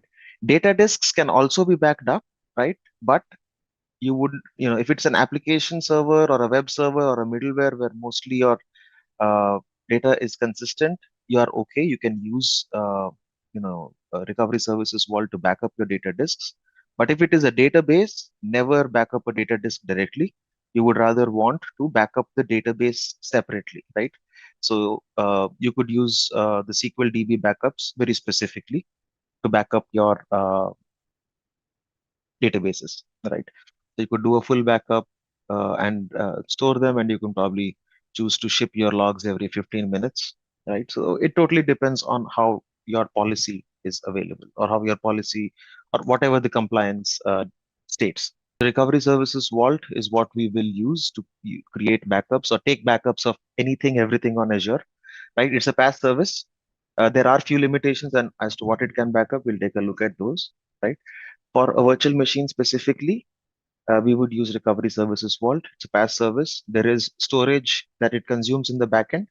You can schedule your backups. You can schedule your retention periods, right? The combination of these two is something that is called a backup policy, right? So you can schedule it, the retention, etc. So you can create a backup policy and assign that to your virtual machines. You can do it on Azure files. You can do it on your SQL Server on VMs, right? So a lot of other options. We'll take a quick look at those as to what is possible to be backed up using an Azure VM. Where attacks are more around OS hardening and the way you've written code, or you would want to run an antivirus or a web application firewall, right? That's primarily inbound attack, right? That has got nothing to do with backups. Again, yes, if you are attacked, you might want to restore, but then you never do that immediately, right? We'll be digressing into a security aspect, but there are forensics that needs to be done the moment there is a ransomware attack and your machines are down, or your service is down, and you are held hostage saying, hey, I'm going to get rid of your data or whatever. So even before trying to restore a service, what's more important is to manage the situation, right? So when we talk about security or get these kind of cyber attacks, that's totally a tangent. But of course, you will have an ability to go ahead and restore your VMs and your service if you want to. But then remember, if you're in a ransomware attack, something's been encrypted or being deleted, your logs might not also get shipped, right? So it's tricky, right? It's a case on case basis on how you'd want to handle it. Yes, you can restore your service, but that does not mean that the service that you restored will still work, because in a ransomware attack, someone's already on your network. They might even stop backups, right? They might even not let you log on to your VMs, or once they are in the network, right? So there's nothing much you can do about it. And rule of thumb: never shut down a VM if there is a ransomware attack, right? You never shut down a service. There's a different process altogether on how you'd handle it, uh, and that would be followed. If we create a recovery services vault, deleting it is a little tricky, right? Because Azure is careful, so that accidentally no one deletes it. I'll walk you through how to delete it, but for now, yes, we can delete. Yeah, backup policy is not for 30 days. I'm just saying backup policies can be written based on the ask, either coming from your organization or coming from a specific compliance standard, right? So daily backups. Now retention, is something that will again come from the policy, right? As an example, what I said is, let's say you're taking daily full backups at 3 a.m. every night or every morning, whatever. So of course you can't keep it forever, right? You'd be paying way more on storage. So what retention period means is that you will have the last 30 days of backup available. Same thing, if you're taking a weekly backup, you can store them again. As an example that I've given here is for 1 year. Yearly backups, you can keep them for 7 years. So this can be X days, this can be Y years or Y weeks, right? And this can be Z years, right? It doesn't matter. How long you retain these is what is the retention policy, right? So the retention as well as the scheduling together form the backup policy. Recovery services vaults have the ability to, you can use Azure Site Recovery, right? So you can use recovery services vaults and Azure Site Recovery specifically for DR scenarios across regions or whatever, right? Or on-prem to Azure from a DR perspective, you can definitely use those. Well, you're totally talking on-prem language, Sayed. Things are a lot different on the cloud, right? You can have a point-in-time snapshot. You can take image snapshots. You can take full VM backups for your OS disk, right? Recovery points are different, right? Recovery points, again, like I said, app consistent and crash consistent, I think, are not very consistent. Crash consistent and app consistent is what you have in terms of recoveries, right? So if there is any OS update or whatever, you can schedule to have an app consistent or a crash consistent recovery point. So yes, there are recovery points, right? But these don't work like typical SAN backup solutions. Yes, SAN backup solutions like EMC or Commvault or others can be used on Azure. I believe they have offerings, right? But what you back up here is very specifically the VHD or the state of the VM, the last known good state of a VM. Okay. So again, Azure Backup Service, we've already talked about all of these, right? So Azure gives you flexibility to configure and modify a VM backup. Again, all of these are tied to a backup policy, right? So you can schedule a backup, you can schedule a time and you can schedule the retention periods for which are together called a backup policy, right? So that's the same thing, just in English. You can keep the backup enabled as long as you want. That's basically the retention policy, right? They're connected to a storage account, and you primarily don't need to worry about managing the storage, right? Recovery Services Vault, while it uses storage in the backend, it's a PaaS service, so Azure manages the storage, and you don't have to worry about it, right? The way you get charged is basically for the storage that you use on the Recovery Services Vault. Okay. So what we'll do, again, this is a standard or a pretty simple process when you can create a VM uh, based on the backup. You can create a VM from that backup, or you can restore the disk and attach them to a newer VM, right, or an existing VM, or you can replace the existing disks, right? So these would make much more sense when we attempt to do the hands-on, right? So what you can do is you can restore the disk, or you can, when you restore the disk, you have an option to create a new VM out of the disk, just like we created, or when we saw in yesterday's hands-on where we could create a VM from an image, right? So this is also very similar. So you have two options. You can, using the snapshots or the backup, create a new VM, right? Once you restore the disks, what it will do is it will create those disks and you can see them in your resource groups. You can use that OS disk to go ahead and spin up a virtual machine. Alternatively, if you know which VM you are uh, restoring, you can replace the existing disk of the VM to bring it back up, right? So it totally depends on what the use case is. If you're trying to restore and you don't want to create a new virtual machine because probably your host name, your application's worried about the host name. In such kind of scenarios, you will not create a new virtual machine, but you would probably replace the disks. But if you just want the service up and running and you're behind a load balancer, it doesn't matter. In such kind of scenarios, you just create a new VM. Yeah, it will change the IP if you create a new VM, but that's the point, right? It depends on your system architecture. Is your application dependent on IP addresses? Bad code, right? It, of course, it's technical debt that you'd have to fix, but no application should depend on IP addresses. There should be no hard-coded IP address, right? You would, you might actually want to use FQDNs, right, instead of IP addresses. It's not that such kind of code does not exist in enterprises. Actually, it does, and it's a pain when you're migrating applications or when you're trying to restore services.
So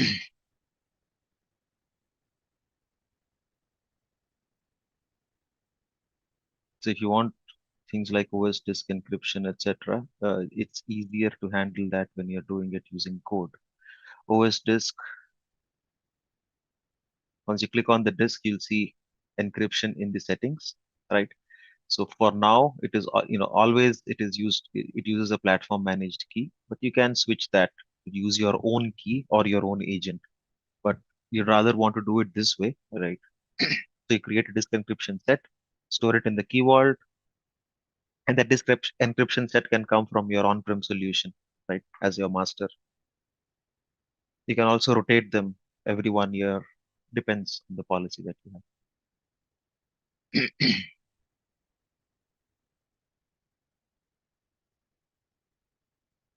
Okay, so the two ways we can create backups, right? The easier way, which is again not something that I would recommend, is to look at on the overview of your VM under operations, you'd see backup, right? So once you click on that, basically what it is doing is the same thing, right? It's attempting to create a recovery services vault and do the backup. So this is one way to do it. For now, we'll go ahead and do it this way. That's absolutely fine. Okay. The other way is you search for vaults or recovery services vaults. You can also, once you click on those, on that, when you click on create recovery services vault, you'll see a similar page, right? You create a vault name and in the vault properties, and then we go ahead and enable the VM backups, right? Now, typically that is how things will be done. For now, what we'll do is we just want to look at backups, right? We just want to create a backup of this VM. So under the overview page, scroll down to the operations section, click on backup. You can use the defaults. That's absolutely fine. One thing you can see is it's saying enhanced. The reason this is enhanced is I've created a VM with, I've created a trusted VM, right? And that's why it's not showing me the option to enable standard, right? Now, the backup policy, right? We talked about the backup policy. So if you click on edit this policy, it's going to open up a window and you'd see what the schedule is, right? So what is happening here is the frequency is hourly, starts at 8, runs every 4 hours, right? And it takes a backup on this schedule and it retains the instant recovery snapshots for 7 days, right? The retention for daily backup point, which you are defining here in this schedule, is, you can choose these. So you can say retention of backup points for daily backup point is for 30 days, a weekly backup point for X number of weeks, monthly backup point, you can do a week based, day based. Again, this is self-explanatory, right? Basically, what you're choosing is how long you want to retain the backups for. We're not changing anything. I'm just trying to show you where this is. We'll do an initial backup, so it doesn't matter what the frequency is. You wouldn't want to do hourly backups. I mean, daily is best. Daily at what time? Weekly, if you choose, then it'll ask you which day of the week, what time. If you do an hourly backup, it'll ask you what time do you want to start and how many hours do you want to keep it running, right? So if you say 12 hours and every 4 hours, you'll probably get 3 backups. Okay. So I'll just leave this as is, not make any changes. No, temporary disk is never backed up. There's a disclaimer on that, right? There's no backups on temporary. Okay. So I'll leave this as is. I'm not making any changes to the backup policy. So it'll show you here what you have defined, right? The backup frequency is every 4 hours, starting 8 a.m. for 12 hours, instant restore, instant recovery snapshot are retained for the last 7 days. The daily backups are retained for 30 days. Okay. So once this is done, there's nothing much, just click on enable backup. What this is going to do is actually create a recovery services vault. It will create a backup policy and it'll assign the VM, it'll assign the backup policy to the VM, and that's what happens in the backend, right? So if you see, it's deployed a recovery services vault, it's created a policy, and it's created a backup item. So you can click on the vault, it'll take you there. And on the left, so we'll wait for it to deploy and then I'll show you what's happening. Okay.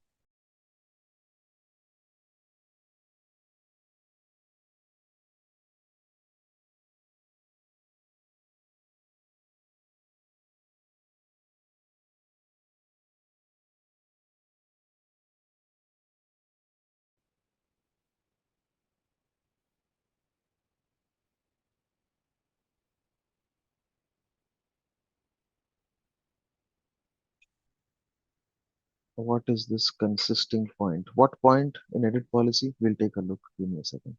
Let's go to the vault. Let's look at the backup policy.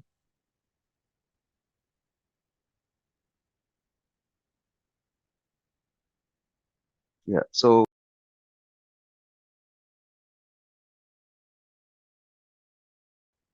standard is grayed out.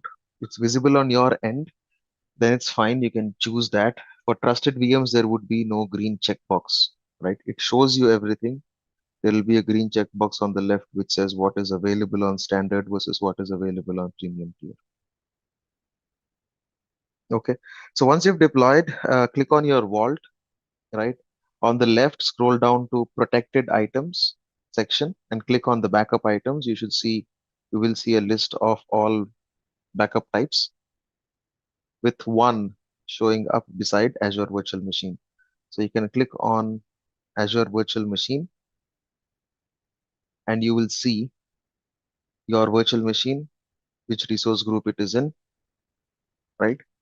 And the backup recheck has passed and it will say that the initial backup is pending. Okay. So you can click on view details. That's going to show you the system types. So crash consistent, application consistent, file system consistent. That's the third one, right? I think I mentioned only crash and app, right? So the type of backups taken is what Vault will decide, right? So what we'll do is initiate or do an initial backup, the first backup. So it shows that the initial backup is pending, right? So unless you do the initial backup, it's not going to kick off the policy. So we need one backup. What we'll do is trigger this manually. So you can click on backup now on top. Since you are initiating this backup yourself, it's going to ask you for a retention date. I'm just leaving it as default. This date will, the initial backup will only be stored or retained until this date, right? Since you are triggering this manually and it is not part of the backup policy, it will ask you this question.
So you can see if it's triggered, right?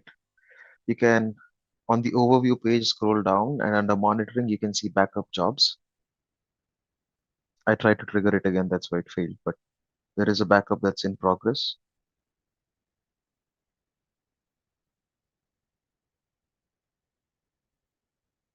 Okay, so we let this run, and we'll come back and attempt to restore the backup after it's done. I don't want us to wait and keep watching at the portal for no reason. Okay. The other option that's available, as we talked about, right? So on the recovery services, okay, what happened? Yeah. So when you're on the vault, right? So you'll see an option which is called site recovery. Okay.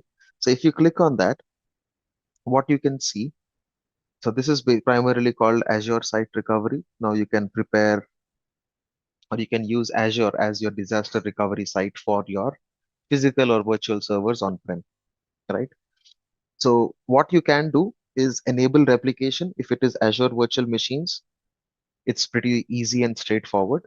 And you can use site recovery to replicate your VMs into another region. And even the cutover is kind of automated, right? So you can enable replication and you can manage your recovery plans. So for Azure VMs, it's very easier and straightforward. The second option is for your VMware machines on Azure, VMware machines to Azure. So you can leverage, all you need to do is at the VMware level, you'd install an agent and that's going to, and you choose which ones, which VMs to replicate, right? So that is all part of the prepare infrastructure phase. If you want to explore that, you can click on the link and it'll give you the instructions. So primarily it's going to give you a VHD, which you can go ahead and deploy, right? That is what you do in preparing the infrastructure. It gives you an OVA file. If you know VMware, you know this is going to be an image. You can go ahead and set up the create an image or create a VM on VMware. And once you log in, you would need to register with a key, right? So what this key does is it'll make sure that using that appliance, you're able to talk to your recovery services vault. And after that, things will show up here.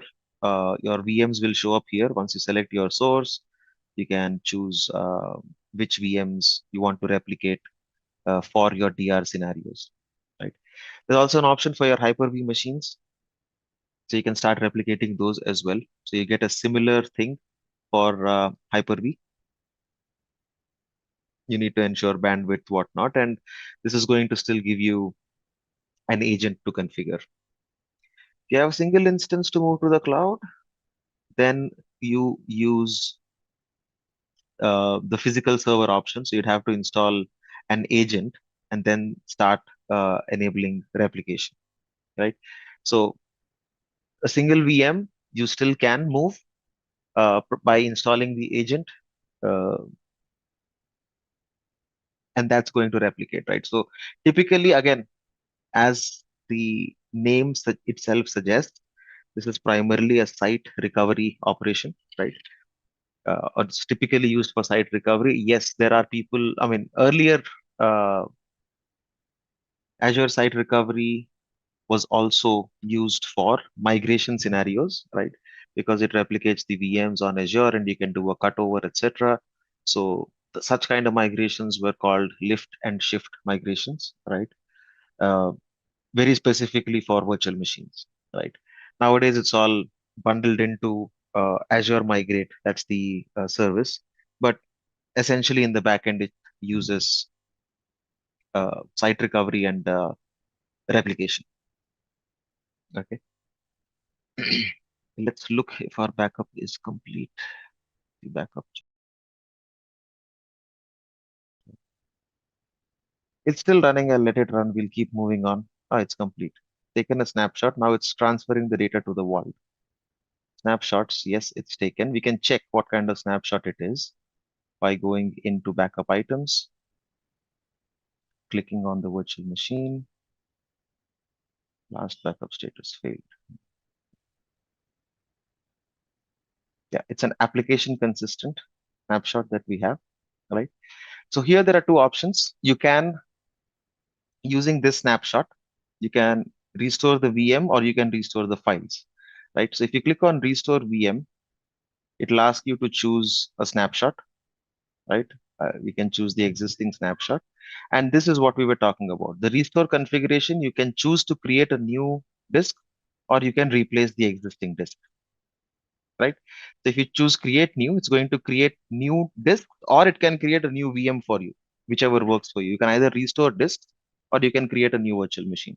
If you choose to restore disks, you create a virtual machine yourself that gives you more control. Alternatively, you can choose to create a new VM entirely, right? You can give this a name. And one thing to understand is you need a staging location, right? So what does a staging location mean? Just as the name suggests, you need a scratch space for Azure to copy or to fetch the files from the recovery services vault and place it somewhere so that it can do its operation, right? The rest of the things. So it will fetch the VHD from the vault, it will place it in a storage account somewhere, and that is what is the staging location. So once you provide it a staging location, the process continues where it picks up the VHD files from the staging location and creates a virtual machine for you. Okay. So let's go ahead and attempt to create that, right? We can create, I don't have a storage account. So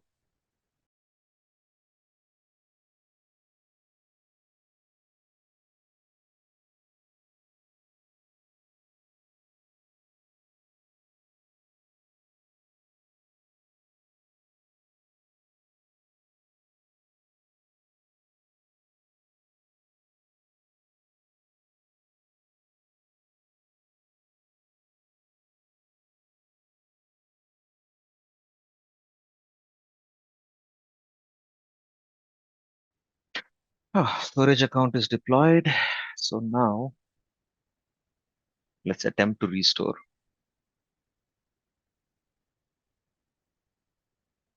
Select your restore point. Even if your backup is still happening, just go ahead and create a storage account. So the option I'm choosing right now is to create a new VM altogether. I'll call this backup VM in the same resource group. I'll choose the same network and the same subnet, and you can choose the staging location. And all we need to do is hit on restore. So what this operation is going to do is basically fetch the backup from the recovery services vault, right? It'll fetch the snapshot. It'll copy that snapshot as a VHD onto the staging storage account that we have provided. But if you want to use the same hostname and same IP, you choose the other option, the one which says restore disk. So it's going to restore the disk on the same VM. So you don't have to worry about changing the hostname or IP.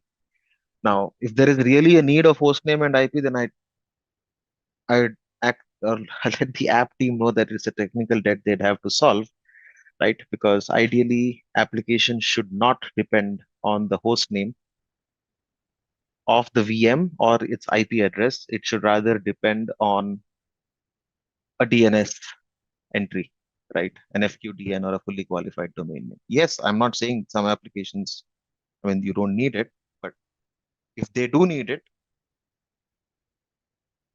then you can just restore the disks instead of creating a new VM.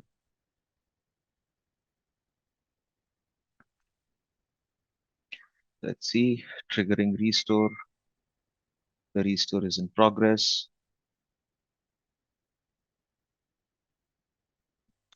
DNS based? No. So you're talking about, Anil, what you are talking about is the DNS entry for the server itself. What I am talking about is actually the DNS of, let's say you're running a web server. I'm talking about the DNS of your application. Yes, it will be pointed to the IP address of your server. But if you are using a CNAME or if you are using a load balancer, your application has got nothing, should not ideally have anything to do with your underlying infrastructure, right? You can run your app on one server or 10 servers, or your server might die. But if the application is really focused or Even if your DNS entries are very specifically on the server itself, it's really bad design from a system architecture perspective. Again, like I said, I don't want to digress there, but yeah, if there are things like that, they need to be sorted, right? If you're part of a app support team or a support team, you might want to tell the application folks to switch that design because. So we'll wait for this to finish.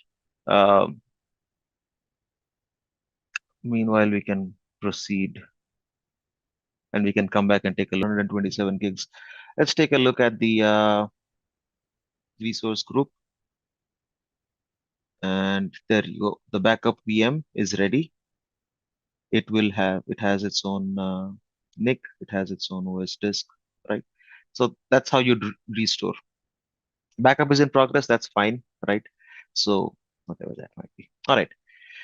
So the next topic we have is app services, right? App services. So we've discussed about VMs in the compute area, right? So we've covered VMs in their entirety. We've played around with VMs.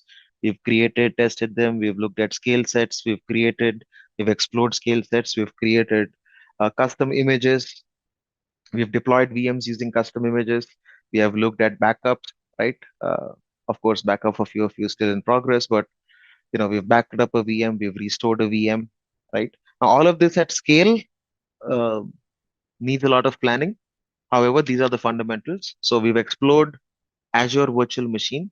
The second compute resource we're going to talk about is Azure App Services, PaaS. Yes, perfect. So this is a PaaS service, right? So how is this different? So primarily is you don't need to worry about creating a VM. You don't need to worry about installing Apache or Tomcat or IIS or whatever, right? And then putting in the code, deploying, configuring all of that. PaaS services, you can just choose the environment, choose the type of compute you need in terms of CPU and memory. And what you get is an endpoint, right? We'll see that in our hands-on, right? You can just upload your code and it's going to help run your web application, right? Now, these are primarily the way we call these app services. There are similar kind of services available for, right? If you want to sum these up, right? The first thing someone talked about availability, right? Scale, right? What comes with cloud is always scale and availability, no matter what service anyone's using. The first thing we talk about when it's cloud is high availability and global scale, right? There are multiple languages and frameworks, so you don't need to worry about setting things up, installing, I don't know, Node.js or Ruby on Rails or anything additional, right? Everything is taken care of when you initially choose your environment, right? Uh, you only pay for the compute time that is used. Again, this serverless is specifically for Azure functions, right? I wouldn't call this something for Azure app services, right? Paying only for compute time is for Azure functions, and that is specifically serverless, right? The other advantage is around DevOps optimization, right? So in this scenario, you don't need to worry about creating your infrastructure, maintaining your capacity, etc., right? It's all, since everything is in the backend managed by Azure, you can easily integrate this using any DevOps tool, set up any CI/CD environment. And the best part in app services is you are able to stage. You get multiple environments. You get to use a dev environment, a pre-prod kind of an environment, and a prod environment, all on the same app service, right? So you can stage your code. This makes life easy for SREs, right? SREs are site reliability engineers, right? It makes the life easy, and you can actually build an entire end-to-end deployment pipeline, actually an entire CI and a CD pipeline to go ahead and deploy your code, right? Application configuration is minimal, right? If anyone here has been part of SREs or DevOps, more often than not, you'd see issues with, the dependencies that you want to install, right? Be it SDKs, whatnot, right? All of that headache vanishes when you use an app service plan. And if you have written the application in a nicer way, that is. So app services, there are two things to understand. One, when we create an app for an app service that we want to create, if you remember in the first hands-on, we created a static web app, right? So we'll create a web app, but what you need is an app service plan in the backend, right? So we create an app service plan. What this app service plan defines is the set of compute resources that are required. Now, this is important. So this is where when you create an app service plan, you choose, hey, how many cores I need, 2 vCPU or, probably 8 GB of memory, whatever, right? Again, you can also choose auto scaling based on application loads, whatever. Like I said, VM, the first thing that was built on Azure, right? From a compute perspective, there is VM scale set, which was built on top of the VMs, and PaaS services like app services are built on top of virtual machine scale sets. Right? So app services is one, Azure Kubernetes, AKS is the other, right? And all of these are PaaS services, right? So the way PaaS services are built, so underlying is always an IaaS service, right? And under all of this, there is a physical layer. So this is the bottom up approach, right? Now, a SaaS service, we also discussed this in the intro, right? A SaaS service can be built either on IaaS or PaaS, it doesn't matter, but you get the gist, right? VMs and VM scale set are the foundational elements for a lot of PaaS services, right? So what we choose, when you create an app service plan, what we define is the set of compute resources, right? We look at the configurations in a bit in the next slide, right?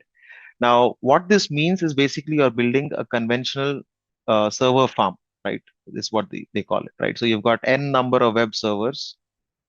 This is typically how hosting companies run, right? So you can build an entire server farm and you can host your app one, app two, you can host multiple apps on this. Okay. All running on the same hosting environment, which is your app service plan. Again, all of these will be same type of applications, right?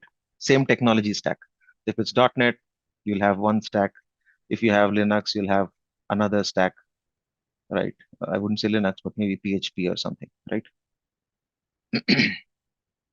So that's an analogy, but that is how typically an app service plan works. So you define your compute resources in the app service plan. Apart from that, what you also define, of course, the region, the number of instances. Remember, these two, why are they coming in? Because eventually in the backend, it is a VM scale set. That's why you're defining what is the minimum number of VMs that you want, right? How many instances you want to create. Of course, the size of the VMs that you'll choose, just like we chose yesterday when we were creating a scale set. And then there is a pricing tier. Now, this pricing tier for an app service plan defines a lot of things like, your staging environments that we talked about, right? So staging environments will only be available, I believe, starting basic premium or premium V2, right? So a free plan, you might not get staging or deployment slots as they call it, right? So a deployment slot, you can have multiple deployment. We'll take a look at this in the hands-on. But in the deployment slot, you can have a dev slot, you can have a pre-prod slot, and you can have a prod slot, right? Based on environment. So you can always deploy your dev code. Your developer can do a lot of testing. Once everything is fine, you can just promote that, push that code onto pre-prod, test everything. If everything is okay, you can just move it to production, right? So this is how DevOps optimization is easier when you are consuming the Azure app services. Okay. So from an app service configuration, there are four things that we have. One, of course, the region. Two, the number of instances. Three, the size of the instances, and the pricing tier. All right. So staging, the deployment slots, right? So as I mentioned earlier, deployment slots are again, I believe, for a specific pricing tier, which starts from premium or basic premium. We'll take a look at that when we do the hands-on. So you can swap these tiers. So you can have multiple instances. Let's say you have a newer version of the application running, right? Let's say there's V1 that is running in production. So V2, you can test it in, let's say, a pre-prod environment, right? You can easily swap these. You can swap this to this or this to this. This makes it easier to promote your code. You can also do an auto swap. Uh, Traffic redirection is nothing is hindered, or everything is taken care of by the app service itself, by the PaaS service itself, right? You can also get back to your last known good site, etc. So you can have multiple deployment slots, which are basically multiple versions of your application running at the same time. Let's say in V1, uh, let's say, yeah, V1 was running, and then in V2 you added two additional pages, right? V3 you added three pages, added one additional page, right? So if you each of this is a deployment slot, you can configure them as a deployment slot. Again, what I'm giving you is an example. This is probably a very crude example, but quick use case or a simpler architecture diagram. Again, this is nothing fancy. Uh, Very straightforward, right? Don't worry about what Azure AD is doing here. Don't worry about Azure DNS for now.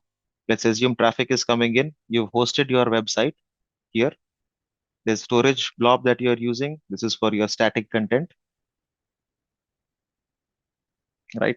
Your app is using a database in the backend. It's calling an Azure SQL database, right? A very straightforward architecture. What Azure Active Directory is doing here is actually providing authentication, right? If your website is probably a public facing website, then you wouldn't worry about Azure Active Directory. You might probably just have a username password screen for your user coming in, right? Azure DNS, again, if you are hosting your domain or if you're hosting your public DNS on Azure, you can use Azure DNS. Alternatively, you could use something like Route 53, uh, right? Or any other DNS, GoDaddy DNS, what have you. Public DNS, there are multiple hosting providers for you, right?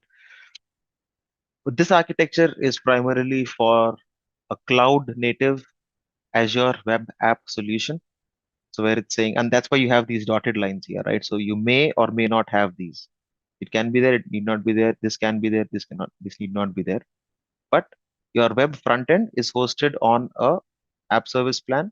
The static content is hosted on a storage or a blob storage, and then you have your database. Now this is a PaaS version. Alternatively, you could probably just have a SQL Server VM, two VMs running on a always on availability group as an option, right? But this is a very basic architecture. So let's get our portals up. Again, search bar is your friend. What you would choose is type in app services. You will see app services here. Click on that. Under create, click on. Now there are multiple options, right? If someone wants to create WordPress on app service, you can go ahead and do that, or just choose a web app. I know we've created a static web app earlier, right? So folks who are comfortable with DevOps, or even if you are not, it's fine. Let's go ahead and create a web app. You want to try out WordPress, try it out whenever you're free during the rest of the week. Again, I wouldn't walk you through all these basics. Uh, Choosing a resource group name, choosing a instance name. So remember one thing, whenever you're trying to create anything on Azure, when you see this page, anything with a red star is mandatory, right? So please fill in those details. If you need input on anything, please let me know.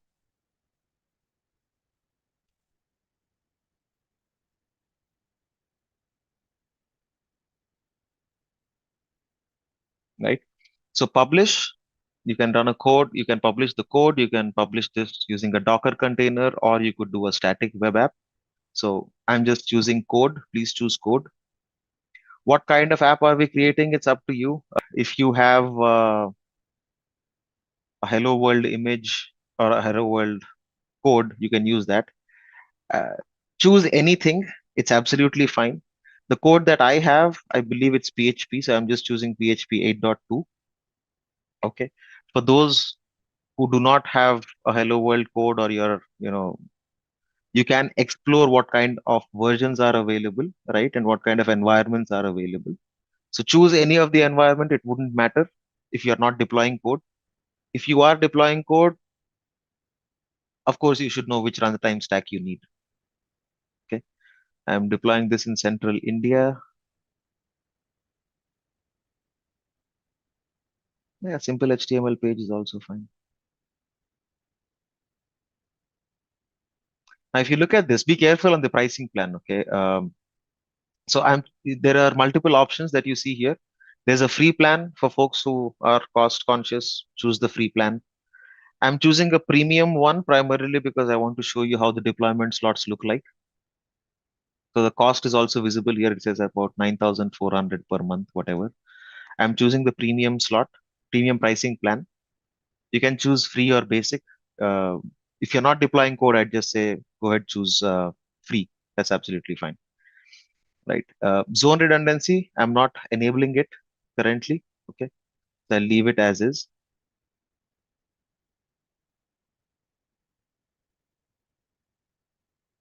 Okay. So the deployment tab, what I want to do here, again, if you're comfortable with this, do it. If you are not, you might as well just go ahead, click on review plus create and create it. If DevOps makes sense to you, and if it makes sense to you, then you would understand what I'm trying to do here.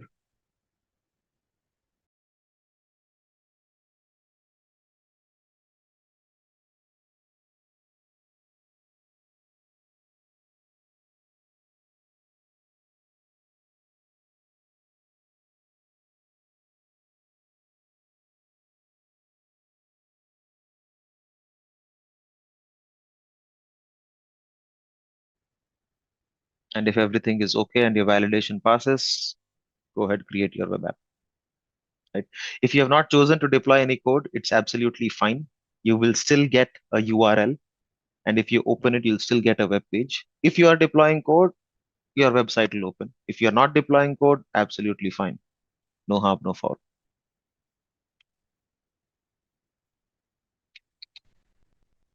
What I want. Oops, sorry. GitHub.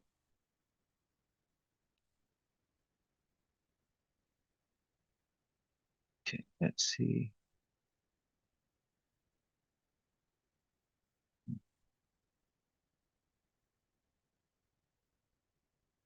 So what it does is actually trigger okay, it's already here. It's queued. So it triggers a pipeline, right? So what's actually happening is a build. Now that my web app is deployed. So since I have continuous integration, it's going to build. The build is successful. Now it's going ahead and attempting to deploy this. So these are pipelines, right? And I've already configured this to deploy into production. So it's using Git actions. So the moment I've created a web app, I've integrated it. So any code change I make, it will follow the same pipeline. So in short, whatever has happened, build is CI, deploy, this is CD, right? They are now put together, and that's why you're seeing this happen. So we'll wait for it to complete. But for others, for whom, if you have deployed the web app, all you can just choose the URL. Once you click on go to resource, choose your default domain. It will be XYZ, whatever is your name.azurewebsites.net.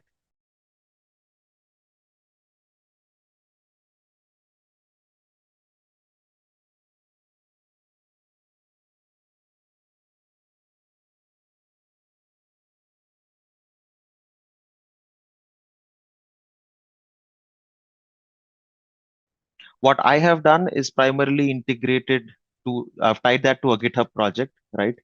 So what my project is nothing fancy. It's pretty straightforward. All it has is a index.php page. It just says hello world. Nothing fancy. Okay. If you want, you can choose the same one. I can give you my GitHub link and you should be able to do it. I believe it's a public repository, but yeah, that's fine. If you have and if you've seen it, it's fine. If it's waiting for content, yeah, that's the intent, right? You should be okay. What I have done is I've used deployment center. So it shows successful on my last deployment. It's GitHub actions. All my website shows is hello world, right? It's pretty straightforward. Now, one thing I'd like to show you here is on the left, under deployment, you'd see deployment slots, right? Now in deployment slots, you can see that there is currently just one slot and it is tagged as production, right? So this is where my production code is running and 100% of traffic is going to this. Now what I can do is click on add a slot. This time I'll need to choose a different name. I'll call this test.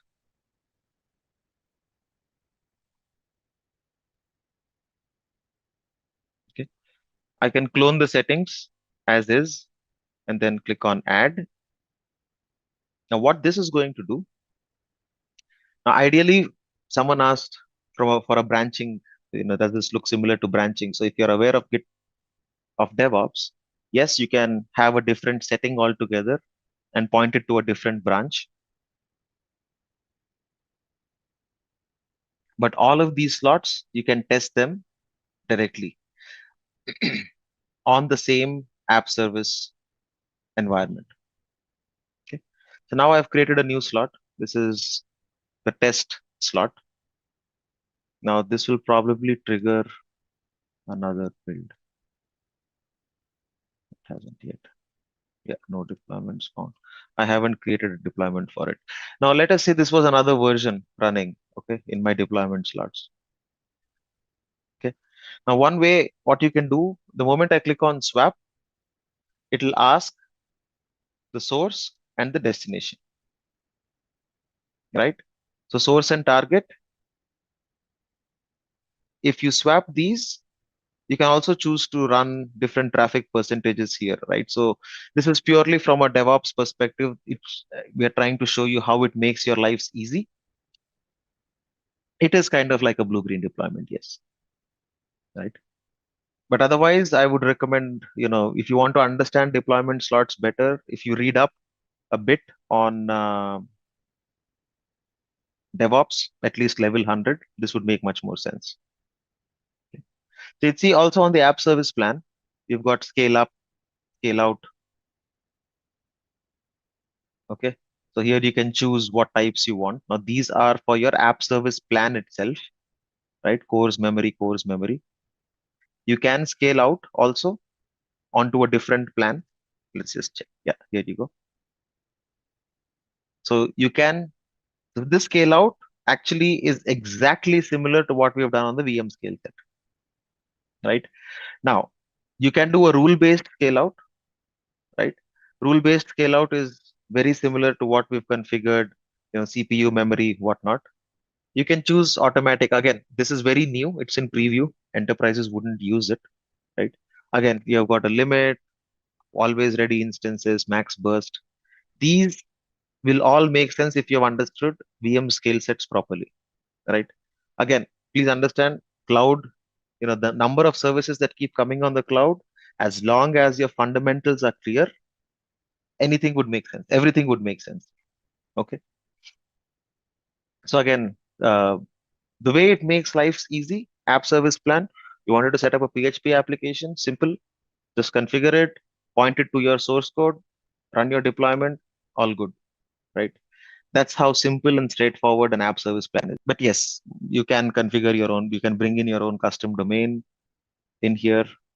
You can bring in your own certificate. You can add your certificates here, your public key certificate. You can bring in your own PFX files. You can use managed certificate. You can add them as well if you want. I don't have a custom domain, so that's fine. But yes, you can do a lot of good things here. There are quotas, if you are providing this as a service to your internal applications, you can, define the quotas, you can put in alerts. Waiting for content page.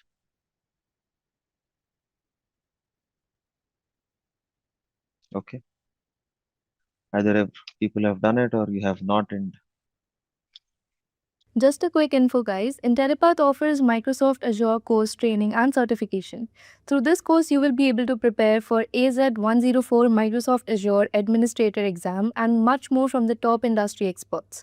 With this course, we have already helped thousands of professionals in successful career transition. You can check out their testimonials on our Achievers channel, whose link is given in the description below. Without a doubt, this course can set your career to new heights. So visit the course page link given below in the description and take the first step towards career growth in the field of Microsoft Azure Cloud. Now what we have in this video is a list of top 30 questions that will give you enough solid understanding of Azure to tackle real world interviews and feel more confident with the Azure Cloud. But before moving any further, if you want more such content, then make sure to hit the like button and subscribe to Intellipaat's YouTube channel.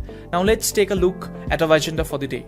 We'll start with the basic Azure questions, including the comparison to AWS and GCP. Then we will cover service-specific topics like BLOB and table storage, virtual machines, app services, auto-scaling, traffic manager, and database services. And that's all from my side. And now I'll let one of our Azure professional take it from here. First, let's look into what is Azure Cloud Service. So, what is Azure Cloud Service? Microsoft Azure is an ever-expanding set of cloud services to help your organization meet your business challenges. Azure offers services on a pay-as-you-go pricing model in computing, web services, data storage, analytics, etc. etc. So there are so many different domains in which Azure is providing services. So to be very simple, Azure is a cloud provider, a public cloud provider, as well as you can get private cloud services and hybrid cloud services from them. So first of all, Azure is Microsoft owned. Azure is a cloud provider. So after AWS, Azure is the most popular cloud service in the world. So when an interview asks this, you can be basic as well as advanced. I would suggest you just give the apt answer what exactly it is. Microsoft Azure is a cloud service which provides you various different services in various domains like computing, web services, data storage, and you can access those services via an internet device. So you can access them through a laptop or a desktop or your mobile device, anything with an internet connectivity, you will be able to access Microsoft Azure. Okay, so we've seen what is Azure Cloud Service. Okay guys, now let's look into the second question, which is how does Azure compare with AWS? So first of all, AWS owns 32.3% of the market share in the public cloud industry, but Azure owns only 16.2%, which is just half of what AWS owns. But Azure is currently the fastest growing cloud network, and also it has 54 different regions in which it has availability zones, but AWS has 69 availability zones across only 24 regions. So regions in the sense are geographically located regions. For example, Azure has regions like South India, North India, East US, West US, Central US, Europe, Central Europe. So there are so many different regions like that. So like that, there are 24 different regions, but within those regions, AWS has 69 availability zones. But Azure has 54 regions. In 54 regions, it has 54 availability zones, and it's currently growing. So this basically shows Azure is better in availability zones, that is data centers, because it has a wide range of data centers in various regions. Next, comparing the services, if you already know about cloud, AWS and Azure, then this would be easy. EC2, S3, RDS are AWS services. The same exact service, EC2 is equal to virtual machine, Azure virtual machines. S3 is equal to storage, blob storage. RDS is equal to SQL databases in Azure. So EC2 is used to launch and create servers, same as VM does. And then S3 and blob storage are for storing objects. RDS and SQL databases can create relational databases running on the cloud. So you can distinguish between different services. And then finally, the pay per hour model and pay per minute model. So this is one of the important difference you'll have to note down. Because AWS does not have a pay per minute model yet, it charges you for the hour which you used, but Azure will charge you only for the minute. For example, if you're running a service, let's say you are running the same server, Linux server in AWS and Azure for 5 minutes, in AWS you will be charged the hour. For example, if the hour charged in both AWS and Azure is $5, so it would be $5 for 60 minutes. If it's $5, so you will be charged for the whole $5 in AWS, but in Azure that would be not the same, because you'll be charged per minute. So if it is $5 for the hour, that is 60 minutes, so that will be reduced to 1 minute, so that would be multiplied into 5. So you will be charged very less in Azure compared to AWS if you are using services for a very less period of time.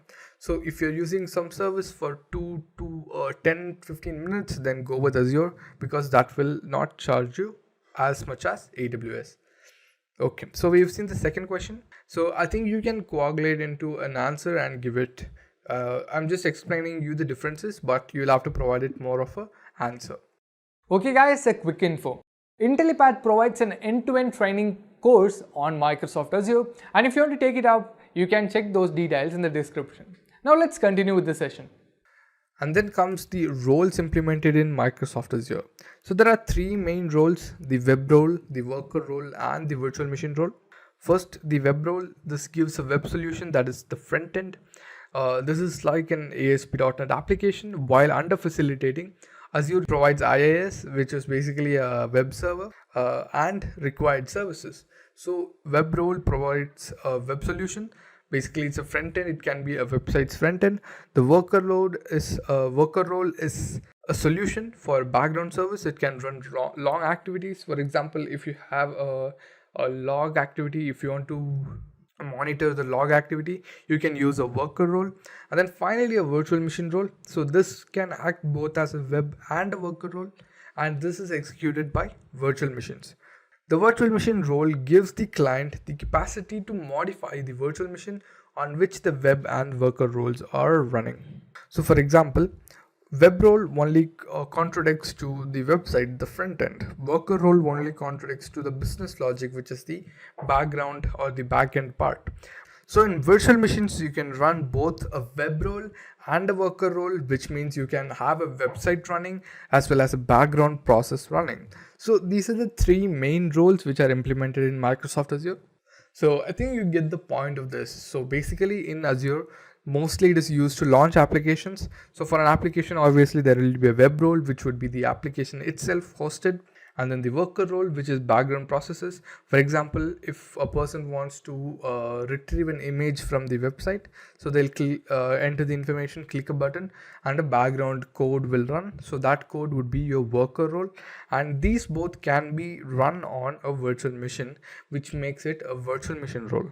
So these are the three most basic roles. And the next question is, so this might be a question which may be asked, but this does not have a certain answer. I'm just giving you the three most popular and commonly used services. So talk about the three principal segments of Microsoft Azure platform. Okay, so first of all, compute and storage comes by default because they are the most used. Compute services and storage services are the most used services in any cloud platform, and then you can choose one as per your need. For example, you can choose databases, or you can choose monitoring, managing, governance. You can choose anything. So here I've chosen databases. For example, you can tell the answer like this. So the principal segments of Microsoft Azure platform it can be basically anything, but here the most commonly used services comes under the compute and storage platform. And I also would say databases, because every single application needs a compute, needs storage, and also database. So for example, in compute there is virtual machines, app services, and function apps, which can be used to develop an application and also host that application with the backend code. And then there is Microsoft Azure Storage, where we have blob storage, table storage, where we have file storage, we have Azure Queues. So we can use all of them to store objects. We can use them to store images, videos, audio files. We can use them to store NoSQL data. And finally comes databases, where we can store, record, or structured information. And also there is a Cosmos DB, which is for NoSQL. And also if your application needs a analytical database, we have SQL data warehouses for that purpose too. So compute, storage, and databases, I would say they are the three principal segments of Microsoft Azure platform, because they provide so many different services. Pretty sure even Azure uses them for their own benefit. Okay, so this is the fourth question. So we have seen 4 questions up till now. So the fifth question is, what is the distinction between Azure queues and Azure Service Bus queues? Okay, first of all, storage queues and service bus queues are different. So first, what are storage queues? Storage queues featuring a simple REST-based get, put, peek interface, providing reliable, persistent messaging system within and between services. Service bus queues are part of a broader Azure messaging infrastructure that supports queuing as well as publish or subscribe and more advanced integration patterns. Okay, so the simplest thing you'll have to know is, if your application needs to store more than 80 GB of messages, go with storage queues. But if it needs only lesser than that and it won't exceed 80 GB, you can go with a service bus queue. So the thing is, storage queues are mainly used to move messages between services or to a end user. So you can see it is a REST based get, put, peek interface. Basically, you can get a message from it, you can upload or send a message through it. And in service bus you can do the same, but also you can integrate advanced patterns. For example, you can integrate a queuing system which basically filters multiple messages according to their priority, and that does not come with storage queues. Also, storage queues are very easy to use. You can use it between services. You can create a queue within minutes. Service bus has a broader usage in Azure itself. So these are the main 2 differences, that if you want to use an application for your own personal use, go with storage queues. If it is a bigger application which needs shorter message storing, go with service bus queues. So the main distinction between them is, storage queues are simple, REST-based get, put, peek interface, but service bus queues is involved with the Azure messaging infrastructure itself, and this supports queuing as well as normal publish and subscribe, which comes with storage queues as well. Also, you can integrate advanced integration patterns, which cannot be done in storage queues, where you can filter different messages according to their priority and various other features and factors. Okay, so the next question is, what is table storage in Microsoft Azure? So Azure Table Storage Service stores a lot of organized information. Azure tables are perfect for putting away organized non-relational data. It is a NoSQL data store which acknowledges verified calls from inside and outside the Azure cloud. So basically, table storage is a NoSQL data store where you can store non-relational data. That's basically NoSQL, non-relational database. Okay, so now what exactly is table storage? First, let's look into what exactly it is. First of all, a table is a collection of entities. A record can contain numerous tables. Basically, when you create a table, you can have multiple tables or a single table, and it is a collection of entities. So what are entities? Entities is an arrangement of properties like a database row. An entity can be up to 1 MB in size. So basically, an entity is an item within the table. For example, if it is a table for shoes, and inside that every single shoe name would be a entity. Next comes properties. A property is a name value pair. Every entity can incorporate up to 252 properties to store data. For example, let's say in entity we have 3 different shoe types. One is Adidas, one is Reebok, one is Nike, and inside Adidas you can have 252 properties like color, type, shoe model number, and so many different properties under that entity which defines that particular entity. So inside a table there can be any number of entities, and inside those entities there can be 252 different types of properties to store data. So that's what Azure Table Storage is used for. It is a service used to store a lot of organized information in which you can store non-relational data. It is a NoSQL data store which acknowledges verified calls from inside and outside the Azure cloud. That is, you can integrate it with Azure services inside the cloud as well as third-party services from outside the cloud. And table is a collection of entities. Entities is basically the main item inside a table, and properties are the basically a property explains what an entity is, and the entities completely explain what a table is. So that's it. That is what table storage is. Okay guys, a quick info.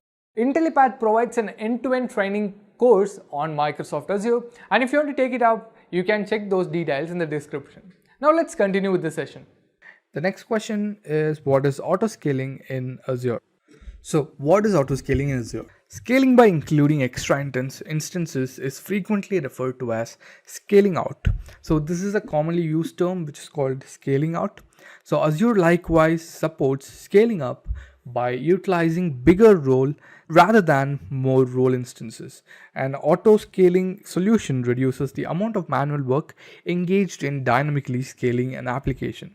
So this is pretty simple, guys. So let's say you have a virtual machine which has let's say it has a website running on it.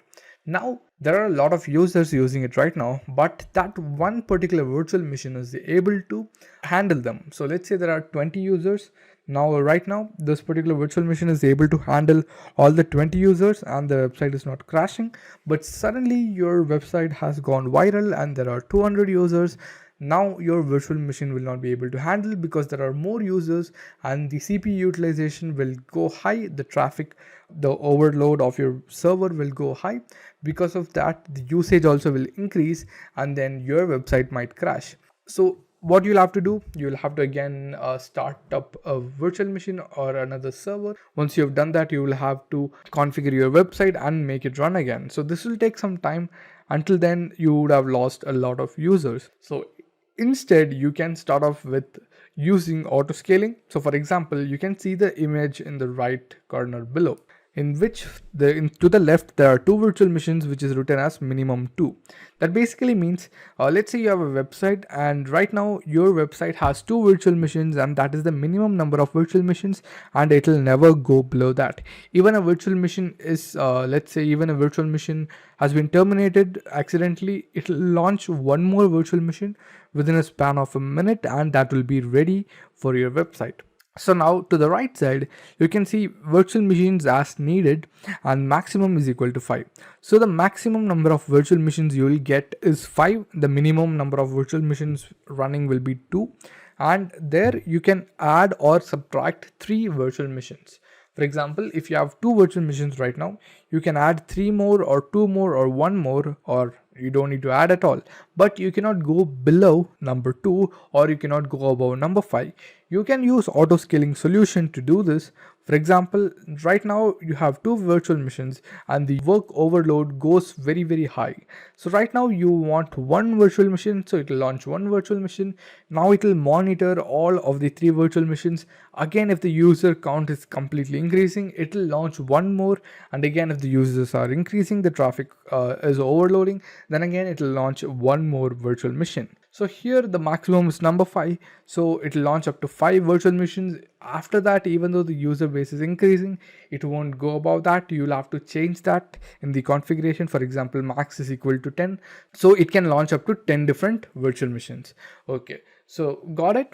So I think you understood what exactly auto scaling is. So you can explain it simply. For example, you can tell auto scaling solution reduces the manual work engaged in dynamically scaling an application. Instead, we can set up an auto scaling solution in Azure where it gives you the number of required instances, as such as whenever the traffic increases, it will give you more instances. When the traffic decreases, it will reduce the number of resources being used, which is also cost optimized, and this will reduce your billing cost. So now let's look into the next question, which would be, what are the features of Microsoft Azure? So what are the features of Microsoft Azure? So there are so many different features. So let's just look into 3 features. So first, Azure App Services enables designers to assemble the sites utilizing various different programming languages. You can use ASP.NET, PHP, you can use Java, Python, and send these websites utilizing FTP or Git. Basically, you can use GitHub to have this code and you can integrate it with Azure App Services so that Azure itself will launch your website for you. It will maintain your website for you. You just have to work on your code. Next comes SQL databases, formerly known as Azure Database, broadens and scales the application into the cloud utilizing Microsoft SQL Server. So in SQL databases provided by Azure, you don't need to scale out anything. For example, if you have set up a maximum size, whenever the size of the database increases, it will automatically scale the storage, and also you can manually scale the compute. And finally, this is Microsoft's platform as a service that supports multi-level applications and automated deployment. That is, Azure is Microsoft's platform as a service because they are giving you a platform to work on various different services. Even though services like virtual machines are infrastructure as a service, it comes under IaaS, but Microsoft Azure as a whole is a platform as a service because they are giving you a platform which you can work on different cloud services. So these are some features about Microsoft Azure. You can talk about them. So next question is, what are the difference between a public cloud and a private cloud? This is one of the most basic questions. You can easily answer them. So look at the image at the top. So first of all, public cloud, elasticity, utility pricing, leverage, expertise. And then private cloud, total control, regulation, flexibility. So let's compare this. First of all, elasticity. That is, you can launch any number of services, it can go up, it can go down. You can have any number of users. You can provide the access to users. You can cut off the access whenever you want. So it's more elastic. And then coming to right, it's total control. You can mention the administrator and only they will have control over the private cloud. So this basically increases security in private cloud, but public cloud is widely used. And also you can see leverage expertise. That means if you're using Microsoft Azure as a public cloud, then you will be able to leverage expertise because they have so many different security professionals working for Microsoft, and they will be guarding your virtual machines because you have taken a virtual machine from Azure itself. And coming to private cloud, you'll have to maintain, monitor all of that. And then comes utility pricing and regulation. So utility pricing in the sense you only pay for what you use. In private cloud, you will pay for everything you have taken up. And also regulation in the sense you can stop someone to access something. You can stop a service overall. You don't need to use a service. So in private cloud, you have the whole control. In public cloud, you have partial control. Okay, so now let's look into the most basics of them. A public cloud is utilized as a service through the internet by users, so anyone can use it, while a private cloud is deployed within specific limits like firewall settings and is totally overseen and checked by users dealing with it in an organization. So a public cloud is used for launching applications for public use, that is end user use. Private cloud is mostly used for deploying applications within a specified limit. For example, within an organization, you can launch applications. So you can do that using private cloud. So this is the basic differences between public and private cloud. So the next question would be hybrid cloud. What do you comprehend about hybrid cloud? So basically a company can use both public and private cloud. So a combination of them is a hybrid cloud. So hybrid cloud is a blend of internal and external cloud services. So internal in the sense within the organization, external in the sense for users, a mix of private cloud joined with the utilization of public cloud services. This kind of cloud is most appropriate when you need to keep the classified information at your vicinity, private cloud, and consume alternate services from a public cloud. For example, if you have mission critical data, you can store that in the private cloud, and the application itself can be running on the public cloud because the application does not have any important information, and even though there is a security breach, there can be nothing taken from that, but your mission critical data and code is stored in a private cloud which only you can access. So this is hybrid cloud. And the next question is, what is a storage key? So your storage key access keys are similar to a root password for your storage account. Always be careful to protect your access keys. Use Azure Key Vault to manage and rotate your keys securely. You can view and copy your account access keys with the Azure portal, PowerShell, or Azure CLI. The Azure portal also provides a connection string for your storage account that you can copy. For example, if you're logging into your storage account in Azure portal, it's pretty simple to log in. You can just enter as such. But if you're trying to access your storage account from PowerShell or Azure CLI, you will have to use your storage keys. So it's basically an entry point for your storage account. So you can use that. Also, Azure portal provides a connection string for your storage account that you can copy and use it in your Azure CLI or PowerShell. So to be simple, it is similar to a root password for your storage account, and it is a key which you can use to log in into your storage account to check out the storage containers like blob storage, table storage within the storage account itself. So it's pretty simple, storage account. And then comes what is Microsoft Azure Traffic Manager. So it enables users to control the distribution of user traffic of installed Azure cloud services. There are 3 distinctive load balancing strategies provided by Azure.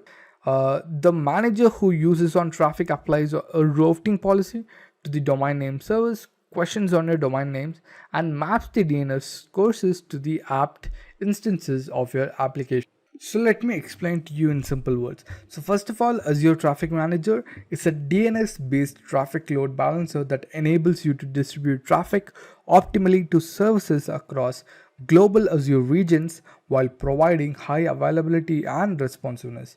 So basically, Traffic Manager uses a DNS to direct client requests to the most appropriate endpoint on traffic routing method.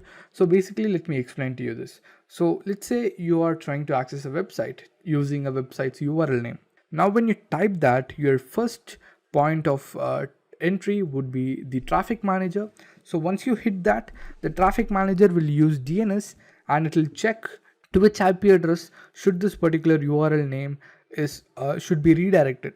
So when it finds that, it will redirect the client request to the most appropriate service. For example, in Intellipaat.com, we have Intellipaat.com, which is the main page, and Intellipaat.com/blog. So for example, I'm searching for Intellipaat.com/blog. Now this will go to the Traffic Manager. Once it hits the Traffic Manager, it will check out the IP address for this particular URL. Once it gets the IP addresses, it will transfer me to the blog page, not the main Intellipaat.com page. So that's what Traffic Manager does, and it's pretty simple to use it. So you can start off with Traffic Manager even now. So you can combine Traffic Manager with auto scaling so that it is better to use. So if you're using Traffic Manager with auto scaling, basically what you do, you will be able to launch and terminate multiple virtual machines, as well as you'll be able to launch multiple applications in different virtual machines and connect 2 auto scaling groups together, in which the Traffic Manager is the first entry point. And for example, in one auto scaling group there is app 1, in another auto scaling group there is app 2. So now it hits the Traffic Manager. If you're trying to access app 2, it will take you to app 2. If you're trying to access app 1, it will take you to the app 1 auto scaling group. So this is how you can use Traffic Manager. The next question is, what is Microsoft Azure Portal? This is again a basic question. So Microsoft Azure Portal is the website which you are logging into when you're using Azure. So view and manage all of your applications in one unified hub. You can view your web applications, your databases, your virtual machines, your network, storage, and VHD projects. Now it is easy to keep tabs on current and projected costs. So Microsoft Azure is not just for managing all your applications and services. It can also be used to manage your current and projected billing costs. So Azure Portal automatically calculates your existing charges, as well as it will forecast your future or monthly charge, even if you're managing hundreds of resources across several applications. For example, if you're using only one service, still it will give you the billed amount for right now and also the projected bill. If you're also using hundreds of services, again it will do the same thing for you regardless of the scale. So Microsoft Azure Portal is the website which you're using to access Microsoft Azure services. That is more than enough. If you want to tell more, you can tell it's a unified hub to manage all the Azure services. It also provides cost management services. You can say it has a different web page for every single service. You can access every single service directly from the portal itself, and also manage, monitor, and do everything else through Azure Portal itself. And also you can access Azure Portal from any internet connected device. Okay, so we've seen that. The next question is, what is Elastic Pool in SQL Azure? So we already saw what exactly is an SQL database. So now Azure SQL Database Elastic Pools are a simple, cost-effective solution for managing and scaling multiple databases that have varying and unpredictable usage demands. Databases in an Elastic Pool are on a single server and share a set of resources at a set price. Okay, let me make it simple for you. So right now you want various databases for different applications, and all these databases need to have a different set of specifications. Now what you can do is you can launch an elastic pool, which is basically a single server with different sets of resources within it. You can launch multiple databases and you can specify the required set of resources for a particular database within the elastic pool itself. You can launch any number of databases within that server and how much that server can handle, and all of the databases is shared, will use shared resources, and the price for that will be the same even though you're using any number of databases. So let's say you can have 10 databases within that elastic pool, or you can have 5 databases, or you can have only one database, but you'll be charged the same because you are sharing the same number of resources across all the databases. So this is elastic pool. Okay guys, a quick info. Intellipaat provides an end-to-end training course on Microsoft Azure, and if you want to take it up, you can check those details in the description. Now let's continue with the session. Next is, what is Azure SQL database? So an SQL database is just an approach to get associated with cloud services where you can store your database into the cloud. If you already know about SQL databases, for example, MySQL, PostgreSQL or MS SQL database, you will understand this easily because it is basically the same relational database on your local system hosted on a cloud system and given remote access to you. So you can tell it pretty simply. SQL Azure database is a database server running in the Azure data center and to which you are given remote access to so that you can access that SQL database. Microsoft SQL Azure has a similar component of SQL Server, that is, it provides high accessibility, versatility and security in the core. Microsoft Azure SQL database has an element, it makes backups of each active database automatically. So this feature does not come with a local database because it does not take backup. It has only one storage where the data is actually stored, and if that is lost, your data is lost. But in Microsoft Azure SQL databases, it's not the case. You can enable automatic database backups. So if your database is active and new data is coming in, it will automatically back it up. So even though your database has been terminated, you can use the backup to launch a database with the same existing data set.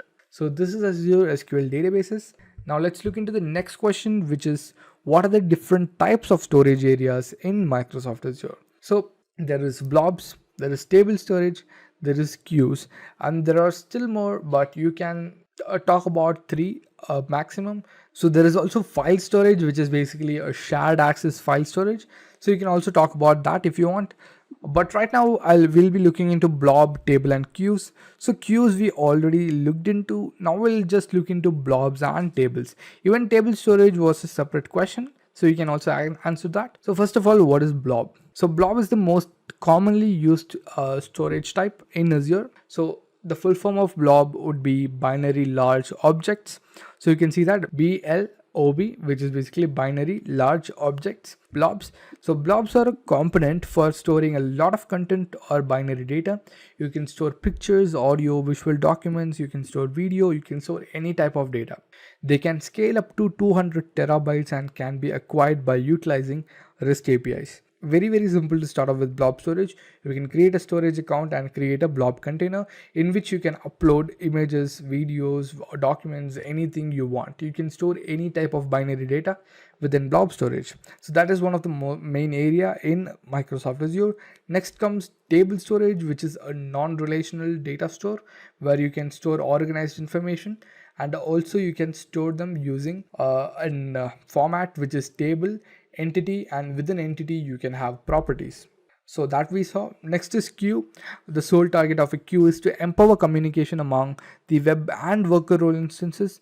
They help in storing messages that may be accessed by a customer. So as told, queues can be used to connect multiple services as well as services with the end user.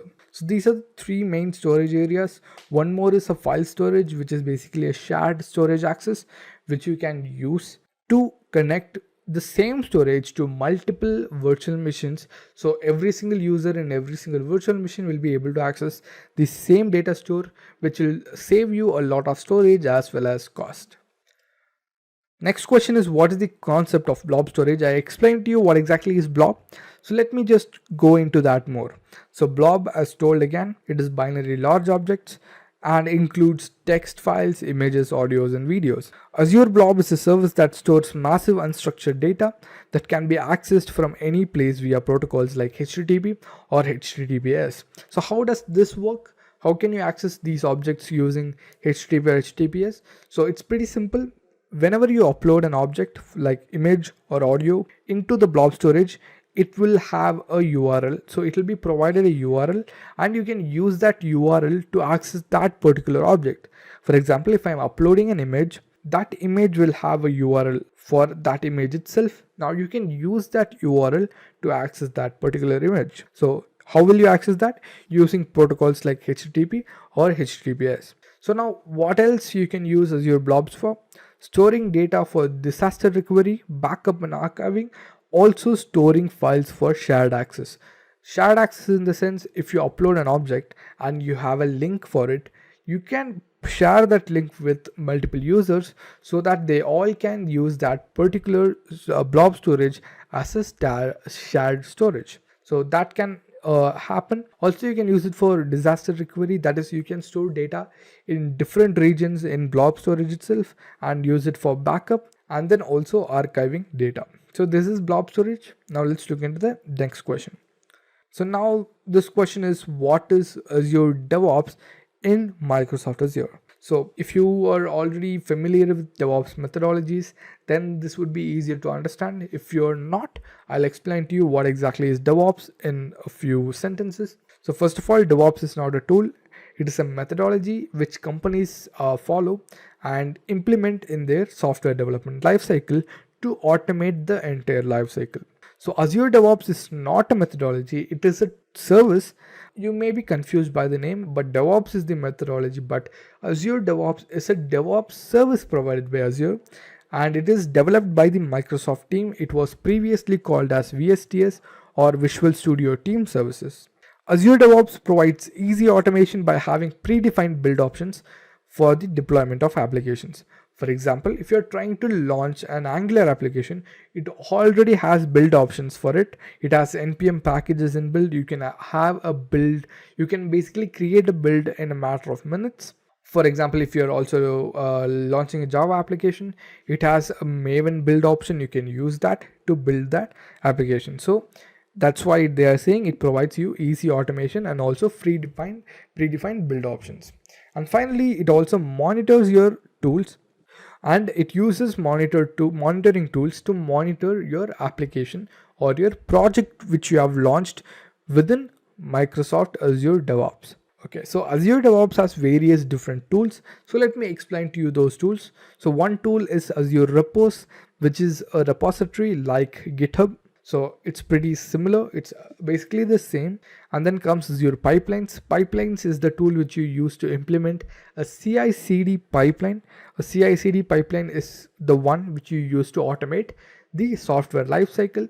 And then comes test plans, which is basically used to test the application. And then comes Azure boards, which is a Kanban board, which is basically like Jira, where you can implement work items, you can implement sprints. And then finally you have Azure artifacts, where you can store the packages like npm NuGet in the same place so that it is easier to access them. Also, finally, you get an Azure dashboard where you can access and also create and launch widgets which will be helpful for your application. For example, you can see how many builds have been succeeded, how many have failed, how much time it is taking to build a particular project, how many times it has been deployed, and how many users are using our application right now. So all these widgets can be used in Azure DevOps. So you've seen that. The next question is, what is Azure App Service? We already discussed this, but still I'll explain it to you once again. So to be very simple, Azure App Service is a completely managed service provided by Microsoft Azure. So within Azure, Azure App Service is a completely managed platform as a service, not infrastructure as a service, but a PaaS. It is a PaaS offering for proficient developers that conveys a rich arrangement of abilities to web, mobile, and integration services. So if a developer wants to just concentrate on the code which he is developing and doesn't want to manage the servers and the other side of it, that is the backend part of it, so what he can do, he can opt for Azure App Service, where he can launch one and he can just upload his code into Azure App Service, which will take care of provisioning servers, uploading the code within the server, and also serving that website, and also provide you an URL which you can use to look into the website. So you can do all of this using Azure App Service, and you don't need to manage anything. Azure will manage everything for you. It will launch, as told, it will launch servers, it will also monitor and manage them for you. And if you want anything else, if you want to scale it up, again you have an option for that.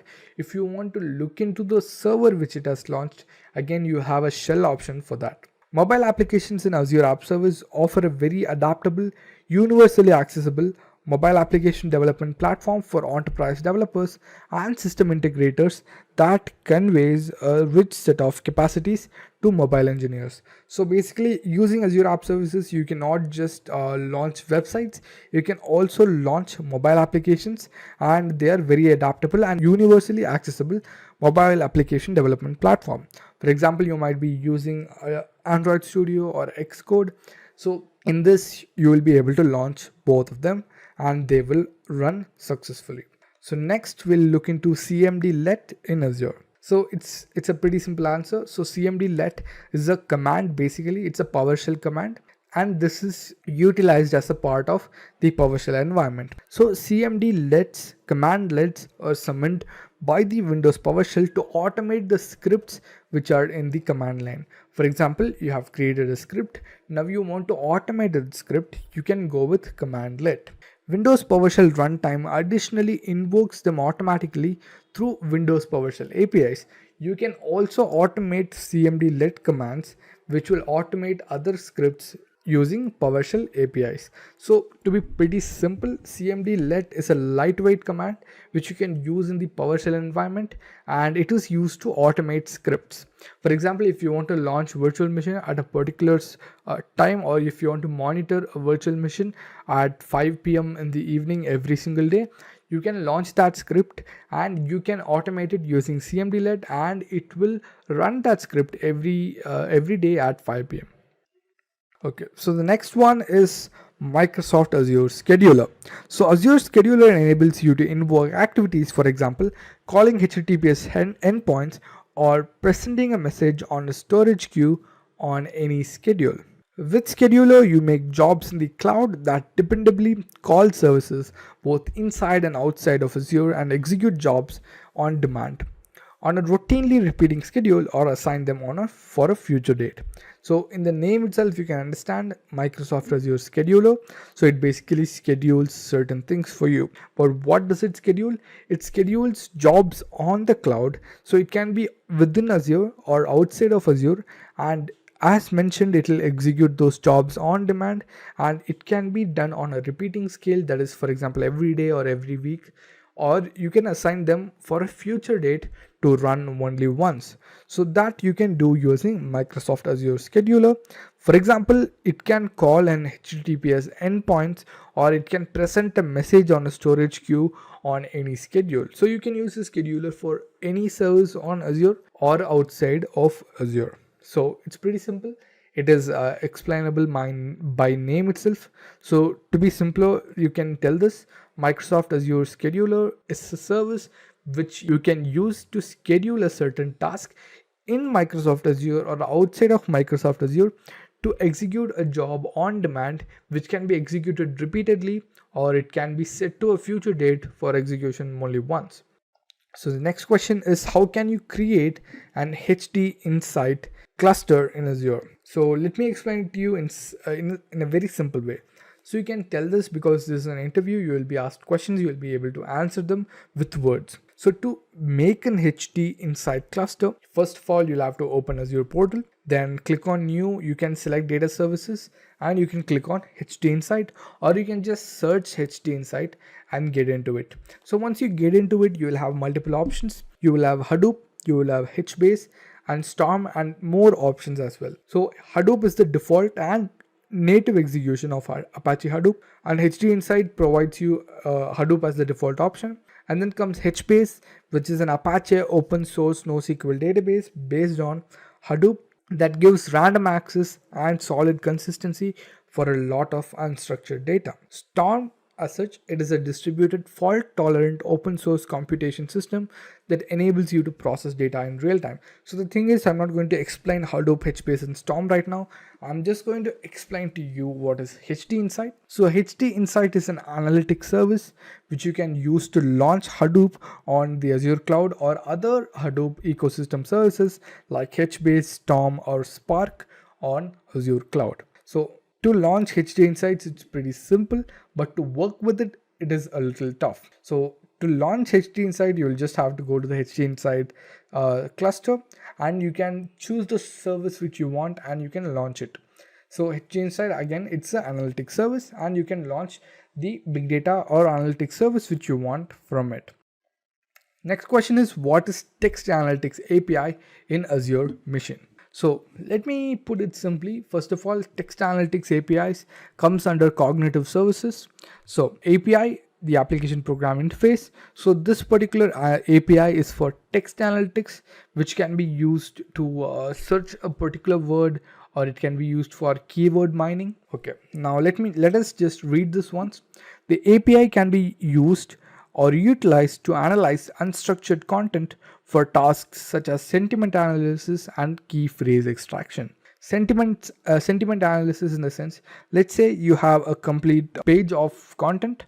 Now you want to see the sentiment of that content, whether the statement is happy or sad or neutral.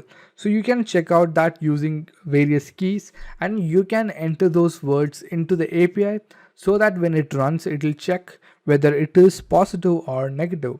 So you can see it has a numeric score between 0 and 1, and when it comes near 1, it is highly positive, and when it comes near 0, it is highly negative sentiment. So that you can see. This is for sentiment analysis. And key phrase extraction, in the sense, if you have a very huge document and if you want to check whether this particular key phrase comes inside it, and you can use the Text Analytics API to check out the entire document. The upside of this API is that another new model need not be planned and prepared. The user just needs to bring the data and call the service to get the sentiment results. So they are telling that the best part of this API is that you don't need to call another service to run this API. Instead, you just have to bring the data set and call this API to run on the data set and get the sentiment results immediately. So I think you got it. It is a text analytics API mainly used for tasks like sentiment analysis and key phrase extraction. You have two numeric scores, 0 and 1. Near 0 it is negative, and near 1 it is highly positive. It's basically sentiment, and the upside is you don't need to call any other service. You can directly call this API and upload a dataset, and it will give you the sentiment results. Next question is, what is migrate tool? So again, in the name itself you can get this answer: migration, a migration from the on-premise setup to the cloud, or from the cloud to the on-premise setup. This is a central hub of tools to discover, access, and migrate workloads to Azure. So you can migrate any type of workload into Azure. So it provides support for key migration scenarios across servers, data, databases, web applications, and virtual desktops. It saves costs and migrate efficiently with free tooling and Azure cost optimization. So you can use the Azure Migrate tool to migrate databases or servers or web applications from your on-premise setup to the Azure cloud seamlessly. So for example, if you want to migrate your database, you will have to provide the details like the endpoint, then you'll have to provide the username and password, and then the destination would be a Azure database. You can provide the details of the Azure database, and once you click start, it will migrate the data from the on-premise database into the Azure database, and it's very simple to start with. So this is basically Azure Migrate tool. You can easily explain this with 2 or 3 sentences. And we've come to the final question, which is, what is Azure Service Level Agreement? First of all, the SLA ensures that when you send 2 or more role instances for each role, access to your cloud service will be maintained not less than 99.9% of the time. Additionally, identification and recorrection activities will be started 99.9% of the time when a roles instance procedure isn't running. So let me explain to you SLA in simple words. It's an agreement in which Azure tells you that this particular service will be running for this amount of time. So for example, if you are using a service for 10 minutes, Azure provides you a SLA stating that your application will run 99.9% of the time in that 10-minute period. So your application can go down only for a 0.01%.